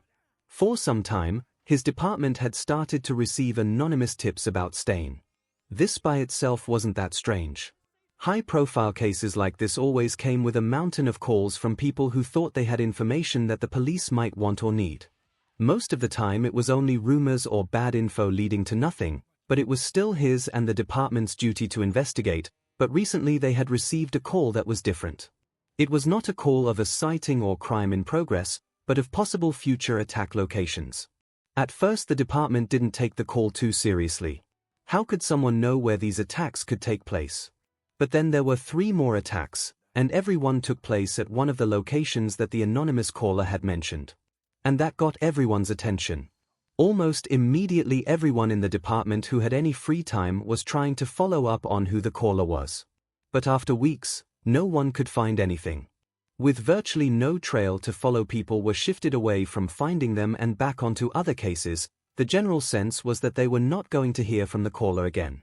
That changed a few days ago when a call was forwarded to his phone. "Hello, this is Detective 𝗧𝗏𝗁 of the 𝗵𝗃𝗲 Police. How may I help you? You police force bozos don't listen very well, do you? I gave you 3 prime locations and you still let 2 heroes bite it, and a third is what? Crippled, maimed." The paper was really vague about the details. In a flash, 𝗧𝗏𝗁 bolted upright in his chair and quickly snatched a pen and paper to start taking notes. Female, young. Low opinion of police bozos, speaking just loud enough that the officers at the desks around him could hear. "You're the one who gave us the tip about potential locations 𝗧𝗵𝗲 would attack." The office went quiet as word spread. Tech teams immediately went to work plugging into his phone to try and trace the call, while officers and others crowded around 𝗧𝗏𝗁's desk. "Yep, that would be me. Happy, chipper." Voices in background of call. Public location. "Tell me, Mr. Policeman, how'd you manage to screw up catching Mr. 𝗧𝗵𝗲? It's like you guys weren't even trying." Mr. 𝗧𝗵𝗲 familiarity. 𝗧𝗏𝗁 scribbled quickly as he replied, "We receive multiple tips over the hero killer case each day. We only have so many men and women available to follow up on each one." The voice on the other end sighed, clearly annoyed, "Save the bull 𝗧𝗏 for the papers, Mr. Policeman. I'm not interested in it." 𝗧𝗏𝗁 could see a few of the other officers listening in on the call wince with him at that. Everyone knew how important keeping this woman on the line was.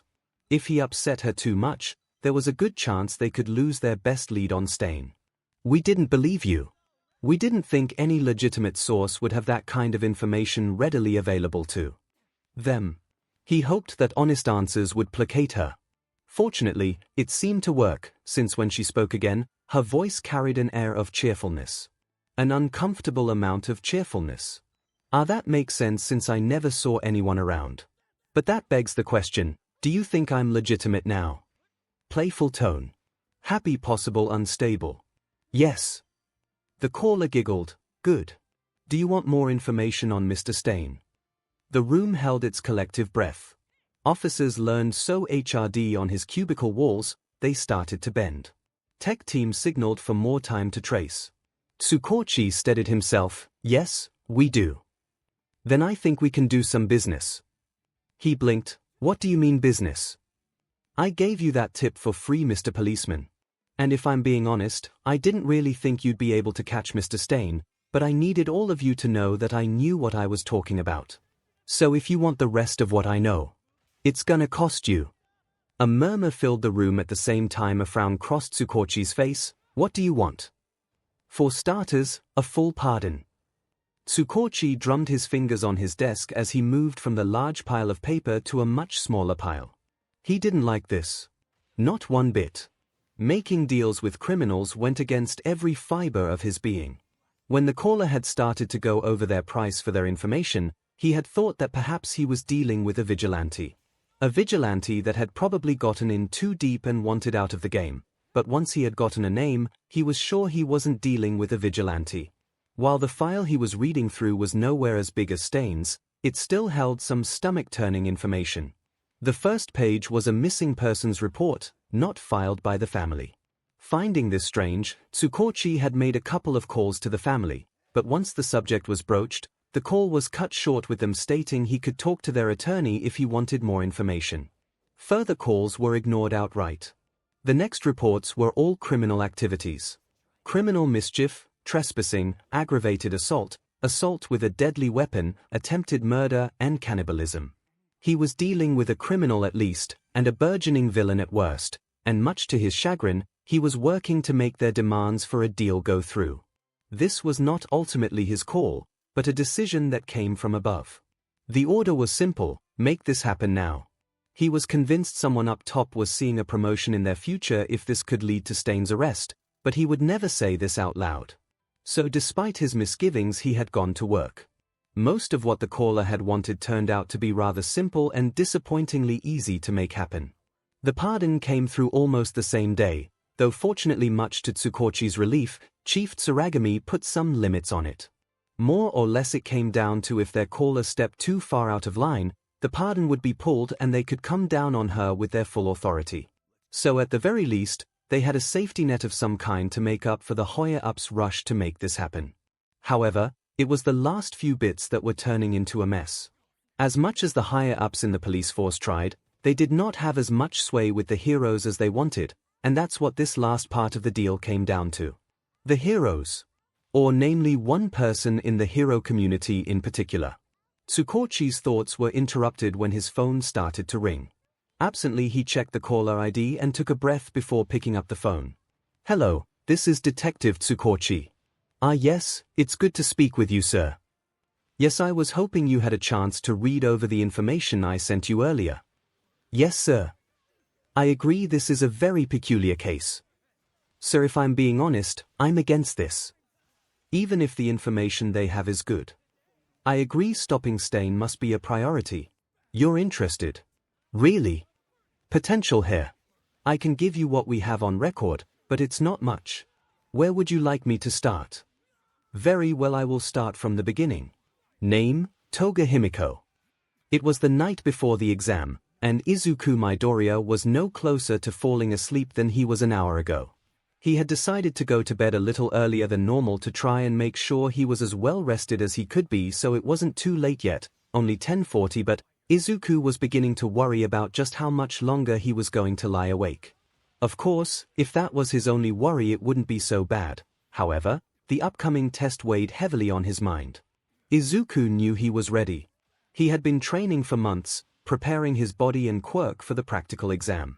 He had studied to the point where he was passing the written mock exams with relative ease. His backpack was filled with everything he would need, and he had already planned out his battle strategy for the robots. He was ready. And yet, despite all of his preparations, Izuku's confidence was still held down by his worries and doubts. He found himself imagining all the worst-case scenarios that could happen, some of those where he failed in rather creative ways. Rolling onto his side, Izuku picked up his phone. He needed a distraction. No. If I start looking up any hero news I'll be up all night reading that. Letting his phone drop onto his bed, Izuku grabbed a pillow and covered his face. Closing his eyes, he tried to will himself to sleep. A soft vibration from his chest, however, grabbed his attention. Pulling his pillow away, Izuku grabbed his phone and looked at the screen. "Oh, Uraraka, hey, you up? Guess I'm not the only one who can't fall asleep," Izuku thought with a grin. Midoriya, Midoriya, can't sleep either here. Oh Uraraka, nope, oh Uraraka, been trying, oh Uraraka, no luck, oh Uraraka, heavy multiplication sign, I Midoriya, sounds like me, I Midoriya, test got you up. Oh Uraraka, crazy that it's tomorrow, oh Uraraka, after everything, oh Uraraka, all that work, oh Uraraka, I'm excited, I Midoriya, makes one of us, oh Uraraka. Oh Uraraka, you okay, I Midoriya, I guess I'm a little worried, I Midoriya. Nervous, I Midoriya, scared, oh Uraraka, you don't need to be, oh Uraraka, you are strong, oh Uraraka, you got this. I Midoriya, thank you, I Midoriya, means a lot, I Midoriya, really, I Midoriya, just a lot to think about. 𝐼𝐵𝐴𝐴, future and all that. 𝗂𝐿𝑢𝑟āka, then think about it differently. 𝗂𝐿𝑢𝑟āka, no stress. 𝗂𝐿𝑢𝑟āka, make fun. 𝗼𝐵𝐴𝐴. 𝗼𝐵𝐴𝐴, okay. 𝗼𝐵𝐴𝐴, how? 𝗂𝐿𝑢𝑟āka, bet. 𝗂𝐿𝑢𝑟āka, let's make a bet. 𝗼𝐵𝐴𝐴, okay. 𝗼𝐵𝐴𝐴, what kind? 𝗂𝐿𝑢𝑟āka. 𝗂𝐿𝑢𝑟āka, from robots part. 𝗂𝐿𝑢𝑟āka, least points buys lunch for most points. 𝗼𝐵𝐴𝐴, oh, sounds like fun. 𝗼𝐵𝐴𝐴, sure, let's do that. 𝗂𝐿𝑢𝑟āka, awesome. 𝗼𝐵𝐴𝐴, just have to pick a place not too expensive. 𝗼𝐵𝐴𝐴, ramen is cheap. 𝗼𝐵𝐴𝐴, I want ramen. 𝗂𝐿u𝑟āka. 𝗂𝐿u𝑟āka, don't assume. 𝗂𝐿u𝑟āka, you haven't won anything yet. 𝗼𝐵𝐴𝐴, 𝗼𝐵𝐴𝐴, hey. 𝗼𝐵𝐴𝐴, thank you for texting. 𝗼𝐵𝐴𝐴, this helped. 𝗼𝐵𝐴𝐴, a lot. 𝗂𝐿u𝑟āka, !//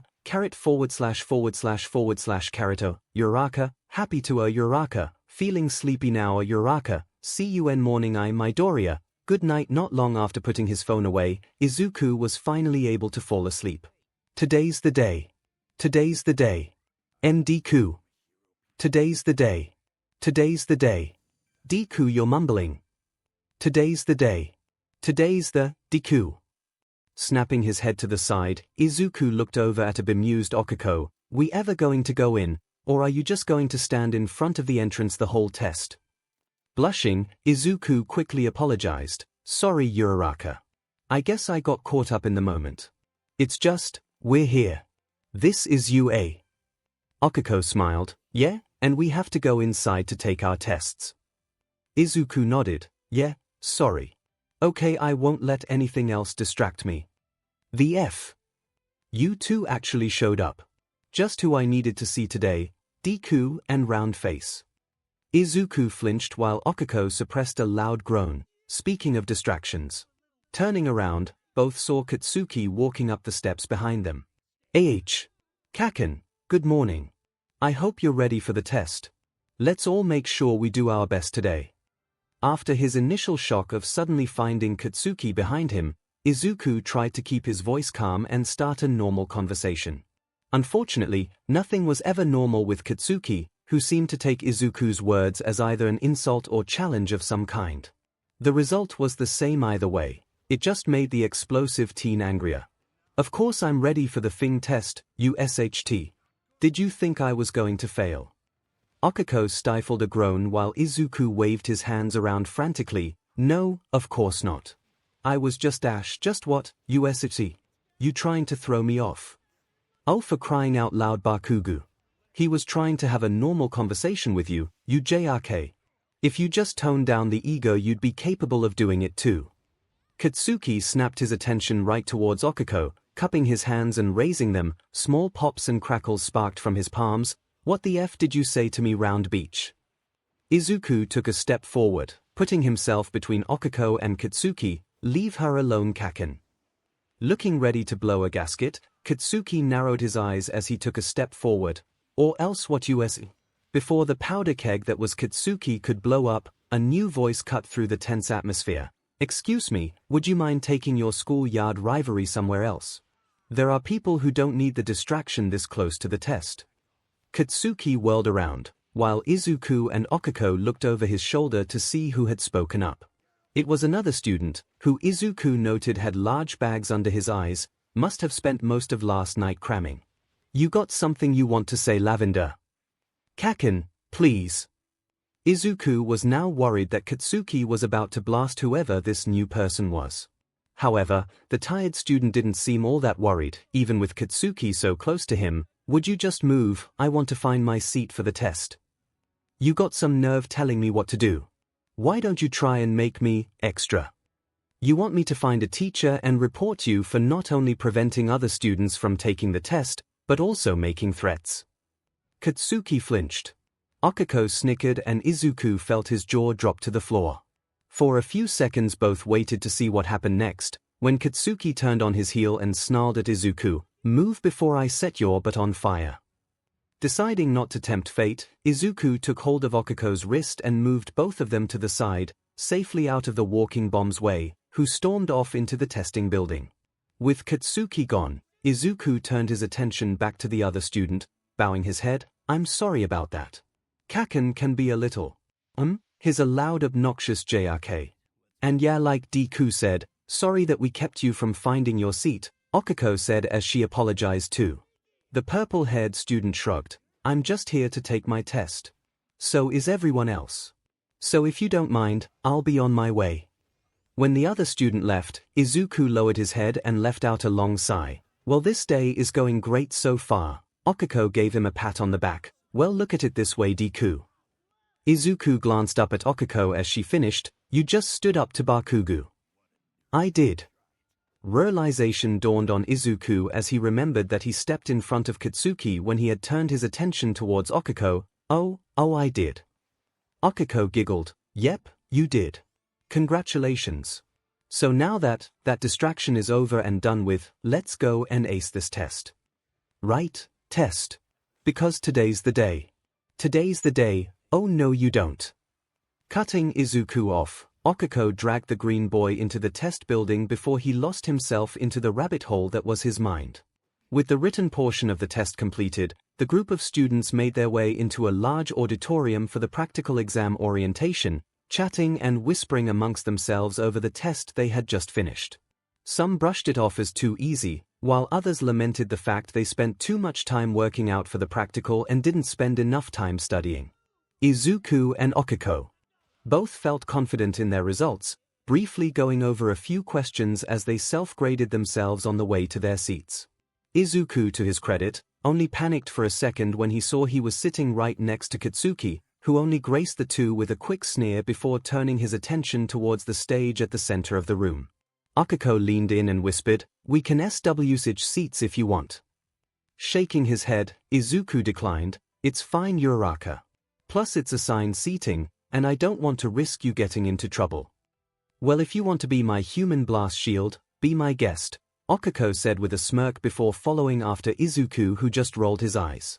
Taking their seats, it wasn't long before the auditorium was filled, with every seat occupied. Even with so many people filling the room, it was quiet. Only a few students talked in hushed whispers amongst themselves. When the lights dimmed and the huge projector screen flashed on with the 𝐸 logo, even the whispers stopped. Everyone's attention soon turned towards a lone man, with tall, blonde hair, wearing a leather jacket with a large metal callow with speakers in it, as he took the stage and stood behind a podium. "Hello, listeners. Can I get a hey?" His sudden shout took everyone off guard. No one in the room knew how to respond, so everyone just stayed quiet.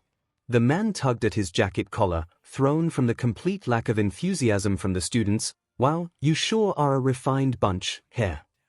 Recovering quickly, the man redressed the room, with his enthusiasm returning in full force. "All right then, let's get down to business.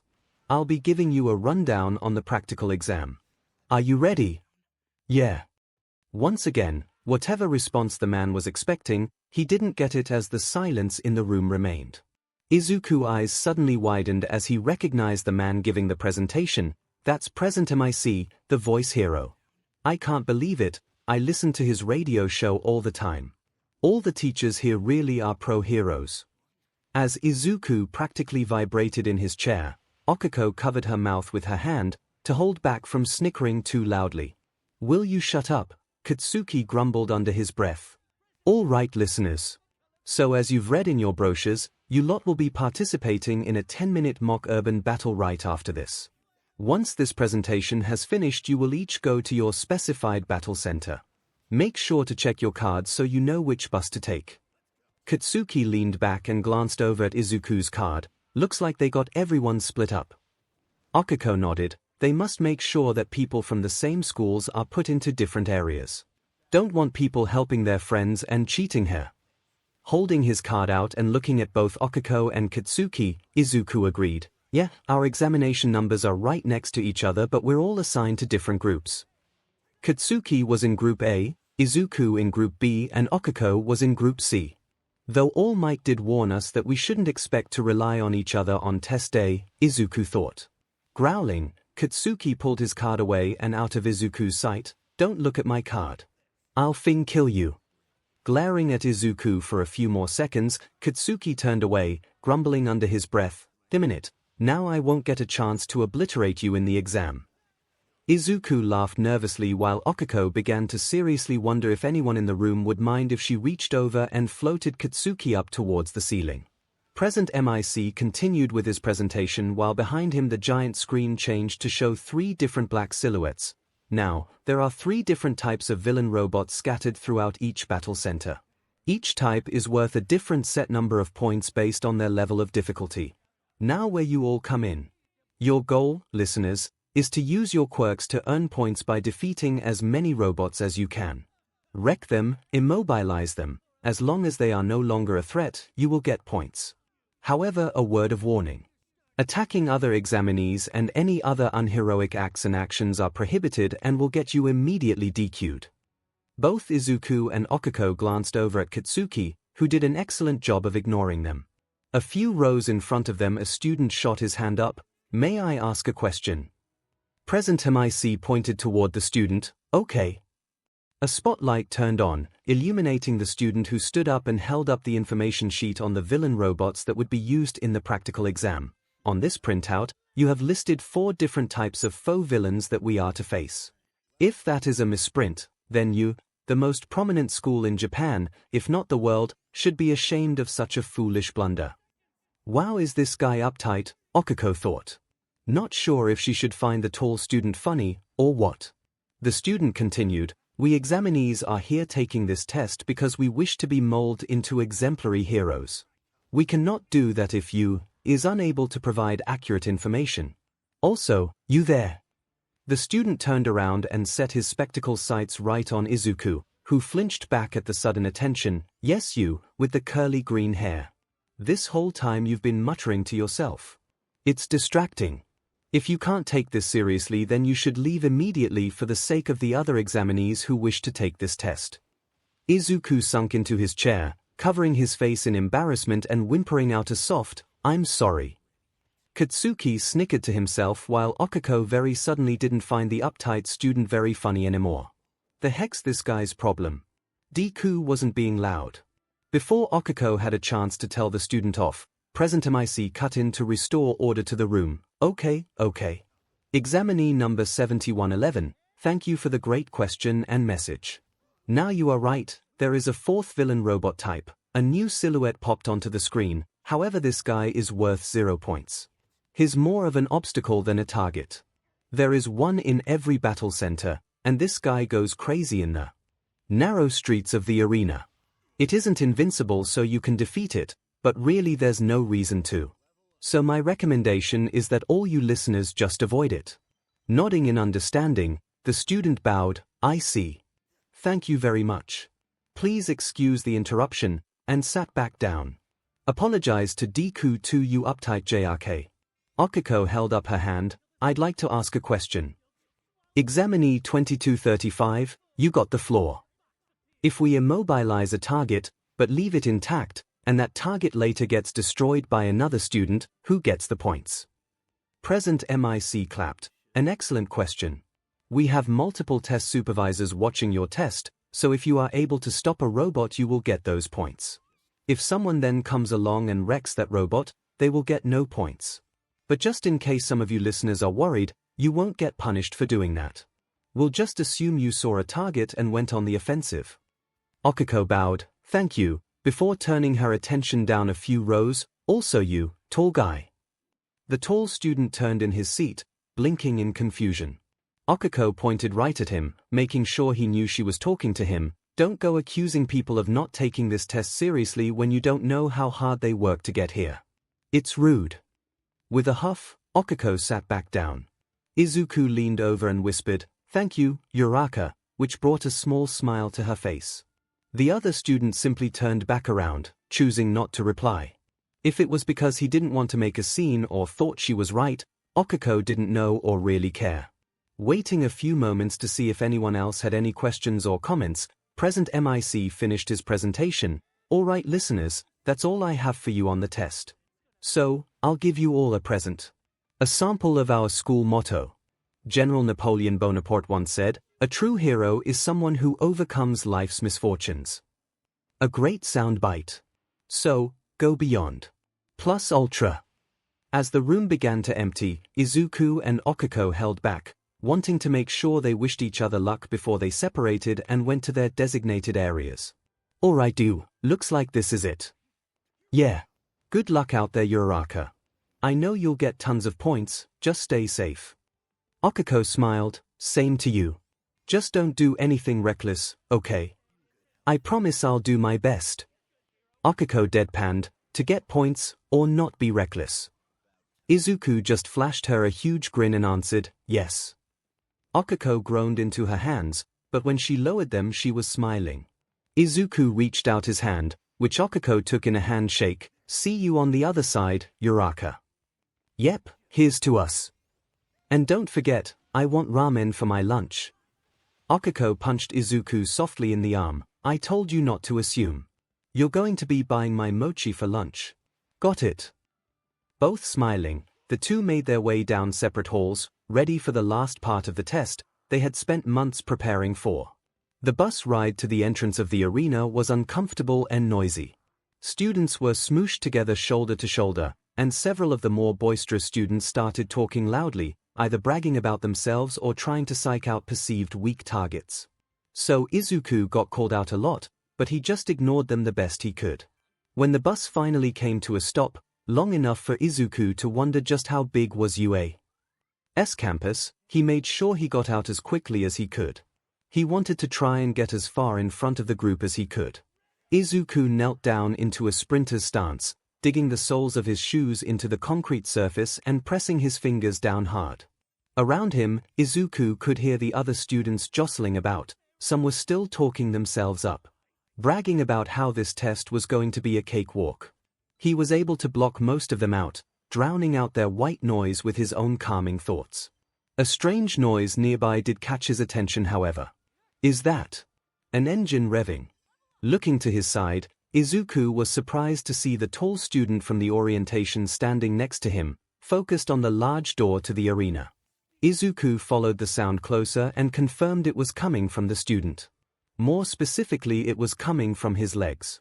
His calves had several muffler pipes sticking out. 𝐒𝐿 blinked and momentarily found himself falling into his habit of quirk analysis. He has some kind of motor or engine quirk.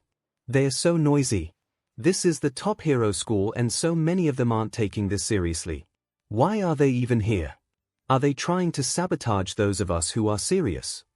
The student wasn't talking to anyone in particular, just venting his own frustration, but 𝐒� felt the need to speak up anyway. This exam is pretty stressful. I'm sure they are coping the best way they can. The tall student glanced down at 𝐒� as he continued to speak. I don't think they are trying to sabotage others, it's just that everyone deals with stress differently. Some people joke, or brag, or mutter to themselves. The student arched an eyebrow at that last bit, clearly seeing 𝐒� was talking about himself and his antics during the orientation that got him called out. Deciding that he had said enough, and not wanting to come off as a distraction while talking about distractions, 𝐒� turned back to the door, and waited for the signal, countdown. Starter pistol. 𝐒� wasn't sure what to expect, he just needed to be ready. Okay, start. Here. Above them, 𝗵𝘃𝗵𝐶 called out, what's wrong? There are no countdowns in real fights. Run, run. The die has been cast, you know. Even as the hero berated the group for hesitating, 𝐒� had snapped to his senses and launched himself forward as the other students wasted time looking up towards the tower and listening to 𝗵𝐼C's explanation. Running past the large doors and into the arena, 𝐒� immediately began scanning for targets and ammo for his quirk. Running down the street, 𝐒� ran by a manhole cover, and with a quick yank of his quirk, pulled it up, keeping it hovering next to him. Behind him, 𝐒� could hear the other students charging in behind him. I only have a few seconds head start. I need to capitalize on it and take out as many villain bots as I can. Once they all catch up, it's going to be much harder to get points. Turning a corner, 𝐒� found himself facing 3 large bots. 2 3-pointers, and a 2-pointer. Perfect. Not slowing down, 𝐒� twisted the manhole cover around and flung it right into the chest of the farthest 3-pointer. The metal disc easily tore through the flimsy robot, breaking it in half, much like 𝐒� expected. They really are made to be broken. The closest robot, the 2-pointer, lifted its arm to strike at 𝐒�, but it was slow and Izuku was able to dodge out of the way. As he skidded to a stop, his eyes glanced at the ruined three-pointer. Reaching out with his quirk, Izuku lifted several large pieces of shrapnel and shot them towards the second bottom, shredding it. That's 5. Now the last one dash.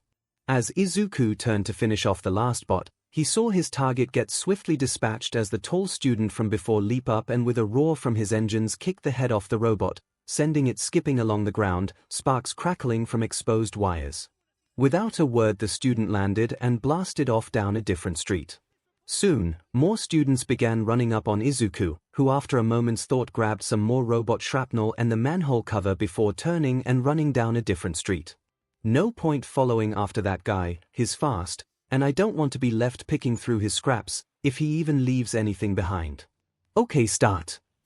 With that less than grand signal, the giant doors to the arena opened, and several students looked at each other in confusion. Okiko, however, was not one of them. Slapping a hand to her thigh, she kicked off the ground and rocketed upward. Her aim was the roof of one of the buildings a ways down the street. Let's see what I'm working with. As she shot up, Okiko reached out and gripped the ledge of the building, stopping her ascent. Tapping her fingers together, Okiko touched down and began scanning the city. From up here, I'll have a much better view of where all the robots are. No running in a maze for me, thank you very much. Moving towards the ledge of the roof, Okiko smirked as she spotted a group of villain bots that was far enough away from the arena's entrance that the other students were still a ways off, bottlenecking with the first few bots near the entrance. Perfect, I can grab all the points before anyone gets close. Gripping the ledge, Okiko once again floated herself and kicked off, descending towards the group of villain bots. As she closed in, Okiko reached out her hands and touched several robots as she passed by, floating them up into the air. She finally stopped herself fully by grabbing onto one of the robots while making sure she kept Pinky out, not wanting to float the one that had become her anchor. Coming to a full stop, Okiko quickly let go of the two-pointer and slapped her fingers together, release. Okiko's feet hit the ground, followed closely by the floating bots that came crashing back to Earth. Moving quickly to deal with the bots she hadn't floated, Okiko ducked a wild swing from the two-pointed and grabbed onto its tail. This time she did make contact with all her fingers. With its gravity gone, the robot became the perfect weapon to deal with the rest of the group. With a completely unnecessary, but utterly satisfying scream, Okiko planted her feet as she twisted her body and swung the robot around like a ragdoll into the remaining robots, reducing the lots to large chunks of metal and sparky bits.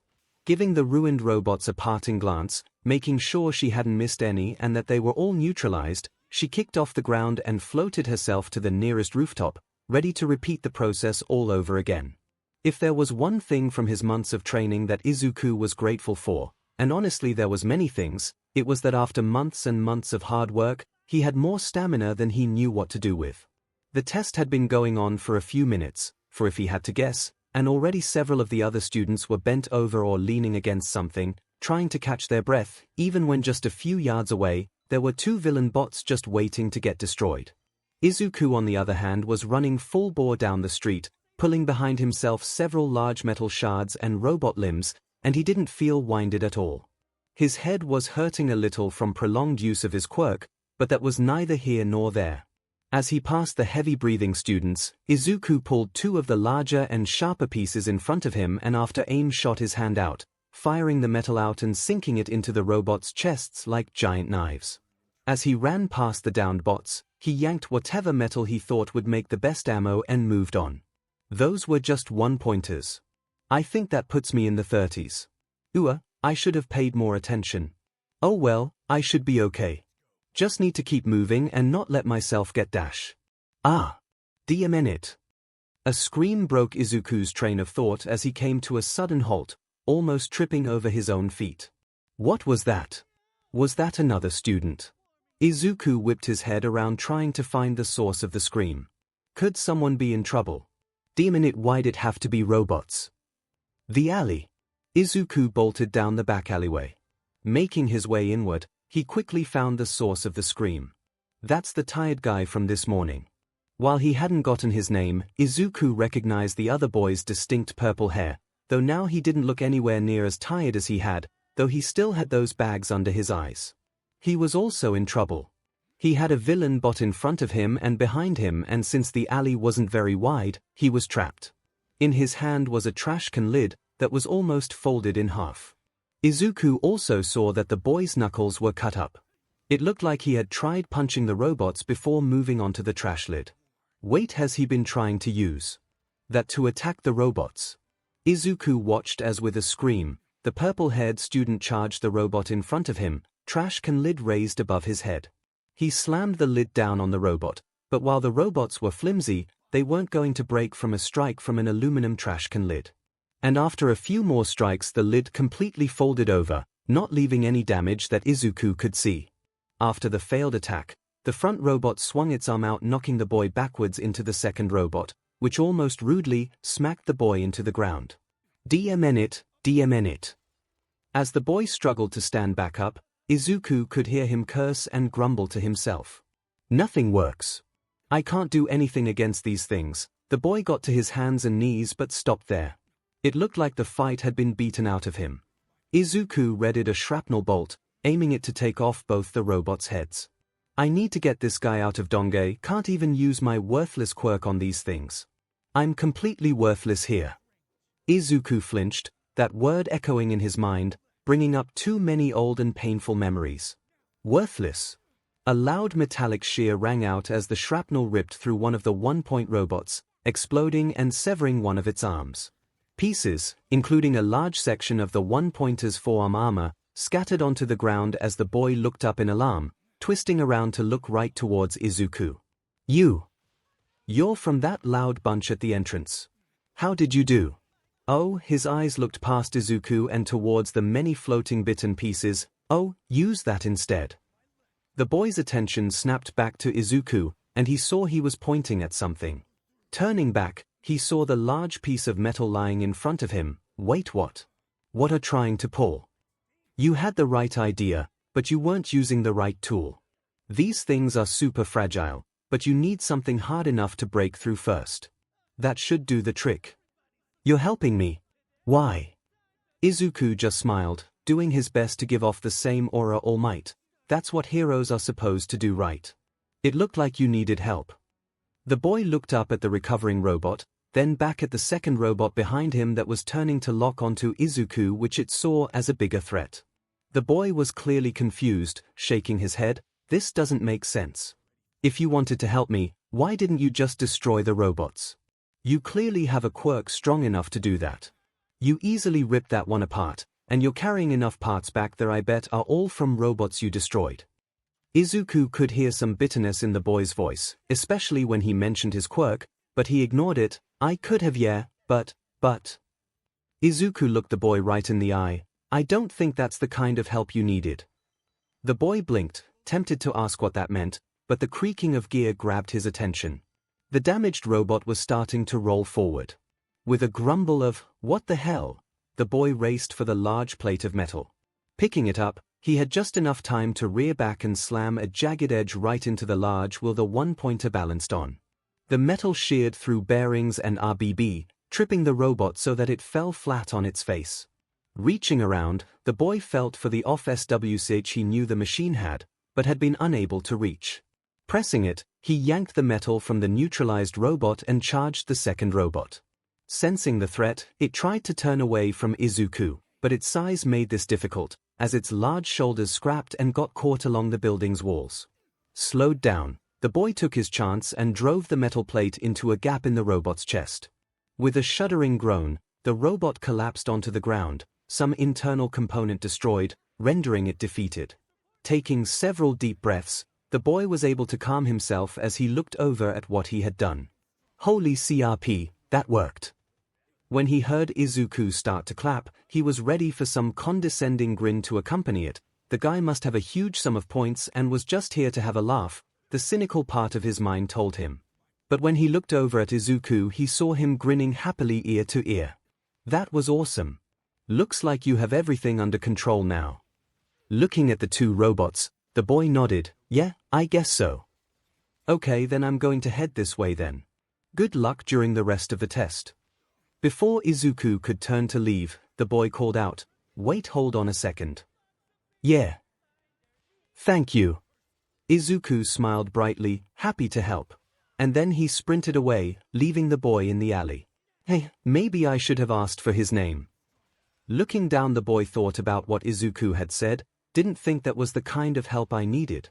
Yanking the metal sheet free, the boy examined it. Instead of just saving me, he gave me a way to save myself. Showed me a way to get my own points. With a huff, the boy shook his head, but he felt a grin from despite himself. I guess that's what you call being heroic. Izuku hurried out of the alley and down the street, on the lookout for more villain bots. He knew he had wasted precious time back there, but for some reason it didn't bother him too much. He felt good, confident he had done the right thing. I'm sure I still have plenty of time left. I wasn't back there for that long. 6 minutes have passed, listeners. Better pick up the pace. Oh. Shoot. In a large room filled with monitors, several heroes and teachers sat watching the test unfold. The screen swayed to different areas of the multiple arenas, letting the group have an uninterrupted view of the students as they entered the home stretch of the test. Doesn't this year's group look promising? A few murmurs of agreement echoed in the room. A calm but high-pitched voice soon got all of the room's attention. In this practical exam, the examinees have not been informed of the number of villains or their locations. They only have a very limited amount of time to cover a large area, so we force them to find different methods to draw the villain bots out and defeat them. He paused and flipped through several channels. He paused on a screen with a girl with pink cheeks as she bounced from rooftop to rooftop, scanning the far horizon, gathering information to better understand the situation before anyone else. The screen changed to show a tall, glasses-wearing student as he rocketed down the road, moving from target to target, mobility that can be used in many different circumstances. The screen changed again, showing a glowing green student using large robot parts to damage some villain bot far away, while he kept a safe distance, ingenuity to use what is available to achieve victory. The final screen showed a blonde-haired boy standing on a pile of broken machines, smoke billowing from his hands, and of course pure combat ability. All of these basic abilities are needed to keep the peace in our streets, so all of these abilities are tested and turned into points. A new voice spoke up. Well, we can't know for sure yet how good this group really is. Their true test is yet to come. And how they react to an overwhelming threat will show their true nature. With a groan, 𝗂𝐿 leaned against her most recent small pile of villain bots as she rubbed her stomach, taking a second to catch her breath and give her stomach a chance to settle. While she wasn't very queasy or exhausted by any means, the constant on and off of her quirk on top of the breakneck pace she had set for herself was beginning to catch up to her. Plus, she needed the quick break to re-evaluate her plan. For the first half or so of the test, she had been making the most of her high ground strategy to find high-value groups of robots, maximizing the points she could get while minimizing the times she had to use her quirk. However, at about the halfway point this method stopped working. By that point enough students had dispersed throughout the city to cause the groups of bots to scatter. Now 𝗂𝐿 was running through the streets with everyone else, relying on luck to find more bots to add to her score. I know it's not like I haven't been able to still get some points like this. Everyone keeps trying to be the first to the higher point robots, that they leave the one-pointers wide open. But I can't just settle for this. Pretty soon everyone else is going to try for the single points and then I'm stuck with everyone else, going after the same targets. I just need a new strategy. 8 minutes gone, kids. You got just 2 left. Better get moving if you want to get enough points. 𝗂𝐿 whipped her head up to the tower where present MIC was. The test is almost over already. Standing back up, 𝗂𝐿 smacked her cheeks, psyching herself up. Okay, no time for plans. Just pick a direction you haven't been yet and grab as many points as you can before the buzzer. 𝗂𝐿 turned and took off. However, she only got a few yards before the ground beneath her feet rumbled, then shook violently. Whoa! 𝗂𝐿 and several other students were thrown to the ground as in front of them concrete exploded into dust, steel beams twisted and tore, and shattered glass rained down in the wake of a giant mechanical monster. From out of its hiding spot, the zero-pointer towered over the buildings around it, easily sending them tumbling as its treads pulled it forward. 𝗂𝐿 found herself staring in horrified awe as it came into view. That's the zero-pointer. Don't they think that's overkill? The pamphlet made it look like it was the same size as the other robots. Even though she was several yards away, she could feel the monster rolling down the road, crushing everything in its wake. Despite the insanity of the situation, 𝐒𝐭𝐴 breathed a sigh of relief when she noticed that the 0-pointer was not headed towards her but was moving parallel to her position. So as long as it didn't suddenly turn, she would have no problem keeping her distance. Which was her plan up until she saw that a couple of students were in its path, looking up in horror. Looking up, and not running for their lives like the others around them. Hey! Hey! You guys need to get out of there. Neither of the students budged from their spot. Are they too scared to move? 𝐒𝐭𝐴 looked over at the 0-pointer, still rolling forward towards them. It'll stop before it crushes them, right? It's just a test. You wouldn't do anything that could actually kill a student. 𝐒𝐭𝐴 whipped her head from the robot and back to the terrified students. No one's ever died in the entrance exam, right? Right. 𝐒𝐭𝐴 looked at the students. She looked at the robot. She looked at the students. Back at the robot. It wasn't stopping, and 𝐒𝐭𝐴 screamed as she willed herself forward. Her legs burned as she broke into a dead sprint, hoping to reach the students and pull them to safety, but she quickly realized she wasn't going to reach them before they got crushed. She was just too far away, and the 0-pointer was closing the distance too quickly. I'm not going to make it. Oh no, I'm not going to make it in time. What am I going to do? As she ran, 𝐒𝐴's eyes darted everywhere as her mind raced. If I can't reach them in time. As 𝐒𝐴 raced closer, she soon entered the debris field. Large sections of concrete littered the road. If I can't reach them in time. 𝐒𝐴 skid to a sudden stop, right next to a large concrete piece that was more than 3 times her size. I'll just have to stop the 0-pointer. 𝐒𝐴 gripped the concrete, digging her finger pads into the rough face of the block. With that touch, 𝐒𝐴 ripped the block off the ground and, holding it in both hands, reared back behind her head, and with everything she had, 𝐒𝐴 launched the concrete right into the 0-pointer's head. The concrete bounced off the robot's face, leaving an impressive dent. Right afterward, its treads came to a grinding halt. When the 0-pointer turned to look down at 𝐒𝐴, she smirked. All right, I got its attention. 𝐒𝐴 stood as an eerie silence fell upon the arena. The 2 students were looking at her. 𝐒𝐴 looked back at them. They blinked. 𝐒𝐴 blinked. Oh God, I have its attention. The 0-pointer lifted one of its giant arms, its intention obvious. 𝐒𝐴 gulped loudly. You 2 get out of here. The 2 nodded and quickly scrambled away, while at the same time 𝐒𝐴 pivoted and took off in the opposite direction just in time for the giant fist of the 0-pointer to crash down. While 𝐒𝐴 was able to avoid the main hit, she was caught up in the shockwave, which sent her spiraling and tumbling across the pavement. Coughing and sputtering, 𝐒𝐴 struggled to get back to her feet. The dust kicked up from the punch burned her eyes and coated her throat as she tried to catch her breath. Spitting out globs of spit and dust, 𝐒𝐴 stood on wobbly legs, while at the same time, the 0-pointer began to slowly pull its arms back. It's powerful, but it's slow. I should be able to get some distance before it attacks again. Just need to get. As 𝐒𝐴 readied herself to make her escape, a number of red glowing lights broke through the dust, letting 𝐒𝐴 know she was not alone. Where did all these guys come from? Were they scouting the 0-pointer? When the villain bots broke through the dust and charged 𝐒𝐴, she gave a startled yelp as she dodged and weaved around them while trying to keep an eye on the 0-pointer. This would be a perfect group for me if I had more time and wasn't trying to get away from that huge monster that's about to try to crush me.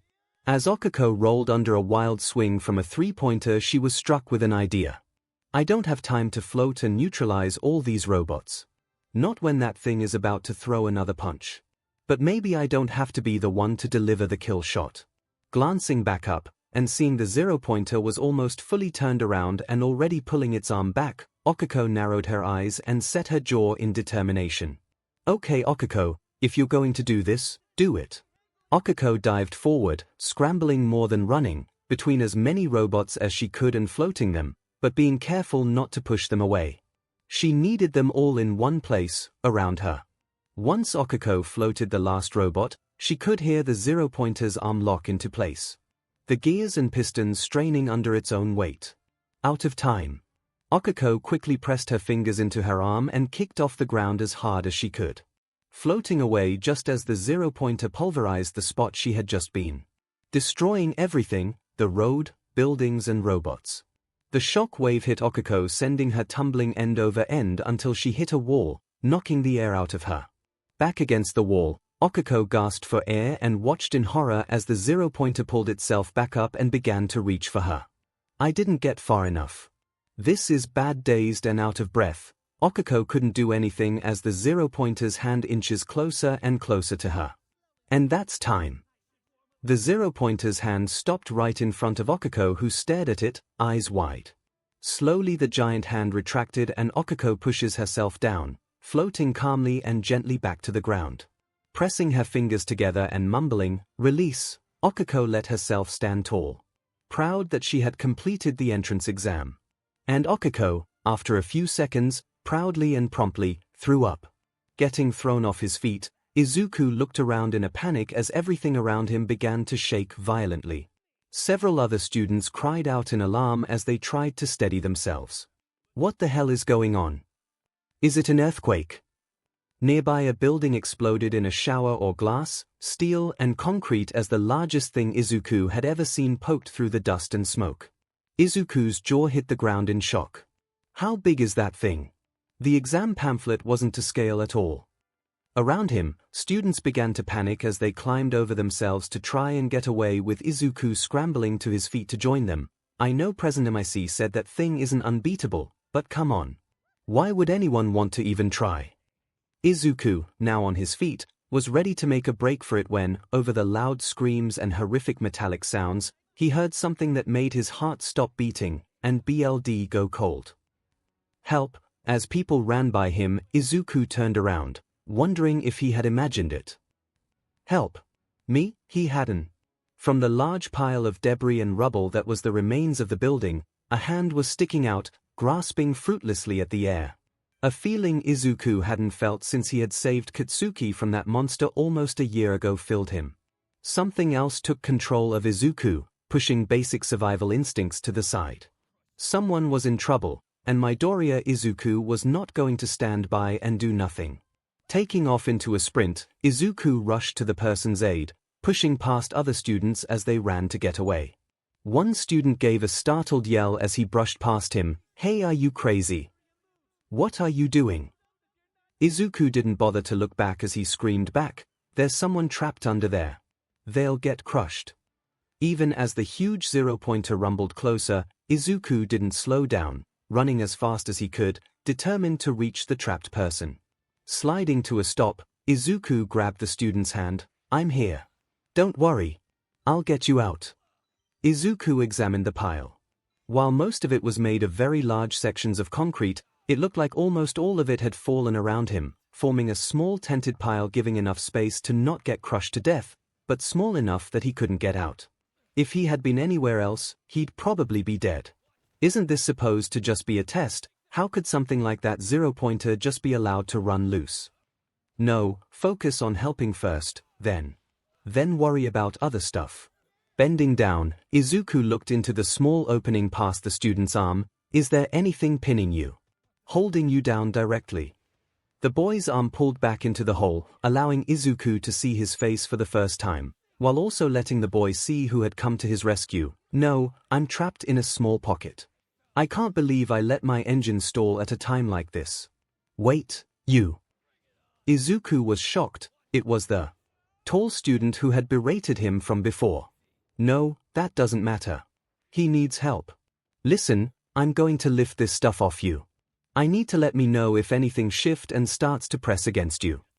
The boy blinked in shock. "Wait, you're going to try and lift all of this? Can you do that?"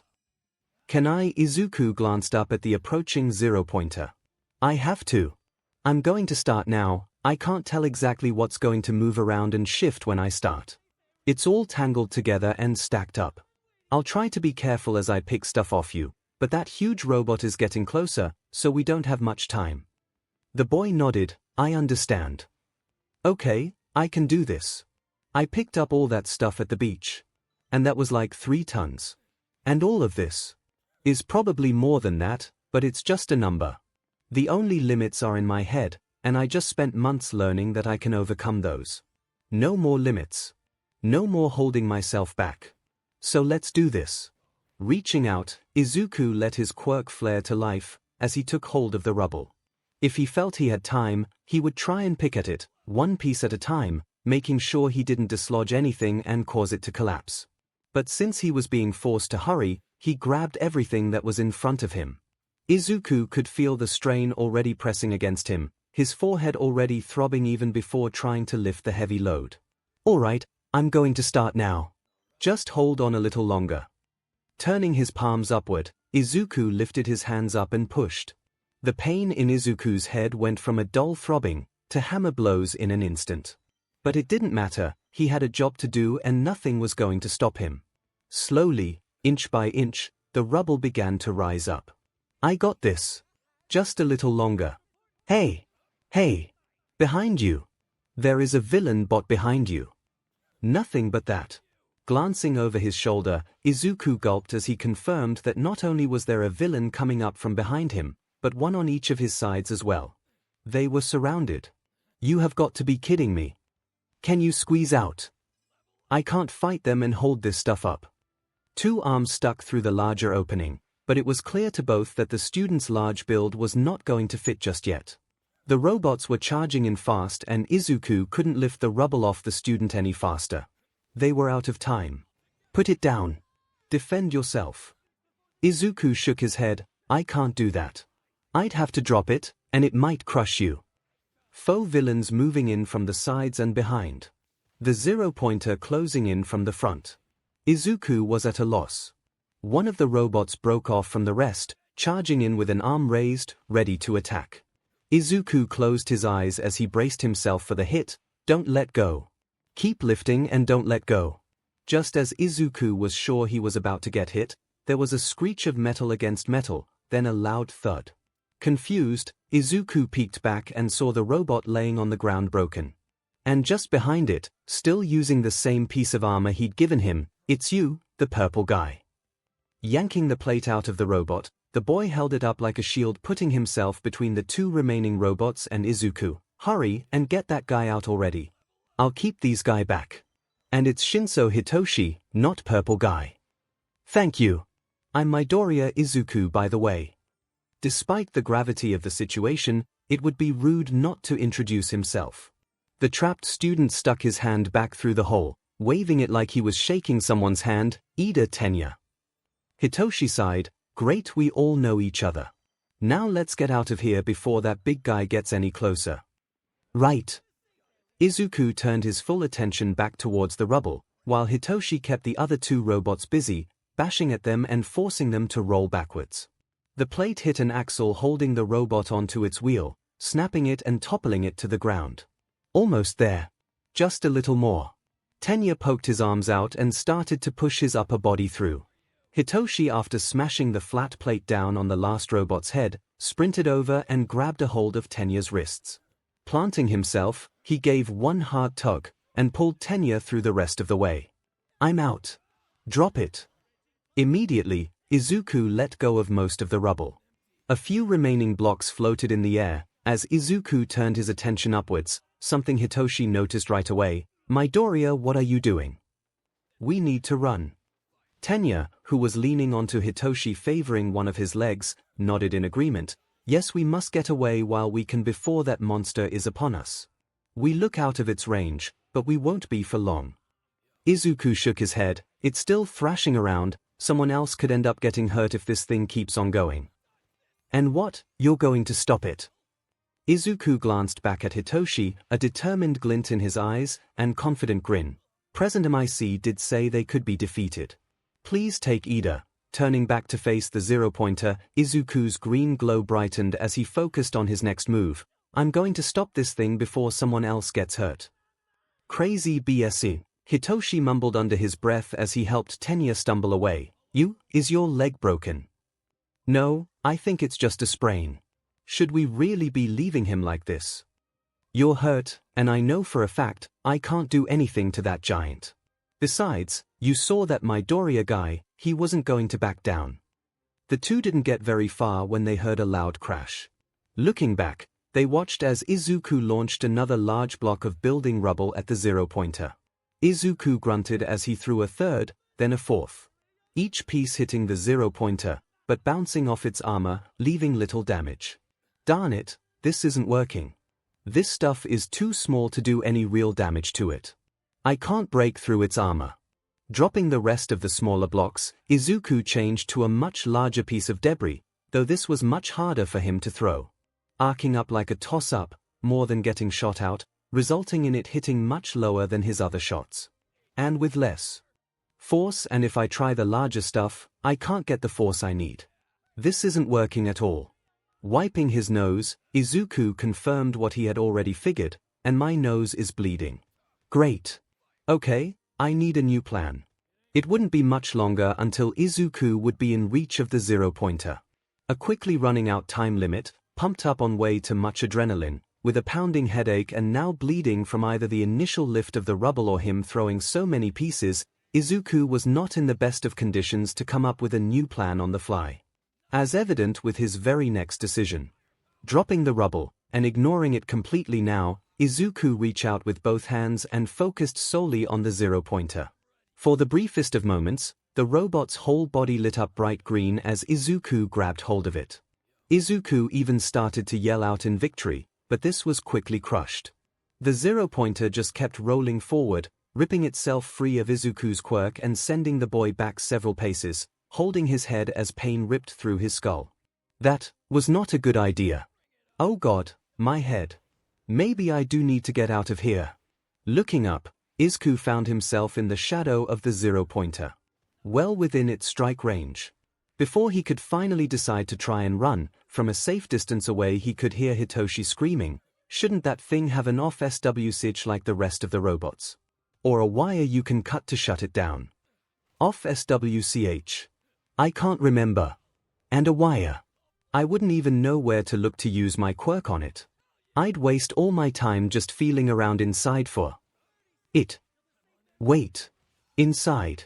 If I can't beat this thing because of its armor, then maybe I can use my quirk on its parts." Wobbling as he steadied himself, 𝐒𝐬𝐽 took a deep breath, "I'll break it apart from the inside out," and screamed. His aura blazed brightly as he pushed himself. Reaching beyond the armor plating, 𝐒𝐽𝐽 latched onto anything and everything he could and started pulling, ripping and tearing. He had no idea what parts he was damaging, and at this point, he was beyond caring. Pain blurred his vision. Each time he found something new to try and break, it made his head hurt. The pain had long gone past just throbbing. Past even the harshness from a few moments before. This was a stabbing pain. A hammer and chisel to his head. This new pain, and the sheer amount of BLD dripping down his chin, 𝐒𝐽𝐽 knew something was different. From all the other times he had suffered from overusing his quirk, this time was going to be different. If he was thinking rationally, he would have stopped. But it was so hard to think now. Everything was echoing and blurry. Break. Just break.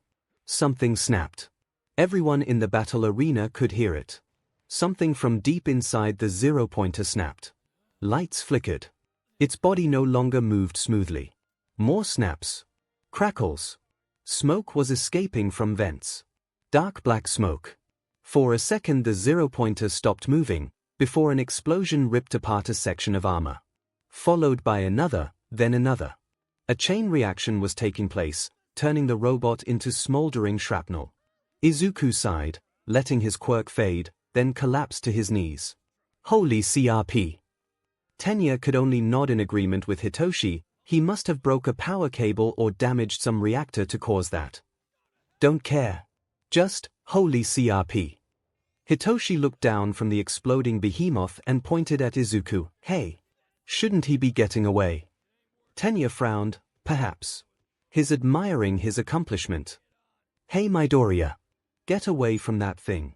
You can do your cool walk away. Hitoshi was cut off when 𝐒𝐽𝐽 fell to his knees. OF. And that's time. Present MIC screamed over the intercom, signaling the end of the exam.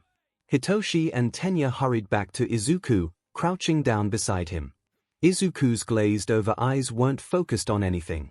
A large trail of BLD ran from his nose and dripped off his chin, leaving a large stain on the front of his shirt. Hitoshi snapped his fingers in front of Izuku's face. "Hey, Midoriya, you in there? Hey!" When Hitoshi moved to give him a shake, Tenya stepped in, stopping him. "Wait, don't do that. If he's suffering from some kind of head injury, we don't want to move him. We should wait until medical teams arrive." Hitoshi nodded in agreement and took a seat next to Izuku, while Tenya did the same, wincing some from the pain in his ankle. Izuku lifted his head slightly as he looked around, though he wasn't focusing on any one thing. "The test. Is the test? Test is over, they called it," Hitoshi said. The big one, where? You blew it the F up." Izuku laughed softly, head lowering back down with a sleepy smile. "Take that, Kaken." Fortunately for the three, they did not have to wait much longer. In only a few minutes a stretcher carried my two small medical robots rolled over to them, with an elderly lady wearing a white coat walking besides. She gave the three of them a quick once-over, shaking her head. Oh my, you three look like you went through the ringer. You especially, young man." Tenya recognized the woman and did his best to bow respectfully, while he was still sitting. "Your recovery girl. The head doctor of you with the healing quirk. It is an honor to meet you." She turned to Tenya. "I'm just an old lady who does what she can. Now let's get you taken care of before I go to work on your friend here." While the two medical bots gently carried Izuku onto the stretcher, Recovery Girl handed Hitoshi a few gummies and gave Tenya a quick kiss to his forehead. The effect of her quirk was instantaneous, and he could feel his sprained ankle heal till it was as good as new. With them taken care of, she walked over to the lying form of Izuku. "Young man, you sure hurt yourself something horrible with your own quirk. You'd think at this age you'd know your own limits." Bending down, she gave Izuku a kiss on the head. The blood dripping from his nose dried and the slack and far-off gaze relaxed as he closed his eyes and fell asleep. Recovery Girl looked back at Tenya and Hitoshi. "You two are good to go. I'm going to take this young man back with me to run a couple of tests. You can never be too careful when dealing with a head injury, even when I use my quirk to help it heal." Tapping the side of the stretcher with her cane, the bots rolled away, taking Izuku with them. Left alone, Tenya rubbed his chin in thought. Why do you think he did that? There was still time left in the test. He could have made a break for it and tried to get more points. Instead, he took himself out, destroying the 0-pointer. What do you think he was trying to gain from it? Do you think he figured out some aspect of the test we hadn't? "We are constantly being watched," as President MIC said. Hitoshi glanced at the wreckage that was all that was left of the 0-pointer. "I think you're overthinking it. I think it was just what he had said. After seeing you trapped like that, he didn't want to risk anyone else getting hurt. Simple as that." After getting checked out by the exam's medical staff and taking a chance to get all the dust and rubble cleaned off, Okako found herself waiting near the exam's exit. It had been some time since the rest of the students from Izuku's test group had left, but Izuku himself was still nowhere to be found. "Come on, Deku, where are you?" After she had figured she'd waited long enough, Okako turned and marched back into the a building, hoping to find a teacher or someone that could help her. As she walked the halls, she even began peeking into rooms, trying to find anyone. "I'm overthinking this.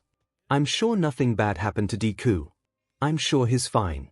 Despite trying to reassure herself, she found her pace down the hallway quickening. "He's fine. I mean, what the worst that could happen?"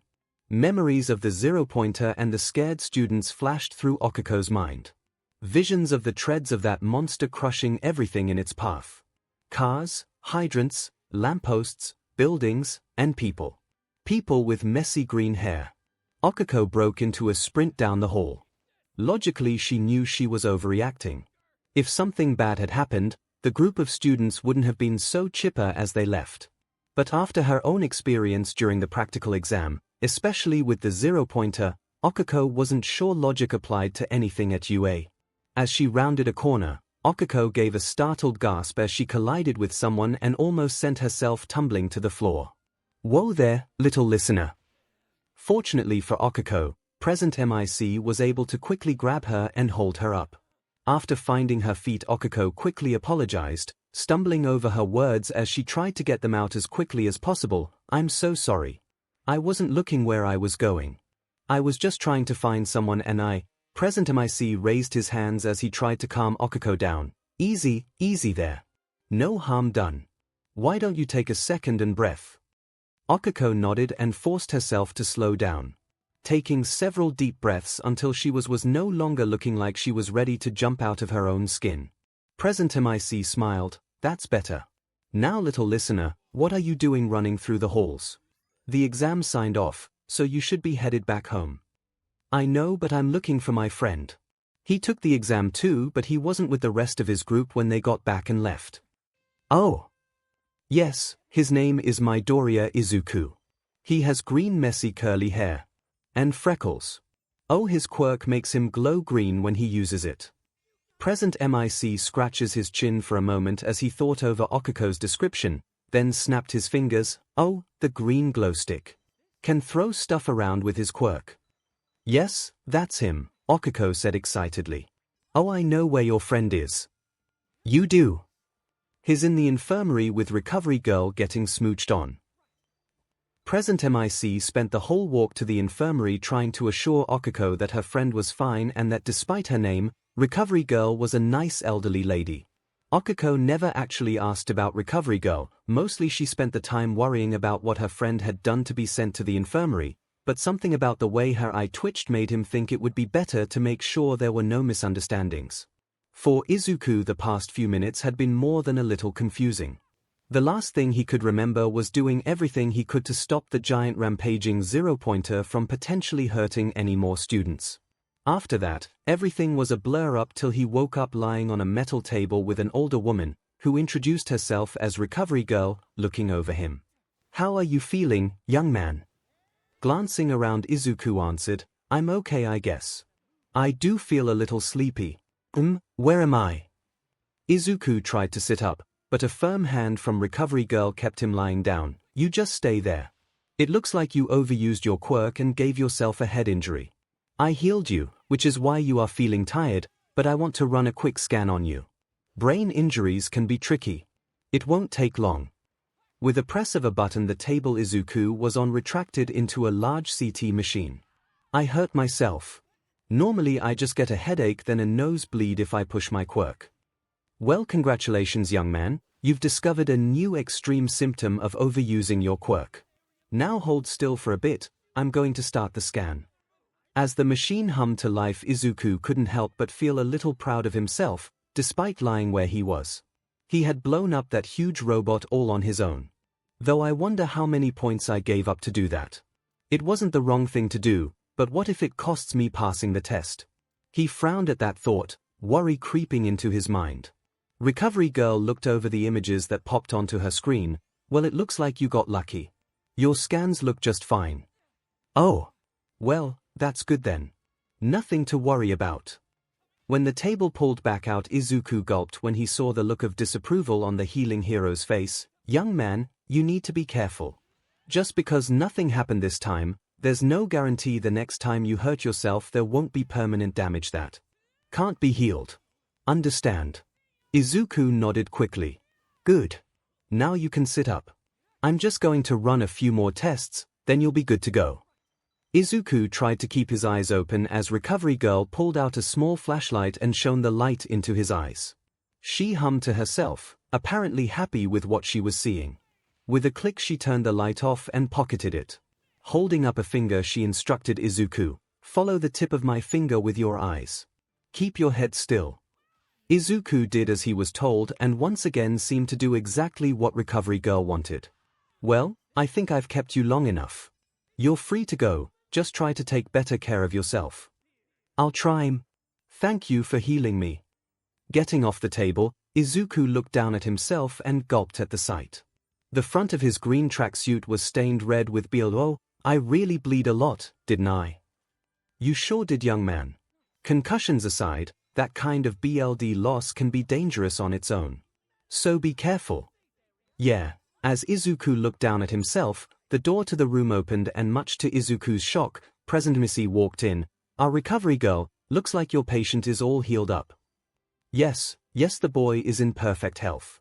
Though I can't say the same for his decision-making. I just discharged him.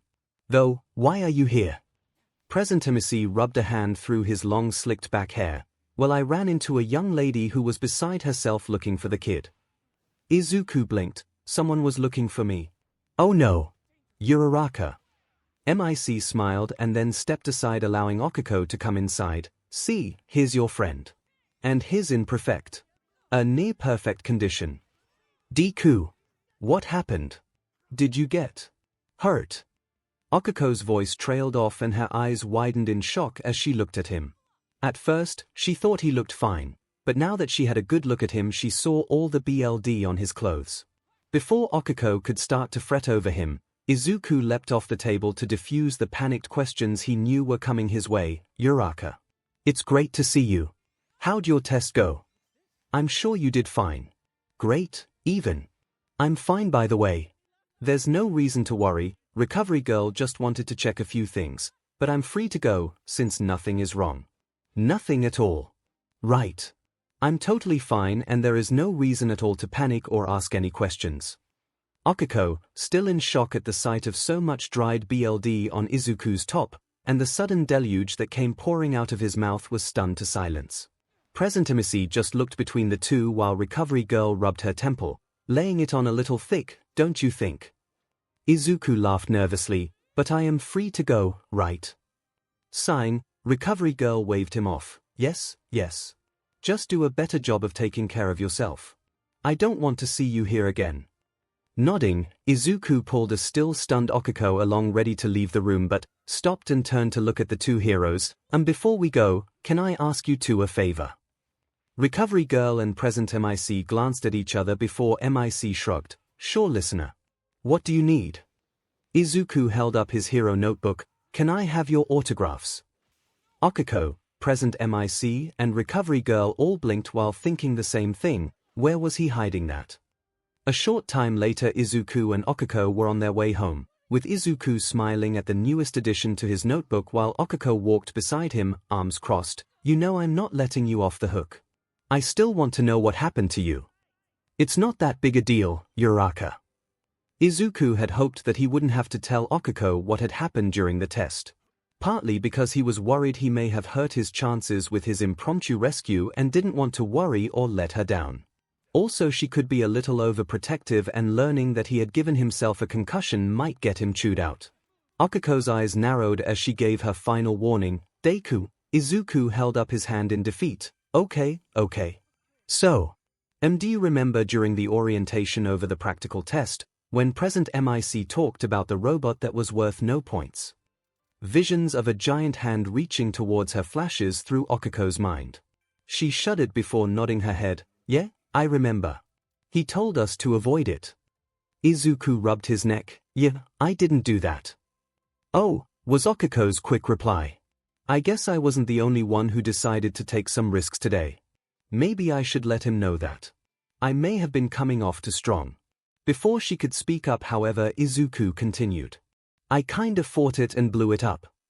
Okiko came to a dead stop, staring at Izuku wide-eyed. You what? I blew up the 0-pointer. Izuku emphasized this by mocking an explosion with his hands and adding a small sound effect. Kaboom. Wait, what? How? You did, but... Okiko sputtered, her thoughts and words jumbling over each other as she tried to comprehend what she had just heard. After a few seconds, she was finally able to reel herself in and get out a coherent sentence. Deku, are you telling me that you really blew up a 0-pointer? The one that was as big as a building? That one? You blew it up? Yes. Okiko's jaw dropped in awe. Deku is amazing. When she saw Izuku flush, she immediately realized she had said that out loud and tried to quickly cover it up. I mean, what you did was amazing. Thankfully for Okiko, Izuku bought that. Oh well, thank you. But how did you do it? Well, Izuku began. At first I tried to just throw stuff at it, but that wasn't really doing anything. Okiko nodded in understanding. When I threw that concrete at my 0-pointer, it didn't do much either. After that didn't work, I tried to pick it up, but that really didn't work. Izuku picked at the dried stain on his tracksuit while Okiko shook her head. You tried to pick up that robot. Deku, that's crazy. Sheepishly Izuku scratched behind an ear while looking away. Yeah, not one of my better judgment calls. The moment I thought I had it held, it just started to roll forwards and broke free pretty easily. Got a pretty bad headache after that. Pretty sure that's also when I got my nose bleed too. Then what? Then 𝗫𝗁, he's one of the other students I ran into during the test, asked if there wasn't an off-SW switch I could hit or a plug I could pull, something inside to turn it off. Since I didn't know where to even look for something like that, I decided to instead just start to tear it apart from the inside and hope I got something important. Which I guess I did, since all of a sudden I set off some kind of chain reaction and it started to explode from the inside out. Okiko shook her head. That's crazy, Deku. Absolutely crazy. Yeah. It didn't help much when bits of it started raining down around me. Here. Deku, wait, how close were you to this thing when it started to explode? I was pretty close actually. It was pretty much on top of me when it finally started to go. Wait, seriously? Deku. Uraraka, please, it all turned out okay. Okiko decided not to push Izuku on his definition of it all turned out okay, and simply asked, so when it exploded, is that how you got hurt? Something hit you or you got caught in a shockwave?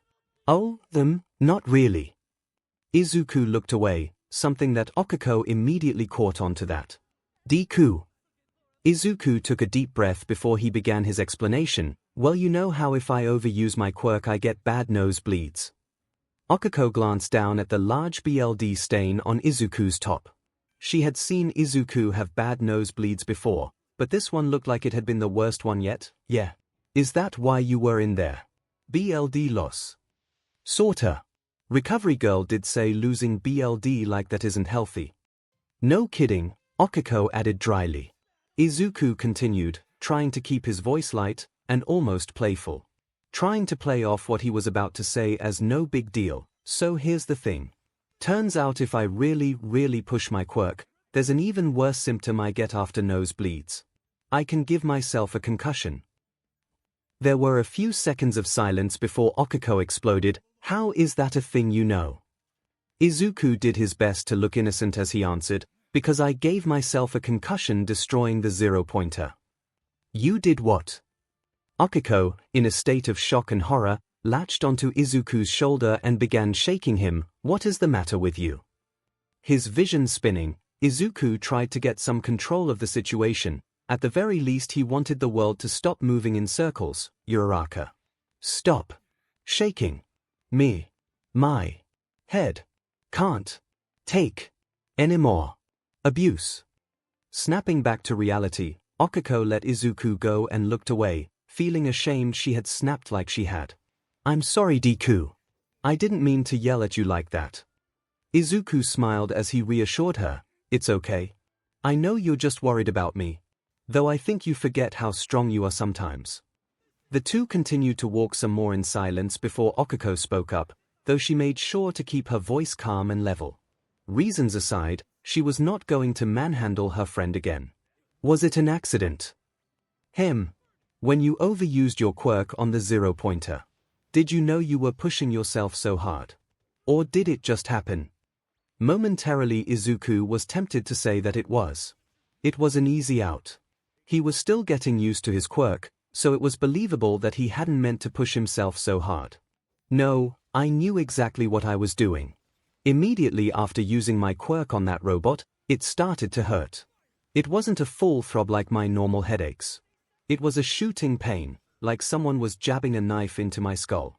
The pain, and the wetness I could feel on my face from my nose bleed. I knew I was hurting myself. I didn't know exactly what was happening, but I knew it was going to be worse than anything that had happened to me before. Taking a very deep breath, and making sure she was as calm as possible, why would you do something so dangerous? If you could feel it hurting you, why didn't you stop? I didn't want anyone else to get hurt. Okiko tilted her head to the side, confused. What do you mean, Deku? Did something happen during your exam? Izuku nodded. Yeah. When that giant robot attacked, it hit a building, sending a lot of debris raining down onto the street below. Sounds scary. Memories of her own experience with the 0-pointer flashed through her mind, but she pushed them aside as Izuku continued. You remember that tall guy that called me out during the orientation? The uptight guy wearing glasses. Nodding, Izuku continued, well, he got trapped under a lot of rubble. I was able to get him out with some help, but as he got carried away, that robot was still wrecking everything in its path. I couldn't just do nothing when someone else could get hurt because of it. So you decided to stop it? Yeah. Okiko covered her face with her hands and let out a loud and very long groan. Izuku could help but snicker at Okiko's display, even as he expected her to call him out on being an idiot. You really are incredible, Deku. Izuku was thrown for a loop, not expecting her to say that. I am. Okiko gave him a warm smile. You don't think about acting heroic. You just do it. That's pretty incredible. Izuku blushed some while a bashful smile crept across his face. Okiko's smile, however, did harden some as she narrowed her eyes at him. It was still an incredibly stupid thing do. Izuku laughed nervously. Yeah, I guess it was. Stupid, but the right thing to do. Okiko threw her hands up in defeat. Okay, fine, I agree. It was the right thing to do. The heroic thing to do. But the way you did it was the wrong way to do it. Yeah, Izuku had to agree with that. Saving someone, only to incapacitate himself, was not the way to go about being a hero. That was the way to go about being a liability. So Deku, you are never ever going to hurt yourself again like you did today. Right. The glare from Okiko left no room for arguments. So Izuku responded with a very immediate, yes. Satisfied, Okiko smiled cheerfully at Izuku. Great. Now let's get back home. I'm hungry and your mom said she was going to cook us up something to celebrate us being done with the test. As Izuku walked on, he couldn't help but think. While he was sure he had done the right thing, he worried that his actions may have hurt his score, putting his chance to get into UA in jeopardy. He supposed that he could just ask All Might about it. I'll just give him a call later. It had been 1 week since the entrance exam, and after several calls and texts had gone unanswered by All Might, on top of the fact that he could not remember how many points he may have scored from the practical exam, a result of the concussion he had at the end of the test, Izuku was beginning to freak. His mood had not been helped when at school he had to deal with everyone in class asking himself, Okiko and Katsuki questions about everything. Was the test hard? Katsuki smirked. No, it wasn't. The written part was a joke. The DM and mock exams I had to take were harder. What's the campus like? It was huge. I don't even want to think about what it cost to maintain it, Okiko answered. Did you see any heroes? Oh, yeah. Present MIC gave us our orientation, Izuku said, far less enthusiastically than one would expect. Both Okiko and Katsuki glanced at him. What did you guys have to do for your test? We're not supposed to talk about the test details. Okiko began before getting cut off by Katsuki. We had to destroy a bunch of robots. Bakugu. Katsuki shrugged. That part is common knowledge at this point. Everyone knows it. UA just has to make us sign that stuff along with waivers to cover their buttes. The classroom beamed. So it is true. That's an insane way to test someone. It was a cakewalk. I just blew every one of them up. They were pretty fragile. Okiko scratched her cheek when the class looked at her. Not that I'm saying the test was easy. There is a reason you is hard to get into. Don't let Bakugu undersell it. We all know how Bakugu thinks he did. What about you, Uraraka? How'd you do? Oh well, I think I did okay. My strategy worked out pretty well for most of the test, answered Okiko. Wait, what strategy? How'd you destroy your robots? I found big groups and used one of the robots as a club and bashed the others to bits with it, Okiko stated, very matter-of-factly. Scary. What about you, Midoriya? How'd you do? I bet he cessed himself during the test. Yeah, no way he was able to do anything against you robots. Okiko narrowed her eyes at a few of the students, who immediately shut their mouths. Izuku took some time before he answered, oh, well, I know I did good on the written test. Someone coughed into their hand, nerd. And I'm pretty sure I did all right in the practical, Izuku finished not very convincingly. Dude, you failed, didn't you? Totally failed. The arrival of their teacher to start class broke up the group. Okiko leaned over and put a hand on Izuku's shoulder, reminding him that she knew he did just fine. Katsuki rolled his eyes and huffed, making his thoughts on Izuku's chances known. Izuku decided to not bring up the fact that he couldn't remember what his score was because he got knocked out at the end. No reason to give the class, and specifically Kaken, more reason to doubt him. Now, after a week of dealing with no returned calls, and a class that was sure he had failed, Izuku was about at the point where he just wanted to curl up into a ball and never leave his room. Sitting down for dinner, Inko and Okiko shared worried glances as Izuku was blankly staring at the fish they were eating. Deku. Izuku dear, your food will get cold if you just stare at it. Blinking, Izuku shook his head, snapping out of his daze, sorry. Just thinking is all. He quickly began to eat his dinner. Your results should be arriving soon, right? Yeah, they said we'd get everything in about a week, Okiko confirmed, so today or tomorrow if we're lucky. Lucky, here. Izuku mumbled under his breath. A knock at the door grabbed the three's attention. Izuku was about to get up, but Inko waved him down. It's okay. I'll get it. You two just enjoy your dinner. With Inko out of the room, Okiko decided to briefly broach another reason she knew was causing Izuku's unease. Deku, you're worrying way too much over everything. All Might may just be busy. He's had to go radio silent before. Not like this Uraraka. He always made sure we knew ahead of time that he was going to be out of touch. Izuku sighed and sank into his chair. I must have really screwed up the test. He must be so embarrassed that he wasted all that time. Oh. Okiko, not liking the line of thought Izuku was going down, kicked him in the shin. That's enough of that. I'm not going to let you keep thinking like that. Positive thoughts only, from now on.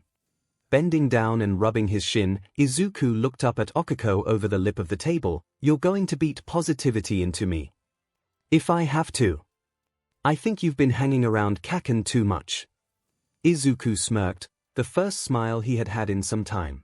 It was immediately wiped away when Okiko kicked him under the table again, not happy at all at being compared to Katsuki. Izuku, Okiko. Inko rushed into the dining room, both teens startled by the shout, look who it is. Inko moved over and behind her, wearing his oversized yellow suit that looked completely ridiculous in his shrunken form, was All Might. Young Midoriya, young Uraraka, it's good to see you too. Mr. Yagi. Both shouted in surprise. I'm sorry to barge in like this unannounced.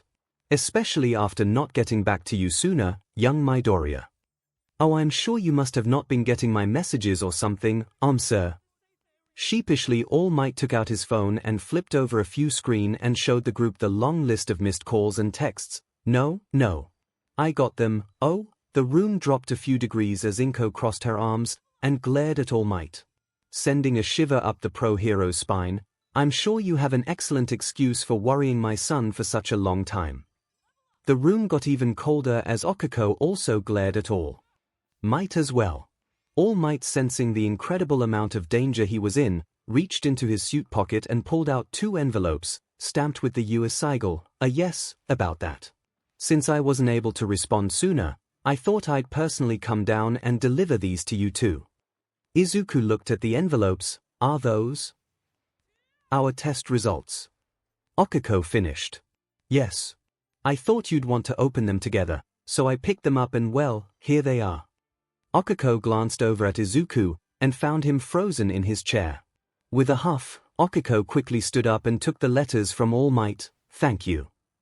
Bowing quickly, Okiko rushed over to Izuku and grabbing his wrist, pulled him into his room, closing the door behind them. Inko took a step to follow, but All Might said softly, perhaps we should give them some privacy.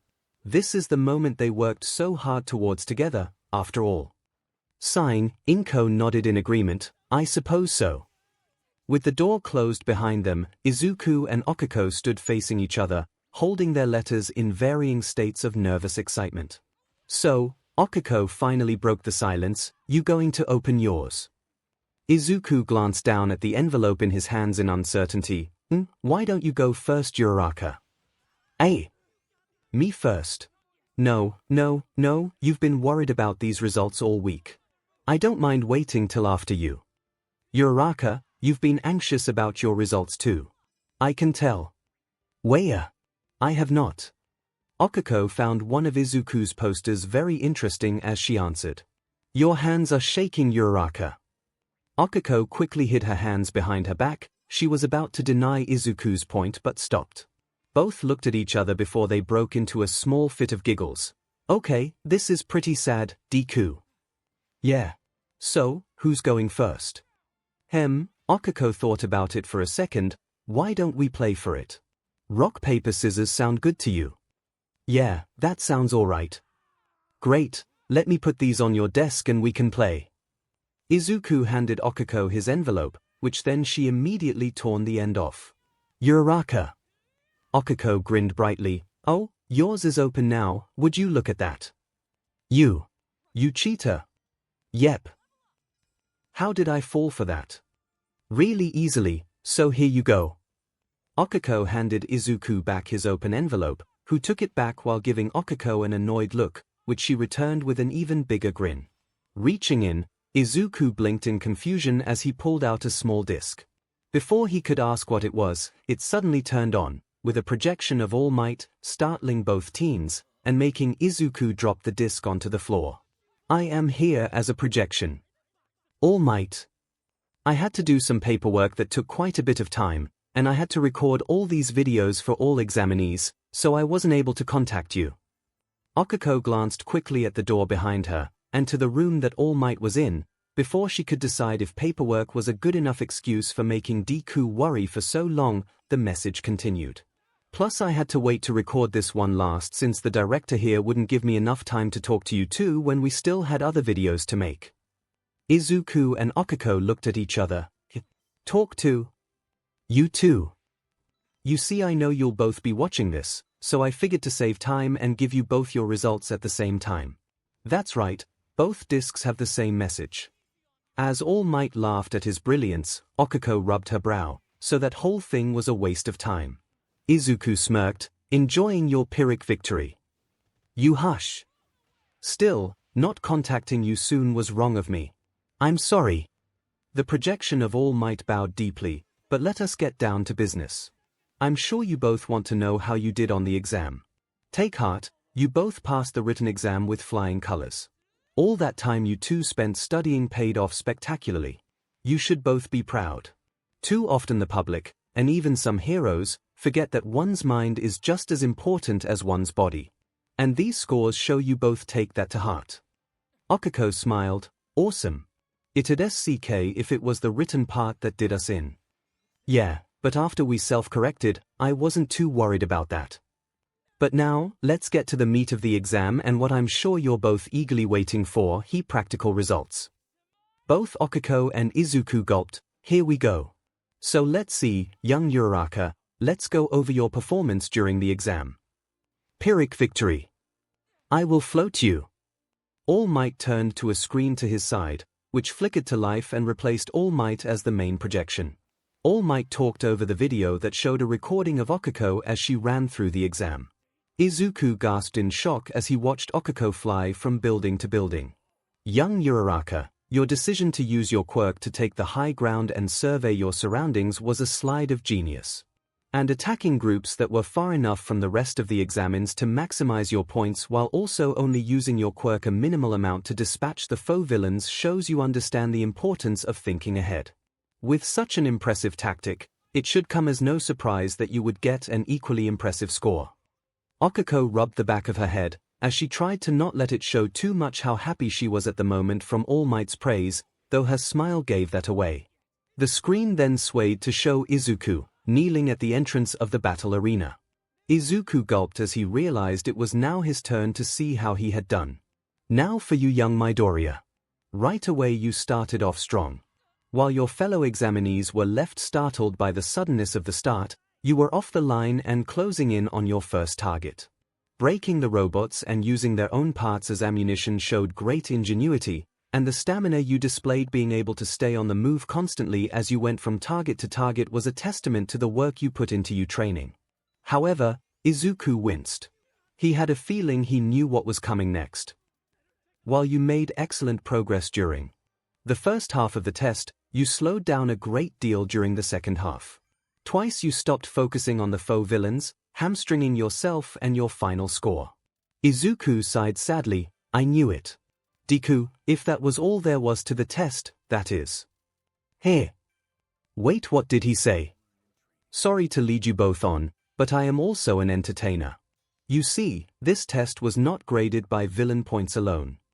The image changed back to Uraraka.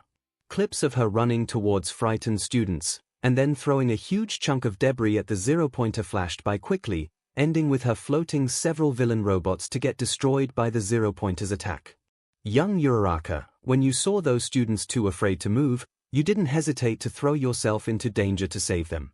And then after they had escaped, you were able to use the 0-pointer's destructive power to gain even more villain points. Courage and cool-headedness in the face of overwhelming danger, these traits are a must for heroes. Uraraka. You fought the 0-pointer too. Akiko made a small leap at getting caught. Oh, did I not mention that? No, you didn't. Well, and you gave me a hard time. Akiko gulped. She was caught, and they both knew it. She was grateful that Izuku only looked mildly annoyed with her.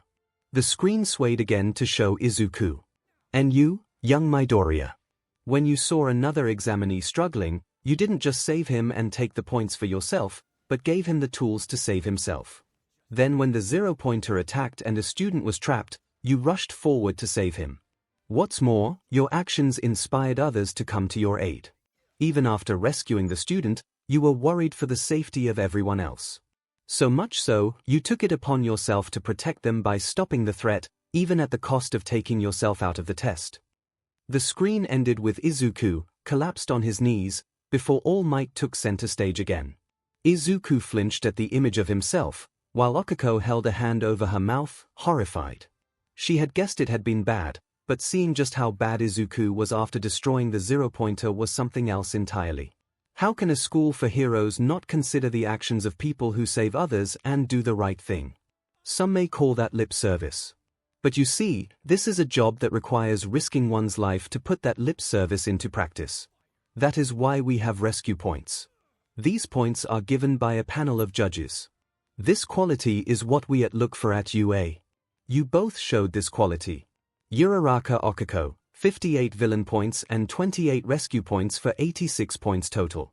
And Midoriya Izuku, 44 villain points and 65 rescue points for 109 points total.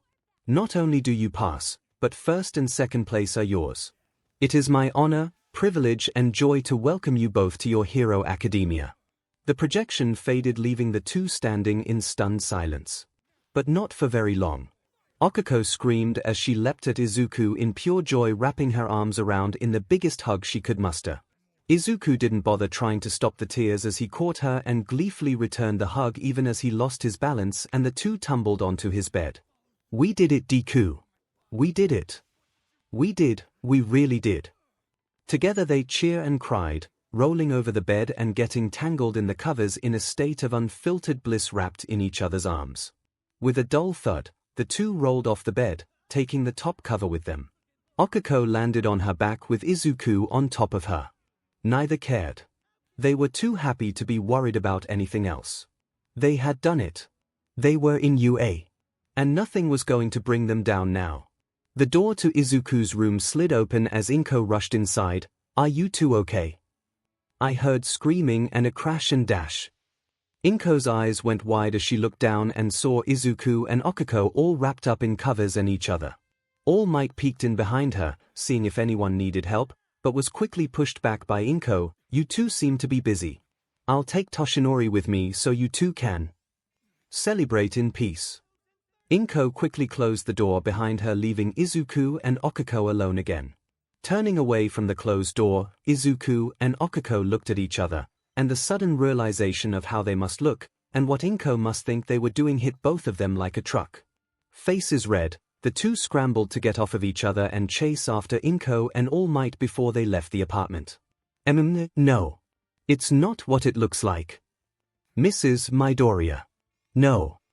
After convincing Inko that nothing had happened between the two of them, especially not that All Might had suggested that the two check their letters to see what class they were in. To both of their relief, they had gotten the same class, 1A. Hey, brat. You got a letter. In a flash, Katsuki rushed into the room where his mother was holding a letter in her hand.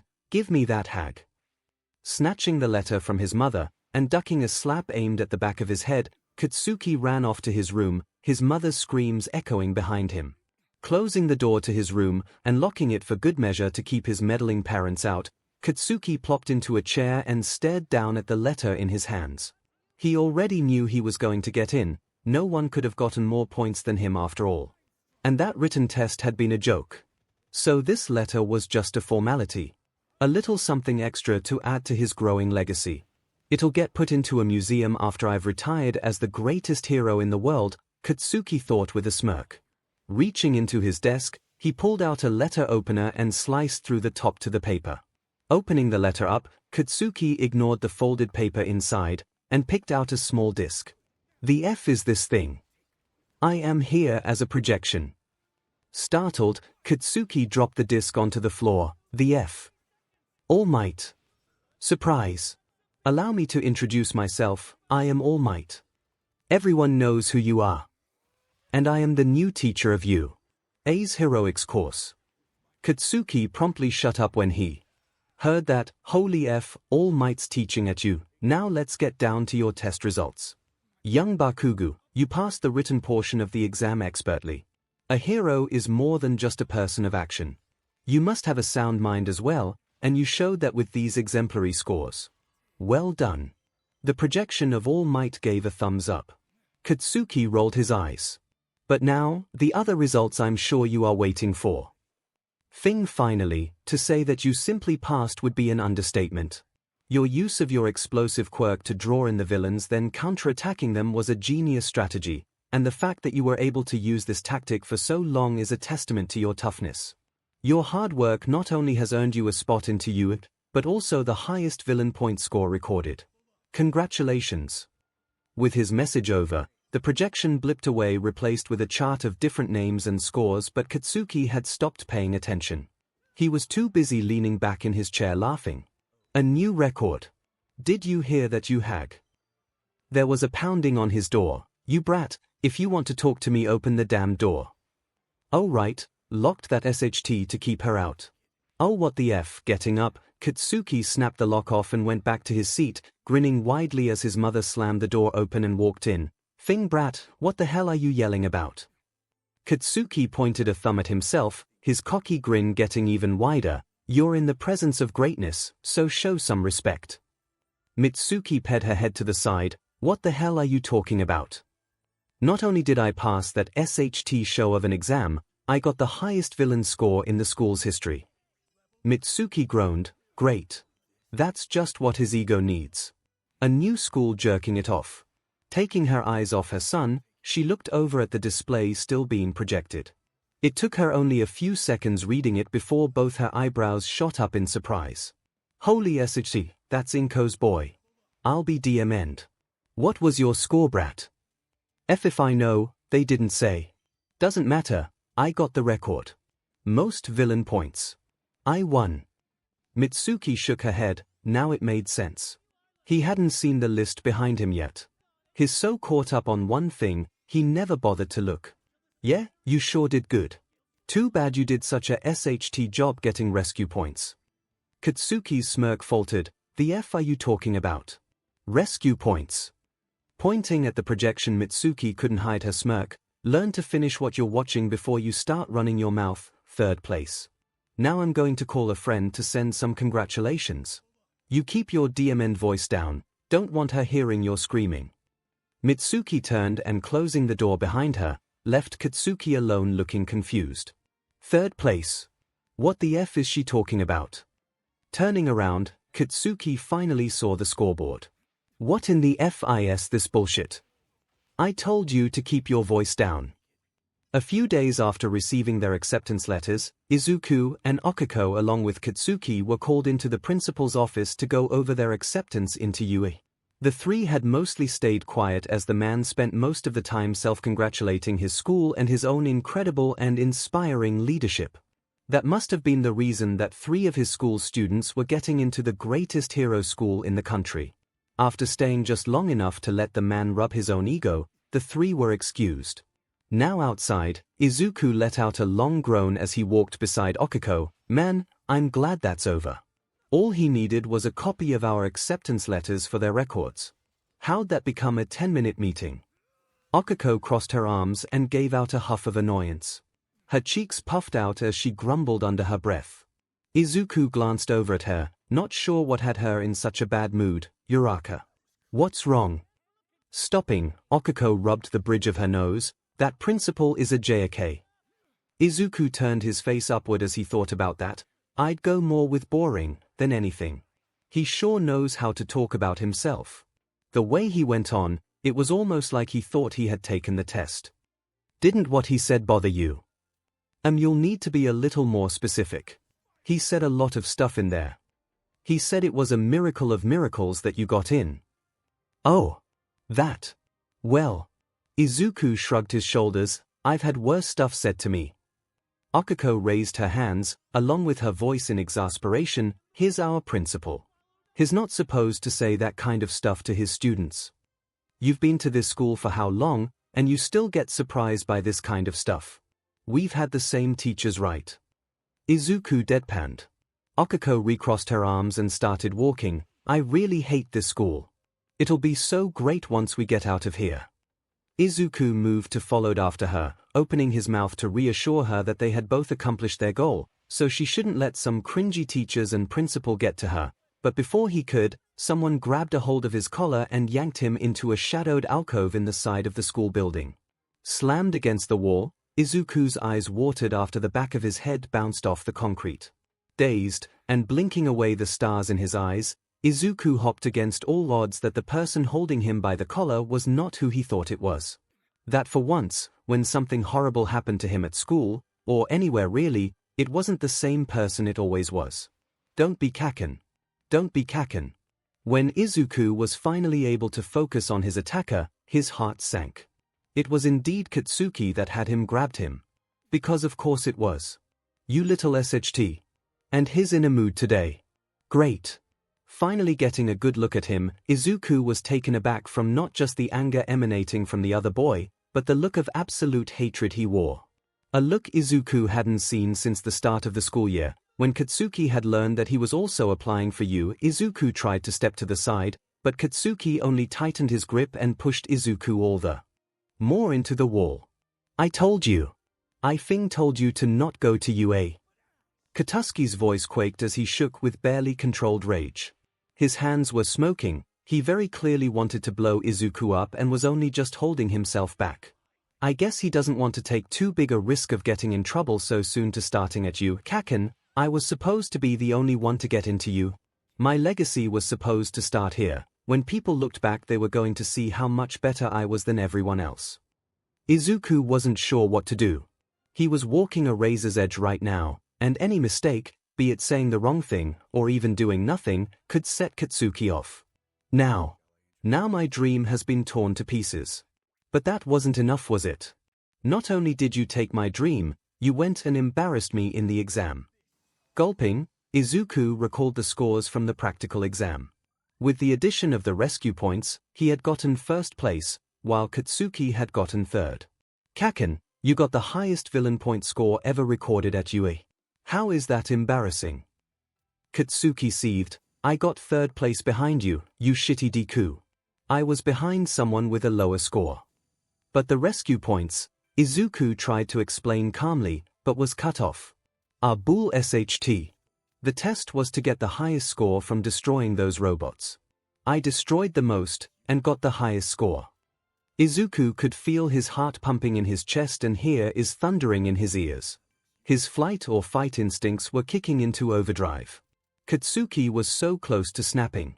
If that happened, I think I always knew 𝐭𝐽𝐻 and I would have to fight each other eventually. We're both aiming for the top. But here. Now. Like this. So here's what you are going to do, Deku. You are going to tell me how you and that round beach cheated. 'Cause that's the only way the two of you could have passed that DMN test. Izuku felt his fight-or-flight instincts take a sudden step back as a new feeling filled him. Righteous indignation. He could deal with Katsuki insulting him, belittling him. He's dealt with it almost his whole life, but to hear him talk about Okiko like that, knowing just how hard she worked and why she pushed herself, that upset him more than he expected. Much more than he expected. Worries about consequences from a fight vanished. Reaching up, Izuku grabbed hold of Katsuki's wrists and squeezed down hard. "Kaken! Don't you dare say that." Katsuki was startled, but he quickly brushed that aside. More smoke wafted from his hands as he tightened his grip, burning Izuku's collar. "What the F did you say to me?" Izuku didn't flinch back. "I told you to not say that." "I don't care what you say about me." Izuku pushed himself away from the wall and against Katsuki, forcing the boy to step back. "I really don't. But I will not let you talk about Uraraka like that." Izuku took another step forward, forcing Katsuki to lose some more ground before he anchored himself, not willing to let Izuku push him any further backwards. Uraraka worked hard to make it through that exam. For months and months she made herself strong, Kaken. And I won't let you smear her, just because you're jealous she did better than you. You're not going to let me. How the F you going to stop me, you shitty Deku? Izuku let his quirk flare to life, bathing himself in a bright green glow. The alcove was empty, so he didn't have much he could use against Katsuki, but he made sure the other boy knew he would do whatever he could. For a few more seconds boys stared each other down, then Katsuki ripped his hands free from Izuku's grip. Absently he rotated his wrists some, loosening them and trying to get a little more feeling back into his hands before shoving them into his pockets. "This is your only warning. You stay out of my way, or I'll blow you to bits. Got it?" Turning on his heel, Katsuki walked away. Izuku closed his eyes, releasing his quirk and a breath he hadn't realized he had been holding. "The F do you want, round face?" Izuku's eyes snapped back open. Katsuki had been leaving, but his path was now blocked by Okiko, who wasn't just standing in his way, but had walked right up to him and was now toe-to-toe and face-to-face. He couldn't see her fully since Katsuki was blocking his view, but her hands were clenched into fists so tight, her knuckles were white. When she spoke, she kept her voice low, so Izuku could only pick out a few words. "If. Touch. Again. Do more, float, so high, splat. Understand." Izuku couldn't hear Katsuki's reply, if he had said anything at all. After a few brief tense seconds, Katsuki brushed past Okiko, though since neither was willing to stand aside for the other, their shoulders slammed into each other.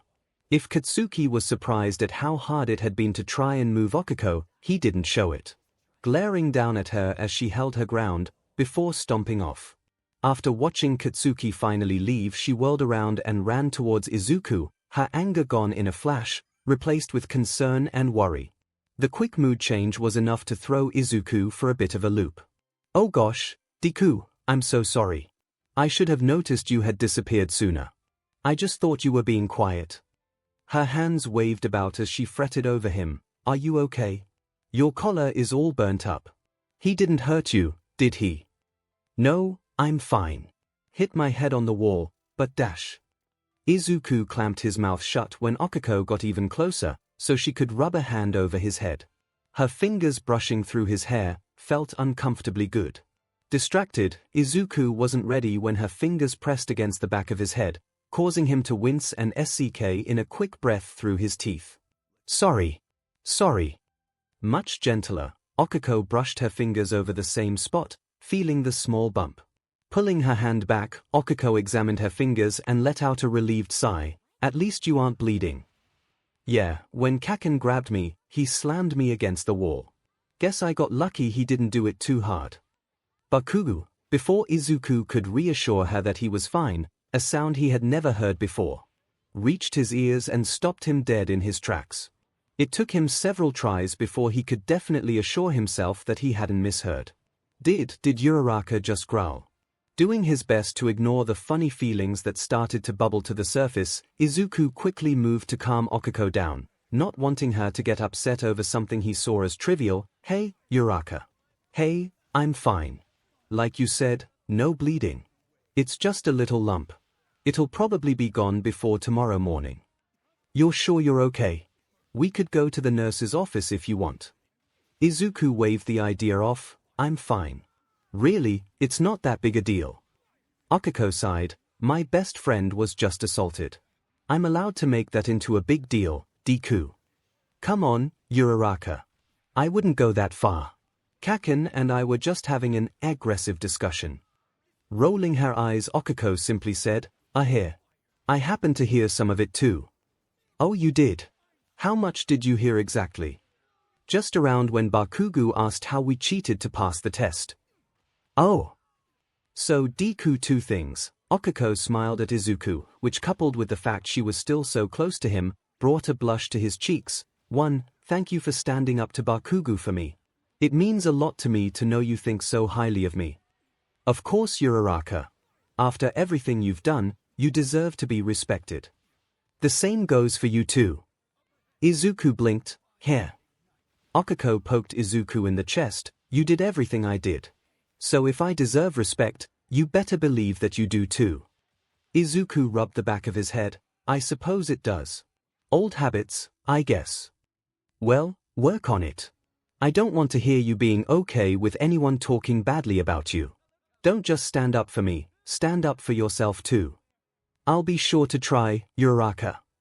Izuku paused then sighed. Of course, the moment I do that with Kaken, it's going to lead to a fight for sure. Akiko's smile turned confident and a little aggressive, and you'll kick his butt. Izuku laughed, but didn't argue with her. Akiko's confidence aside, while that fight was probably inevitable, it didn't mean he had to look forward to it. After all, he had been hit by some of Kaken's explosions before, and he was in no hurry to deal with that. Plus, there was a small part of him that held on to the hope that they could salvage their relationship before they came to blows. And you're sure you have everything? Yes, Mom. What about tissues? Do you need those? Izuku finished tying his shoes. Yes, Mom, I have those packed up. I have everything I need. Are you sure? I can check your things if you want. Mom, please. I have to hurry. Uraraka just texted me to let me know she's at the gate. I don't want to keep her waiting. Reaching for the door, Izuku stopped when Inko called out to him one last time, Izuku. Yeah, Mom. Inko looked at her son, dressed in his new uniform and smiled, You're really cool. Izuku smiled brightly, I'm off, Mom. Stay safe. Closing the door behind him, Izuku hurried down the stairs and towards the front gate of the apartment complex where Akiko was waiting for him. Deku, you ready for our first day? Coming to a stop, Izuku was left stunned when he saw Akiko. Nothing about her had changed since the last time he had seen her last night, but seeing her in her new school uniform brought a flush to his cheeks. She looks really good in that uniform. Shaking his head, Izuku walked up to Akiko and the two made their way to school. As they walked down the sidewalk, Izuku noticed that occasionally Akiko would be sneaking glances at him. After catching her for a fourth time, Izuku decided to ask what was wrong. Is there something on my face, Uraraka? No. Your face is fine. It's just. Deku, what's wrong with your tie? For the rest of the walk to school as well as when they were walking down the halls, Izuku was busy fending off Akiko's hands as she picked at his tie. Uraraka, it's fine. No it's not. That's not how ties are supposed to look. Come here and let me fix it. Swatting her hands away, Izuku adjusted his tie back into shape. I watched a video on how to tie this. It's fine.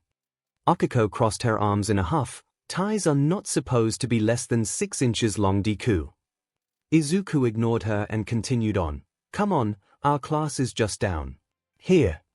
Startled, Izuku trailed off and came to a stop. Is that? Much to Izuku's surprise, in front of the door to his new class stood two people he hadn't been sure he'd ever see again. Tenya and Hitoshi.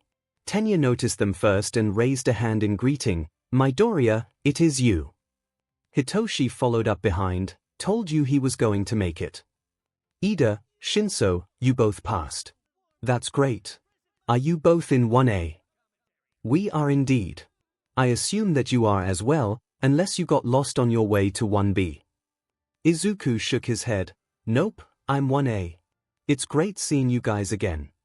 Midoriya, you knew there was more to the test than what we were told, didn't you? Hey. The rescue points, you must have figured it out.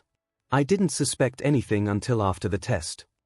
Izuku blinked and looked over at Hitoshi for clarification. He thinks you took on the 0-pointer because you knew heroic action got you points. Oh. Oh no, I had no idea about that. Told you so, Ida. Tenya adjusted his glasses. Incredible, to take on such a task without any thought to potential rewards. You are truly better than me. Please forgive my action from before. It was wrong of me to judge you so harshly during the test. Izuku waved his hands around, trying to put the other boy at ease. No, it's okay, really. A cough from behind Izuku grabbed all three of the boys' attention. Akiko looked at the two students, her gaze lingering on Tenya as she recognized him from the exam orientation. You know these people, Deku.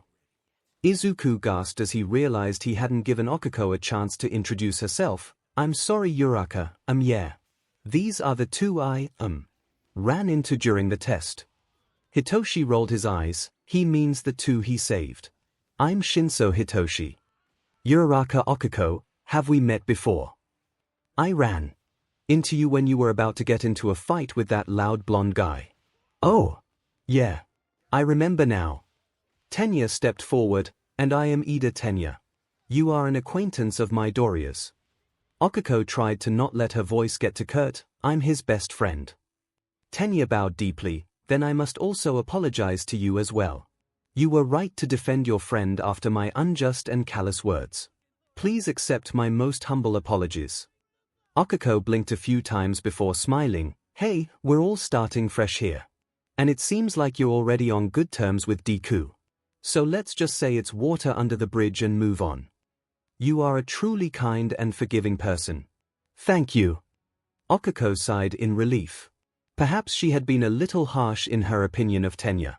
While he was definitely uptight, he didn't seem like a bad person, and he seemed genuinely thankful for Izuku saving him. And Hitoshi seemed like a good person as well. Plus he had stood up to Katsuki, so that was a plus in her book. We haven't even gotten into the class yet and Deku is making friends. It's nice to see I'm not the only one here that sees how great a person Deku is.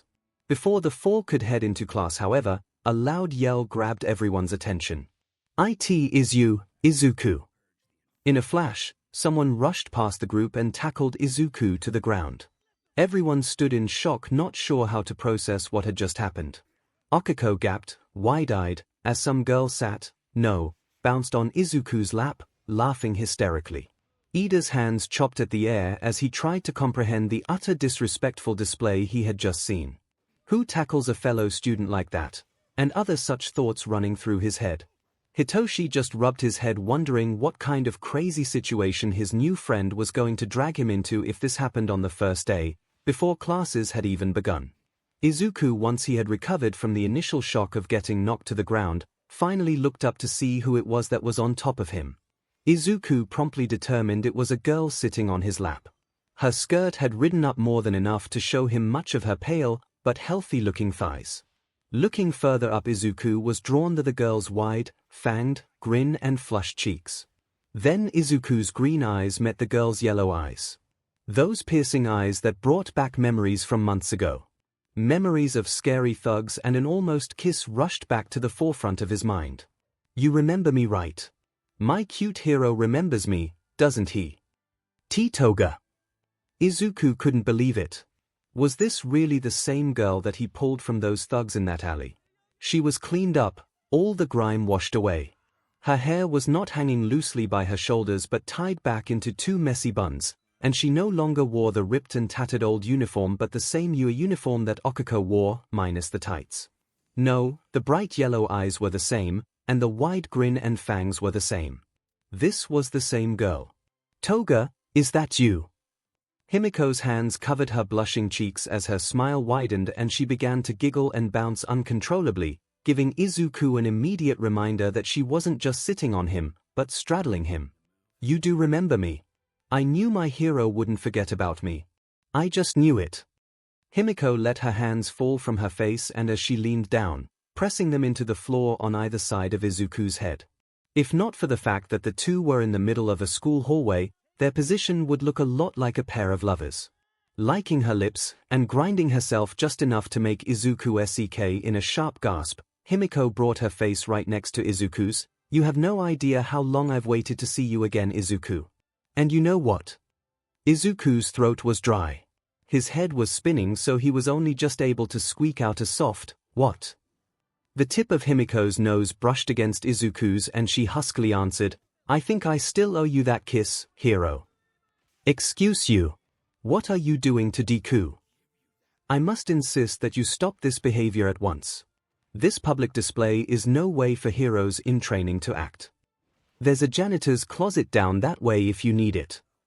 Himiko pulled back and fixed the group with an annoyed glare. "Do you mind? We're having a moment here." "Having a moment?" Himiko waved Okiko away. "You're being loud. Go away. I want to be with my Izuku without interruptions." Hitoshi could actually hear Okiko's patience snap. He also realized he and Tenya were standing between Okiko and Himiko. And that was definitely not the safest place to be. Moving fast, he pulled the other boy, who was still going on about proper decorum, to the side, giving Okiko all the room she needed. "Get off Deku now." "No. Who are you anyway? And what's a Deku?" Okiko fumed as she pointed at Izuku. "That's Deku. My best friend that you are sitting on. Now get off of him." Himiko rolled her eyes at Okiko, and looked back down at Izuku. Smiling sweetly at him, she rolled her hips just enough to pull another soft whimper and gasp from Izuku. "Well, it sure doesn't feel like Izuku wants me to get off him. So I'll stay put, I think." Okiko bristled and stomped forward, grabbing the other girl and yanking her off. Through sheer force of will, she made sure to keep her pinky out so she didn't activate her quirk and launch Himiko down the hall. While Himiko pulled free of Okiko's grip and went about straightening her uniform, Tenya and Hitoshi helped a neon-red Izuku back to his feet. Once he was sure Izuku was okay, Tenya dramatically pointed at Himiko. "Explain yourself. Who are you? I don't recall seeing you at the entrance exam. If you are a general studies student, you should head off to your class at once." Okiko crossed her arms. "You can also explain how you know Deku while you are at it." Himiko glared at Okiko, before turning her attention back to the others. "Hi, I'm Toga Himiko. Nice to meet you all." The normalcy of Himiko's introduction threw the three for a loop. On instinct they each quickly replied back. "Ida Tenya. Shinso Hitoshi. Uraraka Okiko." Himiko smiled brightly, though it was less manic than the one she had given Izuku. "It's so nice to meet you. Oh, and here," reaching into her book bag, Himiko pulled out a folded piece of paper. "This letter says I'm supposed to report to Class 1A. See." Handing the letter to Tenya, he and the others gave it a quick look over.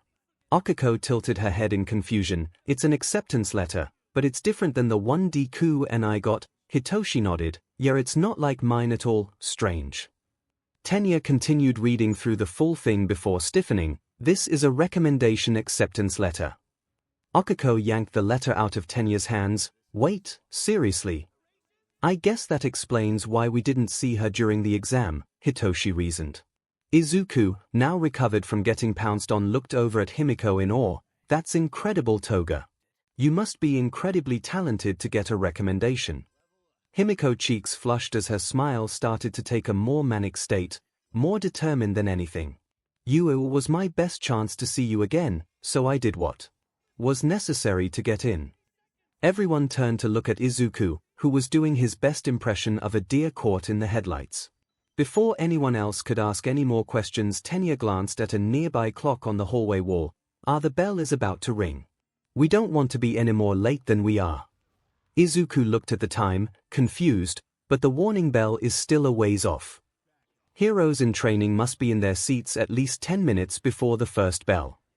Tenya stepped forward and, after taking the letter back from Okiko, handed it to Himiko. "While it sounds like you and Midoriya have a history, it would be good for everyone to remember that we are aspiring heroes and must conduct ourselves accordingly. Such public displays are inappropriate. Also, we have stood out in the hallway for far too long. If we do not hurry, we will be late for our first day."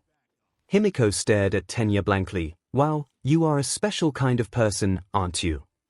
Tenya, missing the sarcasm, smiled proudly. Thank you.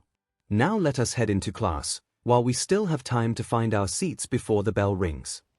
As Tenya hurried into the class, Izuku followed behind him, still a little bewildered after everything. Unconventional meetings aside, Izuku was feeling happy. I can't believe Toga is here. I always did wonder what happened to her after that day.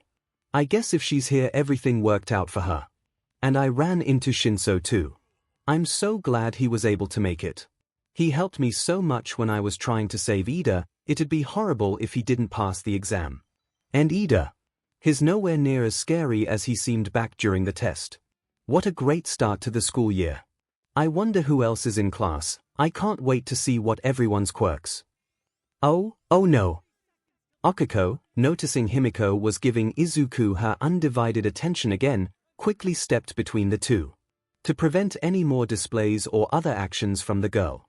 Himiko narrowed her eyes at Okiko, not pleased at being cut off. Okiko returned the glare before following after Izuku, who was oblivious to the whole exchange. Hitoshi, who had seen the glares, chose to stay off to the side, and out of harm's way. Okiko rubbed her head. The school day hadn't even started yet and she was dealing with whatever this situation was. This was not how she envisioned her start of view going. Hopefully nothing else would jump out and catch her by surprise. Ignoring the murderous glare she was getting from Himiko, Okiko followed after Izuku into their classroom but came to a quick stop when she saw he had stopped only a few feet into the room, blocking everyone else behind them. Deku. You gonna move? Izuku looked back and Okiko was startled by an unbelievably fake smile on his face. She knew what Deku's smile looked like, and that was not it. He actually looked a little panicked. Deku, what's up? Behind her, she could hear Himiko mumble something incoherent to herself when she looked at him, while Hitoshi actually agreed with her thoughts. What's got him all jumpy after everything else that just happened? Izuku stepped to the side, so Okiko could have a view of the classroom and students. Look who's in class with us, Uraraka. Okiko blinked and then scanned the room. Some of the students were talking amongst themselves, while some were giving them inquisitive glances, making Okiko wonder how much of the incident they had heard. While a little embarrassing, it was nothing to get panicked over. She doubted they could have heard everything, though the girl with purple hair and what looked like audio jacks coming out of her ears was whispering to a pink-skinned girl and both were looking right at them. But Deku wasn't looking at them. So who could Deku be talking about? Oh. You have got to be kidding me. There, leaning back in a chair, feet propped up on his desk, and an ugly sneer on his face was Katsuki Bakugo. Izuku waved at him while laughing nervously and looking like he wanted to cry. Okiko blinked as she realized that once again she and Izuku would be spending another year with 𝗧𝗵𝗲. Izuku blinked, and looked behind himself quizzically. Here. Uraraka, did you say something? Okiko clamped her mouth shut, and shook her head. Guess I was just hearing things. While Izuku looked away, Okiko let out a sigh of relief. Where did that come from? Okay, just calm down. It's not as bad as it seems, right? Okay, F it, it is as bad. Why? Why is he here? After everything, Deku deserves a break, but does the universe give him one? Nope. I swear, I may actually kill Bakugo this year. Thing F, and now I'm starting to sound like Bakugo.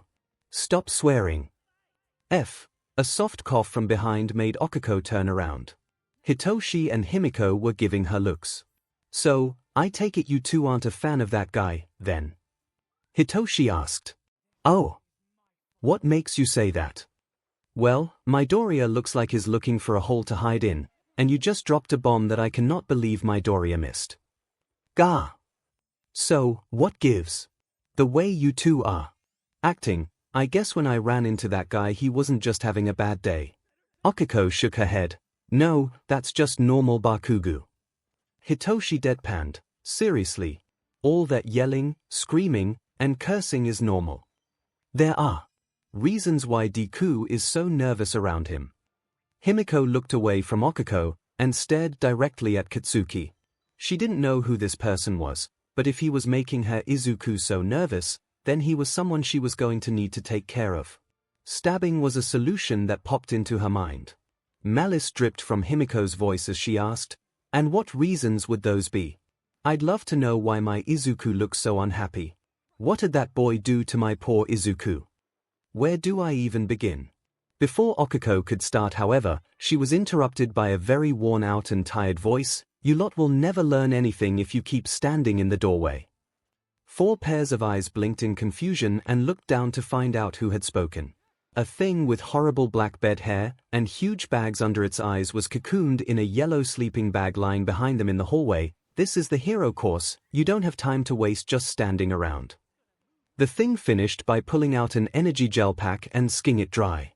Several students in the class freaked out at the sight. Okiko took a step back in terror, right into Izuku, who wasn't sure whether to run or hide from it. "What is that thing?" Himiko looked between the thing on the ground and Hitoshi a few times, enough to catch the other boy's attention. "Your long-lost father." "Not funny," Hitoshi dryly replied. Unzipping the bag, the thing, which turned out to be a person, stepped out and addressed the classroom. "I'm your homeroom teacher, Aizawa Shouter. Nice to meet you."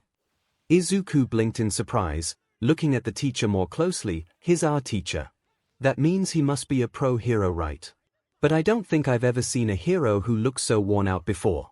Still, there's something about him that seems familiar.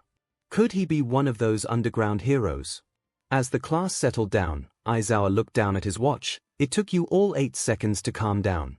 I told you, you don't have time to waste. You aren't rational enough."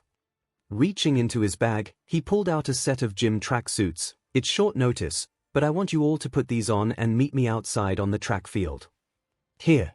After getting changed, the class made their way outside to a simple track and field setup. Much to Okiko's annoyance, as soon as the boys and girls had met up in the hallway, Himiko had practically tied herself to Izuku. She could hear Tenya talking to someone about how unprecedented this was and his worry over missing the entrance ceremony and orientation. "Oh, it is you, Toga. I thought I recognized you from the test." Himiko perked up hearing her name. "Oh, hi, Yorozu. Nice to see you again." Izuku looked from Himiko towards the other student, a very tall girl, who was walking up to them, smiling. "Oh, is she a friend of yours, Toga?" Izuku asked. "I met her when I was doing my tests for my recommendation." "Looks like you made it, Yorozu. Congrats." "Yes, congratulations to you too. Though, are you sure you're in the right class?" Tenya stepped forward. She showed us her letter of acceptance. It had her listed as 1A. Momo rubbed her chin. "That's very strange. I came to class with the other recommendation student, Todoroki, over there." Momo pointed over to another student with a scarred face, who was standing off to the side, away from the main group. A boy with spiky red hair overheard the conversation and looked at the 3. "Wait, does that mean our class has 3 recommendation students? That's awesome." "Wait, really? How'd that happen? Isn't that strange though? I always heard it was 2 for each class." As his classmates started talking over each other, Izuku did a quick head count. "Oh, there are 22 of us. That is really strange." Okiko leaned over. "Is it that weird, Deku?" "Yeah, you. Has 2 hero classes each year. 36 students from the entrance exam are split into 2 classes, and 4 are selected from the recommendation group that are then divided so that each class has 20 students. But we have 22. Okiko looked around, doing a quick head count herself, wondering if perhaps Izuku had miscounted. "Wow, you're right, we have 2 extra students in our class. So it is strange, just like."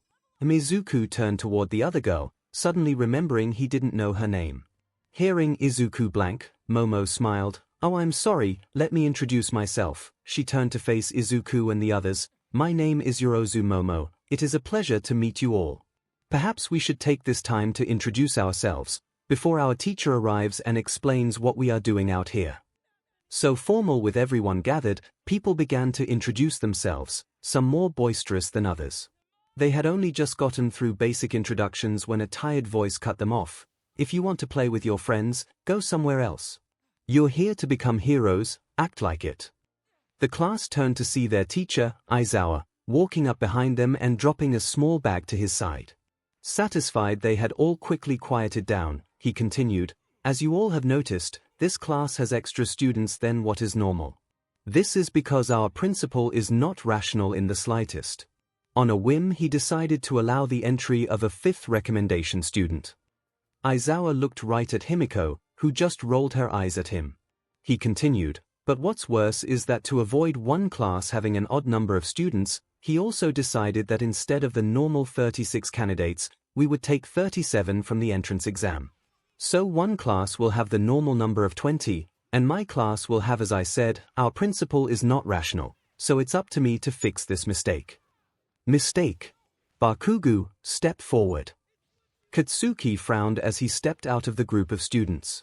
Aizawa reached into a gym bag and pulled out a ball, tossing it to him. Since junior high, you all have been doing these physical fitness tests. Correct. What was your best softball throw result? 67 meters. During those tests you weren't allowed to use your quirk, were you? Katsuki shook his head. No, none of you were. Our country still wants to think that everyone is equal, so these kinds of tests are done without students being able to use their quirks. It's not rational. Bakugo, you scored the highest villain score in the exam. I want you to throw the ball with your quirk. You can do whatever you want, as long as you remain inside the marked circle. Nodding, Katsuki walked into the throwing circle, stretching his arms as he readied himself. I can do whatever I want here.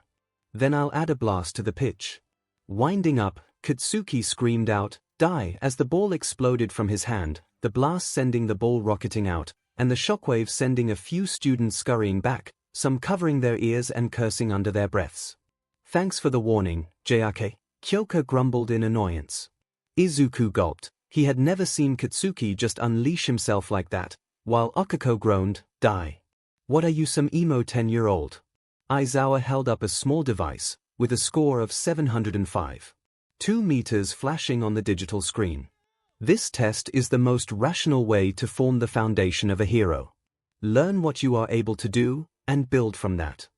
Some students started to get excited at the idea of being able to use their quirks in tests they hadn't been able to before, but Aizawa cut them off immediately. However, a hero cannot be built on a weak foundation.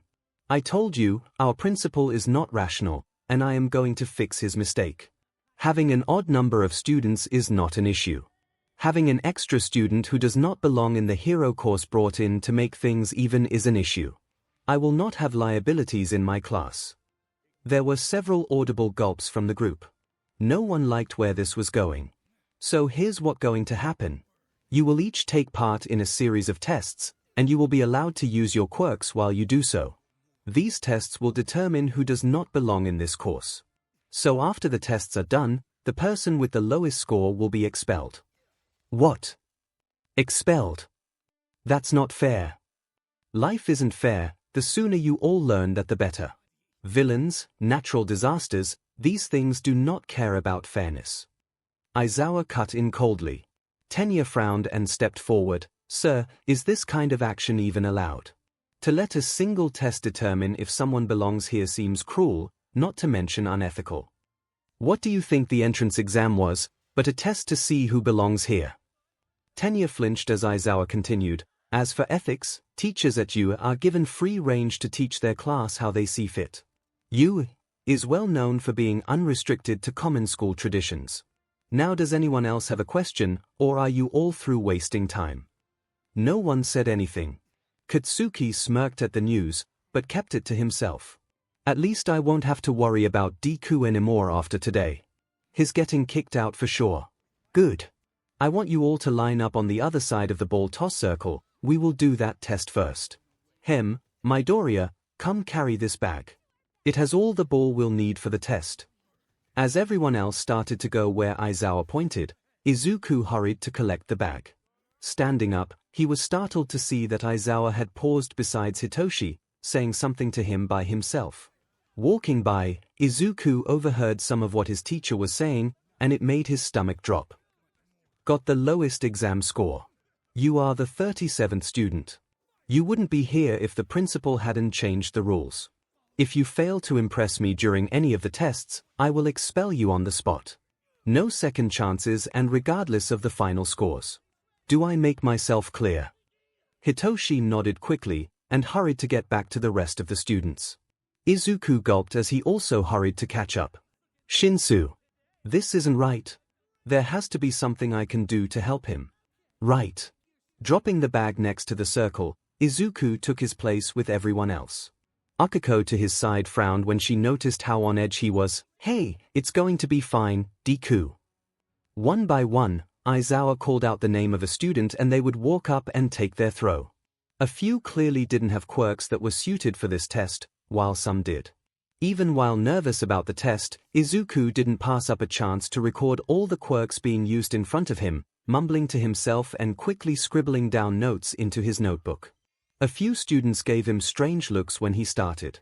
More than a few openly wondered where he had that notebook stashed away. Akiko just shrugged her shoulders. That's just one of Deku's quirks. It's Fing annoying. Akiko shot Katsuki a glare who just glared back. I think it's cute.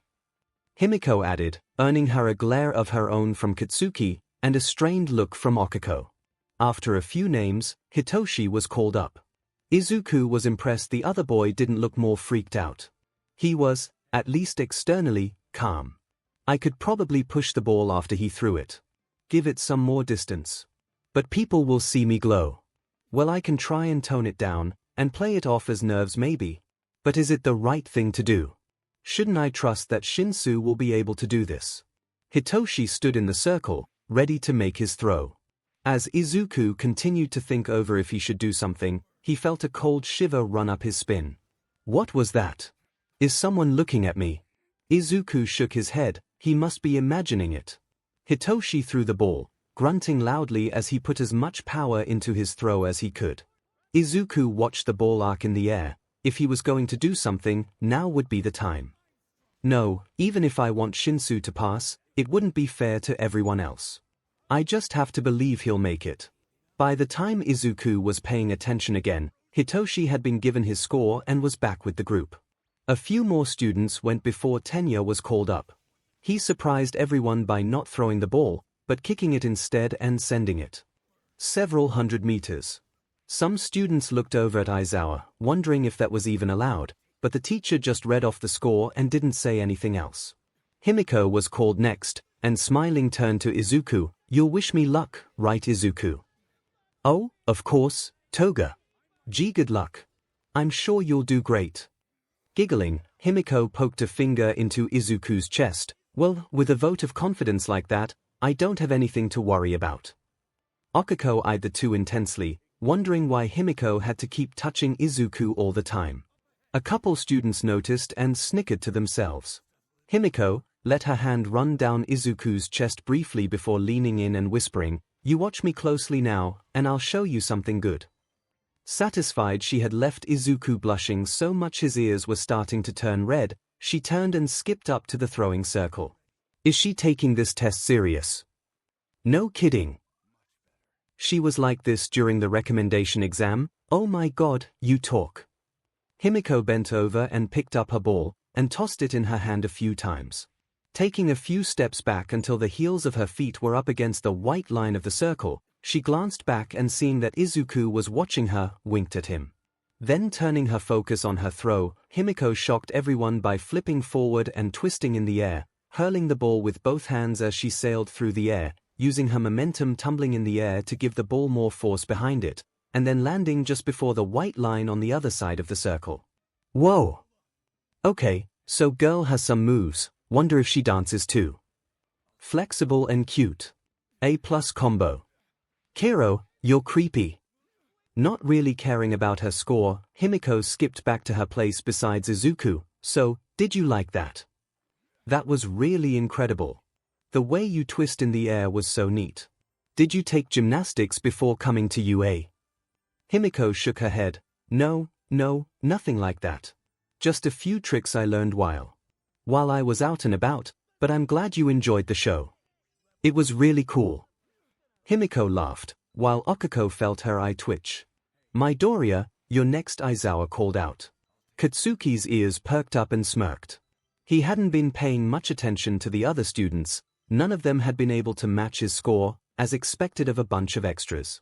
Now that it was Izuku's turn, He wanted to watch just how badly the other boy failed. Then he'll be exposed as a cheater for sure. Izuku nodded towards Aizawa and walked up to the throwing circle. Once again he felt the same unnerving shiver run up his spine. I swear I'm being watched. Though everyone is watching me right now, so maybe it is just nerves. As Izuku walked up to make his throw, Hitoshi spoke up, so anyone here want to make a guess how far he throws the ball? Tenya rubbed his chin as he gave it some thought, but before he could say anything, Katsuki interrupted, 30 meters. At best. A few of the other students looked over at him. Okiko huffed but held her tongue. Hitoshi raised an eyebrow at the sudden answer from Katsuki, while Tenya looked confused. That's a very specific number, and so low too. That's as far as he could throw the ball last year. Not like the worthless SHT is going to suddenly become an Olympic shot put in a year. Himiko's eyes narrowed at Katsuki, but the boy didn't notice, too busy watching the test in front of him. Ah, but this time we are allowed to use our quirks, if you recall. You were able to reach over 700 meters for your throw. Midoriya will more than likely use his quirk, so his results will be drastically different. Tenya pointed out. Hitoshi and Himiko nodded in agreement, though Himiko's head bobbed much faster. Katsuki laughed scornfully. If he's stupid enough to use his quirk, then he deserves to get expelled. That useless Deku has the worst quirk I've ever seen. He can't do SHT with it. He's pathetic. The ball won't even go a meter if he tries. Izuku had reached the circle when he overheard Katsuki yell. He glanced back his way, meeting the explosive boy's eyes. Himiko growled under her throat, and Hitoshi looked over at her worriedly, wondering if he should move so he wasn't in the fanged girl's way when she inevitably attacked Katsuki. While Hitoshi wondered if he was going to see a murder today, Tenya looked at Izuku before turning towards Katsuki, confused. I can't say I follow your logic. How can you call a quirk that was able to make one of those 0-point monsters explode weak? Katsuki's eyes went wide as he whirled to face Tenya as the rest of the class also began to ask questions, overhearing their conversation. What? Wait, you mean that guy over there took out the huge robot? Dude, no way. I ran away from that thing as fast as I could, 𝐶𝐵. I was there. His glow was dazzling. That's so manly. You're serious? How'd he manage that? Izuku, hearing the commotion behind him, turned to look and was surprised that so many of his classmates were gathered around Tenya and Hitoshi, with Okiko laughing off to the side. Tenya was making some wild hand gestures, then pointed right at Izuku. Everyone turned to look at him. Katsuki's voice roared over everyone else's. There's no way Deku took out one of those. He can't lift up AF notebook, much less blow up a giant goddamned robot. Oh, Izuku guessed. Ida or Shinsu must have told them about the practical test. Kaken is taking it. Well, that's enough. Aizawa's voice cut through all the other students' question, silencing them instantly. Midoriya, take your throw. Izuku nodded. He started to turn back around, his gaze passing over Okiko, who was smiling at him. She gave him a quick thumbs up. When his gaze fell onto Katsuki, he stopped. Katsuki was almost snarling at him. No more hiding, Kaken. Izuku, looking Katsuki dead in the eye, lifted a hand up, and pulled the ball off the ground and quickly into his hand with a crisp clap. Katsuki flinched at the sound. Can't lift a notebook, here. Izuku stared Katsuki down, not in anger, but confidence, before fully turning around and facing the field. Izuku held his arm out to the side, hand facing up. A blazing green aura engulfed Izuku as he unclenched his hand, releasing the ball so that it floated a few inches above his palm. The ball began to glow brighter as Izuku built up the force to fire it. Swinging his arm out, hand now facing the field, Izuku's arm was like a cannon ready to fire. Watch this, Kaken. Twisting his hand, and giving the ball a little spin, Izuku let all the force built up go and yelled, "Smash!" as he fired the ball. There was no loud explosion. No sudden flash of light. Just Izuku's scream, and the sharp pop as the ball ripped through the air. A few students mumbled amongst themselves, having expected something flashier from someone who had taken out a 0-point foe villain. Some looked over to their teacher, waiting for him to show everyone the distance on his remote. When the device didn't ding right away, indicating the ball had landed, a few more students turned their attention towards him. Seconds crept by until the remote went off, and Aizawa showed the class the score. 7:05, 4 meters. Akiko cheered first, "Way to go, Deku." She was quickly followed by startled shouts and surprised gasps as everyone else reacted to the score. "Whoa, he got further than the first guy. What the F? Did you see that spin? Looked like he was showing off. What the F? No, that was actually a clever idea. He mimicked how a cannon is rifled to make the projectile go further. What the F? Kiro, strong and smart. That's a good combo. What the F? Hey, why can you say that, but not me?" The more people praised Izuku, the angrier Katsuki got. What the F was with all that power? He's never been able to do anything like that. He's never. Katsuki thought back to a year ago, to his encounter with that villain. When Izuku had rushed in to help. So that really was him.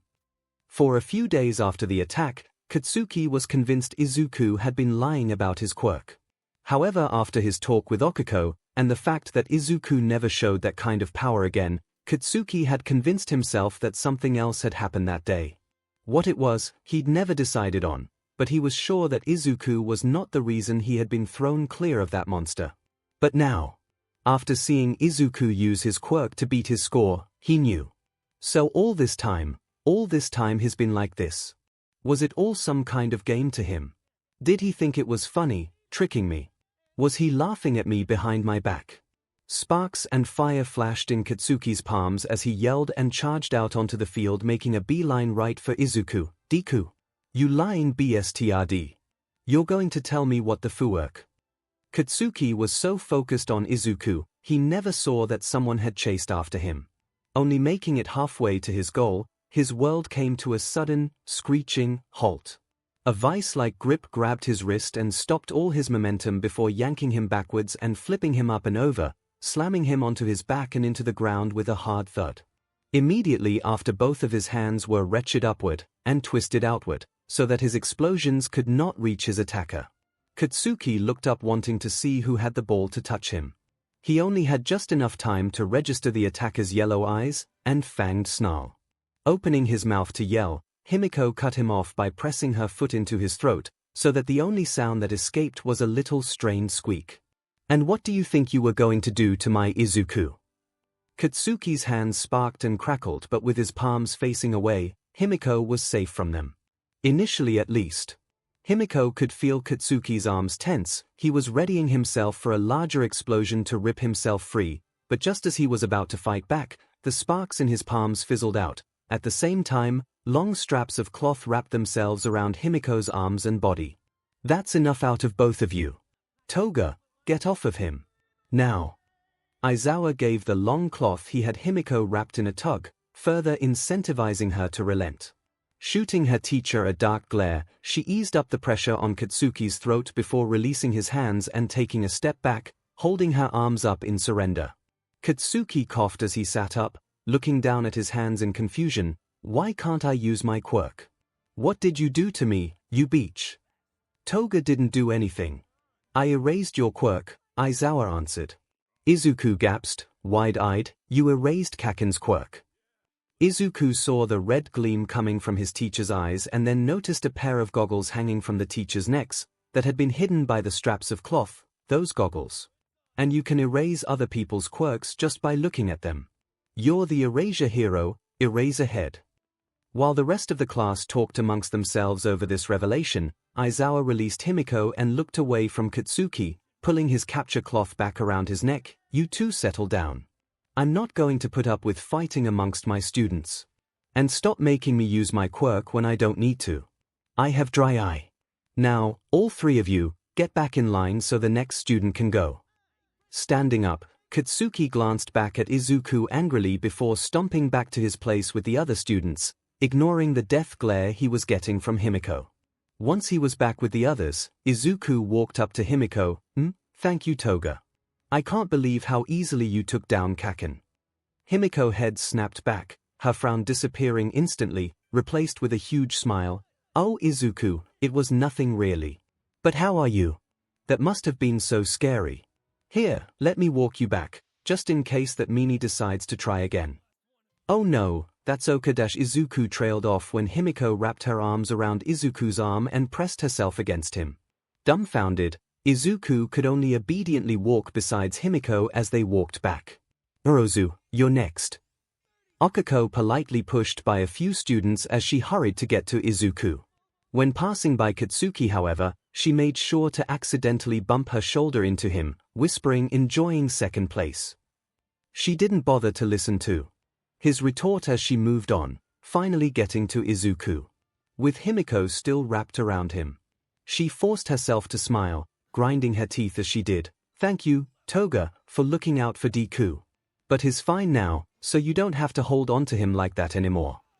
Himiko pretended like she thought about her answer. No, I think I'll stay. I want to stay here and keep Izuku safe just in case.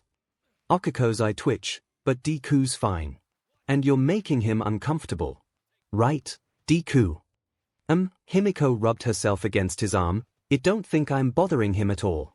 You don't mind, do you, Izuku? Katsuki crossed his arms as he watched. Whatever it was that was happened to Izuku. The F is going on over there. I know, right, it's disgusting. Katsuki turned and looked down. Minoru was standing next to him, looking very annoyed. The ratio of boys to girls in this class is screwed up, and that guy is already 2 girls deep into her age. Leave some for the rest of us, you greedy bastard. The F is wrong with you. Izuku hopelessly looked between Himiko and 𝐒𝐴. Not sure what he was supposed to do. Or what was even going on. There was some kind of tension between the 2 girls, but he had no idea as to why. Competitiveness perhaps. The fear of getting kicked out must have them both on edge, was the only conclusion Izuku could come up with. There was absolutely no reason for 𝐒𝐴 to be upset with Himiko after all. Hey, is that girl taking her top off to use her quirk? Izuku blinked. Wait, what? In a moment of impromptu teamwork, Himiko turned Izuku away while 𝐒𝐴 covered his eyes with her hands, preventing him from being able to look. Guys, hey, I can't see. Exactly. 𝐒𝐴 and Himiko replied in tandem. But I want to see. Is Izuku a pervert? Himiko's grip on his arm tightened. Deku, 𝐒𝐴's upheld pinkies twitch, coming close to touching Izuku. Izuku felt the air around him get much colder, and quickly realized he needed to clarify what he wanted to see. No, not that. Her quirk. I need to see how her quirk works so I can take notes. Himiko's grip loosened some, though she made no move to let Izuku go. Oh, for your notebook. Well, that's okay then. I was worried for a second you were a pervert. I'm sorry for doubting you, Deku. I knew you weren't the kind of boy to get excited over that kind of thing. 𝐒𝐴 didn't take her hands away either. So can I look? No. Nope. Izuku, very wisely, didn't show how disappointed he was. But, 𝐒𝐴 continued, I'll describe what's going on for you. Himiko nodded. Yeah, we'll give you a great description. Oh, okay then. So what's she doing? 𝐒𝐴 glanced over Izuku's shoulder. She's facing away from us, with her tracksuit opened up. Her front is glowing a little, I think. There's like rainbow sparkles or something. A loud metallic thud interrupted 𝐒𝐴. 𝐒𝐴's mouth hung open in shock, so Himiko continued on for her. So, that girl just plopped out a giant cannon from her chest. Wait, what? How'd she do that? Details, I need details. Oh look, she closed her top. I guess you can look now, Izuku. With the girls letting him go, Izuku quickly turned around and confirmed that indeed, the tall girl was now standing beside a huge cannon. Incredible, how did she make something like that? It's obviously heavier than she is. Some kind of mass transfer. But where did she get all the materials to make it? As Izuku mumbled to himself, Himiko gave him a curious look. He sure loves quirks here. 𝐒𝐴 sighed. You have no idea. Are there quirks that he hates? The hesitation in Himiko's voice caught 𝐒�'s attention, who glanced over at the other girl. I've never heard Deku say he hates any kind of quirk. Oh, that's good. 𝐒� watched as several emotions crossed Himiko's face. Concern and worry before she had answered. then surprise and relief, before that wide grin returned to her. While Okiko and Himiko chatted, Tenya and Hitoshi walked over to join them. Hitoshi gave Izuku a concerned look. Is that normal? For Deku? Yeah. You learn to tune it out. Tenya rubbed his chin as he looked out to the field. I wonder what she's planning to with that.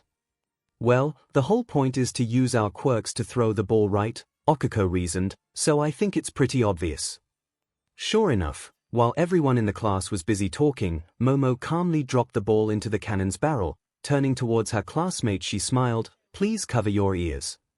Once she saw everyone was ready, she pulled out a pair of acoustic earmuffs and put them on. Then calmly pressed down on the firing pin, firing the cannon. The bang ripped through the air, making more than a few students flinch back from the force of it. After a bit, Momo took off her earmuffs and looked towards Aizawa, eager to see her score. With a beep, the remote registered the distance, and Aizawa showed the group the number. Katsuki just about swallowed his tongue. 108 kilometers, holy s. Dude, how are we supposed to compete with this? The last three are getting ridiculous scores. That's a recommended student for you. Scary. She had great melons. Keep being creepy, and I'm going to melt you. Izuku groaned into his hands. Well, so much for first place. Okiko started laughing as she patted him on the back. Look at the bright side, Deku. Him. Between laughs Okiko finished. Bakugo got bumped down to third. Katsuki glared angrily at Okiko, who just started to laugh more. Himiko soon joined her, while Izuku fretted between the two. Come on you two, don't antagonize him. Someone from the class laughed out. Hey dude, you gonna go charge her too? She just creamed your score worse than the other guy. You got something to say, lightning dolt. Izuku's jaw hit the ground, shocked that anyone, was giving Katsuki a hard time. Okiko bent over as she started to laugh even harder. Uraraka. You're last on the list. Take your throw and then we'll move on to the next test. Okiko quickly got control of her laughing. Yes? Aizawa-sensei. Izuku flashed her a smile and a thumbs up. Making her way to the circle, she slowed when she saw Momo struggling to move the cannon she had created. Sorry, I'll have this out of your way in a moment. I put it on wheels so it'd be easy to move, in theory. So the stuff you make is permanent? Okiko asked as she tapped her knuckles on the metal barrel. Yes. It's not a projection or solid hologram. I convert my fat cells into the matter I need to create the object. Though since it comes out of my body, anything in the way gets destroyed. It clicked for Okiko. Oh, that's why you, Momo blushed, yeah? Though hopefully, if they were able to make my costume to the specs I requested, that shouldn't be an issue in the field. Okiko nodded. Having to get naked every time you would need to use your quirk could be complicated. Here, let me give you a hand with that. Momo started to protest. She had made the thing, it should be her responsibility to remove it, but Okiko wouldn't hear it. Tapping the cannon with her fingers, Okiko lifted it up, making Momo, and several of the students behind her gasp. Here, this should be easier, right? Just put it wherever you want. How? I just turned off its gravity is all. Momo nodded and carried off the cannon, and finding a good place that was out of the way, laid it on the ground. Seeing Momo put the cannon down, Okiko tapped her fingers together, and release. Momo kicked one of the cannon's wheels, confirming that it was heavy again. With that taken care of, Okiko reached down and picked up one of the ball to make her throw. Despite the seriousness of the whole test, she couldn't stop herself from taking a quick glance back, right towards Katsuki and smirk. Looking back to her front, Okiko wound up her throw, and with no fanfare, threw the ball as hard as she could, making sure she floated it first. Okiko and the class watched as the ball went up, up, up before disappearing into the blue sky. It took Aizawa's remote almost a minute before it finally beeped with a reading. Infinity. Oh, come on. Really? She got infinity. Okay, dude, are you going to scream every time someone gets a good score? 700, 700, 1000, and now infinity. We are screwed. Okiko took a moment to bask in her victory before walking back to her friends. She caught Katsuki out of the corner of her eye, fuming and made sure to flash him a quick fall with her fingers. When she made it back, Izuku had a huge grin on his face, despite the fact he had been knocked down to third place in the event. Tenya chopped at the air. A very impressive throw, Uraraka. I had no idea you were so strong. No kidding, Hitoshi added, you also lifted that cannon no problem. How'd you do that? I can turn off an object's gravity.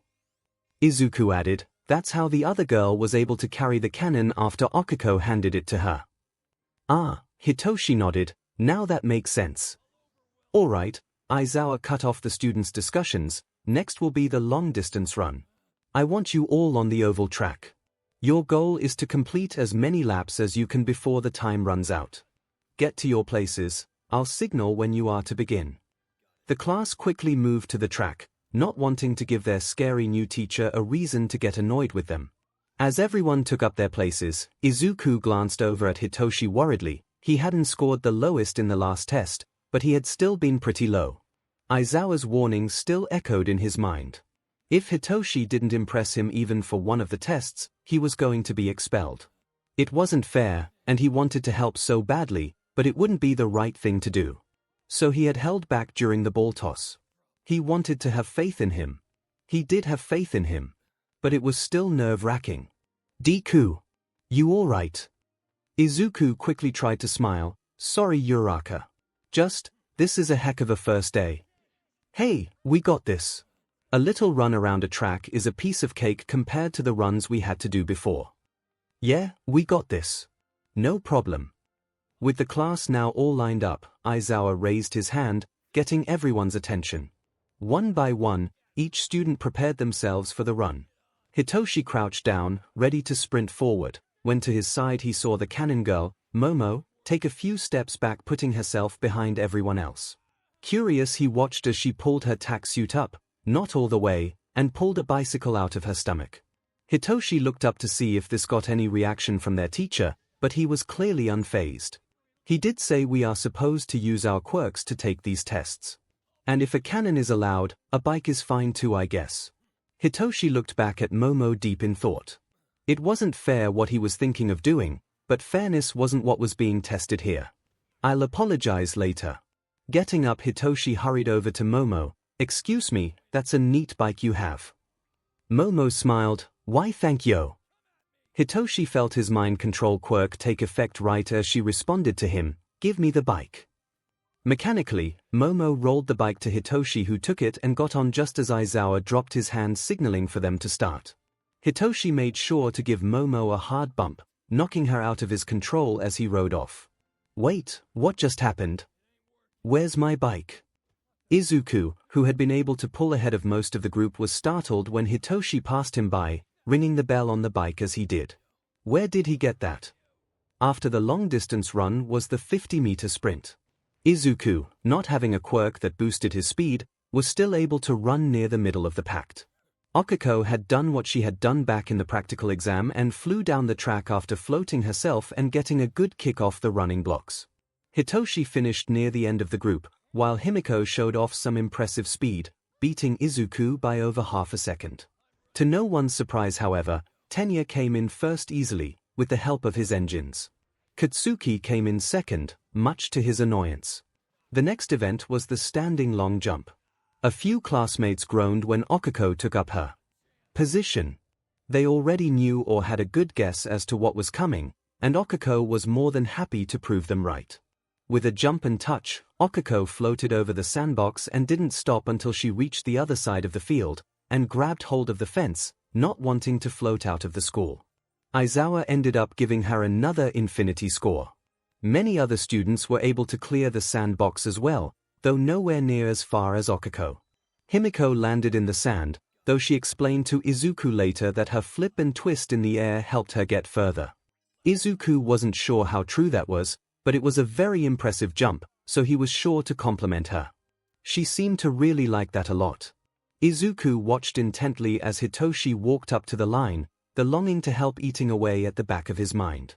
Hitoshi took his jump, getting a respectable distance, though still far in the back compared to the students that had help from their quirks. When it was Izuku's turn, he tried to be clever, and as he jumped, tried to use his psychokinesis on his clothing to pull himself up and forward. Unfortunately, he was still not that great holding on to people like this, much less himself. What resulted was him pulling his legs out from underneath himself and face planting into the sand. Worse, however, was the fact that he had not let go of his clothes when he fell forward, so while he fell, his breathes did not. The result was him upside down in the sand, with his sweat breathes bunched up around his ankles, and his boxers and legs on full view for the whole class. Unfortunately, since he didn't land on his feet, he got last place in the event.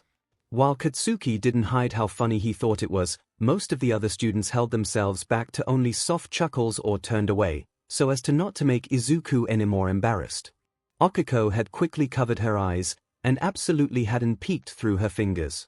Not at all. Nope. To her side, however, she heard someone groan, hungrily. Ita-de-ikimasu. Okiko's head slowly twisted to the side. Himiko was right beside her, not looking away, and licking her lips. This girl. After Izuku had recovered, the class moved on to the next set of tests. Repeated side steps left many students disheartened when Minato was able to score ridiculously high thanks to his quirk bouncing him between the lines. With the track and field tests completed, the class moved into a gymnasium to finish. 4 seated toe touches. Himiko made sure Izuku was watching when she did her test, showing off her flexibility once again, and giggling at how red Izuku became before he quickly looked away. When it was time for sit-ups, Himiko was fast enough to pull Izuku away to be her partner in the test. As she walked away, she flashed Okiko a quick peace sign and a cocky smirk. Okiko fumed as she turned to find herself a partner. However, Tenya and Hitoshi had already partnered up. So had most of the class. The only person left, much to her horror, was Katsuki, who looked just as happy with the turn of events as she was. The two glared at each other before Katsuki hissed, "Don't try and F with me and my score, round face. Right, like you're worth the effort."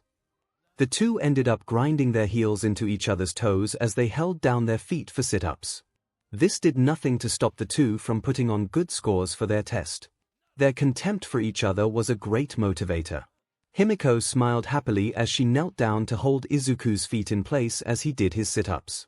About halfway through, his tracksuit top started to ride up, giving Himiko a peek at this belly and abs. She had to bite her lower lip to stop herself from humming too loud, but this did nothing to stop her from drooling at the sight. "Oh, the things I'm going to do to you." The final test, grip strength, only had one hiccup when Izuku had to request a new strength meter. "Deku, what did you do?" Izuku rubbed the back of his head nervously. "Well, I just used my quirk to help me squeeze the thing, and I sorta, accidentally, crushed it." Tenya adjusted his glasses as he looked at the crushed meter. "Well, I suppose that's still a result." When a piece broke off and fell onto the ground, Okiko let out a chuckle. Soon afterwards, everyone gathered around their teacher, anxiously awaiting the results.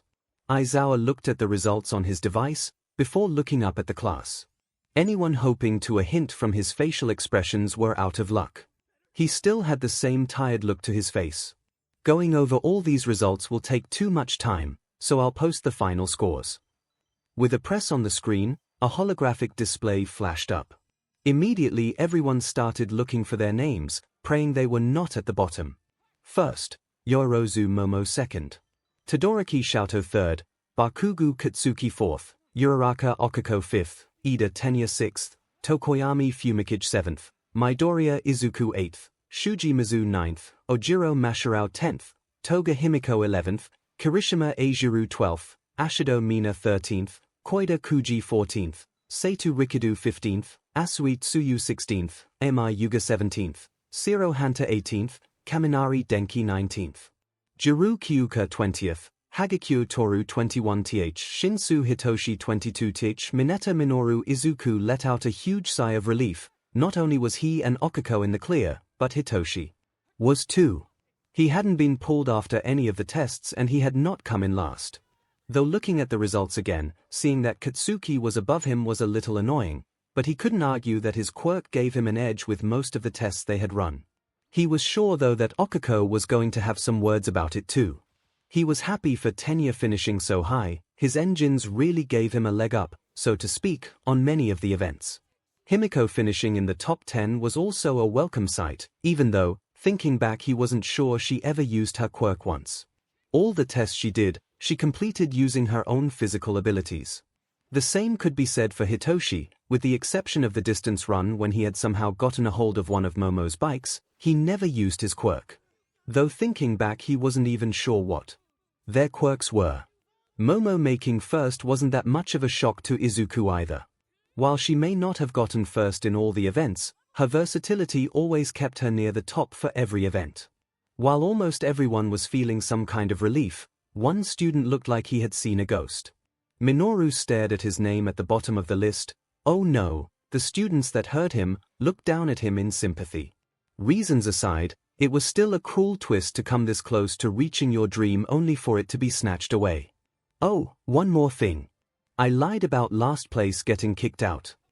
There was a pause as everyone soaked in this new information. Then everyone exploded. What? It was all a lie. I'm safe. Oh, thank you, God.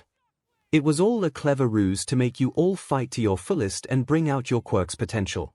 A completely rational deception. A few students swore they saw their teacher smiling when he said that. It was not a pretty sight. Aizawa then looked down at Minoru. However, Mineta, use this test as motivation. If I hadn't been lying, you would be going home. Don't forget that. Wise, sir. That will be everything for today. Go get changed and collect your syllabi from the class. Read them over and be ready for tomorrow, that's when your tests will really start. Oh, and welcome to UA. As the students began to disperse, however, Aizawa added, Midoriya, I would like a word with you. When he saw a couple of students stop, he added, alone. Okiko gave him a worried look, but Izuku just gave her his best reassuring smile. I'll catch up with you in a bit. When everyone else had left, Izuku stood in front of Aizawa, not sure what the teacher wanted to discuss with him. Midoriya, you placed first in the entrance exam, didn't you? Oh. Yes sir. With a score over 100. Very impressive. Izuku tried to keep smiling, but the way he had said that didn't make him feel that his teacher was overly impressed. And how many of those points were rescue points? 65, sir. Aizawa nodded. A couple of times you stopped and helped fellow examinees during the test. You couldn't stop yourself, could you? I guess. Izuku was not sure what point his teacher was trying to make. So, it must have been hard for you not to assist Shinsu during the tests. Izuku's mouth opened and closed a few times before he could find any kind of words. I don't.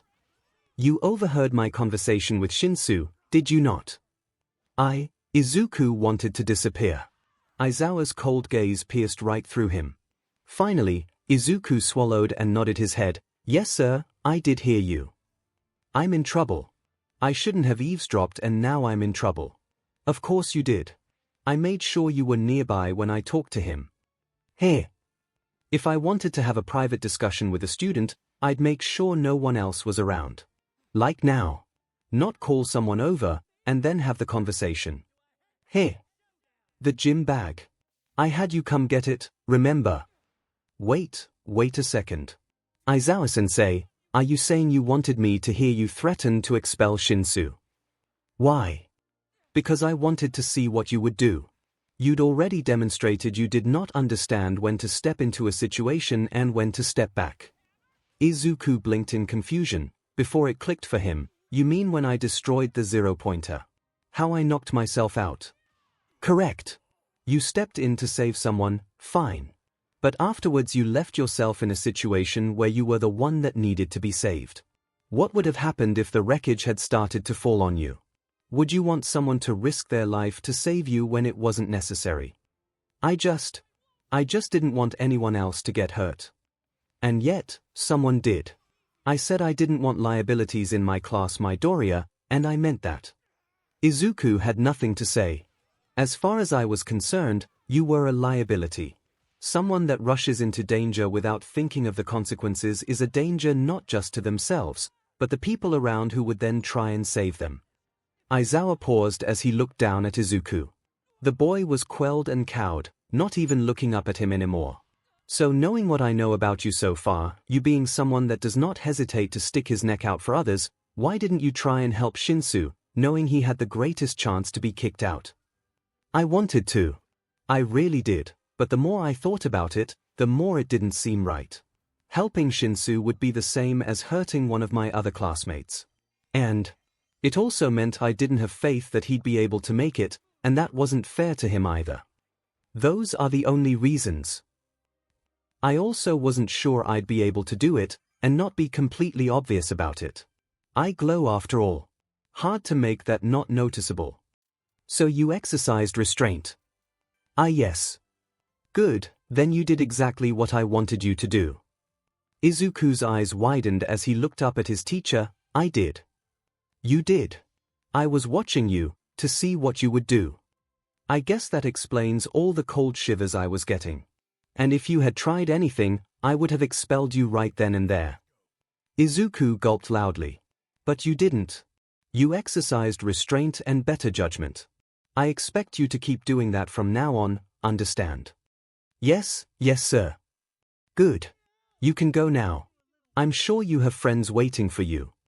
Bowing, Izuku hurried away, relieved that at least, he had passed his teacher's other test. Watching Izuku leave, Aizawa sighed to himself, already getting a feeling that the boy was going to be a problem child for the rest of his school tenure. Walking back towards the teacher's lounge, Aizawa paused when he turned a corner and found All Might leaning against a wall, waiting for him. Aizawa, that was quite the lie you just spun. Too bad April Fool's was last week. So, that was you skulking about. Stealth is not one of your strong suits, you should leave that to the professionals. The lie about the expulsion is bad enough, considering that you expelled an entire class of first years last year, but then to use one student. To trap another is a different level of cruelty altogether. Oh, so you overheard all of that too? I did. Going after Midoriya like that was rather harsh, don't you think? The world is cruel, All Might. If he wasn't ready for this, then he shouldn't be here. And yet you let him stay. He showed that he learned his lesson from the entrance exam, at least to a degree.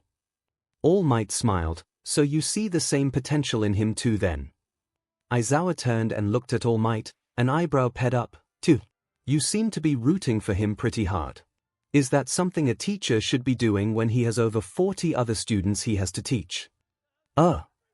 It's simple, he showed he was willing to learn from his mistakes and not let himself become a liability. If he hadn't, he'd be gone. It's as simple as that. Better to cut him off now, than let him get himself hurt or killed. I doubt he, his friend, or his family wants that. There's nothing worse than seeing those you care about die. So you're trying to be kind then? Aizawa just shrugged and walked away, leaving All Might alone with his thoughts. Well, young Midoriya, you were able to pass your first test, but I hope you're ready. Your journey is only just beginning. After getting talked to by Aizawa, everyone else had already changed, so Izuku was left alone in the locker room to change. Once changed, Izuku checked his phone, wondering if Okako would say where she was waiting for him so they could head home. Sure enough, there was a notification that he had a message. Oh, Uraraka, hey. Hope you aren't in trouble. I'm at the front of the school. Oh, others are with me. Oh, she with everyone. I better hurry then, I don't want to make them wait too long. As he closed his locker, a thought crossed his mind. Tapping on his phone, he made a quick call. Hey mom. No, nothing's wrong. The day's over, so I'm headed back pretty soon. Yeah, it was a good day. Actually, I wanted to ask you something. Would it be okay if I brought some people over that I met today? It's all right. Great. I still have to ask them, so I'll let you know if they can. Love you too, Mom. Putting his phone away, Izuku hurried back to class and picked up his syllabus from the empty classroom. Making his way out of the school, he quickly found everyone at the front entrance. Okako saw him and waved, Hey Deck Dash. Izuku. Himiko cut her off as she broke off from the group and hurried over to him, once again latching herself onto his arm. Okako did an excellent job not cracking any of her teeth as she ground them together, trying to keep a straight face. Oh, Izuku, I was so worried when that mean teacher asked you to stay. What did he want? I tried to stay and listen, but someone, Himiko glanced over her shoulder at Tenya giving him an annoyed stare, said that eavesdropping was unbecoming of a hero. It is. A hero must not fall prey to such uncouth habits.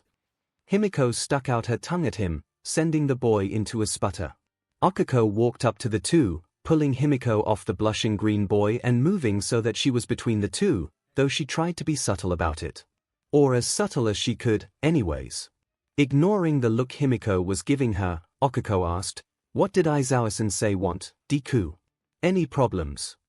"Oh." Izuku wrung his hands together as he thought about what he would say. "𝐬𝐽-sensei wanted to discuss my entrance exam performance. That's all." Tenya rubbed his chin. "Your exam. Was there some kind of issue with your results?" Not so much the results, but how I got them." Okuko looked at Izuku, her eyes searching his face for a tell. "Was it about you giving yourself a concussion?" "Yeah, pretty much." Izuku confirmed. "Hey! Izuku, what did you do to yourself?" Himiko exclaimed in alarm. "It's not as bad as it sounds." Okuko narrowed her eyes dangerously while Hitoshi chimed in. "Obviously not, if our teacher pulled you aside to talk to you about it." "Yes, you were in a very bad state when Recovery Girl took you away." Tenya added. Izuku sighed. "He just wanted to make sure I understood that taking on the 0-pointer like I did wasn't exactly smart, clever, in any way a good idea." Okuko finished for him, curtly. "Yeah, that." Izuku sighed. Tenya nodded in approval. "I think it's very appropriate that the issue was addressed. Very responsible of 𝐬𝐽-sensei.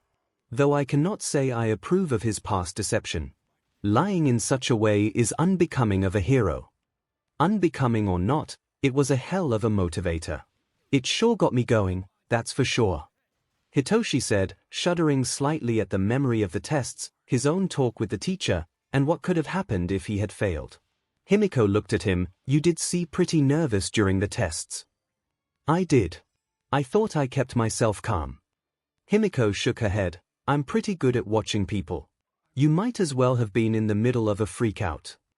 Izuku smiled happily. "Well, it all worked out in the end. No one got expelled. I'd say that's a good first day. And you learned not to be stupid with your quirk." Okuko added. "Yep, a good first day." Izuku kept smiling as he ignored Okuko, earning himself a glare not just from Okuko, but Himiko as well. Sensing that he had better change the subject, Izuku nervously asked, "Hey, I don't want to presume, but do you three have any plans for the rest of the day?" "Nope, I am completely free." Himiko answered immediately. "I don't think I have any plans." Hitoshi said after some thought. I was planning on turning in early. Early to bed, early to rise. But that's not for another few hours. Did you wish to do something, Midoriya? "Well, would you all would like to join me and Uraraka for dinner at my house with my mom?" "Sure, if you're offering. If it's not too much trouble for you mother to cook for all of us, then I would be honored." Yes. Absolutely. Wait, you and Uraraka." Himiko started enthusiastically before looking at Okuko, her smile flattening into a neutral line. Okuko felt herself puff up some, smiling. "Oh, I've been eating with Deku and his mother for a year. Now. A year?" "Yep, and your friends?" "Best friends." "A year eating together with his mother and still friends?" "Yes." Himiko's smile returned. "You're still just best friends, that's so sweet." While no one picked up on Himiko's wording, Okuko's smile did falter some. "Why do I feel like I just lost?" Tenya and Hitoshi made quick phone calls, making sure they were fine to stay out longer with their friends. After getting the okay, the group started to leave the school grounds, looking forward to enjoying a nice meal together with their new friends. However, as Izuku turned around a corner, he came to a sudden stop when he saw Katsuki, leaning against the wall just on the other side of the school's main gate. "Kaken!" To Izuku's side, Okuko bristled at the sight of the boy, eyes narrowing and knuckles popping as she clenched her fist. Hitoshi and Tenya gave each other inquisitive looks. While they did not understand what exactly was going on between the three, or especially between Izuku and Katsuki, it was enough to get their friends to act defensive, so they made sure to close ranks next to Izuku. Himiko's bright smile turned into a snarl, putting her fangs on full display as she slowly slid her hand into her school bag. Her previously thought of a stabbing solution was beginning to sound a lot better to her the longer she had to look at Katsuki. Katsuki frowned as he pushed off the wall and walked over towards Izuku. He gave everyone a sour look, his gaze lingering on Okiko then Himiko, absently rubbing his neck, before he stopped and looked directly at Izuku. Deku. Yes, Kaken.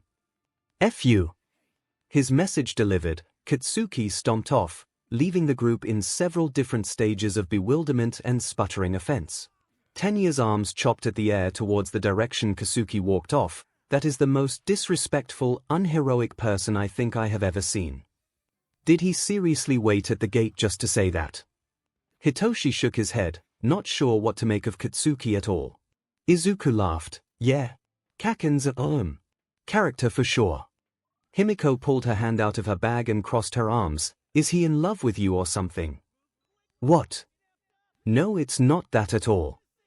Izuku yelled out, startled at Himiko's suggestion. Okiko bent over laughing at the very idea. It was just too funny. What? He waited for you after school, and everything. Either he's in love with you and is a complete tsundere, or he's a stalker. Izuku waved the idea off. No, you got it all wrong, Toga. Is he in love with Uraraka and jealous of you? Hitoshi threw in. Okiko looked mortified then went a little green looking sick, while Izuku again waved off the notion. Again, it's not like that at all. Then what is going on, Midoriya? Asked Tenya. You clearly have some kind of past with him, and it's clearly not pleasant. Did something happen between you two? Okiko, seeing her opening, was about to unload everything she knew about Katsuki, happy that finally more people would know the kind of evil CRP he had put Izuku through. Izuku, however, cut her off. It's complicated. Complicated? Hitoshi repeated. Very complicated.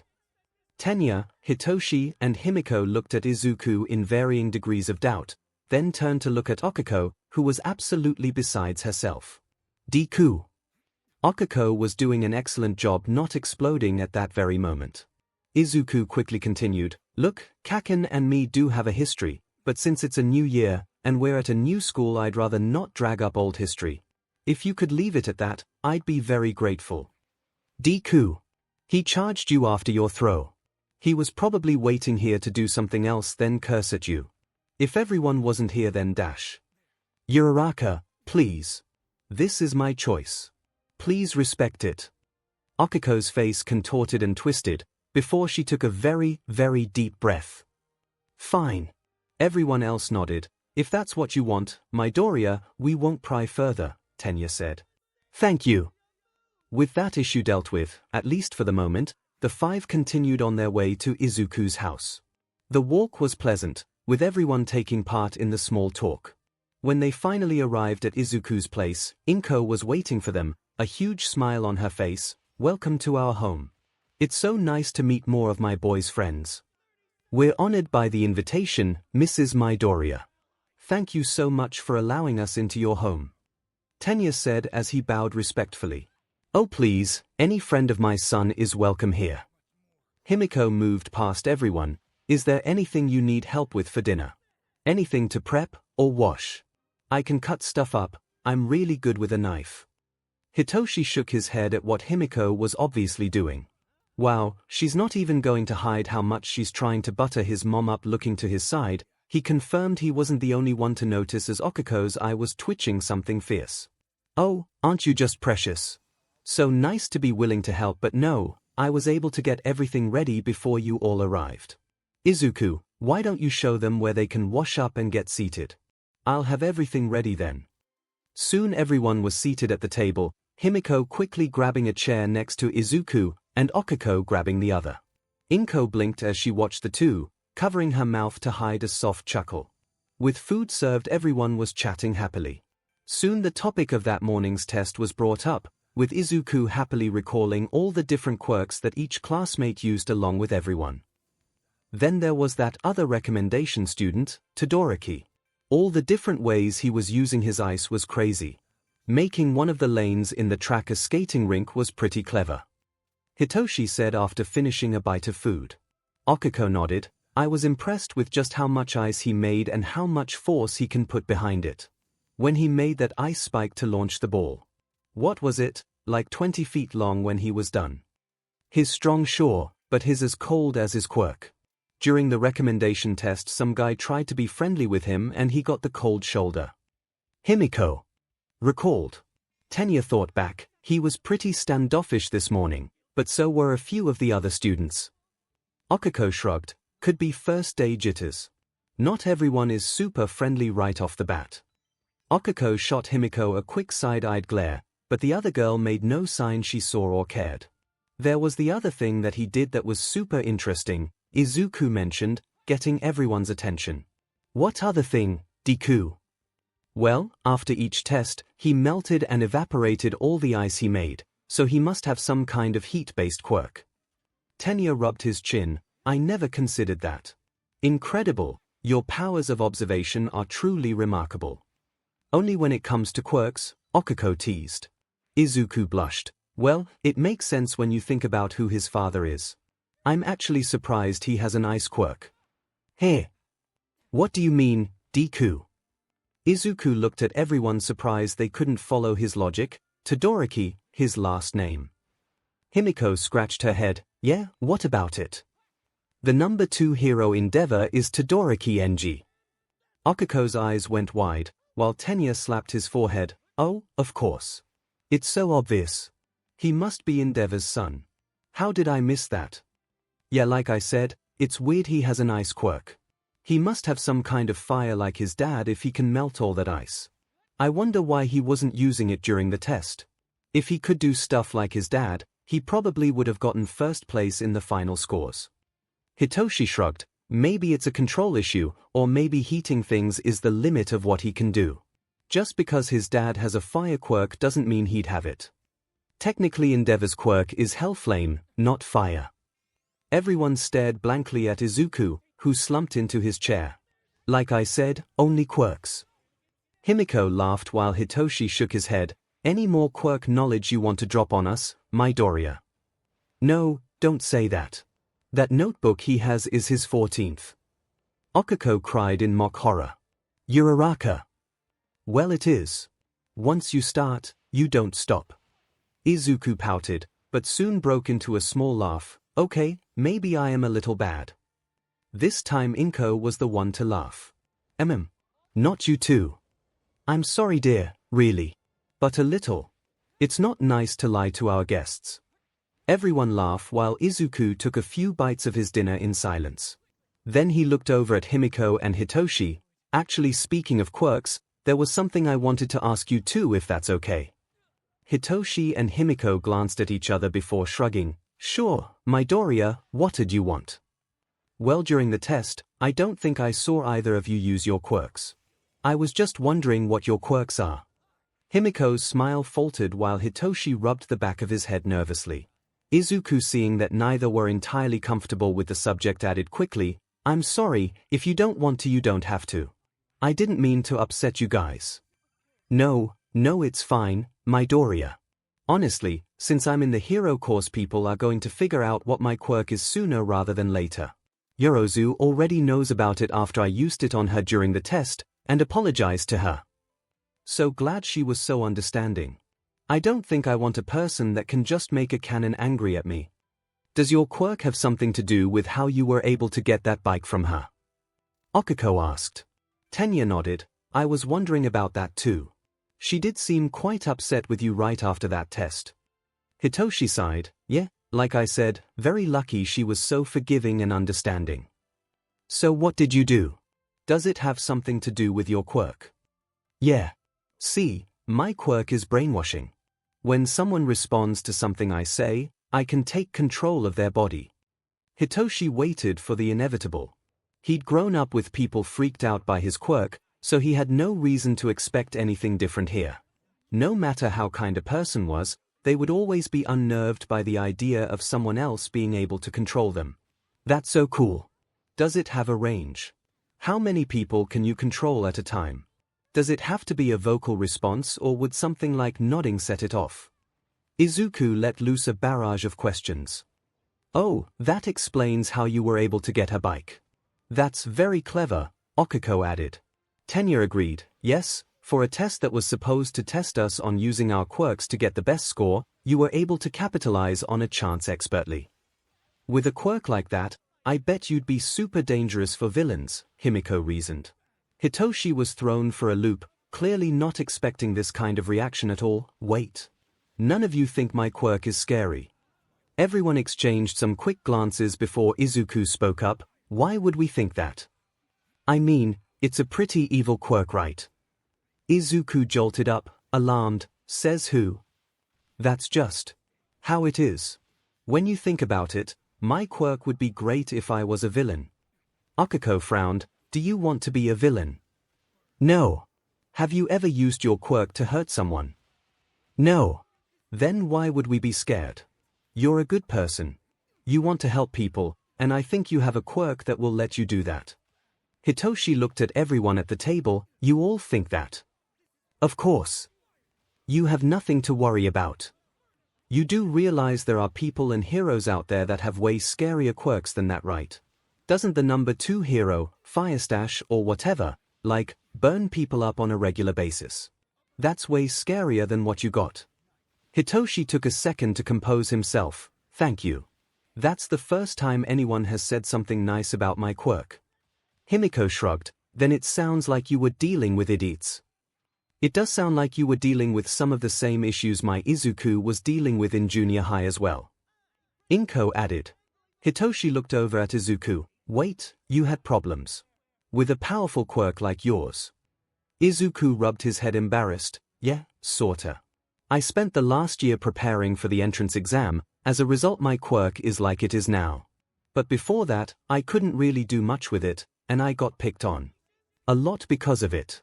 Himiko thought back to earlier in the day. Is that why that angry dandelion Fujike was so surprised when you scorched his throw score? Okiko broke out into a fit. Angry dandelion, oh that's a good one.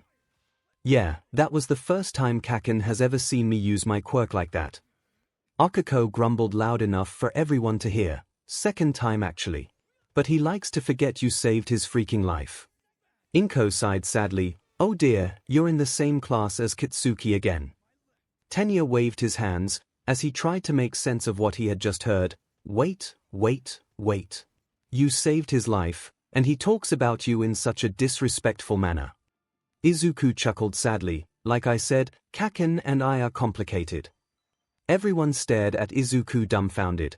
Each had different thoughts on Izuku's longing not to discuss his past troubles with Kitsuki and try to start fresh with a new year and school.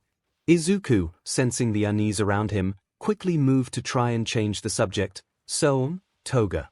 What about you? Your quirk, I mean. Could you tell us what it is?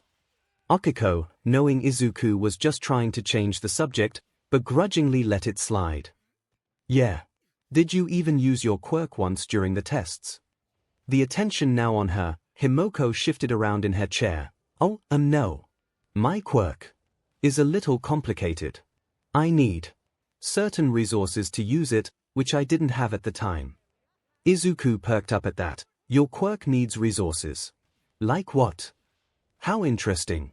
So she needs something to allow her to use her quirk. Is it like the hero Cementos? He can control anything made with cement but can't actually create it. Himiko gulped. While normally she would be thrilled to have Izuku's undivided attention, the subject was less than ideal. She hadn't been lying to Hitoshi when she had said there were scarier quirks out there. The problem was she was very aware that her quirk could easily fall into that category, even if she didn't think it was all that bad. But Uraraka did say that Izuku doesn't hate quirks. So maybe. Before Himiko could answer, a sudden ring interrupted everything. Himiko patted at her skirt pockets. Oh, that's my phone.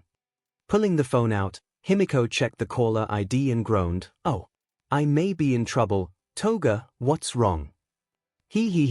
I may have forgotten to tell some important people I was coming out here to have dinner with you all. Whoops. Yeah, I have to take this, 1 second. Hi. Yeah, I know. Yes, I know the rules. Yes, I understand my situation is sensitive. But I got invited out to dinner. Oh no, not a date. Don't ask such embarrassing things. Where am I?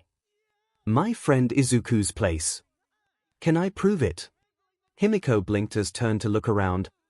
Inko stood up. Would you like me to talk to them? Himiko nodded, mouthing a quick thank you. Actually, yeah, I can prove where I am. Here's his mom. Quickly handing the phone off, Inko took and greeted the person on the other end. Hello, this is Midoriya Inko. The reply on the other end caused Inko to go stiff, her eyes widening in shock. Principal Nezu.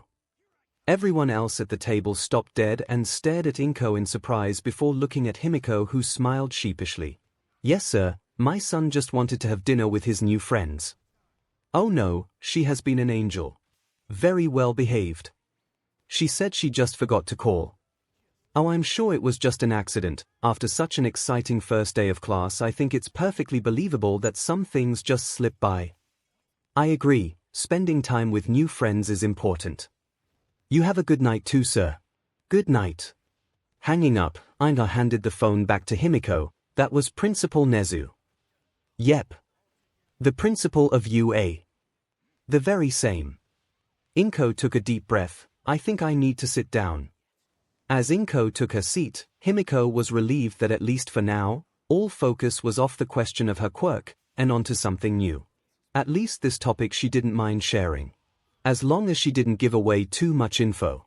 So I'm sure you all may have a few questions. Hitoshi nodded. A few would be an understatement. Tenya's arms chopped at the air quickly as he exploded into his question. How do you know the principal? Why was he calling you? But most importantly, how could you forget to inform anyone that you were going out? That is very irresponsible. That's the most important thing you took from what just happened. Was the general thought of everyone in the room. After waiting for Tenya to settle back down, Himiko started her explanation. So, I guess the first thing you should know is that I am a ward of UA. The school and its faculty hold all parental rights over me. Izuku scratched his head. Wait. What does that mean? Basically, you adopted me after my parents agreed to give me up. Technically speaking, I'm an orphan. Seeing the sudden looks of sympathy and concern growing on everyone's faces, Himiko quickly cut them off with more of her explanation. It's not that big a deal. I'd been living on the streets for years since my parents hated me for such a long time. So it's not like I miss them or anything. Wait, maybe I should have worded that better. Oh my god. You poor dear. What parents hate their own child? Wait. It's not that big of a deal. It's fine now. I live on campus, so it all worked out. No need to get all emotional over something that's been dealt with. While everyone else took Himiko's word that the issue did not bother her, Izuku still looked troubled. Toga, when we met, were you already living on campus? Oh, no.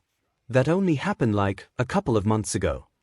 Izuku's troubled look turned into distress as he covered his face in shame. You were homeless when we met and I did nothing to help. Hey, whoa, no crying. You had no idea, and I didn't exactly tell you my life story before I ran off. So please don't go beating yourself up over something like that. It took Izuku fighting back a few sniffles before he calmed down. Since the subject had been broached by Izuku, Hitoshi decided to ask a question that had been bothering him since they met that morning. So Toga, earlier today you said something interesting. Hitoshi brought up after everyone had gotten over the shock of getting called by the principal and learning about Himiko's living status. Himiko tilted her head to the side. I did. What did I say? Tenya nodded. Yes, I remember. You said that getting into you was your best chance to see Midoriya again. What did you mean by that? Do the two of you have some kind of history? Okako tried her best not to show just how interested she really was in hearing the girl's answer. Oh, that's easy. Izuku saved my life. Was Himiko's quick answer. Immediately everyone turned to look at Izuku, who waved his hands in front of himself trying to downplay the sudden attention. Please, it wasn't that big a deal. Incredible, you were already acting the part of a hero, even before the exam. You continue to impress me, Midoriya. Tenya's praise made Izuku flush and fidget in his chair. When did this happen? Deku. You never said anything about saving someone's life before. Izuku looked over at Okako. I did actually, I just never said I saved someone's life. Do you remember after my birthday, I was late for our training with Mr. Yagi? Okako blinked before her eyes went wide. Wait, you mean when you said you knocked down some bullies harassing some girl? That's what Toga is talking about. Yes. It wasn't that big a deal honestly. She was in trouble so I helped. Though now that I know you were homeless at the time, Toga, I wish I had taken you to a hospital or a police station for help. Himiko smiled sweetly. Oh Izuku, you are so sweet.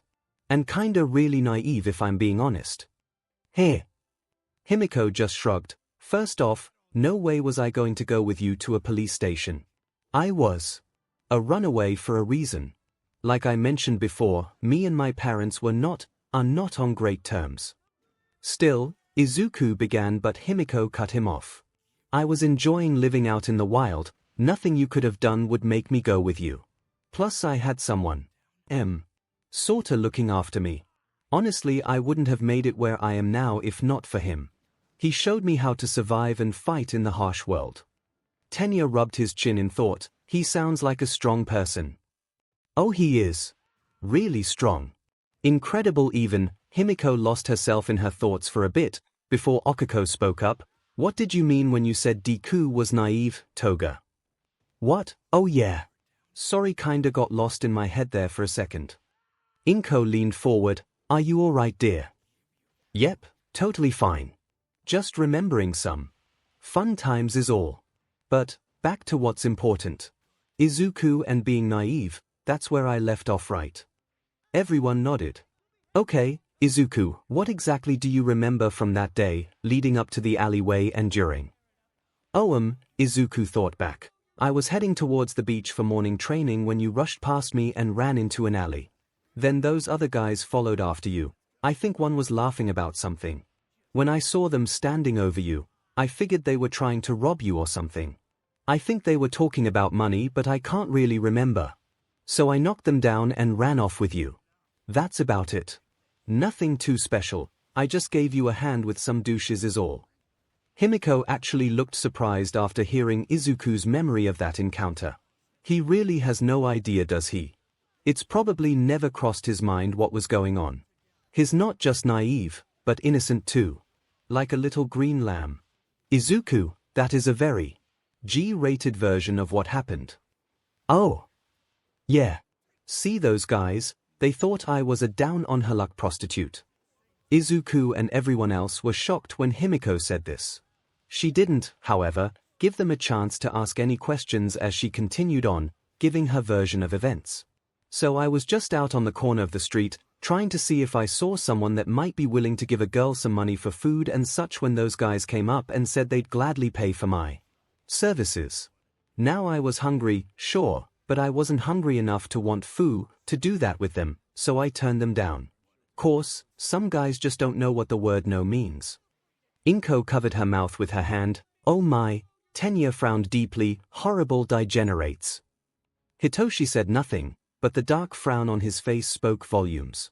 They of course ask again, even shoving some money into my face. This goes on for a bit, before I've had enough and just book it. At this point I'm just running to get away from them. If I had been thinking, I wouldn't have run into a dead-end alley. Okako felt her stomach twist. And they followed you? Yep. Basically I was given two choices. Let them pay me and have their fun, or don't get paid and they still have their fun. So backed into a corner, I was ready to go down swinging, but of course that never happened. Just as I'm sure things are about to get messy, you Izuku just pop out of nowhere and take them all out. Glowing all green and throwing stuff around, it was like something out of a movie. Then, after that, Izuku grabs my hand and pulls me out of there. And that's the story. Collectively everyone looked from Himiko, then towards Izuku, who was just as shocked as they were after hearing Himiko's story. Toga, I had no idea. Himiko waved him off. Don't go getting all sad and somber on me now. You saved me, that's the important bit. Still, now I wish I had done more to those guys. Izuku's voice had an edge to it that neither Inko or Okako had heard before. Deku, Remember that back then you were still, limited in what you could do with your quirk. It sounds like you did exactly what you needed to do. Himiko nodded. Yep, so don't you go frowning now. So what did you do after that, dear? Inko asked. Well, not long after, the person who had been looking after me finally disappeared. Looking back, I really should have seen it coming. His work was getting more intense, and he couldn't really afford to have someone hanging off him. And really, I'm lucky he let me hang around him as long as he did. How long were you with this guy? Hitoshi asked. Let's see, I ran away just at the start of junior high, so about 2 years. Give or take. Wait, you were homeless for 3 years? Inko looked horrified. And all that time your parents never looked for you or anything? I don't think you quite understand how much my parents did not want me around, Mrs. Midoriya. So after my buddy left, I realized I needed a plan. And I started to think about you, Izuku. I really just wanted to see you again, but while I knew your name, I had no idea where you lived or anything. However, you mentioned something really important. I was training to get into UA. Exactly. So for the rest of the year, I trained myself while at the same time thinking up ways to make sure I got into you. As a 𝗃𝗏, getting in through the normal way, with the exam, was out of the question, so I came up with other solutions. One was to sneak into the campus, but I quickly figured out that was impossible. Their security is something else. But while scoping the place out, I learned about recommendations. That, I realized, was my ticket in. So what did you do? Well, after a lot of careful planning and some creative phone calls, I was able to meet Principal Nezu in person. We talked about my situation and what I wanted. I gave him a demonstration to show that I would be able to deal with the strenuous work that would be required of me. Afterwards we came to an agreement. Boring details aside, me and my parents agreed to let you take me in, and I got a crash course in all the classes I missed. I did everything that was required of me, and got to take the recommendation test, which I passed. Ah, Tenya cut in, you are the 5th student that Aizawa-sensei mentioned, aren't you? Yep. I guess Principal Nezu didn't want my unique circumstances taking away someone else's ticket into you. So he bent the rules a little. I guess being the principal of the school lets him get away with that kind of thing. But yeah, that's my whole story. I'm just a girl looking for a way to make the world an easier place to live in no matter what I have to do, and this seems like the way to go. Tenya shook his head, stunned. Incredible, what an inspiring tale. No kidding. Hitoshi agreed. Oh come on, it's nothing that special. No, it is, Okiko said. I don't think there are many people who have gotten into UA quite like you did. It's something else. Young lady, while I'm sure UA is taking very good care of you, if you ever need anything, I want you to know our door is always open to you. Inko said as she wiped away some tears. Izuku nodded in agreement. Definitely, you have friends here, Toga. Himiko blinked, clearly shocked at the kindness being shown her. She surprised herself when she felt tears start to trickle down her cheeks. Wiping them away, she smiled brightly. Thank you so much. Is this what it's like to be wanted? To have a place I can belong? It's nice. I just have to make sure they don't learn everything about me. After dinner, everyone insisted on helping clear away the table and help clean up. Inko and Okiko were at the sink, rinsing the dishes before they were put in the washer.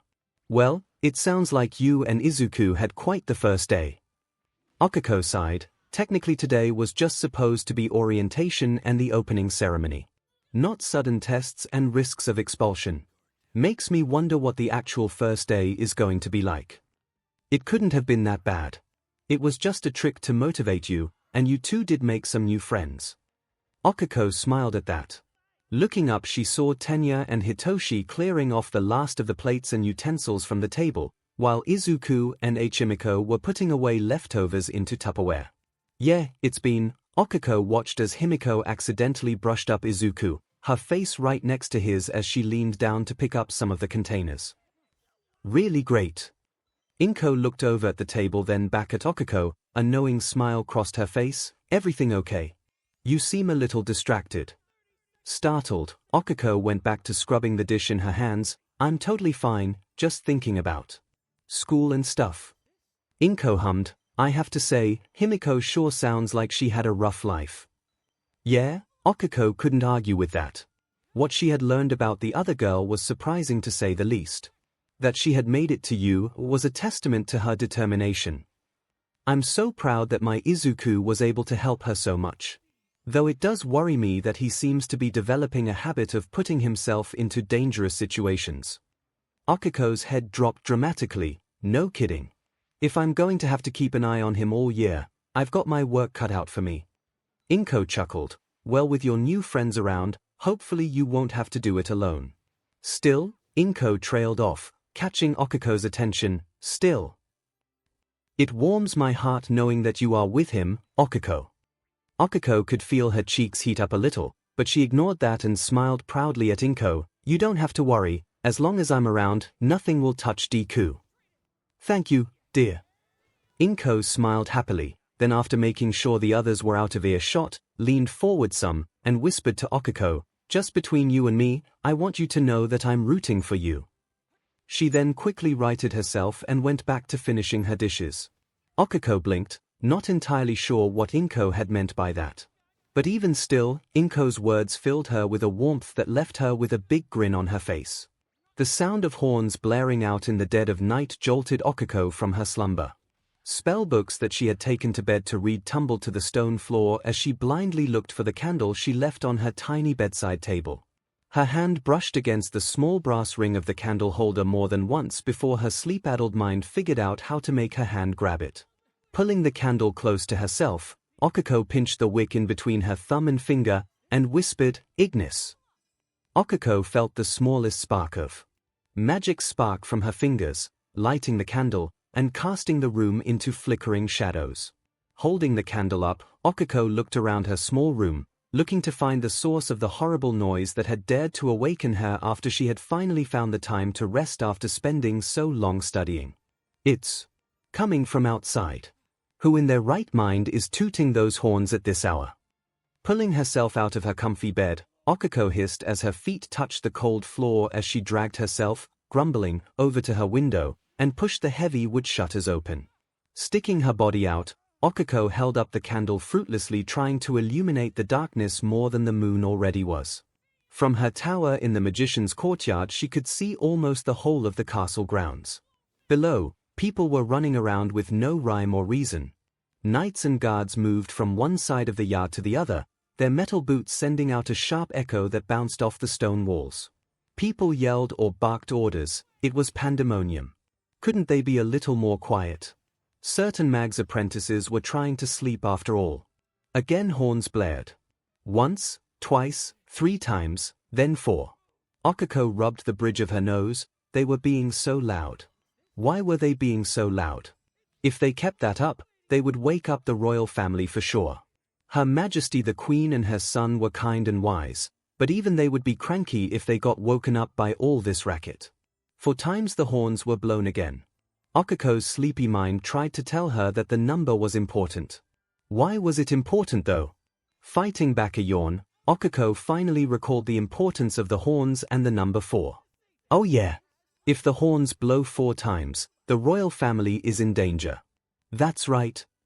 𝐭�Ａ stood at her window for a few more seconds before her whole body went stiff, and her eyes went wide as saucer plates. The royal family is in danger. Scrambling back into her room, 𝐭�A ripped away her nightgown and fished out the first robe she could find from under a pile of parchment. Tightening a belt around her waist and yanking on her boots, 𝐭�A rushed out the door, slamming the door behind her before coming back to quickly grab her staff and hooded shawl, and slamming the door again. 𝐭�A stood in a large room together with royal guards, knights, court magicians, and adventurers of all kinds. Up by the throne stood a giant man in golden armor.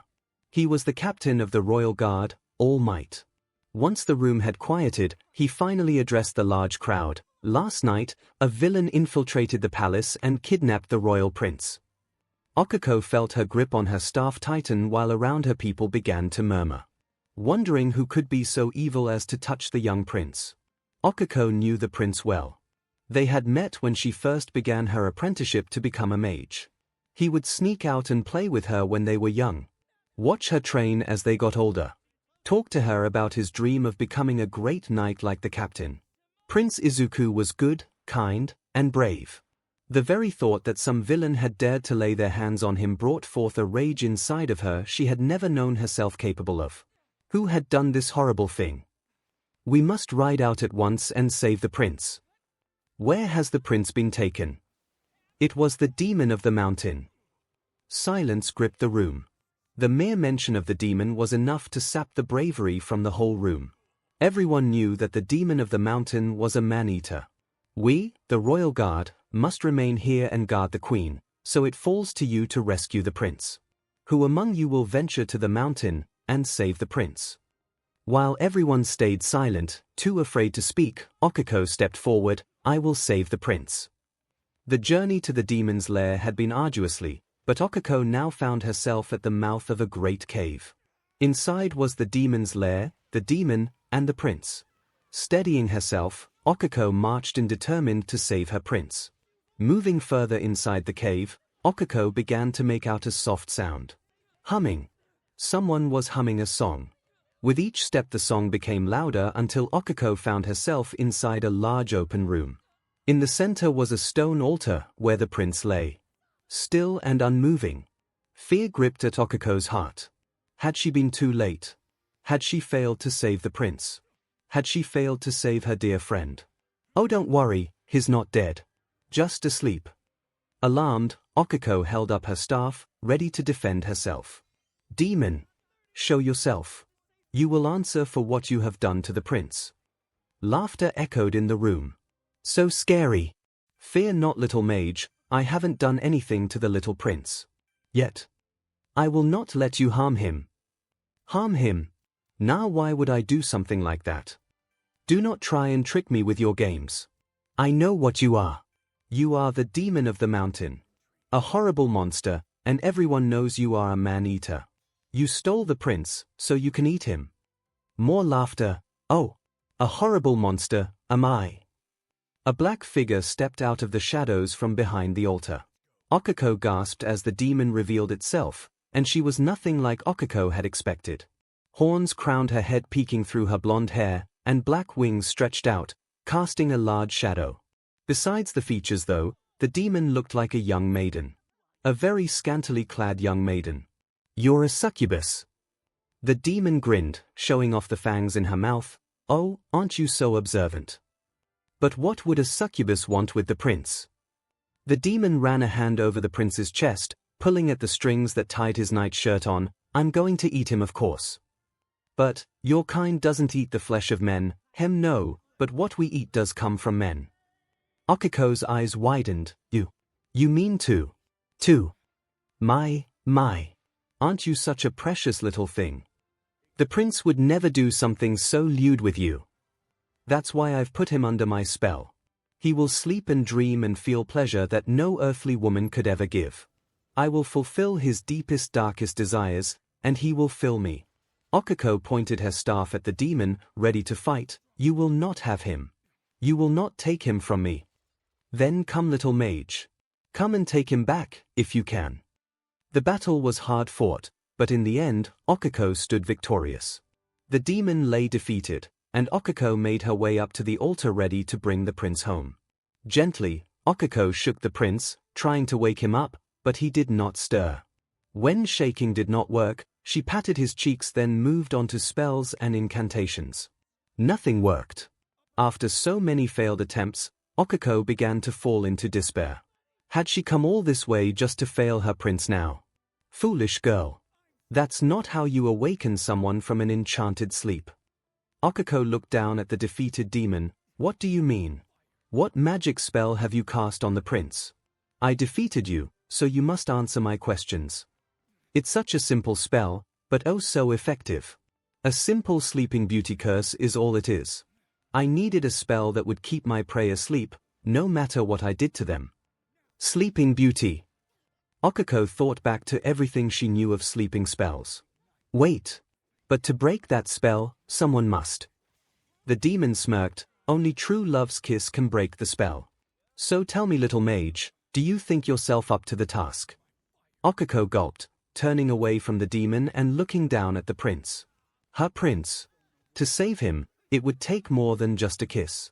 It had to be a true love's kiss. Could she do it? Did she truly love the prince? So many thoughts raced through her mind. So many memories of their time together. So many happy times. Steeling herself, 𝐒𝐭𝐻𝐲 gingerly cupped the prince's cheeks in her hands. "Oh, my prince, it is time to wake up." Leaning down, 𝐒𝐭𝐻𝐲 could feel the prince's warm breath against her face. It was warm and tickled her nose. Closing her eyes, 𝐒𝐭𝐻𝐲 closed the distance between them, and the shrill, harsh tone of her alarm clock ripped 𝐒𝐭𝐻𝐲 from her dream. Sprawled out in her bed, 𝐒𝐭𝐻𝐲 stared wide-eyed up at her ceiling, only dimly lit with the first touches of dawn's first light. Her breaths were fast and shallow, and her face felt hot enough to be on fire. It took her several minutes to calm herself down enough to reach over and slam her hand down on the offending clock, silencing its alarm. Rolling back over, 𝐒𝐭𝐻𝐲 covered her face with her arms. What the heck kind of dream was that? And why, she thought, why was she so disappointed that it had ended so early? "Are you all right, Uraraka?" "I'm fine. Totally fine," 𝐒𝐭𝐻𝐲 answered quickly. Izuku frowned as he walked beside 𝐒𝐭𝐻𝐲 in the hallway on their way to class. "Okay, if you're sure." When Izuku had met up with 𝐒𝐭𝐻𝐲 on their way to school, he had immediately noticed that 𝐒𝐭𝐻𝐲 had seemed off. She was a little agitated and flustered. "Hey Uraraka, if you need to talk about anything, I'm always here to listen. I want you to know that. Deku, this is not the morning for you to be super considerate. Course you're always like this, so I can't act surprised." "Thank you Deku.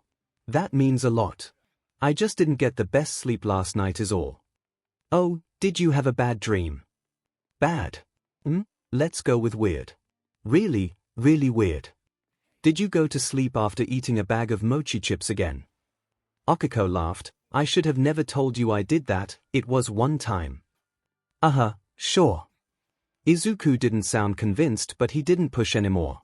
If 𝐒𝐭𝐻𝐲 wanted to talk, she would talk. No reason to push her and risk getting her angry with him. Which 𝐒𝐭𝐻𝐲 was grateful for. "I really need to get over that dream. It was just a dream. Nothing to get all stressed over. I'm fine. Deku is fine. Everything is fine. It's not like some evil demoness is actually around to take Do away from me or anything." Izuku opened the door to class and hadn't had a chance to step through when someone called out to him, "Izuku. Good morning. Look, we're sitting next to each other." Himiko waved happily at Izuku from her desk as he walked over to take his seat. 𝐒𝐿𝐻𝐲 felt herself start to grind her teeth again before she made herself stop. She had no reason to be getting this upset. So what if Himiko was sitting right by Izuku, where she had been for the past year? So what if she was sitting on the other end of the class behind Tenya? Nothing about any of that was a reason to be upset. They were still in the same class after all. That should be good enough. Right. When Katsuki entered the class and took the seat right in front of Izuku though, that was a reason to be upset. Fortunately, besides giving Izuku a particularly nasty look, Katsuki took his seat and proceeded to ignore the looks of varying degrees of unease from Tenya and Hitoshi, and contempt from 𝐒𝐿𝐻𝐲 and Himiko he was getting. Soon classes began, and, to everyone's surprise, they were incredibly normal: English, Japanese, history, and math. All perfectly mundane classes they would be taking anywhere else, except that each course was being taught by a pro hero. All of whom Izuku fanboyed over every time a new one walked into the class. Fortunately, most of the class found this more or less endearing. At least until the fourth class of the day, when Tenya suggested that Izuku tone it down a bit, even though he understood the excitement of getting taught by such exemplary heroes. So when present MIC came in to teach their English class, Izuku made sure to keep his excitement to a few controlled bounces in his chair. When classes were over, everyone made their way to the cafeteria for lunch. After getting over the shock that lunch rush was the head chef at U, Izuku found a table and was quickly joined by his friends. 𝐒𝐻𝐲 was the last to find her seat, carrying with her a large bowl of white rice. Hitoshi glanced at it curiously, carb loading. "This is what lunch rush suggested is all." "Well, you clearly agree," Hitoshi pointed at her face with his chopsticks, "seeing as you started before you sat down." 𝐒𝐻𝐲 blinked and felt along her cheeks, blushing when she felt a few grains of rice sticking to her. While 𝗂𝐭𝐲 cleaned herself off, 𝗵𝐼𝐽 pulled out a small drinking pouch, popped open the cap and took a long drink, making a face as she did. "Oh, you also drink those energy drinks that Aizawa-sensei always has?" Izuku asked. 𝗵𝐼𝐽 made a scrunched-up face. "No thank you. Those things are gross. This is just juice." "Juice? What flavor?" 𝗵𝐼𝐽 paused for a second, looking down at the pouch in her hands and the red tint to the cap. "Raspberry." Tenya noticed her hesitation. "You don't sound so sure." Well, the principal had the school make this for me. So it's all artificial, so the flavor is artificial. The school makes you juice." Tenya wasn't sure what to make of that. It was a strange statement for sure. "Well, it's medical," 𝗵𝐼𝐽 added quickly. "It helps me keep my BLD levels." Level? Ah, that makes sense then. Since the school is in charge of taking care of you, they would need to help you with your medical needs. 𝗵𝐼𝐽 nodded silently before going back to her drink, clearly not enjoying it very much. Tenya gave her a sympathetic look. "Artificial flavor not the greatest, I assume. It does what it's supposed to do. But nothing beats real, fresh juice, does it?" 𝗵𝐽 paused, a blush creeping across her face, and her eyes glazed over for a few seconds before she snapped back to reality. "No, nothing beats juice fresh from the source." Hitoshi looked over at the two. "Are we really having an in-depth discussion about juice?" Tenya nodded. "I take juice very seriously." "Why?" "Well, to fuel my engine quirk, I have to drink orange juice." While everyone else at the table absorbed this new information, Izuku had taken out his notebook and was quickly jotting down the new detail. 𝗂𝐭𝐽 snickered while everyone else watched Izuku for a bit. "Midoriya, you really carry that notebook with you everywhere, don't you?" Izuku just shrugged. "Well, sure. I have to be ready when I see or learn something about a quirk." Tenya nodded in approval. "A true hero is always prepared." "Well done." 𝗵𝐽𝐽 leaned over to take a peek at what Izuku had written down. "You sure have a lot of pages filled." "Well, I did get everyone's page started after all." "Everyone?" "Everyone from class, of course." 𝗵𝐽𝐽's jaw hung open, while Hitoshi coughed on his bite of food. "You saw everyone use their quirks, what, only a few times? No way that's enough time to make detailed journal entries, or whatever you do." 𝗂𝐭𝐽 shook her head. "Wanna bet?" Izuku opened up his notebook and laid it on the table. The other three started to flip through it, getting more impressed and a little worried after every page. "Okay, Midoriya, how am I in this thing already? I only told you what my quirk was last night at dinner. You never saw me use it. You have Aizawa in here. Capture cloth fighting style, and quirk usage." "He did that once, Izuku." "Once."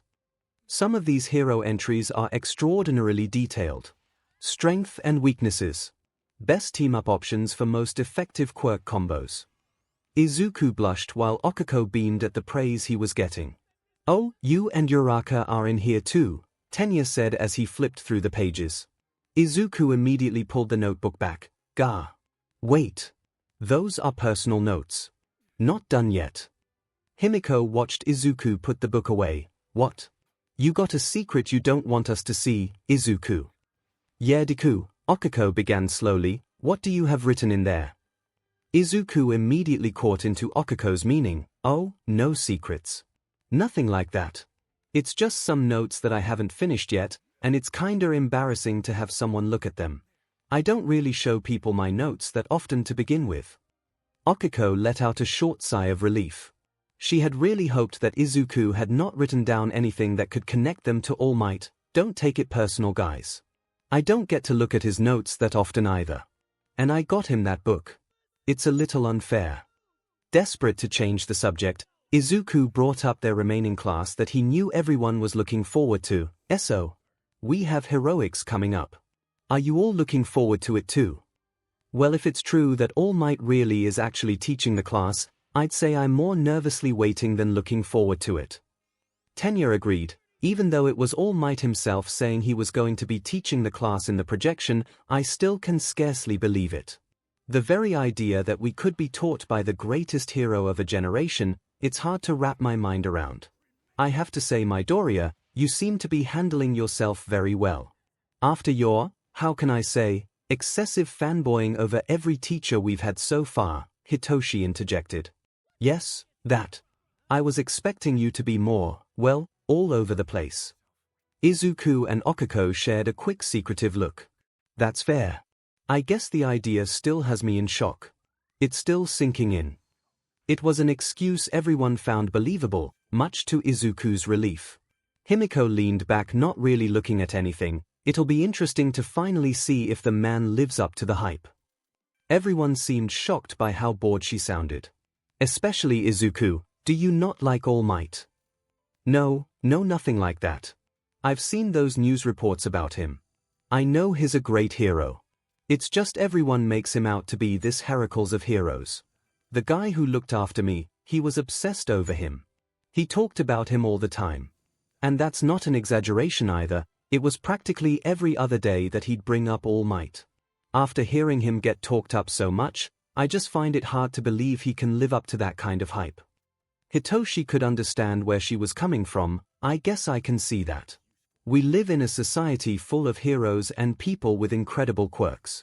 It'd be hard to believe that one man could stand above all of them so easily. Well, Izuku began, smiling at Himiko, maybe after meeting him you'll see why. Izuku's smile brought a blush to Himiko's cheeks. Well, if he's anywhere near as charming as you are, I'm sure I'll be just as smitten as everyone else is.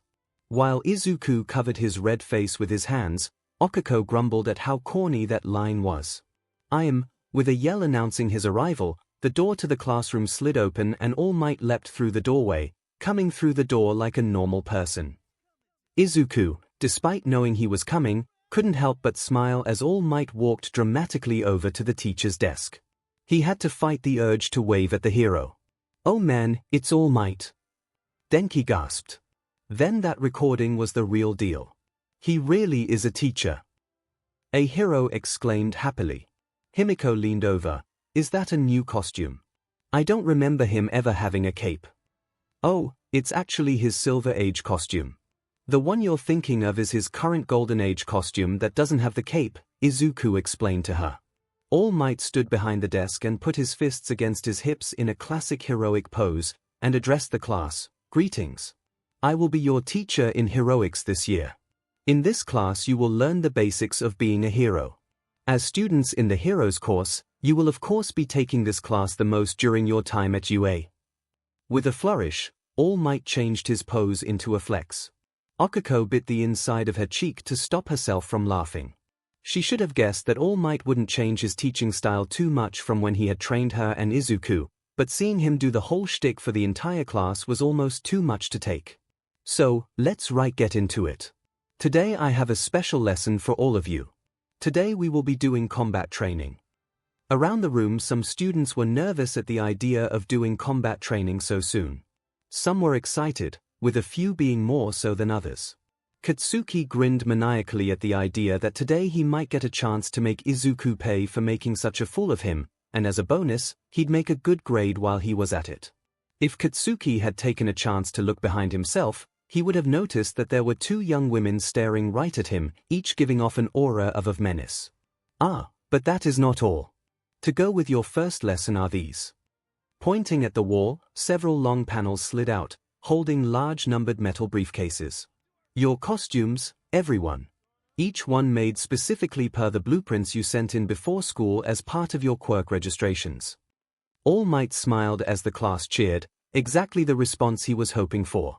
After you all change, you are to meet me at the entrance of Ground Beta. Savor this moment, students. You're about to take your first steps towards 𝐒𝐲𝐽. All Might turned and left the class as everyone rushed to grab their suitcase. Before turning to walk down the hall, he glanced back and watched as both Izuku and Okiko held up their cases to each other, smiling, and looking besides themselves in excitement. He had meant what he had said before. They should all savor this moment, and All Might was so glad that Izuku and Okiko could share it with each other. Following the other boys into their locker room, Izuku sat at his locker and opened the briefcase that contained his costume. The first thing he pulled out was a light green jumpsuit, trimmed in white. Izuku rubbed the fabric in his hands, smiling happily as he recalled the day his mother had brought it home to show him. Without him knowing, his mother had gotten a look at his rough draft for a hero costume and had gotten it made, wanting to show him how proud she was, and how much she wanted to support him in his quest to become a hero. Izuku had still been crying when Okiko had come over for dinner that day. Slipping the jumpsuit on, Izuku then took out some black elbow and knee pads, and slipped them on. Next were a pair of red boots and padded large white gloves. The boots had to be red, he had determined early on, and how well it fit with the rest of his costume he knew he had made the right call. Red shoes were the best after all. The gloves felt sturdy, just like the training gloves he had worn whenever he practiced his boxing. 3 pieces of his costume remained in the case, 2 of which had been made or modified by the support department. They had wanted to work on the whole costume, but his mother had made this for him, and he wasn't going to thank her by immediately having someone else mess with it.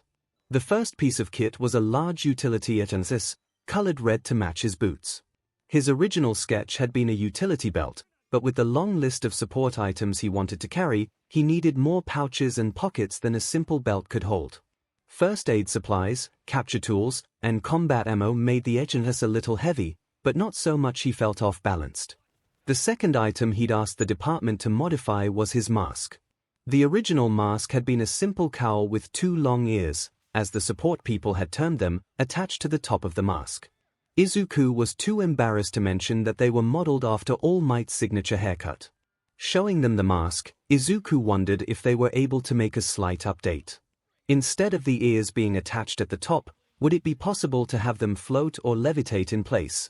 A small visual change that referenced his quirk. Sure enough, through some kind of scientific witchcraft, they had been able to pull it off. While he wasn't wearing the item, the ears lay on the mask, like it would look without the modification, but once he pulled it on, they lifted up and out a little over an inch away.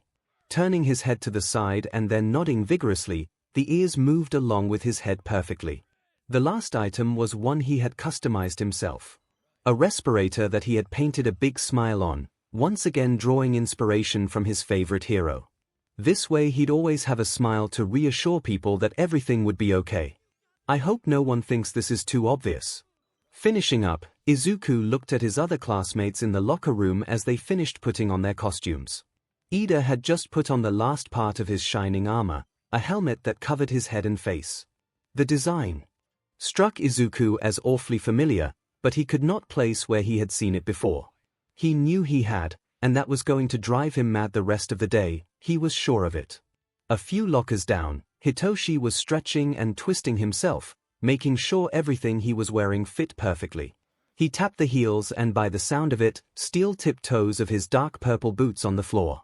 The tops of his boots were covered by the bottom of his black combat breathe legs.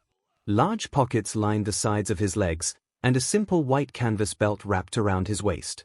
Hooked onto the belt were several wireless speakers, no bigger in circumference than a soda can. On top he wore 2 layers. The bottom was a black compression shirt with a balaclava attached to the neck, covering his mouth. Over the top Hitoshi wore a loose dark purple, sideless shirt that was tucked under his belt. The shirt's tall collar wrapped completely around Hitoshi's head, reaching just under his nose, and was surprisingly stiff. When Hitoshi bent down to pick up his dark purple gloves, Izuku could see why. The inside of the collar was wired with small microphones, the same number as speakers he had on his belt. Wow! You guys look so cool. Thank you, Midoriya. I spent a lot of time working on my design. It cuts down my wind resistance. Hitoshi was still fiddling with the mics in his collar as he eyed the suit of armor. Really? It kinda looks like you're just showing off like 𝗵𝗲 over there. Both Tenya and Izuku looked to their fellow classmate who was also in a suit of armor, though his was much more extravagant in its design. The boy was twirling around, gushing over his sparkling cape. That might be a little far, Shinsu. Tenya nodded quickly, and pointed towards the gold pipes on the back of his leg. Yes. See here, I made sure that my suit was capable of helping keep my engine cooler than I can do myself. This will let me run further and longer than normal. Aha! Hitoshi gave the armor one more glance as he closed his locker, but didn't antagonize the other boy anymore. Tenya motioned towards Hitoshi. What about you? Was your costume made to your specifications? I didn't give them a sketch or anything honestly. I just made a list of things I wanted from them. Lightweight, mobile, and not over the top. The only thing I asked for specifically were these. Hitoshi plucked a speaker off his belt and tossed it over to the other two. Izuku caught it and gave it a look over. It was definitely made to be durable. The casing was a thick, shock-absorbent, RBB-like material.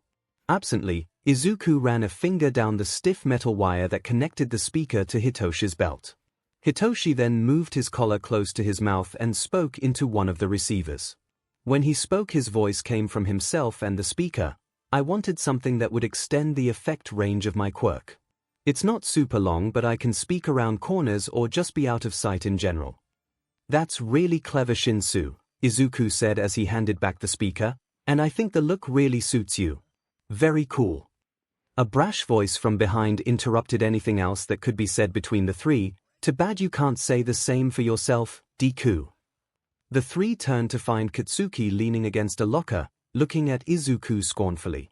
Izuku scanned Katsuki's costume. Everything about it seemed designed to boost his combat balalites. The huge grenade gauntlets immediately drew his attention. Something told Izuku, those were not just for show. What they did exactly, however, Izuku couldn't guess. What the hell are you even supposed to be anyway? A green rabbit.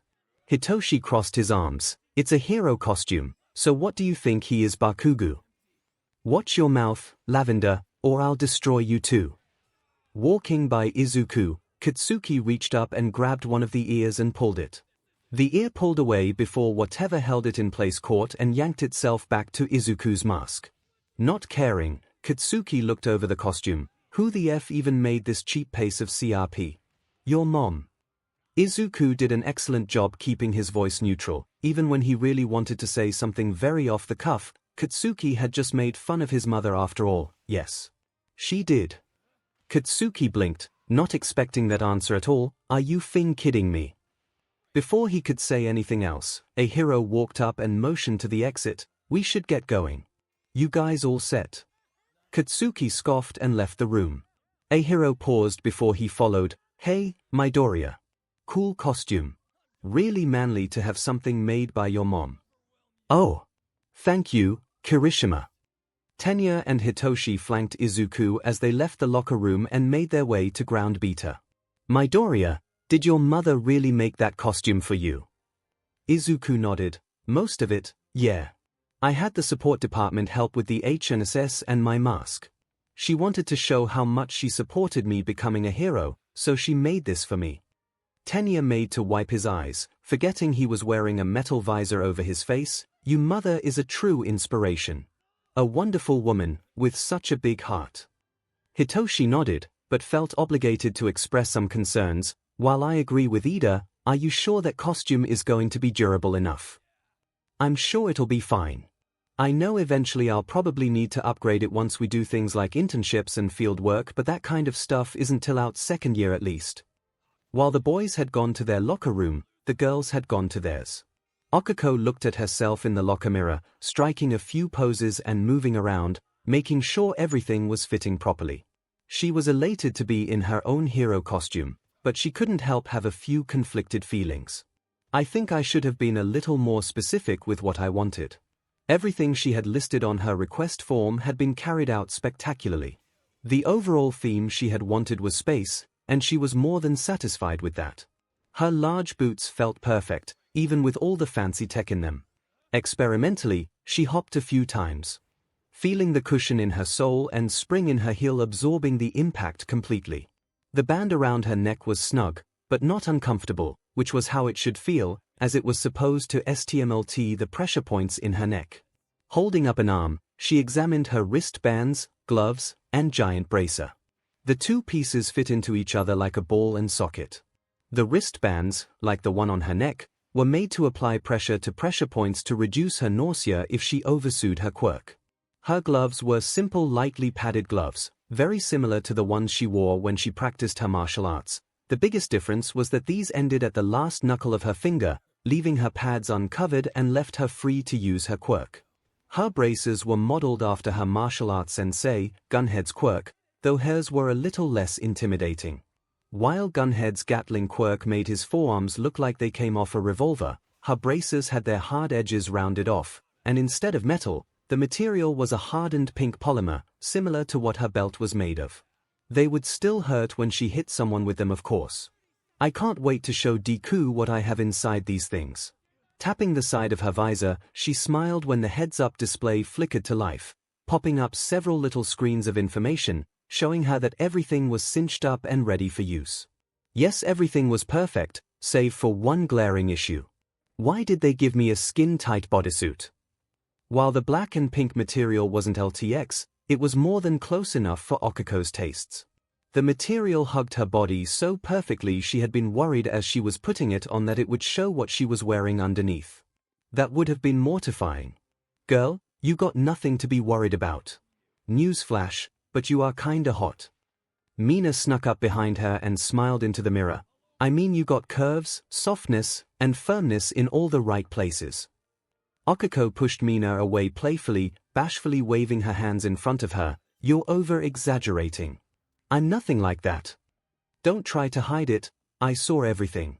1 second, you're just standing there looking all soft and squishy, then bam, you flex, and suddenly we got a mini Amazon on our hands. Amazon. When Okiko opened her mouth to deny this, another girl, Jiru, pointed one of her ear jacks at Okiko. You have abs. Mina nodded. You put that bodysuit on and you flex to yourself in the mirror. Don't try and deny it. Okiko reached up and put a hand on her stomach. A guy and you're just seeing things. Right, Toga? I wasn't doing that, was I? Okiko turned to find Toga, wanting some backup, but stopped when she saw what the other girl was wearing. Given her overly friendly attitude and bubbly personality, she had expected something cute or maybe a little flirty. Something like what the wild pussycats or Uwabami wore. Looking at Toga, however, made it clear, cute and friendly were the last things she had been thinking of when designing her costume. Dangerous, deadly, and sharp were the best words to describe her. Around her face was a tattered-looking dynamo mask, tied into a messy knot on the back of her head. A loose black mask hung around her neck, with rows of sharp metal teeth sewn or punched into the back material, giving the mask an overly stylized version of her own fanged grin. A small rack on each side of her head held a total of 6 steel canisters of some kind. Clear tubing ran from one end of the canisters down into a set of cylinders that she wore on her belt. Another set of tubes ran from more metal cylinders on the belt, up along her back and over her shoulders, back into the black mask. The whole setup was enough to unsettle Okiko, but there was more to Toga's costume. Toga's top was a simple black leotard that left her arms bare. Strapped to her sides were 2 large tactical knives. She pulled one out by sticking her finger through the ring guard, and twirled it a few times before catching the handle, holding the blade up as she examined it with a trained eye. Around her forearm she had red bandages and a metal bracer that was lined with twin rows of forward curved blades, ending with a guard over the top of her hand that had 2, much longer curved blades that extended past her fist by several inches. Her legs were covered by a short, black pleated skirt with torn and frayed edges, black thigh-high socks, shin guards that were exactly like her forearm braces, and black and red athletic shoes. When she lifted a foot up to finish tying her laces, Okiko could see that under the skirt, Toga had even more knives in a holster around each thigh, though these knives looked like they were of the throwing variety. Overall, in her costume, Toga was one terrifying package. So when she turned to answer Okiko's question, the other girl felt herself immediately get put on edge. Toga, however, answered normally, at least for her. Her bubbly voice a stark contrast to how she looked. Sorry, but you were checking yourself out pretty hard. Minda clapped. See? I told you. Okiko groaned. I didn't ask for this kind of suit, it's kinda embarrassing. Momo finished putting on the last part of her costume, a small cape that hung over her left shoulder. Is it really that bad? Everything you have looks completely functional. I don't see why you are so embarrassed. Honestly, I have a few issues with heroes like Midnight and MT Lady and their costumes. They don't really leave much to the imagination. I don't want to fall into that camp. A gloved hand waved Okiko's worry off. You got nothing to worry about. Those two weaponized their bodies. You're just a good-looking girl in her hero costume. Big difference. Toru said, reassuring 𝐒𝐭𝐻𝐻. The others girls looked at the floating gloves and boots. Kiro, are you naked right now? Of course not. See, I have on my gloves and shoes. While a few of the girls debated if that counted as not being naked or not, Toga walked over to 𝐒𝐭𝐻𝐻. So, any idea what kind of costume Izuku is going to have? Something. Topless maybe. 𝐒𝐭𝐻𝐻 sputtered, no. No. I'm pretty sure that won't be the case. His mom actually made his costume, so I think she'd want Deku covered up. Though, he didn't show it to me, so I have no idea what he's going to look like. Besides green, it's his color after all. Toga's disappointment turned into a squeal when she heard that, clasping her hand together, an impressive feat since she had those claws to deal with. That is so incredibly adorable. Mrs. Midoriya is so loving and cute. I can't believe there are mothers out there like her. Momo looked at the clock. We should get going. We don't want to keep our teacher waiting. Tsuyu nodded. Still can't believe All Might is teaching us. How lucky is that? Jiru agreed. Wonder what it's going to be like to get trained by the number one. Think he'll be super strict. 𝐒𝐭𝐻𝐻 hid a smile as she closed her locker. If he's even a fraction of what he was when he was training Deku and me, you guys are in for a world of hurt. As they all left, Mina walked up beside 𝐒𝐿𝐻𝐻 and asked, so what's your secret? Hey, secret? How'd you get to look like that? Mina motioned to all of 𝐒𝐿𝐻𝐻. 𝐒𝐿𝐻𝐻 replied simply before heading towards the exit, 10 months of hell. Ay. The class ended up meeting just outside the entrance to the battlegrounds. Izuku was blown away by all the different designs and gear everyone was sporting. Deku, there you are. Oh wow. You look so cool in your costume. Izuku turned around, and was struck speechless when he saw 𝐒𝐿𝐻𝐻 running up to him. Oh wow. Oh wow, Uraraka looks. She has those cool. And huh. Oh wow. 𝐒𝐿𝐻𝐻 hadn't noticed Izuku's speechlessness and kept talking. I can't believe your mom was able to make something so cool for you. You look really heroic, Deku. Say something. Say something now. Uraraka, you look incredible. 𝐒𝐿𝐻𝐻 stiffened as she felt a blush spread over her cheeks. Izuku, thinking what he said might not sound the greatest, tried to add on, incredibly cool. Yeah, you look really cool. Your costume really suits you. Really? I was a little worried that since it was so skin tight, I'd look weird. No. I mean you look just fine. Right guys? She looks great, right? Tenya nodded in agreement. You look truly heroic, Uraraka. 𝐒𝐿𝐻𝐻 looked up in surprise.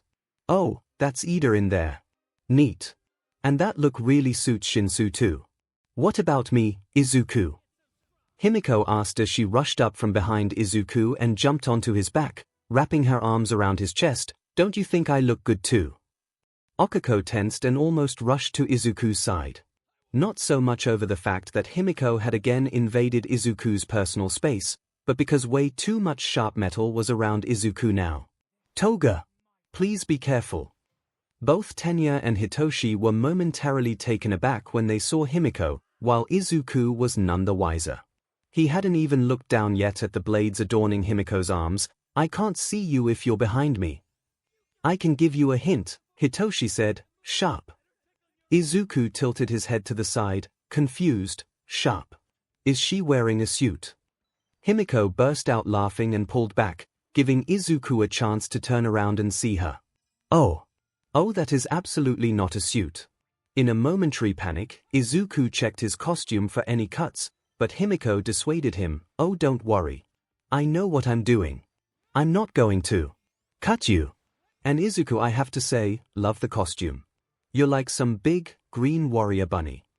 You too, Toga. You look, sharp, Hitoshi repeated. Yeah. You look like you have a lot of combat gear. All the blades and those knives. Himiko smiled brightly. I got way more of those.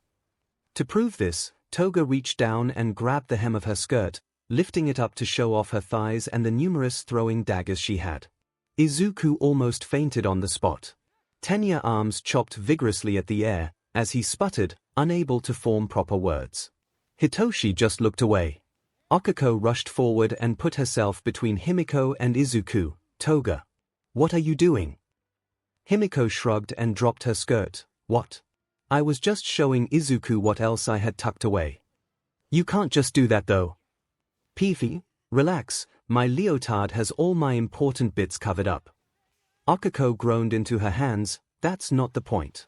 Himiko just ignored her and went back to admiring Izuku's costume. While it wasn't skin-tight, the jumpsuit hugged all the right places. Akiko, not a fan of how hungry Himiko was starting to look at Izuku, started pushing the boy forward. Come on, we're starting to get left behind. Oh yes, we mustn't be late for our first heroics class. Tenya noted as he also picked up the pace. Himiko pouted some, but quietly fell in besides Izuku as they all followed the rest of their classmates. A few times she did try and grab onto him, but Akiko, carefully, swatted her away. Hitoshi shook his head. Those two were gonna get into a fight sooner rather than later, and poor Izuku was gonna be the one beaten up, he was sure of it. Following the rest of the class through the giant doorway, Akiko eyed the ears floating on Izuku's mask and the painted-on smile. Rolling her eyes, she still couldn't stop herself from smiling. That isn't subtle at all, Deku. Once the class had entered the large urban training ground, they found All Might waiting for them. There's an old saying, the clothes make the man. With those costumes, young men and ladies, you are heroes. Congratulations, you all look so cool. Several students beamed at over getting such high praise from All Might. While this went on, All Might finally got a look at Akiko and Izuku. He hummed in approval at the gear Akiko wore. The large braces were a nice touch and a great show of respect to her other teacher. He would need to make sure Gunhead got a picture of Akiko's costume. He was sure the other hero would love it. When he looked at Izuku, however, he had to immediately turn his head and do his best not to laugh. Not that he wasn't touched by what he saw. So obvious, young Midoriya. Alright, it's time for some combat training. Momo raised her hand. Excuse me, sir. This was one of the sites that the practical entrance exam was held. Does this mean that we will be doing more urban-type battles? No. While that would be what your normal first few classes would be, I've decided to move you all ahead some and take on a more advanced challenge that is more realistic to what you all will face in the future. A few of the more hot-headed students started looking fired up, while some whispered amongst themselves at what All Might had planned for them. Neither Izuku or Akiko were that surprised that All Might was going to give the class a more intensive training. Their time at the beach drilled into them that the hero had his own way of doing things. Alright class, pop quiz. Where do most villain encounters take place? Tsuyu raised her hand. In the city.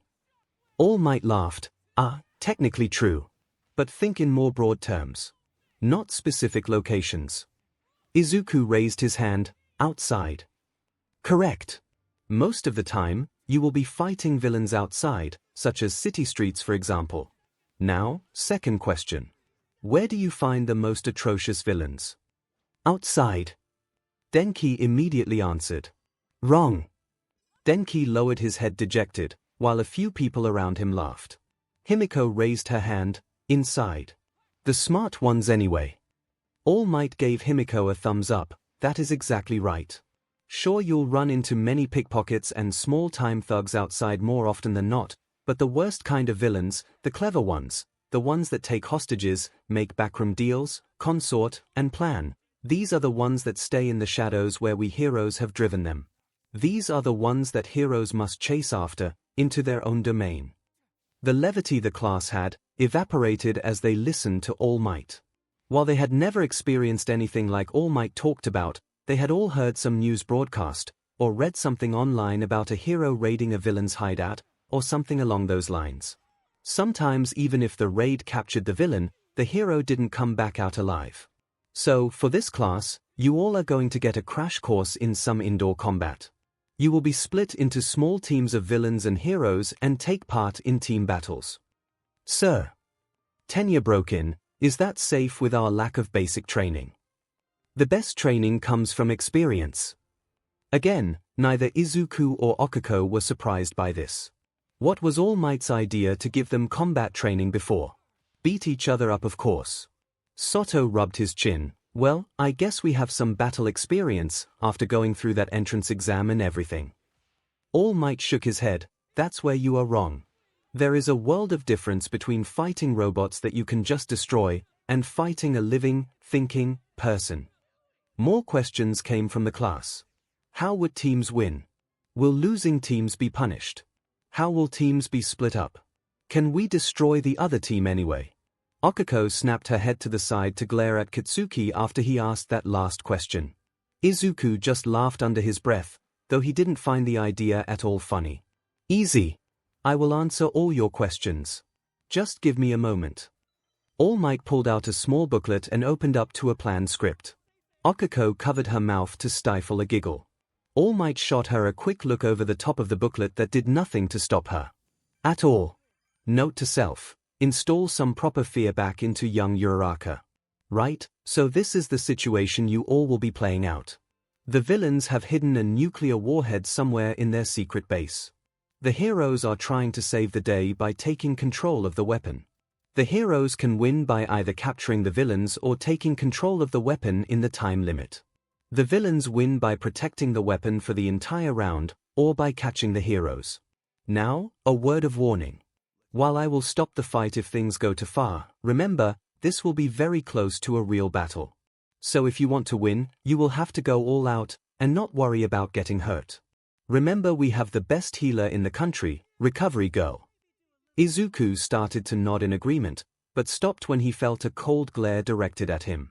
𝐒𝐭𝐻𝐲 leaned forward and whispered, "That was not permission for you to be reckless, Deku." All Might flipped through a few pages, making sure he wasn't leaving anything out before continuing. Now, teams and opponents will be determined by drawing lots. Tenya flinched at that, they're being determined so haphazardly. Is that wise? Well, Izuku pointed out, a lot of times pros have to create makeshift teams on the fly. Maybe doing it this way is supposed to reflect that. All Might smirked. The kid knows his stuff. As befitting my successor. That is correct. Real life doesn't often let you do things in an orderly fashion, you must learn to adapt. I see. Please pardon my interruption. It's fine. Oh, before I forget, you will be split into teams of 2, except for 2 teams which will have teams of 3. The 3-man teams will automatically be fighting each other. Also, you don't have to worry about failure. You won't get expelled or anything like that. The class breathed a sigh of relief. These matches will be recorded and sent to your homeroom teacher though, so I'd advise you not to slack off. And promptly stiffened again. No one had planned on slacking, but knowing that Aizawa was going to see their matches was enough to light a fire under everyone. All Might pulled out a large box with the word teams written on the front. All right, everyone come up and pull a ticket. Let's see who everyone will be working with.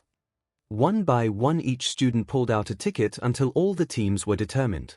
𝐒𝐭𝐻𝐲 had been the first in line with Izuku right behind her. She wasn't able to stop herself from cheering when Izuku pulled out the same ticket as her.